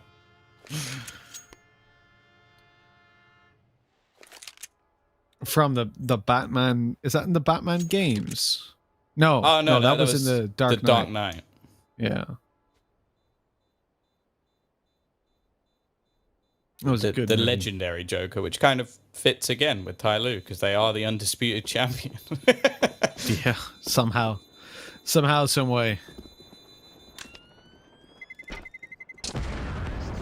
Instead of pencils, they make opposition disappear. And it really is a magic trick because I don't think anyone can explain it. I don't know. I think Dinko could make a pencil disappear. I thought... I thought of a really good show that doesn't include Dinko performing the acts like that. And it was, we get Halka on, right? And once a week, we pick a round and we just make him in-depth analyze that round. And no, this is what it was. That was the first thought. Then I thought, no, he what would we end do... up, his YouTube channel would end up as one of those like crazy conspiracy channels where it's like, the lizard it's people. in the water. So basically what we would do is we would start a round, right? And we would pause it and go, okay, Halka, what are they doing here? And you'd be like, well, you see, what they're doing now is they're setting up for a B takes. Okay, cool. Hit play. Then they do something completely random. Pause it. Well, like okay, that what are they Molotov doing now? Play, that Molotov where they just ran through the Molotov on Mirage. Yeah. That's like, so now they're stopped by the Molotov. Play. Pause. Like, well, they've ran through the Molotov. Well, why have they done that, Halka? I don't know. When they just starts crying. It just clips back to the... Halka, you there? Halka just comes up his camera. Just Kleenex everywhere. I don't know what to Kleenex do. everywhere in Dinko's one as well, but he wouldn't be crying. Anyways, 10-7 for Vici. we're in a position where they've obviously gone in for heavy investment. They've got that scout to back them up. And we want to see them really answer the call on this one. Tyloo are starting to run away with this. They're 3 rounds in the lead, but that's just early half. You can let that slip and slide. But on the T side, you want to make sure that they get punished. And Zoking, he's come in with the opening, but still that scout is there. It's lingering in the back of my mind. It's a disadvantage that they have to work with. And here they go. Every kill's gone their way. It's almost flawless. And in the end, it essentially is. Is Kaze nearby? No, he's not going to get a weapon. Unlucky. He's going to keep the scout. But still, fantastic round for Vici. I mean, that was almost flawless. But the thing that's so surprising as well is Vici are not really a team where I talk about like them going for a lot of early buys. Like a lot of the time they play things relatively safe, make sure that they get like the AWP onto Kaze, but they went for something a little bit different this time, and hey, it worked out for them. Also, we saw a lot of setups that involved them being fairly aggressive. This round was, I almost feel like it was tailor-made for Tyloo, where they just sat very far back, even though they're the team with less utility. They just waited passively for players to push into their crosshairs because, well, what are Tyloo least known for? Full-on execution. So they almost made that one look too easy. And I do wonder if the reason they're so good at this map versus Tyloo in particular is because that's who they prepare for. And while 10-8, the utility is even more minimal in this round. You've got 2 smokes, 2 flashbangs, and a single Molotov for Tyloo. Be interested to see how that is utilized, if it's utilized at all. By the looks of it, the bomb's heading in towards Ivy. And slowly, is just going to sneak his way through. It seems like they're going to end up with a B hit, but it's curious as to why the bomb initially went in the other direction. Now, it's been spotted by Kaze. The scout tag hit. The bomb, remember, is very, very far behind. So, as a play, this is a questionable one, to say the least. Jam Young's already going to get the opener. The bomb's still not making its way towards the site. It will get there eventually, and in fact, they've decided to give this up. If this was all a fake, that seems madness, but they have managed to get slowly into a position that I don't think can really be expected, and Dan King has found another entry. I don't think it was intended. I think this is making the best of a bad situation, and they seem to be salvaging it for sure with the damage already done to Kaze when he re-extended out of connector. The HP's about even.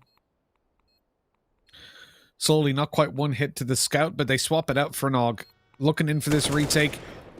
T's tucked away, giving nothing, and slowly just swings on through, leaving Jam Young to do it all. He's being tagged down to 16 HP, and he doesn't feel like the ace clutch will be his.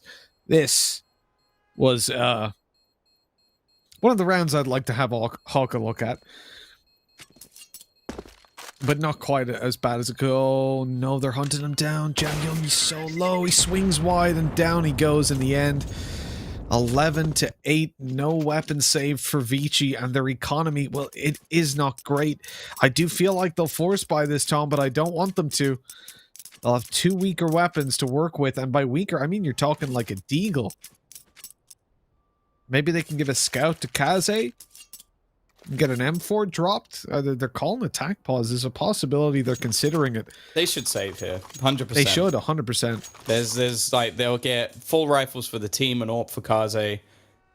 They could invest into a Deagle or 2 in this round if they really want to, but ultimately, there's no reason to force this round. Like, you're not out of this map just yet. You're on the CT side. I don't want to see it happen. And I think Vici are normally fairly level-headed in the way that they make decisions about their economy. It would now be almost comedic if they decided to buy, but that is the way of the world sometimes. I see a Deagle bought up, so that restores faith for me. I do get fearful. We've already seen one quite aggressive buy by Vici, although this would definitely have been a bridge too far. I see. We learned about that the other day. We know where it comes from. Yeah, I'm glad they've decided not to invest. Now, with the few Deagles they've got in play, hope's quite low for them to get anything done. And maybe a few kills.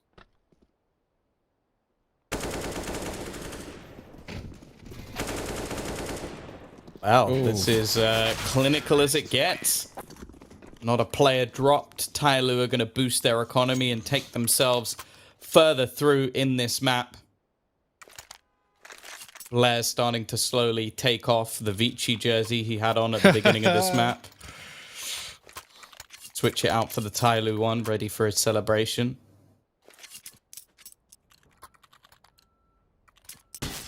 Well, no, he doesn't want to have either going on into the next map because he doesn't know which way it'll go. I'll be honest. I think if Vici nude. lose this one, it's the third map of Tyloo. Like, I'm not going to be the one to bet against it. Zoking, though, starts this round off strong. Somebody tries to make the run through the Molotov down the ladder and into the A site on his own. You know, the classic strat. Doesn't work, surprisingly, in Advent. Oh, this is sneaky. Free kill for him. Oh, he crosses back over. That's bold. They're going to put another player into the same spot. Attacker now needs to make a relatively big play to try and drag them back into this one. Maybe not. Danking is the one to actually start things off. Player spotted as well. Orman falls. A 5-on-3 quickly turns into a 3-on-3 situation. They're waiting for Zoking, but he wins the duel. Now, surviving this is going to be tough. I wouldn't be surprised to see them try and hunt him down, but they're wary of other players, and it's actually going to be a complete reposition from Zoking. This gives quite a bit of space, and they seem so ready for every angle that Vici are holding, every spot they try and peek from. There's somebody watching. Jam Young, he manages to finally win a duel to make this a 1 versus 3. But Attacker has been incredible. He is 21-10. I don't think it's arguable that he's been the best player in this tournament for Tyloo, but even he can't bring it back this time.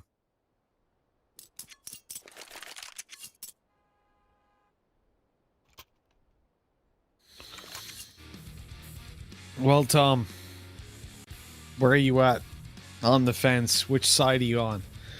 You with Tyloo taking this map? Or are you going to betray your prediction? Never betray my prediction. Not once. Fair enough.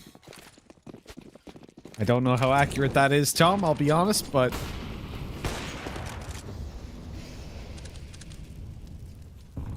we'll see if it ends up being right. The prediction, that is, not the lie you've told. 12-9. 3 rounds between them. Full buy for both teams. Vici in with a single op on Kaze, who's been looking for some sort of... oh no. Some sort of a pick, but it's Zoking that gets dropped. I mean, they've lost Pop Dog control.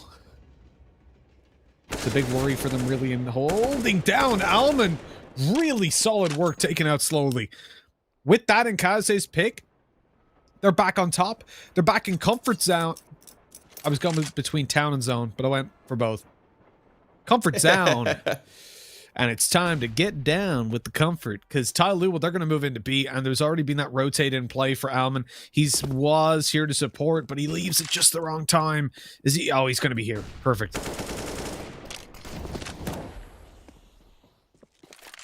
Now, this is slaughter. Somebody the only one left, and he can't even make it close. Vici are going to put themselves up off to 10.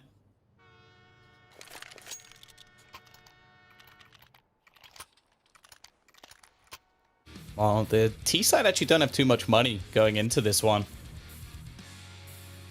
Nice to see some of the sort of quieter players stepping up a little bit. Orman's definitely been one of them.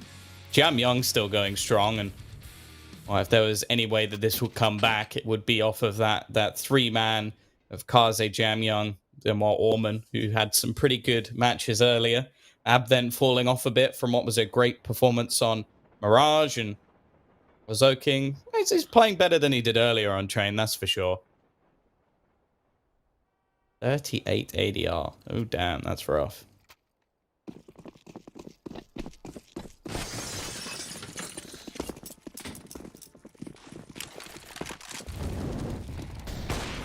At least it's not, what was it, 12 that we'd seen before? It's better than nothing. Quite literally.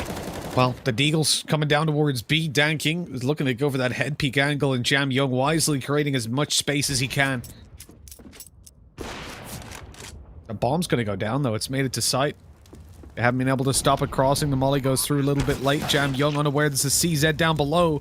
And Summer from afar takes the kill. A 4v3. A weapon to be retrieved potentially for Tyloo if they can get up to it. Although they seem content to just take these fights with pistols in hand. Eventually somebody gets a little too far forward. And the Golden Man himself takes the kill. As the nade comes in for Advent. And... finalement. 12 to 11. Tyloo, well, they've got to be stressing a little bit. I mean, losing to Vici is one thing. Losing 2-0, though, Tom? Whew. This is my round to stay on top. Starting to hit some pretty tasty shots as well. Like, they've got all the pieces of the puzzle, that's for sure. Just whether or not they can all be put together, or if, their mean big brother's going to come through and destroy it before they get the chance.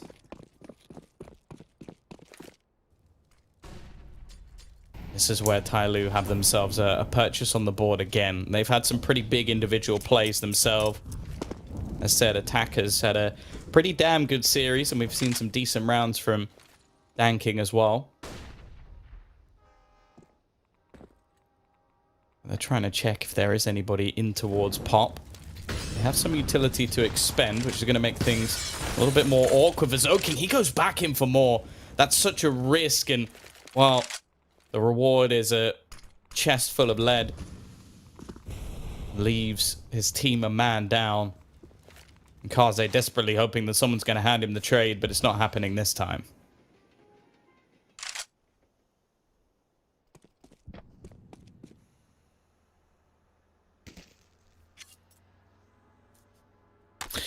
Well, Kaze is going to look for some trades elsewhere while we're with our man.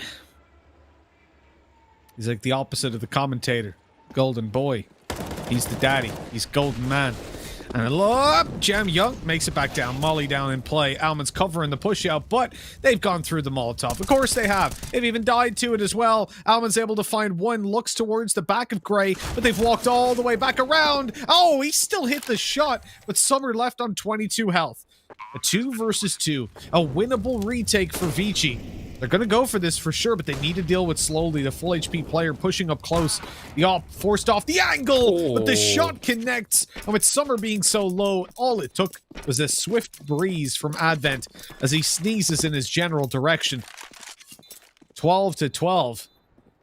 And Vici, well, they might just have taken the lead, Tom, because even the bomb plant, the money isn't great for Tyloo. Blair slowly putting that Vici jersey back on.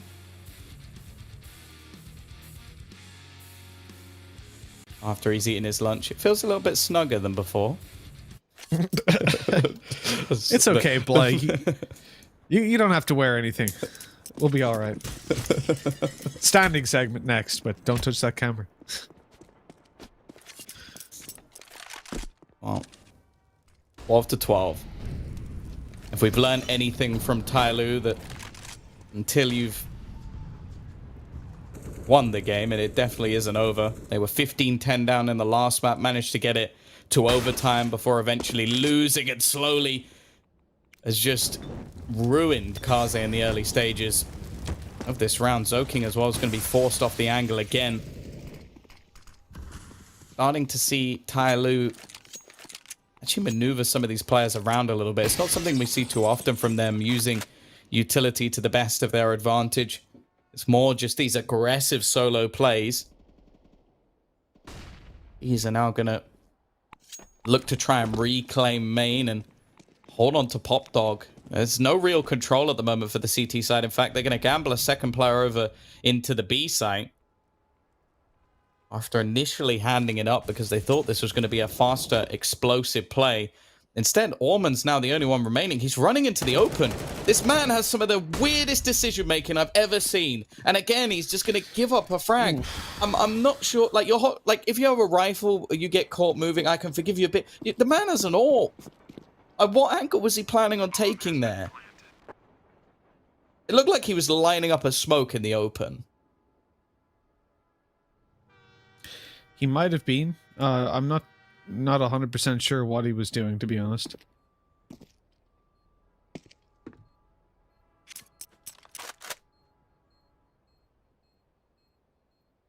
I don't know what's going on sometimes. It is truly, completely and utterly confusing.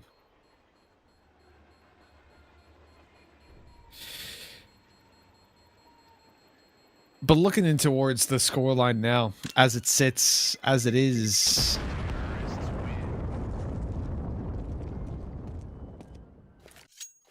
it ain't good. It ain't fantastic. Oh, thanks for that. It ain't bad though. It's a combination. It's between the two. It's in purgatory. And the difference between going to heaven and going to hell for Vici is not this round, because they've got a little bit of extra money. But this could be, in all seriousness, this could be able to push this Tyloo completely across the line. If they manage to win this one, Vici in a decent spot to buy out in the next, but 14 to 12, then they're facing into 2 back-to-back full buys just to get it equalized. That's pretty tough. Look how much utility the CT side have just used. That's almost every single incendiary they have just to try and quell what they thought was an aggressive A push. The fact is it isn't. The T's are looking to set themselves up to go through the smoke on ramp. Jam Young, he's in position though. He sprays down one with the support of Orman, manages to get back around the corner, and that's a second for him combining with his teammate. Dan King now the only one left, and he falls on the site. All on Summer. 1v4. They tried something audacious. He's just been chunked down by a nade. In fact, there's a second smoke being thrown in just onto his feet. His position given up, and no real chance of winning this round. The T's have enough. They'll be able to buy in the next round anyway. He's got to try and make this costly at least.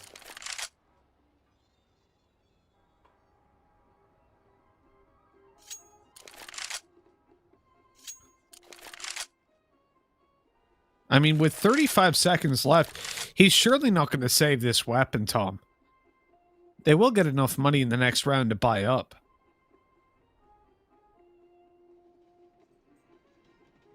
I think he is going to save the weapon, Tom. I did not anticipate this, I have to say. Quite a surprise. He's got armor, he's got an AK.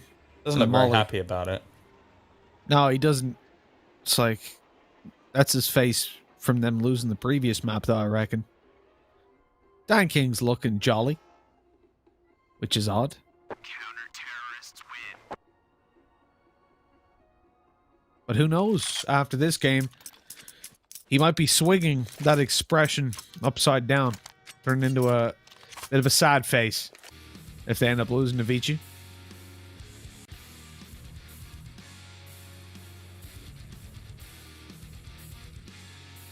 Jam Young. Good round from him. I think that Tyloo took a little bit too long. They baited out the play with the fake smokes, but ultimately it just didn't work. Like, the CT side had enough time to re-rotate their players back around. They used a lot of utility to make sure they quelled any sort of early aggression. They're doing the same again. They don't want to allow Tyloo to go for any of these fast, aggressive burst plays. And this is definitely going to be one of the closest maps of Train we've seen from these two teams. Normally it is slightly more in favor of Vici, but I imagine after winning the first map, the nerves are high, the pressure's getting to them, a chance to get straight through into the grand final. Bear in mind, Vici haven't made it to a grand final in the RMR event so far. It sounds weird to say, but Invictus, who are already out, and of course Tiger, who are waiting in that lower bracket match to decide who faces whoever wins this in the grand final. And obviously, Tyloo. Question is, can Vici make it there for a first time and, well, put the pressure on Tyloo to fight back and get back, or is the fight back going to start a little bit earlier for Tyloo? The scoreline equalized. A late smoke put down by Zoking as well. This is going to make things quite awkward for the T side. He's going to try and get aggressive alongside it, although this is pretty much the expected play, I would say. Although I say that, they don't actually check it. They've left the bomb. That's the bomb behind on Dan King. Zoking's going to try and wrap around the corner, but he can't quite stop them here. Good position from Advent. Will be able to drop one. 10 seconds left as the bomb starts to be planted, slowly trying to hold the line, and that's exactly what he'll do. And all the aggression coming in from Vici is not going to work. It was looking like it's their round, and maybe it will be. Danking giving this a damn good try. I think he may have just spotted the man around the connector. Maybe not. Summer's going to push out of the Molotov and scrape it through for Tyloo. 14-13. CT side money will just about get them a buy into this round. Dear Lord, is this close. Yeah, that was incredibly close. I mean, you look into the position for Tyloo, they looked like they were going to just get completely smacked out of that round, especially with the bomb going down 19 seconds on the clock. I was anything but a believer. They've managed to pull it off just about and keep themselves alive. Now Vici want to take it. What? Okay, that was Zoking, not who we were watching. That caught me off for a second. What element? Well, yeah, he's been wrecked. He's just caught in the open. Good flash.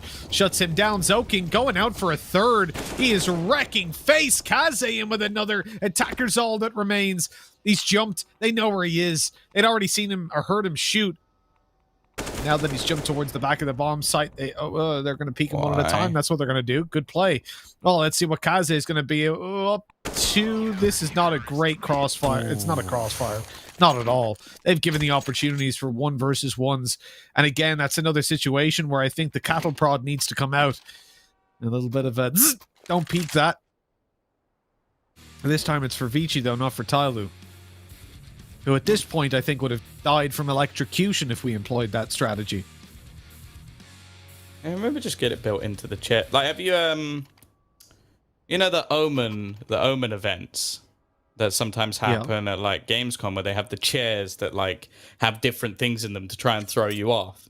It's just one of those. Like, if they go to push, like, you can sort of gas canisters go like, just to like stop them from doing it. So, you know, I'm sure Omen will be happy to get involved in that sort of thing. It's a cool event. Absolutely. It's a cool event, I have to say. One that I've visited a few times at different events, but this is, wow, this is a good opportunity for Vici, but this is also the perfect time for a Tyloo round, so I'm not going to be holding my breath. A chance for them to get themselves to map and series point, and a chance for Tyloo to, well, show them why they're still Big Daddy. Excuse me? You heard me.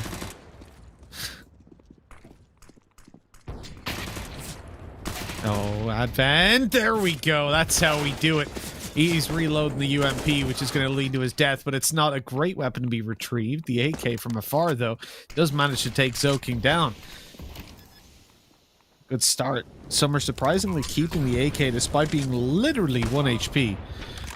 And somebody's gone. That's the other AK disappearing. Slowly now. Oh, he's got a good angle. I feel like Kaze saw him, though. He seems to be very cautious of this angle.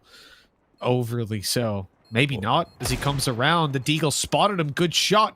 Now going to swing for a little bit more, perhaps. Summer, he went on a flank all the way around through T-spawn.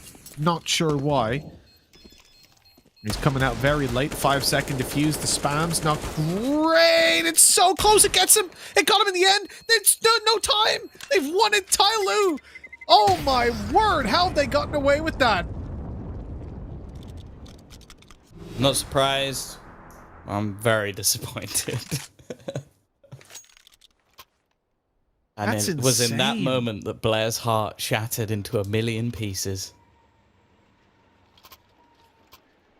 One bullet, and it was actually through his teammate that manages to get them. That is absolute madness. No, now it comes down to Kaze's AWP and, well, a bunch of rubbish, to be honest. SMG, a couple of pistols, and the trusty scout for Orman. They can win this round. They take it to overtime, and at least then they have a chance to reset things. It would be a back-to-back map in overtime, but Tyloo looking to try and close this in regulation. It would be heartbreak for Vici. They've looked very good in this map, but at the final hurdle, it seems like they've slipped up. Orman trying to throw out some counter-utility to hold them back. Jam Young yet to be checked, sat in the corner. This is a position they have to check eventually, and somebody will do it as the last man through. It's all falling apart. Somebody and slowly are going to be closing this one out. Kaze in a 1v5 situation. Map 3 is on the cards unless this man can pull off an incredible clutch. He managed an ace earlier. He's on 27 kills. Definitely been one of the top performers within this map, it's without a doubt, but this is an impossibility. This is not something he can pull off. An attacker will put him down. It's a third and final map coming up as Tyloo managed to steal away Train. And while the real question is, Mitch, now to you, do you still believe in Vici? You're such a snake. Oh my I have no idea what you're talking about. What are you talking about, guys? Obviously Tyloo's going to win map number 2, and then they're going to take map number 3. Y'all fell for that. Pull that Y'all up. fell Pull for that the up, fact Black. I Pull the said shirt. Vici's going to win. Pull the shirt up. Come on. Pull the shirt up. Is there a Vici one under there? Because that was right down to the final second, no, Black. no, I'm naked underneath. No, I'm not going to show that. I'm going to show So my he had hairy the tum-tum. Vici one over the top. Okay, good to know. He just pulled that off. Maybe. Yeah, there we go. Yeah, you must be just frantically taking one shirt off, putting the other one on. That game, that game was crazy. Yeah, I think Vici coming into this, I don't know how many times they can push Tyloo right to the brink. They trick us into thinking they're gonna finally do it, and then they just crumble at the final hurdle. It's unbelievable how many times this happens. It's not just in this series; it's in pretty much every series recently. It's just very unfortunate. Vici can get them so close, but they always just choke it. Round number 29, I think that's where it just all went wrong, right? I mean, Vici played out of their minds. Kaze was having a hell of a game. But Mitch, I mean, what went wrong in that round? Like, they just had the pistols, and then, it got very scrappy at the end over there. But honestly, Tyloo shouldn't have been in position to even get the bomb down and make it a 1v1. You ask me what went wrong in that round. What didn't go wrong in that round? I mean, just in general, for this game, it was, I guess, more grounded in reality at times. But the early start for Tyloo, when they come in and they decide to go down for these very aggressive force buys, they give Vici the wide opening to come in and 6-4 towards the start, having been 4-0 down. Then they all of a sudden turn up and start remembering how to play when the Deagles come out, and things just spiral out of control. And I have to say, Vici, ever since then, they've looked less than great, let's say. And I think it's similar to what happened on the previous map as well, where they did definitely take a little bit of a dive and a little bit of a slow down. Mm-hmm. But that finale, where they come out with Deagles with 1 AK and manage to somehow get it done on a player that had 1 HP and stop the defuse in the second last round, that had to be where Vici's confidence just went to the gutter. Omen got 0 headshot kills? Huh. It's impressive. That's surprising. You don't really see that, but yeah, everyone kind of stepping up, right? Kaze, we talk about him and his big green gun. He really stepped up. Jamyang had a showing as well. Zoki was very instrumental too. And for the side of Tyloo, as usual, everyone putting up a show. Slowly was a little bit quieter than usual, but somebody danking a lot of hero moments coming out. But again, Tom, it's the usual. It's like the good old Fnatic bullshit. It's the Asian equivalent, and it's Tyloo, right? They had no business winning some of the rounds they did, but somehow they managed to do it. I don't know what it is about this team who just manages to just keep breaking Vici's heart. And heading into map number 3, Tom, I don't know. Is it the same old tale all over again? Is it going to be Vici just kind of choking at the end? I don't think it's anything to do with Tyloo at this point. I honestly think it's Vici. Like, every time towards the end when they looked like they'd won, they threw it away. And then like they would make silly peaks and destroy their own economy. It was like they're getting jittery because they were so close to actually winning. And then that sort of penultimate round, it's like, if I can say a beginning of a round, yes, this is one they should win, but this will be a Tyloo round, then it's just one of those things at this point. They get in their own heads. They get caught out by just silly pieces of aggression, and they allow Tyloo back into rounds that they shouldn't be. And you've almost got to be... I remember there was a quote from Pronax where he said, like, they asked him about, like, the classic Fnatic pause. And it's like, oh, what do you say in those moments? He goes, nothing. We just know from that point we're going to win. And I think partially it's the confidence that they build off that pause, but it's also partially off the fact that the opponent going, what are they going to do? Like, what have they come up with? Like, what's the plan? Like, they've taken a pause. They've got to do something different. there was no plan. You've just mind gamed yourself into thinking that you're about to lose, and thus they come back. And that's the same with Tai Lu. If you're going to think, oh, they're going to do something crazy, how can we counter that? They've already won. Well, yeah, go on, Mitch. Sorry, I have just one question. What happened to your shirt, Dinko? You're in a different one now. He started off in just a t-shirt, well, then he had a colorful he might have shirt, just, and now he has you a know, different shirt. I've again. done some this. cream all over it. Yeah, I saw I- a couple white marks around the waistband. What's up? So It was an exciting game, I'll give you that. But no, It was, So it was. so yeah, I had a shower and I just picked up a different you shirt. had to shower after. I Okay, realized fair I enough. realized I wore the other one. Wore the other one a little too often. So I was like, okay, I'll put something on for the final segment or final 2 segments. It will be now. I like how we had 2 completely different reasons for why we had to change our shirts. But ladies and gentlemen, we're going to be jumping into Overpass over here. It is, as usual, as the story is, Vici to come so close. They're about to beat Tai Lu 2-0, head to the grand finals with a map advantage. But now they have to battle it out on Overpass, a map which Tai Lu don't play that often. They've only played 5 times in the past few months, but they have a 100% win rate on it. Whether it's going to be the same old tale again, or will Vici make me change my shirt again? We're going to be finding out after a short break.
Welcome back, folks. We're ready to roll with map number 3, Overpass, about to go live in front of your eyes. You saw our little fly through the map. Now, Tom, I'm answering your question that you posed to me at the very end of the previous map, and that was, do I still believe in Vici? And the answer to that is hell no.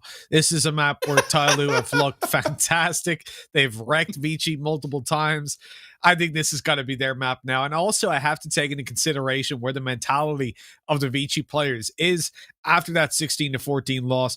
They should have won Mirage more cleanly, but they didn't manage that. They just about edged it out in overtime. Previous map as well, definitely arguments that they should have taken that across the line. And I'm starting to believe in something that honestly I thought was a little bit of, as Bless so eloquently put it, bullshit earlier on, as he was talking about, and has been for a long time, about this mental block that Vici have when they play against Tyloo. And I was thinking, I don't really believe in that kind of mental block stuff. I think they've probably just had a rough time. But is it like 14 times, then 15?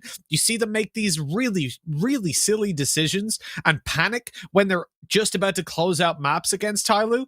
That makes me believe then that there probably is something going on here, that they are getting in their own way. They're tripping over their own feet on the path to success versus this team. Yeah, for sure. It's sort of the same sentiments I said in the end of it. Just like, if you're in a winning position and every time you lose and then every time you need to try and come back, it seems that you win, that can only be a mental block to me. Like, either that or you just have a really weird state of mind where it's just like, but we always need to be the comeback. We always need to be the underdog. And well, if have an underdog mentality, chances are you're not going to end up winning. So Tyloo, I think they know at any moment their opponents are going to crumble. And I think it just means that they can play with out and out confidence even when they're losing. And I think that's what I've spoken about since map 1. They have this cockiness that doesn't make sense. They have this ability to go into rounds thinking they can win them when they have no right to think that. And then they do. And that's the problem. No one shuts them down. No one stops them. We've seen them previously in the tournament, the likes of Invictus having the gall to almost shut them out of maps. And that's because Invictus have that same level of cockiness. Hwatsai obviously had nothing to lose when they played against Tyloo. So taking a map off them, it was like, well, we're still out, but hey, that's nice. Yeah, now we go into the knife round. Honestly, normally we talk about, this map, CT side, do you want to start on the CT side? It doesn't matter. In this match, it really doesn't matter at all. Like, I think that these rounds are going to come down mostly to confidence and who could take those individual fights, whether or not we see any sloppy mistakes from either of the teams. And of course, that means this knife rounds is going to take an extra 10 minutes when it could be done in about 5 seconds. So, Tom, the last times that we've seen Tyloo play Vici, 3 of those times they started CT side and got 11, 9, or 12 rounds. And then the other time they started T side and they got 6 and closed out the second half 10-5. That was the closest of the 2. So evidently they start on the CT side a lot, but the closest game they had was when they started on T. Maybe, just maybe, that's going to give the edge to Vici now that they've got the knife, they've got their CT side, and they've got 4 players. So obviously we'll take a little bit of a pause whilst we wait for Alman to get back in here. Do you know what's funny? I realized that like we almost have to change up the title of fence sitter, because we had that given over to Dinko for some of the early stage comparisons he made, where he'd make a prediction and then go and basically make a load of points in favor of the other team to sort of back up the fact that either way he was right. And then we haven't really called out Blair for it when he predicted Vici to win and then was just caught wearing a Tyloo shirt. So fence sitter Blair. Obviously, the power of Asian Counter-Strike. We can definitely get that trending somewhere in the world. But yeah, in all honesty, I don't. The thing I'm confused at, did you predict the 2-1 or a 2-0? Because if you predicted a 2-1, then how did you expect them to win 2-1 if you didn't think they could win Overpass? You know what, Tom? You make a good point. What I would say though is shut the hell up. So I think they're going to win the first 2 maps and lose the last. Now, I will say, honestly, I wasn't accounting for Overpass. I was more accounting for an Inferno in my head. Even though we knew the maps before we predicted. Yes, absolutely. You're a smart man. Thank you. I do try. That's the sad part. But yeah, I think it's more so like calling 2-0 for Vici seems a little bit ridiculous. I get what you mean, yeah. You know, it just like if you're going to say they'll win, it's like 2-1.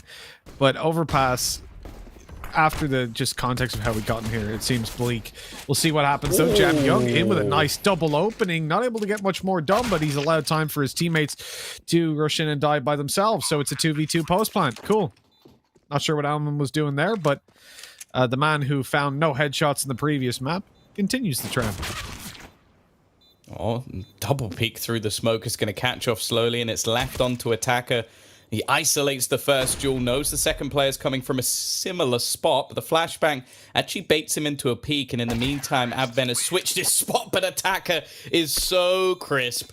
A 1v2 clutch to give them the pistol round, and yeah, I think Orman is trying to almost like make up for the fact that the rest of his team aren't that aggressive.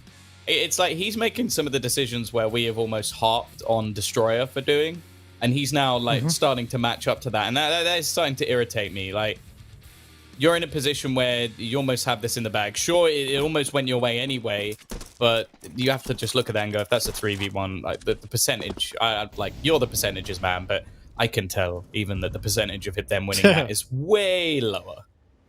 Yeah, it didn't make any sense. Didn't make any sense whatsoever. Yeah, 1-0. Tyloo started off by winning the pistol, and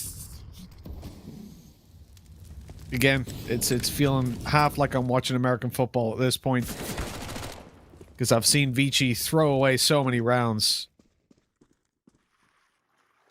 Tyloo always there for the interception. Connector play, 2 pistols, but Alman unfortunately has just left his teammate to push down aggressively. Not too critical of that. I think he was trying to go for a flank play, having not seen any presence. Just unfortunate timing as somebody continues to claim scalps, and Kaze is left in a 1v5, not even going to push down. Instead, going to wait for them, knowing that he's up against Tyloo. And if there's one thing we know about Tyloo, these guys get aggressive. It's exactly what he's counting on as the first shot lands. He swings down lower and tags Attacker, but sadly, that won't do anything for him. No one else there to trade it out. I want to see if the prophecy from yesterday, I named it as the 11th commandment, comes true versus Vici, because that would at least be something if they managed to break that, because it was... thou shall get slammed by Tyloo if thou makes it to the 3rd map. And that seems to be a consistent thing. Like, there's not been many teams that have been able to take them if it went to a 3rd map. I think the last team to actually do it was actually Lin Vision, which take that as you will. Everyone else who beats them seems to do it in a 2-0 fashion. If it gets to a 3rd, especially in this tournament, it's like you've already lost. So we'll see if Vici can... That would be impressive after losing the last map. Somebody, you know, wanted to try and farm up some cash with a Mac 10.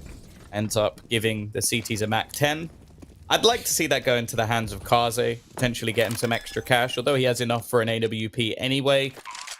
It's one of those things where down the line in the future, maybe he can get an extra pistol or something in a round where he wouldn't be able to otherwise.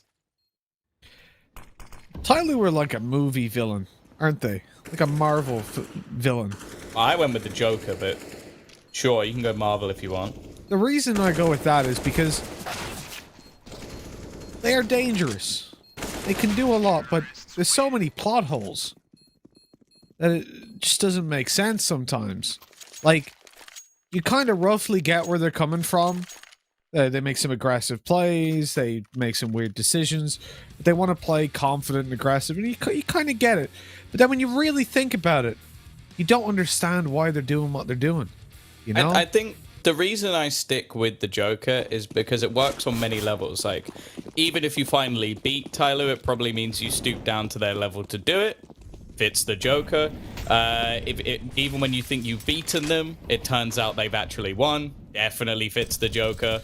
And fits Tyloo. I don't know. I think my Joker, the reference matches up way too well. It's actually starting to scare me. But this round at least. Or the other thing is, like, there's that moment in the films where he burns the money. He does stuff just to... he damages himself just to spite others. That, again, sounds like Tai Lu. I don't know. There's an awful lot of parallels between this team and the Joker. Well, Tom, let's get back to Counter-Strike. Some men just want to watch the world burn, you know? We've obviously got Tai Lu coming into this one and dealing a significant amount of damage to themselves, as you were saying. Somebody's a clown. Sorry. Oh, no. Well, I could resist. I'm sorry, I could resist. That one came out of left field. Oh my god. Poor somebody. Hopefully he doesn't watch this back. He's dead, he ain't. No, he ain't gonna do anything. Well, Zoking, cheeky angle, being held. Repeat from Kaze does net a kill. Now, they know that Zoking's on the edge of the smoke. He's actually just going to fade into it. I like that. Keep control of long. Allow for your teammates to rotate in. Slowly, he's actually found Ormond as well. Did he push the smoke? He did. Of course he did. And Jamyoung is going to clean things up, thankfully. Vici will get their first round onto the board, and they've done it in a decent fashion as well. Kept 3 players standing in the T's. Their money's actually very, very good for this sort of situation. Sure, somebody's a little bit lower in the pecking order, but everybody else has cash for days. Well, Tom, first round for Vici this early on is good because obviously you don't want Tai Lu to just run away with it. First buy round goes their way. Hopefully now it's repeatable. I mean, we did see Tai Lu open up a fair bit of space when it came down to the 3v5. Getting in each other's way there. Very late post up by Kaze. They've got to maintain aggressive control over Fountain, or else he can just be wide swung on. So essentially himself and Zoking will probably fall back soon. 3-man commitment towards this mid control. It's not ideal. They do need to maintain some information, but Alman's just gotten dropped. And Zoking's left in no man's land, but a really nice second shot onto Slowly. Gives them a man advantage from what was a really bad situation.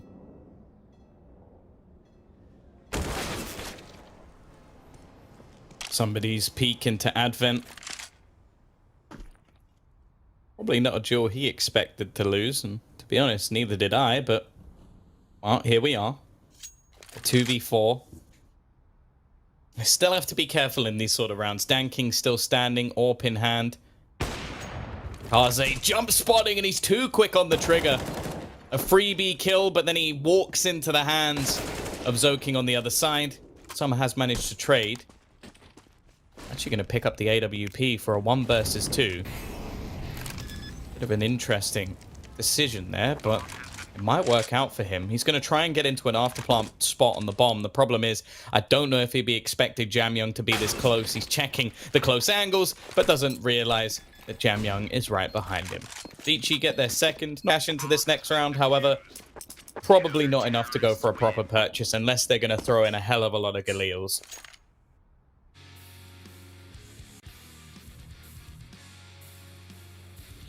I'm really, like, that second kill for Zoking kind of blew me away. I thought he was going to die out in no man's land. It was going to be round over from that point. 3v3, they've got the control. And even then, it would have been even worse because Kaze would have been under pressure, falling back through toilets. They could have even managed to take him down. The fact that he gets the kill and gets out alive is huge. Putting Vici now into this 3...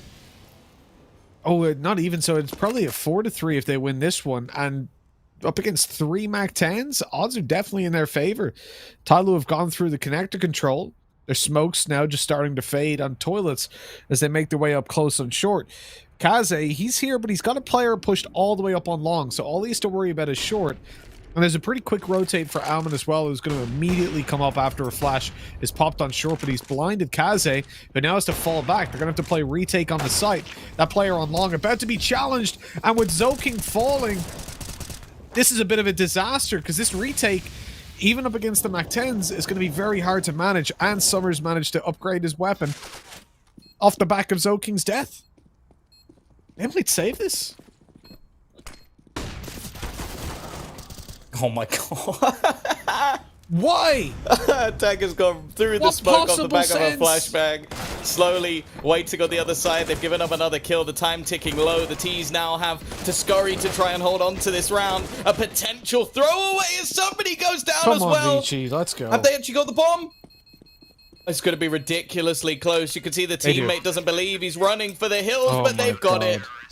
A millisecond left. And all that began because of such a risky play from Tyloo. I don't know if they thought their opponent was saving, but they went for a risky play. No. Stupid. Moronic. You take your pick of any synonyms, but not a risky. No. I think that was 50-50. Brain dead. That is the only word we can use there is brain dead. Advent almost lost the round by not defusing the bomb straight away as well. He got kind of lost. He thought it was in the smoke. And he just jumped over it, but that was legitimately, I think, just trying to make sure at this point in this tournament, I haven't said it before, but I'm pretty sure it's the first time I can hand on heart say that was the most brain dead play I've ever seen. Why would you push that? You've just picked up another AK. Time is ticking fairly low. I'm not even going to give him the excuse he thought they were saving. That was just stupid. So Kings dropped the bomb. I hope Tyloo lose. I think you're the only one. I think there's many at this stage. Would create a nice storyline as well. Even still, they've got to be careful in this sort of round. The bomb's been retrieved. You see him crawling, it's because he's injured, not because he's taken up a different stance to try and take the shot. He hits it nonetheless. Summer's found Advent. Oh, Vici, you do the hard work, you win an unwinnable retake, and now you've lost to what is pistols once again. The Tyloo mantra. No round is unwinnable, no round is unlosable. And Summer versus Jam Young now comes down to a pretty important position for both sides. The CTs with not a huge amount of cash, the T's in a slightly better spot, but wanting to really show what they've got on this T side. And well, all is forgiven, right, me? God, no. I don't think I'll ever forgive Tyloo for what they made me watch. But they've got better economy now. If anything, it was really smart to lose the last round. Tactical. Oh, God. Yeah, I don't know. It comes back to the point that we've made multiple times about how Tyloo just do what Tyloo want to do sometimes, and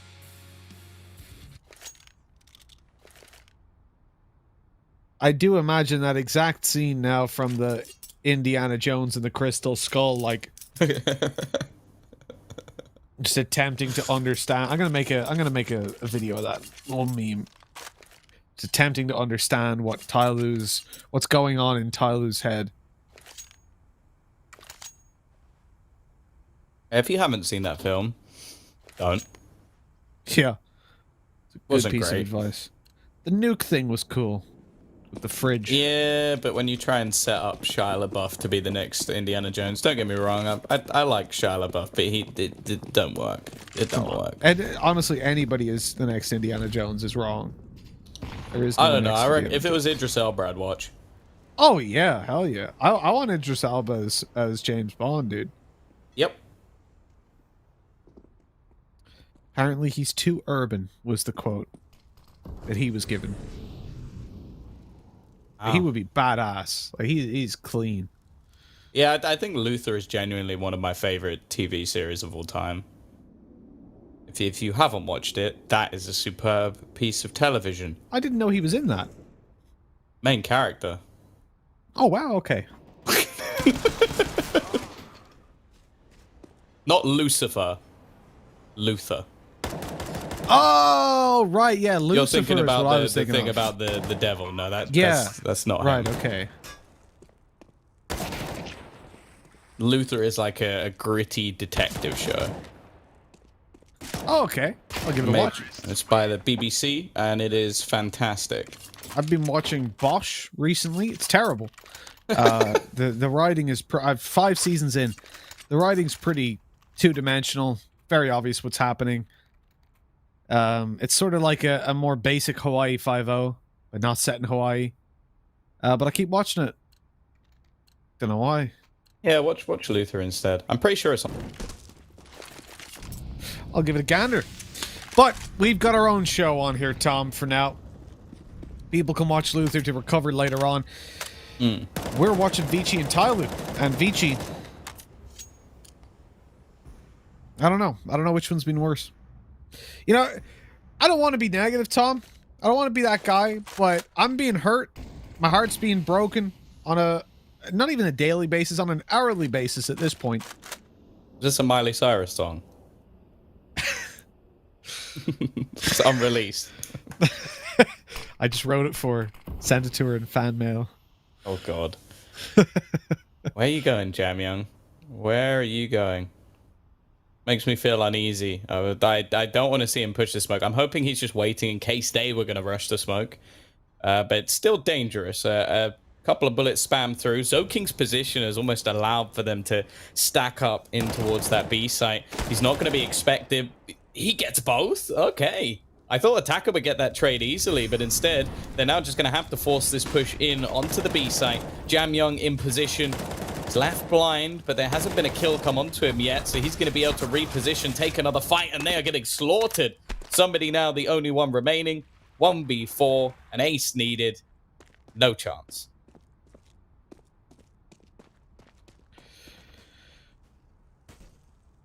No chance at all. And the thing is, he kind of has to go for this, right? Commit in, try and get something done at least to chip away at that CT economy. Time's now run out. He doesn't want to die after time. He's running for the hills. Well, not even. He's just sticking around a little bit.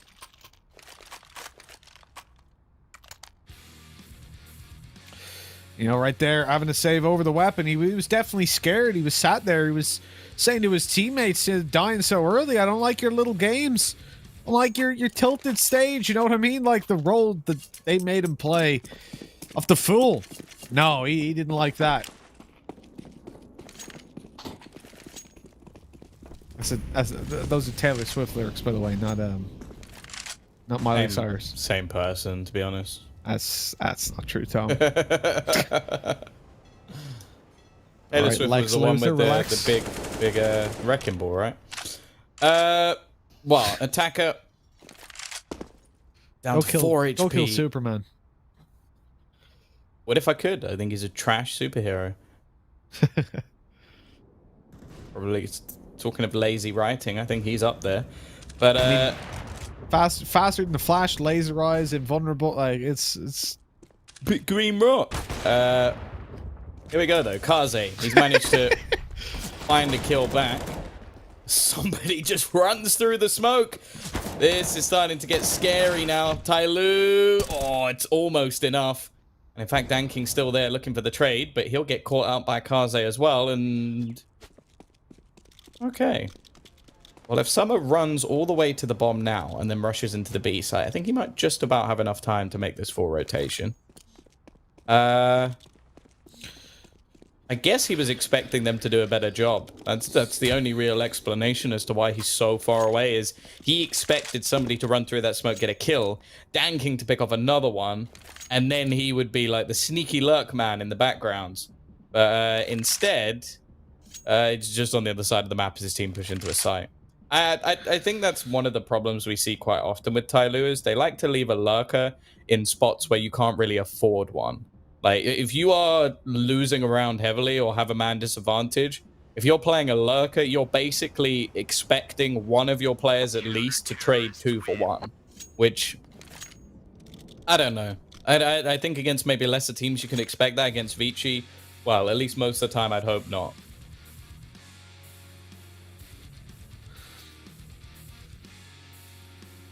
Can't really do a better job, though, can you, when Kaze is just absolutely wrecking face the way he was in this round. I like the little bait that they had down towards the B side as well, where he was just posted up.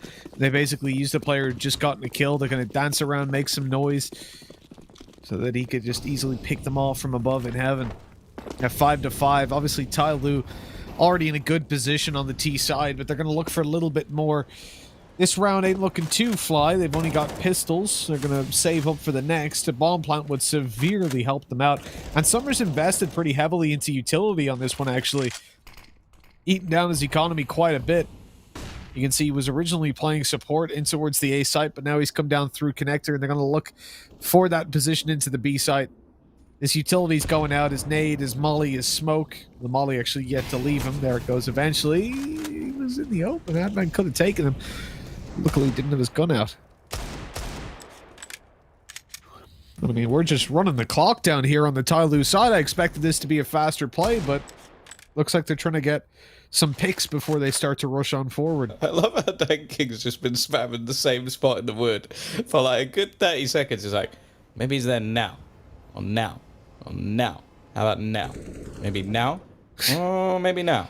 No, they're not going to stand there. If they did, I'd be very angry. Nice shot from Summer, though. It's another one of those rounds where Tyloo have one rifle and some pistols, and Orman, every time, it's always Orman. Why always Orman?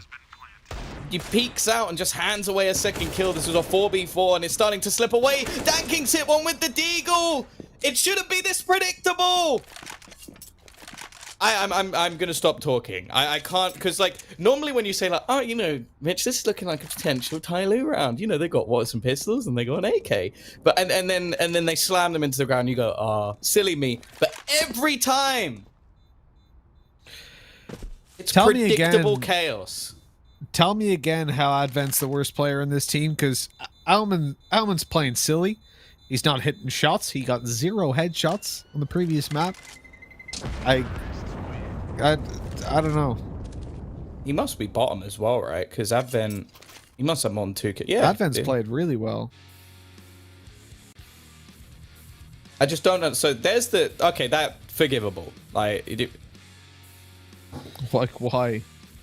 I wonder if they've pushed. The funny thing is as well, that looks like a jump peak, right? But like he's not jumping over anything. I think what he was trying to do, if I want to give him an excuse, is that he thought maybe there was an op posted up. Well, why? Like, what was the point of going, oh, I baited you into shooting? Like, it wouldn't make a difference. And there wasn't. And he had a smoke in his hand, so he wanted to smoke short. Did he think they just weren't watching short? I don't know. It was two just rounds. silly. 2 rounds so far that they have lost to what is majority pistols. We shall keep the counter going. And for anybody who's tallying it up in chat, we're up to 2. These don't include pistol rounds, by the way, and by that I mean the first round of the half. This round, though, is looking great. This is looking fantastic for them. Somebody has other ideas. He trades one back, a second as well, and Dan King's caught one more, leaving this in an even scenario. Zoking, he swings and falls at the same time and leaves Kaze.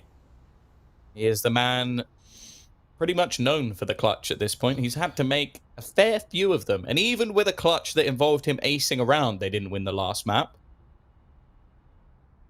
Dan King, you absolute lunatic. Well, he's known for being aggressive.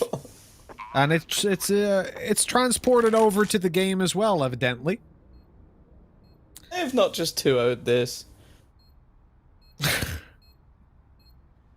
I wish, Tom. I do genuinely and truly wish. Kaze, 1v1. He's going to win it as well. He wins it as well. 6-6. He has evened up the scoreline once again.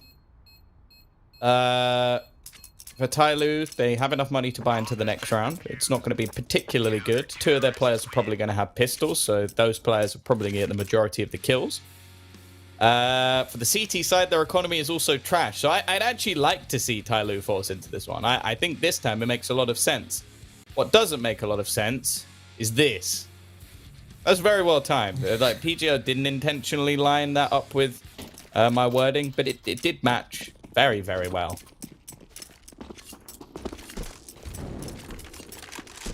I don't get it. This a number of times now. So we've got a counter for the pistol plays of Tyloo. Can we also get a counter of the rounds that they just completely throw away by pushing smokes? Because we're at 2 already. Attacker and Dan King have now both been culprits. Oh, we can have a tally of which will be higher. I suppose that will also probably define who wins the map. But Attacker has been way worse than... I mean, the one from Dan King is semi, like he has to go for the flank up to help his teammate who's going to plant on the A site. where this attacker went, haha, I'm gonna Oh. push them. I'm not sure if this round would count if they win it, because it's technically only one player with a pistol. Oh, we've had a close call on the ladder. An SMG picked up for Summer. They've evened things up in the early stages of this round. Both teams' economy on the brink. Sorry, Banking, did watching the slowly train go push past. through Monster by himself through a smoke? Is he mental? Look, there's a skull outside Monster. Did he push Monster?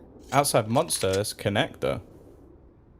No. That's the blue one. Look at Monster. Oh, yeah. Yeah. Slowly pushed Monster. Yeah, he did. I didn't even catch that. Why did he push Monster? Let's Is he move mental? on. Let's move on. It is execution coming in onto the site. Jam Young's in a good position. Flashbang is perfect, but he doesn't get anything done. It's Advent, in fact, to find the only kill on this site. And while it is straight back into the favor of Tyloo, they don't give their opponents a moment's notice before breaking back. I don't think we can count that as a pistol round, but it was one where they definitely had pieces missing. And now, well, Vici have a decision to make. It's how did Jam Young get nothing there. No, that's the wrong one. That's the actual push we saw. Yeah, no, that's the actual push. That had nothing to do I with... thought, because I was like, oh, well, there were lots of players with him. Then I was like, no, that was the end of the round. No, that was he pushed at the very start. We didn't see that, but you know. Yeah, I don't know why he did that. I don't think we want to see that. I don't think I want to. No.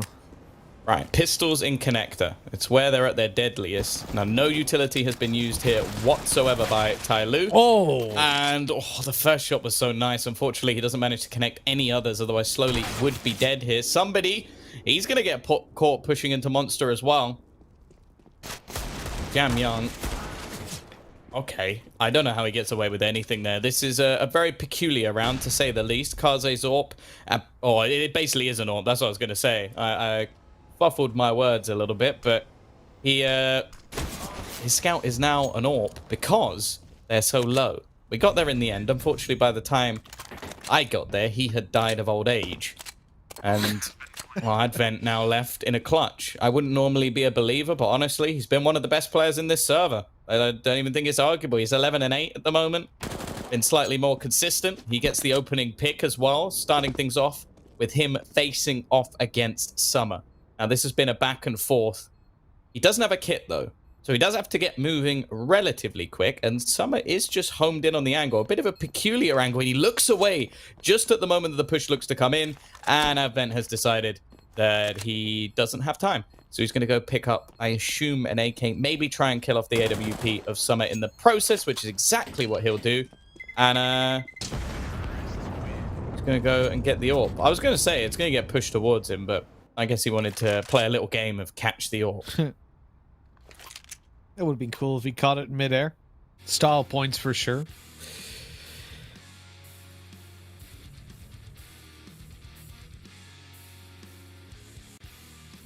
I think a better counter at this point, Tom, would be how many of the Tyloo players are going to die by themselves untraded? No, it doesn't go high enough. We don't have enough that one, we don't have the facilities for that. We'll have to use the Greek alphabet as well. The PGL can run a 4K YouTube stream, which you should go watch, by the way. It looks incredible. YouTube, yeah. But they don't have the facility to count how many times Tyloo are going to get a solo death untraded. Slowly, though, that was pretty tasty. A double entry into the B side definitely seems like these fast plays work out for them. That's certainly fast. Of course he goes back. Oh, I love to hate him. It really is one of those relationships. He is the Marmite of Counter-Strike. Is Marmite flammable? So I want to say, like, it's disgusting, but it's deadly. That doesn't quite work, though, because those are both bad things. Cover me in Marmite and set me on fire. It would feel better than watching 9-6. some of these games. 9-6, yeah. Tyloo, they've come out on top. And honestly, like, the thing that the thing that worries me, Tom, is that Tyloo are just going to get set in. Again, it's the practice sloppily, play sloppily. And I feel like they're messing about. at times when they go to EU, like we were saying earlier, you know, I'd love to see them play versus the likes of a Heroic and just get absolutely bodied because these kind of things don't work. I went through smoke. Apparently it wasn't. But yeah, like the way they play doesn't work at a top level internationally. It's what's holding them back. This, at a minimum, they could have won this at an 11-4 if they didn't lose the round where they decided to run through their own smoke and the round where Dan King walks through a smoke and gets shot in a 2v1 where the bomb was down in his favor. Yeah, and let's all sit here and laugh and have some fun when they're playing group stage games and they're messing about. But when you do this versus the second best team in but this your is region, to get an advantage in the final as well. Yeah, like this is a huge opportunity. Like I'm sure Vici would probably trade their soul to get that at this point. They go in with a disadvantage every single time. Jam Young managed to get himself an opener. Kaze alongside him, and now somebody looking to try and start off this retake with a bang. Not going too well. Dan King's been tagged low as well, and it seems like they're almost playing ring around the rosy at this point, with only 2 players now remaining for Tai Lu. Make that just 1, and Dan King's so low, he has no chance. Great pistol round from Vici.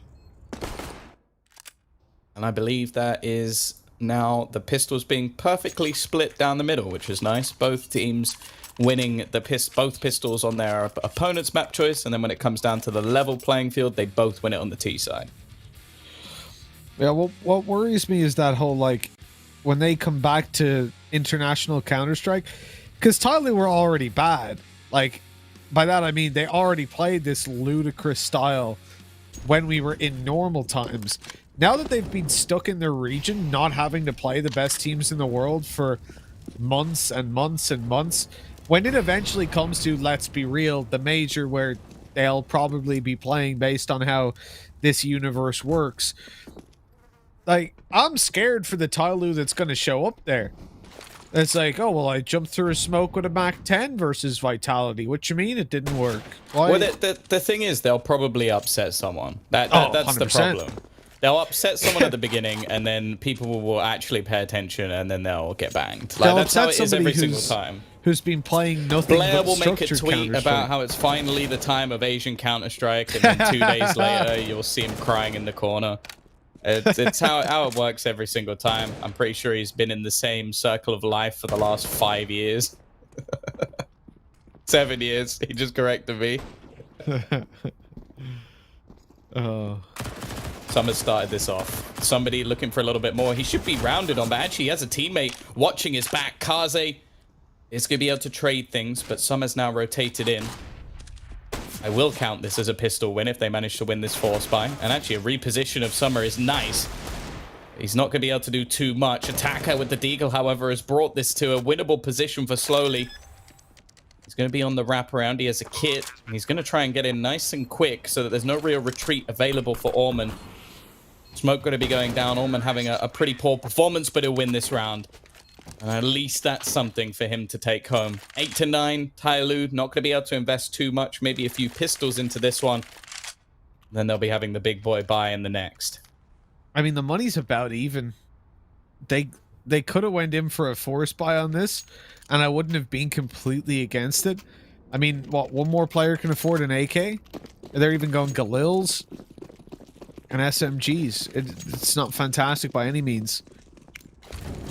I still think they've made the right call, but considering it's Tyloo, I was half expecting a force buy.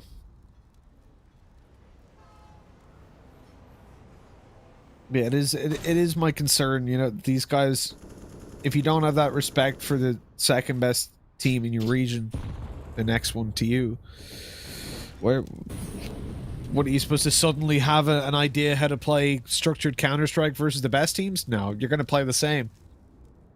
And we know from history that's just not going to work. It's what holds Tyloo back from being a top team in the world.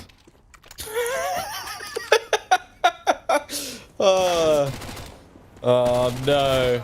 No, please. No, I can't. I can't cope with any more of this. They're 2 men to the good. Thank you, Jam Young. He's bringing this back. Hashtag biascaster. Put it in the chat. I don't care. There's too many of these rounds at this point. down to at least 3 players versus 3.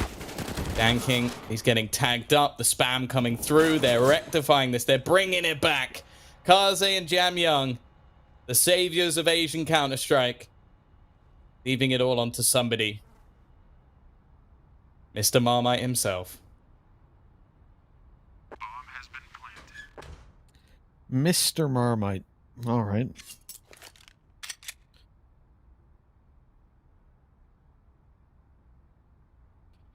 Looks like he's going to be saving over his CZ, not feeling the 1v3. Vici, thankfully, as you said, you know, they've pulled it back. A combination of Kaze and Jam Young to put us into that 9-9 position. It is just scary how much damage, though, they can do over on the Tyloo side. You know, we see those pistols come through and we immediately, alarm bells are ringing. They're almost scarier with those pistols than they are with rifles. I don't know why. There's a part of me that just imagines that somebody right now is like, oh, look, a flower. And has just got distracted and is just staring at it in the wood. Like, if he wasn't actually planning to save. It's just like a child that went to do something and he's like, wow, look at this on the wall. It's like Attacker when they were on that site. They just go, their CT's like, okay, I'll get him. Don't push the smoke. Don't push the smoke. Don't push the smoke. Don't push the smoke. I'm pushing the smoke. I'm pushing the smoke. Ah, damn it. That's like you say 10 times, don't push the smoke, but then when you stop saying it, he's like, oh, I can push the smoke now. No, he just forgets the word don't. It's like, don't push the smoke. Don't push the smoke. Push the smoke. And then goes through it. Too many words, you know? Yeah.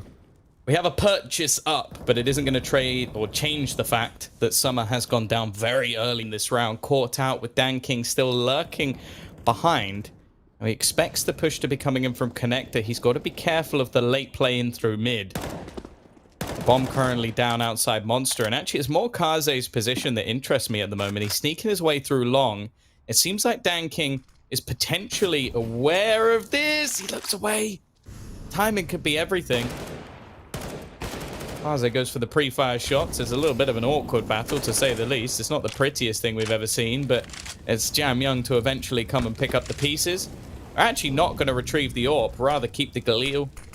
Maybe not spotting it on the ground. Somebody in a good position. First kill goes his way. Second won't, though. Jam Young continuing his reign of terror. He hasn't had any of those showstopper matches, or many of them at least, over the last couple of days.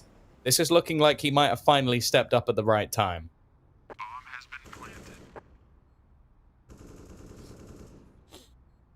I don't want to believe anymore, Tom. I don't want to do it.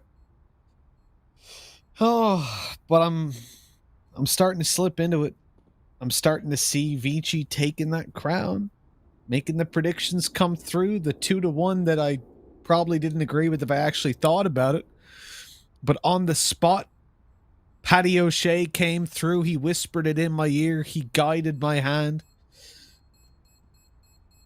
Now I just need to send him over to China to guide Vici's hand to not wrap around their own necks and squeeze.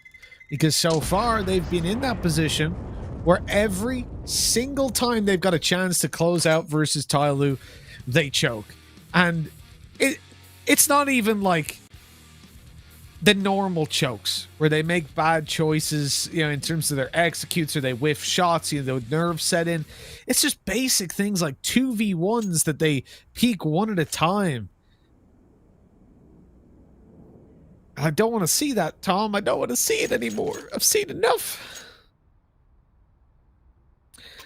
This round, at least, we'll see very, very little for Tyloo. And on the back of that, I'm hoping 11 going over towards Vici. You've got plenty of cash built up and an opportunity to build up that little bit more. This could be a fantastic start for them towards the end goal of winning Overpass.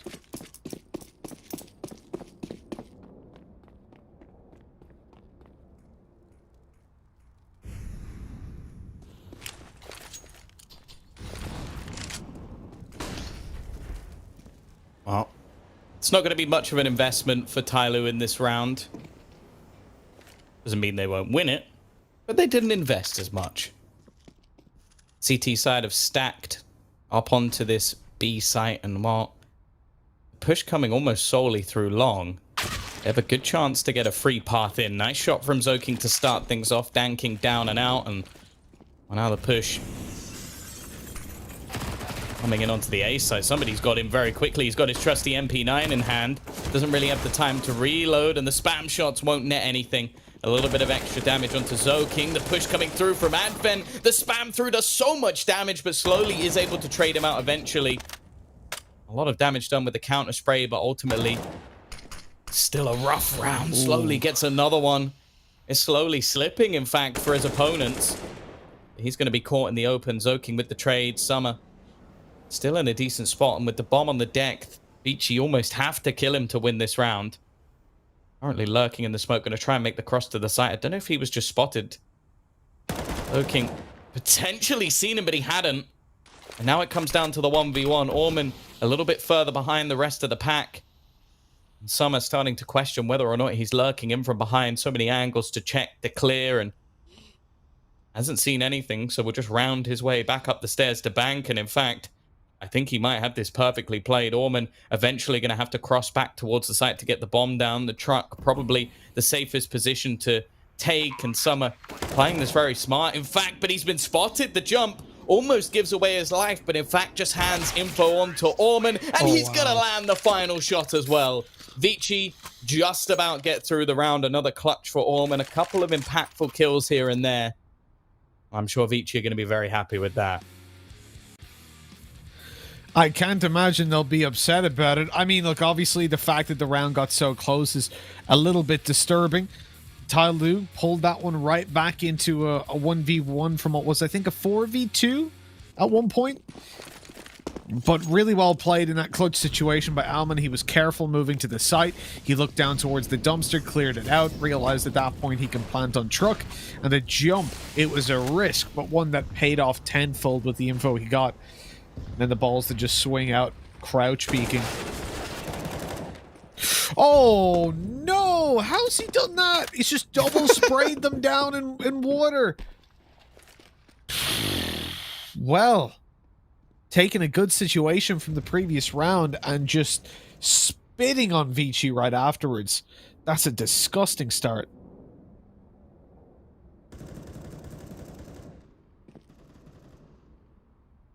Vici trying to find their safe space. It was definitely not towards B. In fact, I think their A site takes have definitely been the better of the two, the polar opposite of Tyler, which, if anything, makes more sense. I feel like you have to be quite strategical, have good executes to take the A site. And B, normally you just run in like a headless chicken and see if you can headshot someone on the way. Does kind of fit.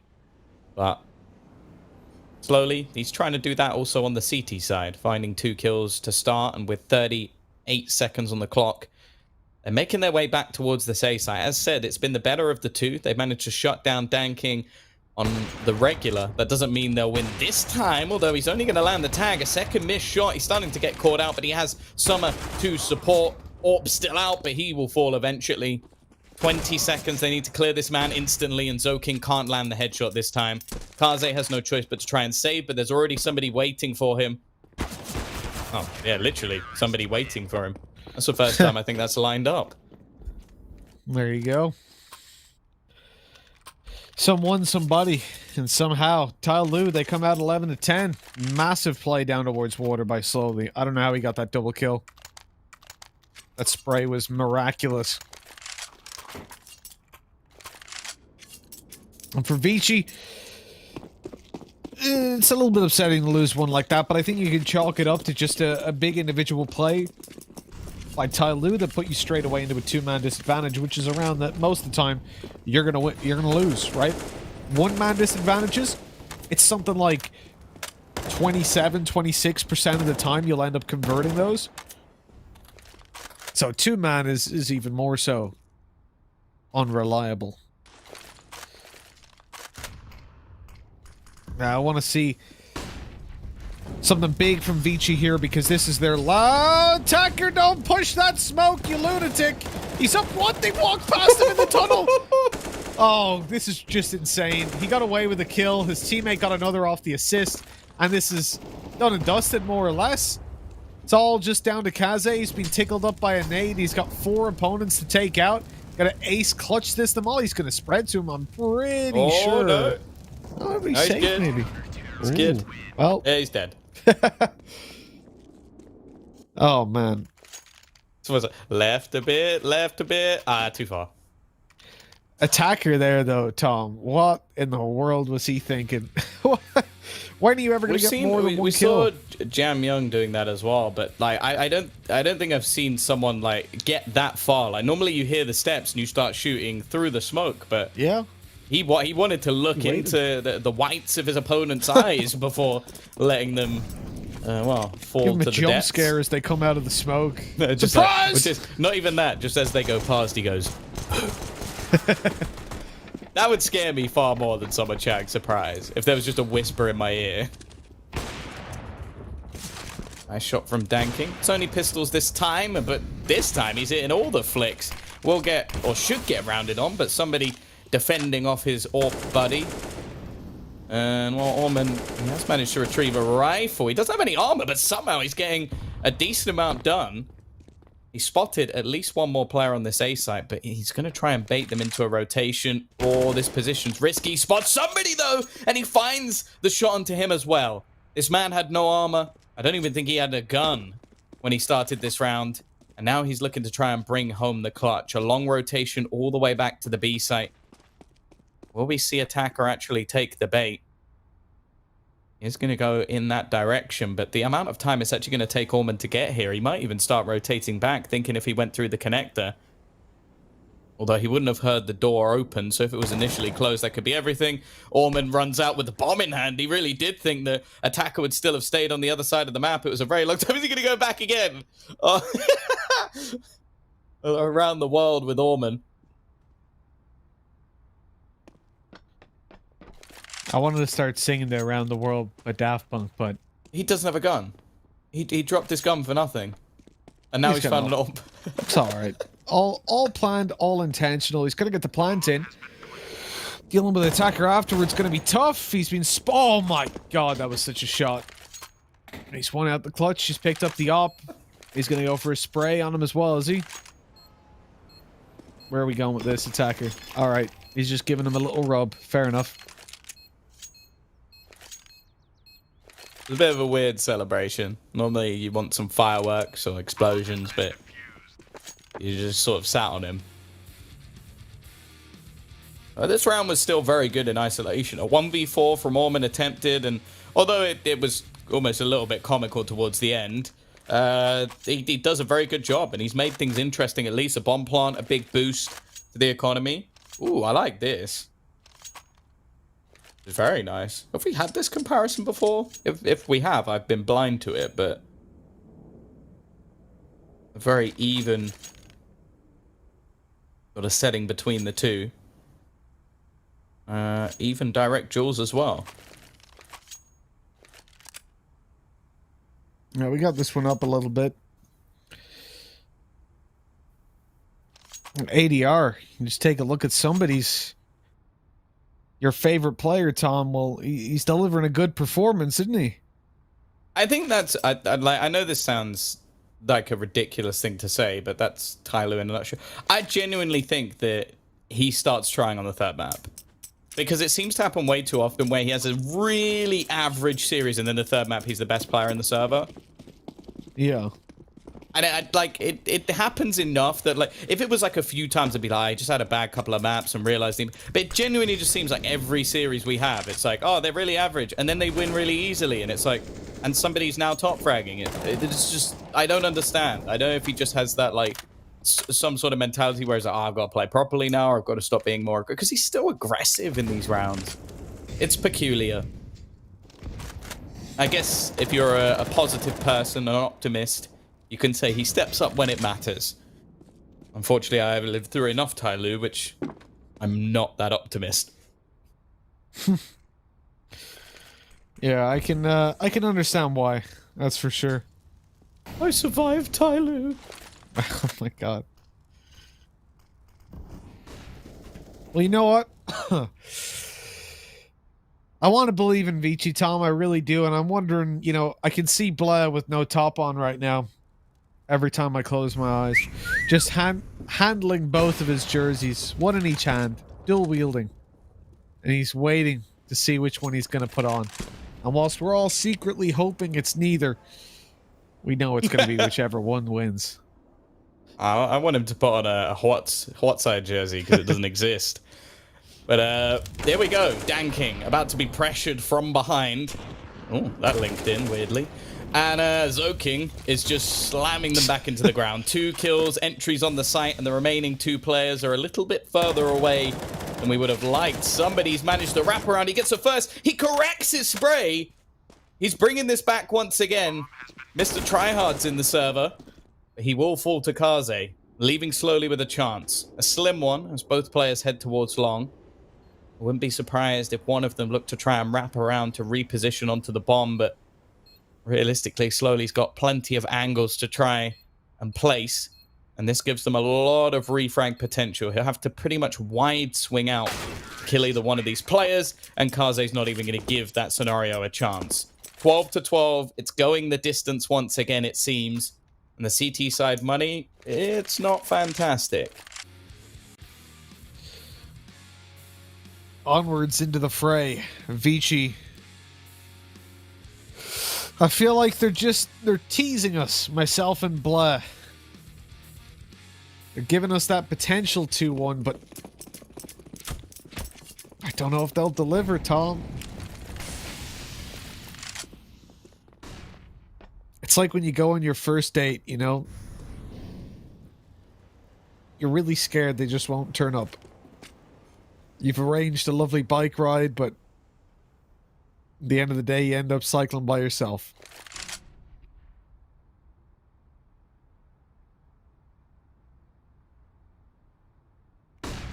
Sounds fun, to be honest. It does, doesn't it? King, another entry for him. He's had a fair few in this game, looking like one of the players to beat, if I'm being honest. Well, bomb not going to be planted. An interesting position to choose from Kaze. It might have just let things slip away as the peak's going to be coming back in. Zoking, he's trying his damnedest. He's got 3 kills, 4 kills in this round, and it's only Attacker standing in his way. Oh. What? Oh. What? He's gone through the smoke. He's taking down the bomb as well. He's running away, creating a little bit of space, a little bit of distance. He tags up Zoking, but not enough. 12 HP and Zoking's running, but Attacker, oh, this man's brain's too big. He realizes what's going on. He was going to fake run up connector, but he's going to commit to it now. What? Moving over towards the A site. Why does he even think it's A? It's so, it's smart. I don't know why Zoking's taken so long, but he's got the bomb down. He's made it to dumpster. He's looking for this, but he's got to be worried about the flank up from B as well. So many angles to consider, whereas Attacker has the info. He knows the player's somewhere in front of him. At least that's a large sector clear. Oh, excuse me. I'm choking almost as hard as Vici did in some of the other games. His Attacker creeps down behind them. 17 seconds left. He's got to get a move on. Oh. And Zoking just about wins it. An ace from my man, Zo. He is the king. And he's managed to find the lead for Vici at last. Entry fragged this round. Uh-huh. He was on 20 HP when he got his second kill.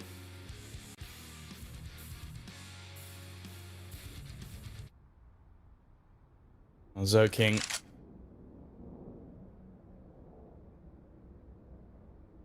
In a very good position. Gonna get a nice little drone. I think he deserves it. Also the photographer. We seem to have a lot of photographers. Then again, I suppose nowadays everybody thinks they're a photographer. Well, I have some great pictures from our trip in Ukraine, Tom. Look, I took a picture with my iPhone. One of a giant red building, slightly obscured by your gigantic shiny head.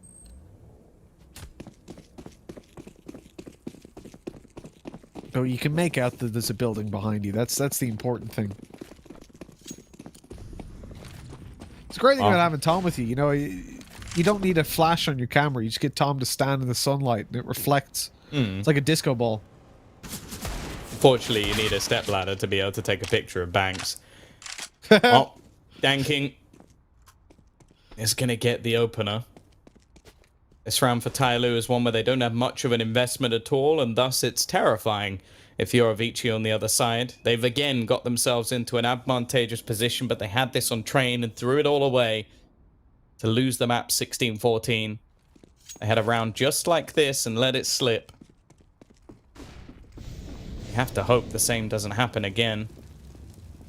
Attacker in a good spot, one that can be hard to clear. He's going to go peeking in. The shot's not quite connecting, but he might get another chance. They tried to peek him together, but in fact, he's dropped the bomb, looking for more, but eventually it's left all onto somebody. He's flanking through long as well. This Caesar definitely isn't too viable from this sort of range, as you can see. He does manage to get away with a kill nonetheless, and they're going to face him. I don't know why they're going to face him, but Advent gets it through in the end. It's not pretty. It's not enjoyable. But it is a round for Vici. If Vici win this, I would love for PGL to have graphics of the predictions we made in this game. Of just our faces, what we predicted, a tick under each one. Not a tick for Tom and Dinko. The funny thing is that at this point you think I would care. Yes, I think you'll cry about it. I would like Vici to win, in all honesty. Like, the way Tyloo plays does upset me, but at the same time, if I'm going off who I think will win, I'm always going to pick them because they won 13 in a row. It is a constant reminder that they have been the best team in this region for a ridiculous amount of time with different rosters. Until they're down, they're not out. You don't want to count your chickens before they hatch, Mitch. It is still not over yet, but Zoking's giving it a damn good try. He's found another entry. It's Jam Young following up behind him. This deadly duo have been fantastic, and Danking, he's out of this round. He should just be looking to save his AWP. You'd have to be delusional to think he could bring this one back, and occasionally he is. He is just going to fall back this time. Vici, they're going to hit 15 again. Now, bear in mind, they got to 15-10 on the first map, and that went to overtime, so it's not truly over, but at the same time, the money really isn't good for Tyloo. This AWP saves everything, and while Advent is still on the hunt, he wants to try and remove this weapon and make their way into that grand final. It would make things ever so exciting. The other terrifying thing for Tiger as well is they probably sat there for the last few hours preparing for their face-off versus Vici. I doubt they'd expect to meet Tyloo, although I imagine the whole tournament has been preparing to face Tyloo, so I think they'll be ready for it. Yeah, you would definitely hope so. But this could be Tyloo getting sent down there to play that game. And I like the fact the second guy threw checks. That most infuriating thing ever if you're slowly. Obviously, he wasn't watching necessarily, but when the first guy goes by and the second clears it, you're like, come on, dude. Why are you checking that? Let me get the play. But this is it, 15-12. Vici, they've had so much success entering towards B. This time, though, they're going to commit towards heavier connector control, even leaving the bomb in the back of Con, and sending a player up towards Playground to try and harass that mid presence from Danking. Utility going over, the nades are perfect. Oh my god, slowly 1 HP as he swings into Alman, who quickly takes him down just as the smoke blooms. A man advantage now for Vici as they look to take down Tyloo for the first time in a long time in best of threes and knock Tyloo to a thing I don't even think they know exists called the lower bracket. Have the bomb? No. The bomb is tucked in the left corner of connector. So he's just backed off, no info. I think he walked past it. No, I think he walked through the back of connector. So I think he walked past the bomb without realizing. Oh, look at Kaze and Danking. Danking's walking back down connector. Kaze doesn't realize he's just walked behind him. That means that Alman's going to die. He has no way of knowing that Danking is there. That's a tragedy. This could have been it. But now the flank comes in from Kaze. He doesn't know either. Is Danking going to watch it? Kaze coming up behind. Switch to Kaze. Oh, no. He's dead. Danking's going to get wrecked. An easy kill by Kaze. The bomb to be retrieved. The rush. Oh, then the peek from somebody who takes down Jam Young, who's low. It's a back and forth fight, a jumble, a death match, if you will. And Kaze, well, he gets to the site. He can safely plant for bank, and he knows it. He suspects this play to be coming up through short, and it's all down to somebody to keep Tyloo alive. He has no idea where Kaze is. He's so low. It's so and close. Just about. One bullet, two maybe. Kaze could have done it with a quick headshot, but he whiffed. And with that 15 to 13, Tom. Oh. The road to overtime begins. I think it already began last round. Oh my god. There were so many moments where it looked like it was going to swing in either team's favor. Danking. Like, I genuinely think he walked through the back of connector and then walked past the bomb, killed someone, and then walked out the top of the stairs. Either that or I just completely misread the map, which is also very much possible. But then, well, he goes back in again, walking past another opponent. It all could have been saved just by that exact play. There's still another couple of chances, but that's got to take the wind out of the sails of Vici Gaming. I'm looking at you, Zoking. You've been fantastic on the entries into this B site so far. I think throwing out a few flashbangs into middle, maybe to try and hold the rotation back for now. And in fact, we have seen a slight rotate away from somebody. He's not made the commitment just yet, and they are going to continue to hold 3 players within this site. Slowly, this is an audacious angle, to say the least, and again, it's Zoking starting things off as they look to push into this site. Attacker only has an SMG. He's still going to try and base them. Somebody has found another kill, a second for him once again. But has he done enough? There's still multiple players pushing into this site. Zoking may be down, Jamyoung too, but Kaze still standing, in an after-plant position ensues for Vici Gaming. They just need to wait out this time. 30-odd seconds, it's not that long, but Summers found another. Kaze quickly trades back. It's going to be another scrape of a round to see who gets it over the line.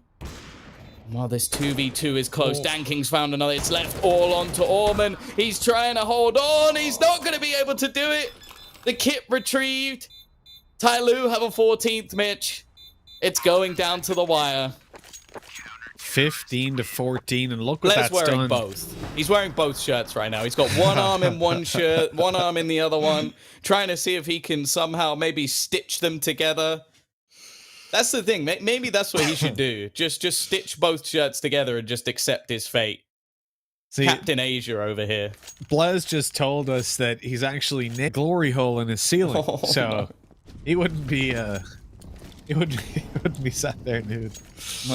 That's who's paying for it. Well, 15 to 14. Unless some dollars come through that hole to pay for the private show, I think he's still got his Tyloo jersey on, because he knows how this one goes. Realistically, Tyloo, they always come back. They always win, no matter how many times we believe in Vici. Our hearts get broken. The choke comes through, and it's already ensued.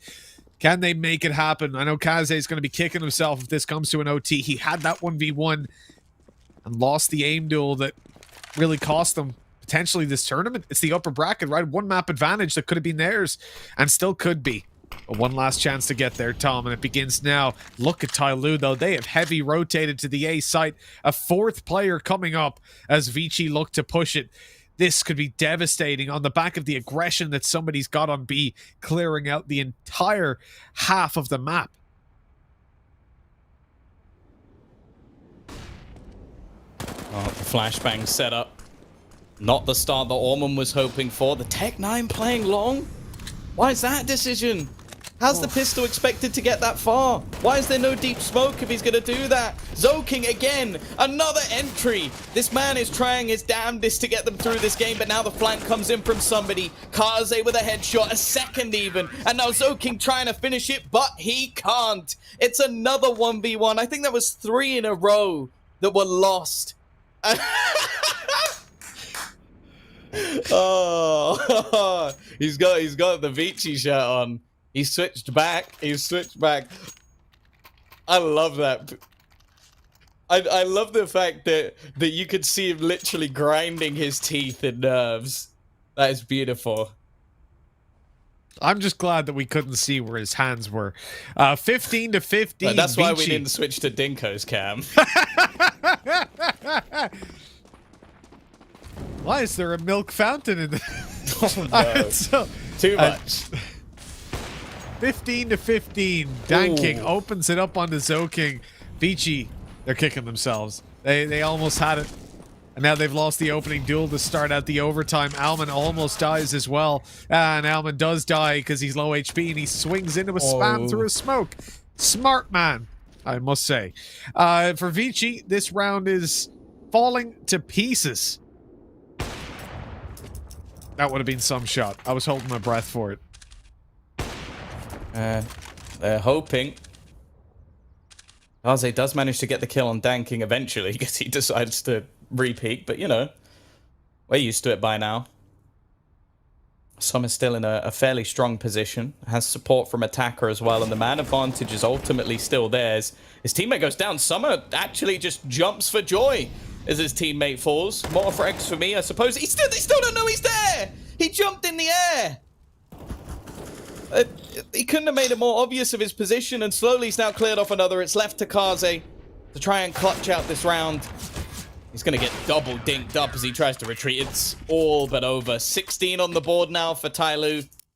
Another round in their pocket. The streak continues. What was that scoreline? That was, what, 15-12? 15-12, yeah. So 3, not map, but series points taken by Vici, and none of them going in their direction. It's the second overtime we see.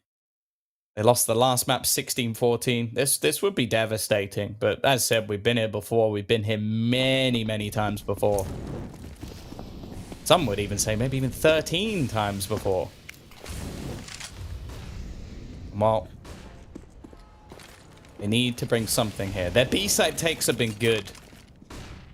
Jamyoung is going to open up. It's the aggression of slowly on short. It's become too predictable in what has been now 31 rounds. Surprisingly, round number 32, they expected it. Dan King has also been caught in middle. The best chance we've seen in a while for a round to come up for Vici, but somebody is still standing. And as said, in third maps, he seems to just be on another level. No one quite being able to match up to him. Summer's also looking for a duel in mid. He's got to be careful because his player already crossed. Kaze's going to try and play off of this. If he can get him behind, he can basically win this round for his team. He can end the one man on A, which he will, and now they have a path onto this bomb site with the bomb already in rotation. They were ready for that kill. They were communicating properly. And the CTs, well, it's kind of 7 and depressing, 6K. but they should probably keep it. Do they don't need to save here, do they? Like, Well, attacker and Summer both relatively low on cash. yeah, Summer is kind of low, actually, you're right. And they need to buy an AWP. God, I as hate well. this system. It's so stupid. It's so dumb. We're in overtime. 4 versus 2, and these guys have to save before the bomb's even gone down. Who thought 10K? I don't know, man. It's just people who don't understand the game making decisions blows my mind every single time. 10K OT, Tyloo were saving. Vici trying to hunt them down. And okay, attackers at least guaranteed himself the weapon, and over in spawn looks like it's going to be the same thing. So, Tyloo having to save those weapons, brought to you by the people who made the revolver a thing. Now, one more round to go in this half of OT, and Vici, they want to push it up. They want to get it all the way up to 17. They are up against a pretty decent investment, though, obviously, thanks to that save. Just feels wrong. Full utility, off back in play. Now, Dankin got a little bit aggressive in that last round, and we've seen him be caught out a couple of times, or almost caught out. Kaze pushing past him obviously rings a bell. The fact that he hasn't had support is the big problem, and that's why this time you're going to see actually Danking not even being the one that's going for the peak, but Summer, who early went to mid to see if anyone's there, and Danking playing further back with the op. I much prefer this setup, Tom. There's far less risk to it.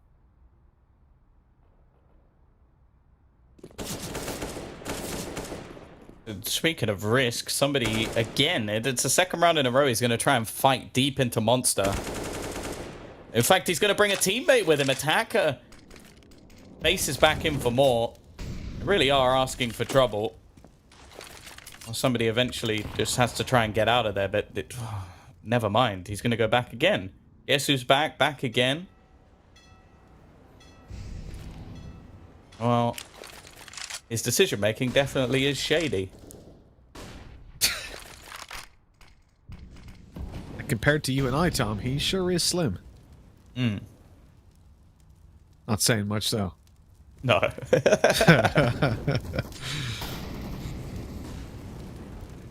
We look like if the bananas in pajamas were eggs. I think I have like the consistency of a bowling ball made of jelly. But either way, Orman is going to catch somebody pushing through the smoke, as you do. And the patience has paid off, but they don't have much time. 15 seconds to try and get this bomb onto the site. Good start for Slowly. A second as well. He's bought some time for the rotation, but the bomb should be planted. There's nothing they can do to deny it. And his nice attempt won't be enough. In fact, Summer, he wanted to try and stop the bomb. It would have won the round. Instead, it may have just lost them it. As Dan King has to try and save them here. Gonna get one with the CZ. Even that's a surprise. He's got to watch out for the player on shore. A decent crossfire and no chance. 17-16. 2 rounds on the T side. A few rounds ago, they only needed 1. And now they move on to the CT side, where they definitely have been the better of their sides, of course. And for Tyloo, they need all 3 rounds if they want to take it in the first OT.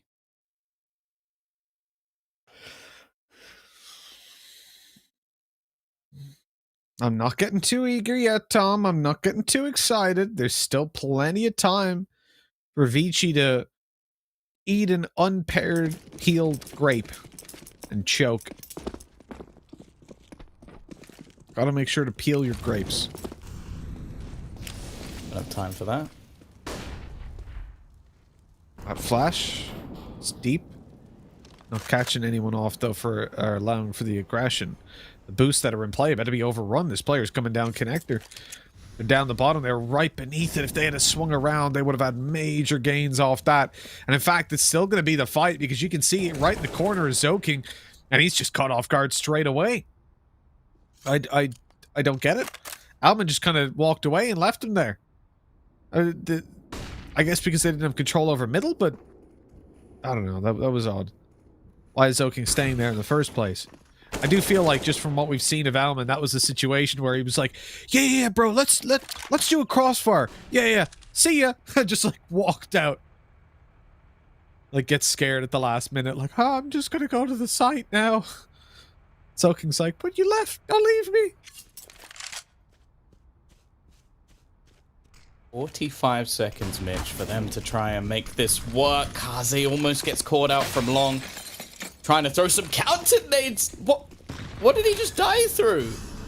I guess it was clipped by Summer from long. That's the only thing I can think of, but whatever it was, it's him gone from the round.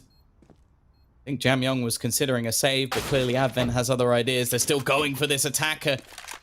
Removes his head. And while this is going to have to be the save of that AWP, they want to make sure Kaze has that in the next round. Scoreline equalized. Tyloo make it to 17. And they're hunting. They've got no reason to worry. They've made their money. They've confirmed themselves for the next couple of rounds. And, oh, Jam Young, he's desperately trying to escape. There's a man on short. He doesn't even expect this. Who would? Who would expect anybody to be here? Somebody... Okay, we got there in the end. At least. So, Tyloo 17-17, tied up 2 rounds to win, or 1 each for another overtime. 19 being the magic number. It's what we're looking for. 18-18 is just going to be 1 more OT. Dominating. I think Vici, they got work to do. They were isolated on the CT side. They didn't have their control. Again, not really sure what was happening with the connector play. I think Zoking's going to have serious trust issues. Look, he's even requested that Alman go down to the other side after that. He's like, nope, I'll stay with Kaze. You get away from me. Stay away.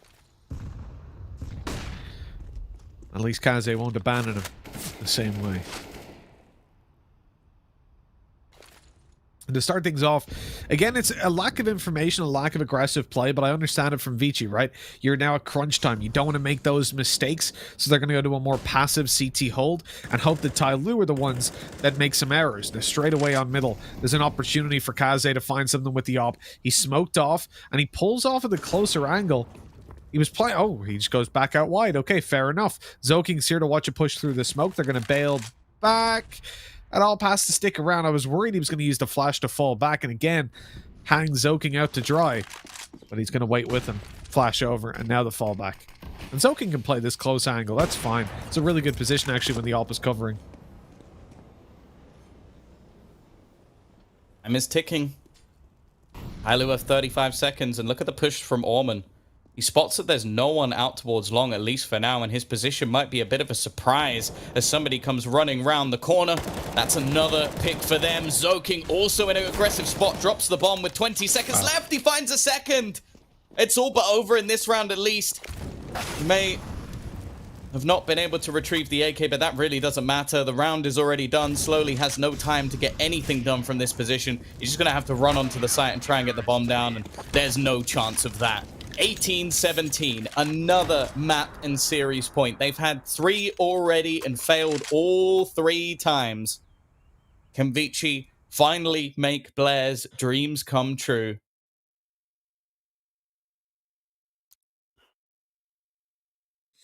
Zoking better be getting MVP of this map regardless of what happens. This dude's been unbelievable, playing a role that's so hard to succeed in.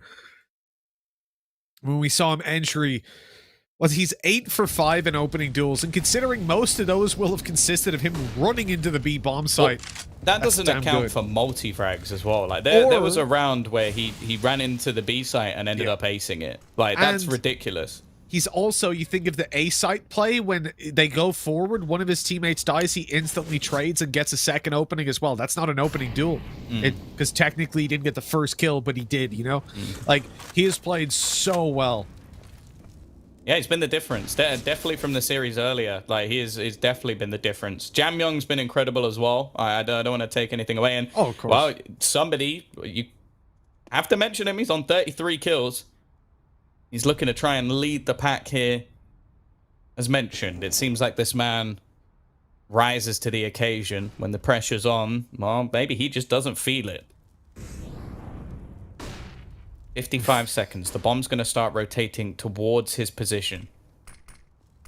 Needs to get some sort of opener for them here. There's multiple players already on this site, and you've noticed Vici have started to hold on to some of their utility. Try and have some later takes. It seems like they might have cottoned on to the plan, but they've still got 3 players over on this A site. Jam Young, he's going to fall off without a kill. Slowly pushing him, but he wins that battle. The second won't come his way, and in fact, Advent's down without anything. A 3 versus 4 in the retake. Summer surviving on his last legs, and they've got a chance in this round. Plenty of time to play with. Not much in terms of utility. In fact, a single HE is all they'll have to throw in, and that's already gone. Hoping to try and clear that close angle, but they have to get a move on. 20 seconds up and coming on this clock. Zoking trying to clear all the close angles. He'll do just that. Somebody should be going down. That's a freebie. Orman, he's found another. It's left all onto Summer. They're on the defusal. They've finally done it. Blair's celebrations can begin. He'll pop the champagne because Vici have made it to the grand final first. They'll get a 1-map advantage, and they'll get the chance to play for all the money and all the points. And the true traitor of Tyloo, Mr. Blair, has switched jerseys at the last moment. Listen, at this point... crown.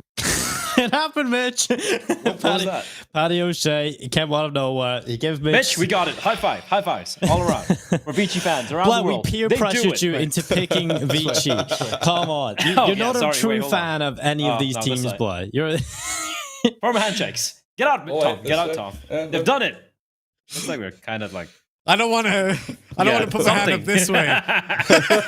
Oh, man, oh, man. It took 14 best of threes. 14 best of threes, Denko. but they make it happen. They did. It took a very long time. And the one time I don't predict Vici to beat Tyloo, they go ahead and do it. So there's been so many times. It's unfortunate, but they do show. Of course, there has, Mr. Fence. No, it has. Mitch, I Blaz, think Tyler will win, but there's a chance Vici take it too. I did that once.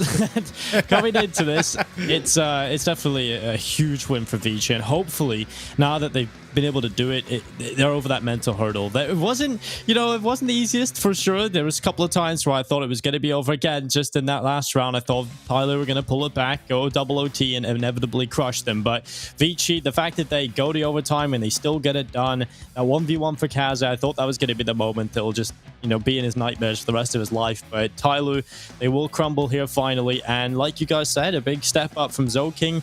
It was very important that Vici had everybody show up today, and I feel like they did. Even Advent was even performing well enough on the fragging department. So this is the best Vici. This is everybody showing up, everybody having a good game, and that's exactly what they need to play against. Yeah, I mean, we can kind of close the tournament. Do we even need a final day? Vici's beaten Tyloo. I mean, that's what everyone came to see. That's what everyone wanted to see. It's happened. Not Dinko. He needs to wait to see if Tiger can beat Tyloo to in the make final. it to the final. Imagine a world. It's going to be a Tyloo Vici final. World, Mitch. Well, Imagine Tiger you did also say that that Vici wouldn't make the final. So you are already wrong, Dinko. Yeah, I know. True. I'm surprised but you didn't say Tiger will make the final, but also they might not. But Tyloo will, but maybe they won't. But Vici, they should, but they could miss it. Look. Tiger going to the final. They gotta beat Tyloo. Tyloo are just gonna be they're broken. So they're broken. They've lost to has Vici. officially driven Dinko insane. Okay, cool. Tyloo are broken now. They've lost to months. Vici. They're no longer Tyloo. They've lost their identity, and Tiger gonna go to the final. Oh, ye of little faith. Tyloo will definitely strike back, but for the very first time, I feel like we're going to take a very quick look at the top fragger. It was somebody. He had a hell of a game, but everyone did step up, like you guys mentioned. Jam Young has to be the MVP. Huge moments coming out from him. Whoa, Zoking. Come on. What the hell, bro? Okay. What the? No. Zoking. Stop. Give it We're to Zoking. stealing it from Zoking. Zoking Yeah, let's deserves give it the to Zoking. MVP. PGL. This guy was sick. Yes, there we go. This guy was bullied insane. PGL He was twice entry fragging. 8 He for got 5 a in opening 1v5 duels. ace clutch. Well, it wasn't a 1v5 ace clutch. It was an ace. It was an entry fragging. ace. Yeah, Entry exactly. fragging. Where Tyloo weren't throwing, which is impressive. Like, they actually tried to win it and still beat them. Ace clutch as well, stuff. right? That's the thing. Like, it's not like he just aced after entering. He aced, all his teammates died, and then he went in, enteried, all his teammates died, then he aced. Like, that's unbelievable. He was so consistent. The fact that he threw himself headfirst at pretty much every round and ended up in a position that was better in terms of ADR, but almost in terms of kills as well, to Jam Young is just mind-boggling. This guy was fantastic to watch. And I think Vici, they deserved this. At the same time, they threw away some rounds, but at the moment where I see Attacker with a Mach 10 and a 5v4 with like 20 seconds on the clock go, I'm just going to jump through this smoke and see what happens and die, giving away that weapon, giving away the round as well, because they ended up winning. I was like, God, I hope this is the time that Vici beat Tyloo, because they have to be punished for it eventually. And finally they did. Finally, they got punished. Gentlemen, I feel like we could have an hour-long podcast breaking down what has been a monumental win for Vici. Unfortunately, I'm sweating. I'm wearing 3 t-shirts here, in case you guys haven't noticed. I have like 1. Wait, why are you wearing 3? What's the second one? Oh, it's kind of cold. It's kind of cold. Oh, yeah. Anyway, let's move on from that. Let's take a look at the brackets as it stands. We have one more day remaining, the Perfect World Asia League Fall 2020, ladies and gentlemen. And there you have it, Vici in the finals. And this is For the big first time as well. For the Let's first time, they're put going to that be playing into perspective. Tyloo in a best of 5 with a map advantage. I bet. Well, If I'm also, not mistaken. isn't this First their time first in time RMR. in the grand final as well in For the an RMR? PAL? Yeah, it is. For the first For an RMR. RMR. They haven't reached finals ever. Yeah, And the Dinko, most go on. unfortunate thing is, look at the format. They haven't evaded Tyloo. They could still be coming for them. That's the worst part for Vici. They finally get over Tyloo. They get a final. And then, if Tyloo somehow, which they won't, beat Tiger, it's going to be another battle for Vici to do it again. So if Tiger make the final, I just want to make it so I get free stuff. Tiger, I think I deserve a jersey if Tiger somehow get to the final. What a sellout. I'll tag them. I'll tag them if they make it. You're wearing 2 jerseys at once. This guy's been What are we guys talking switching about? jerseys. I'm just happy for Vici. You can't call anybody What a a sellout. sellout. I'm just happy for Vici. All right, shut up. Vici, Shut up, guys. send me a mouse, Matt. All right, let's take a look at the results of the day, ladies and gentlemen. It was a long day, but it was everything on the line. These teams gave everything except Invictus. They didn't really put up a fight. They didn't give anything. They just got smacked out. They were in this tournament. I forgot They about gave that. me a quick lunch break. That's what they gave me. I don't think we have the results here, but just to recap, it was Invictus getting knocked out by Tiger, just getting dismantled. And of course, we saw that epic S3 between Vici and Tyler, meaning tomorrow's scheduled. If we do have the scheduled PGL, do we? For tomorrow? Yeah? Yes? No? Maybe? No? We do? Yeah, we do. Oh, yes, there we go. Tiger versus Vici is a lower bracket finals. It's Loser today's goes home. schedule. Actually, yeah, what am I talking about? But it is also going to be tomorrow's Invictus are schedule. out. Invictus are out of there. Oh, yeah, they're out. What are you Invictus talking to about? see if Yeah, they can there get we go. more It's than 5 updated. rounds. It's been a That long is day. also. Oh, that is correct. Yeah, of course. Checkmate This and one- Bren. There we go. This one is correct, though. Grand we have final, Tiger checkmate, versus Brian. Tyloo.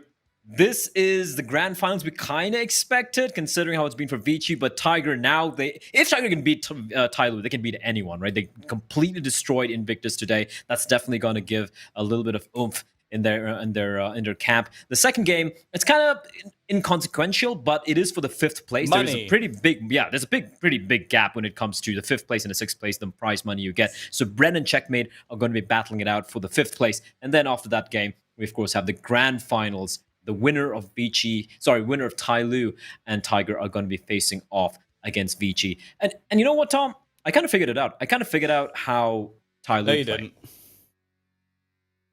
I did. They live by 2 phrases, pretty famous phrases. One is the Latin phrase of carpe diem, just seize the day. That's the only way it makes sense. They see an opportunity, they're just going to go for it. And if it doesn't work out, as Mitch would say, c'est la vie. Such is life. And such is life today. It is going to be, I don't think they know French or Latin, but I'm sure that is the way they approach the game. But ladies and gentlemen, it has been a long day. Thank you, Tom. And of course, Mitch for casting that epic series. Thank you, Dinko, as well, for joining me in what has been a pretty interesting day of Counter-Strike action. We have one more day remaining here in potentially the final RMR event for the Asian region for 2020. And of course, tomorrow, it is going to be the final day to decide who is going to be crowned the Kings of Asia. Join all of us, rather, bright and early. Don't forget, don't miss out. It's going to be one hell of a day of some Asian CS.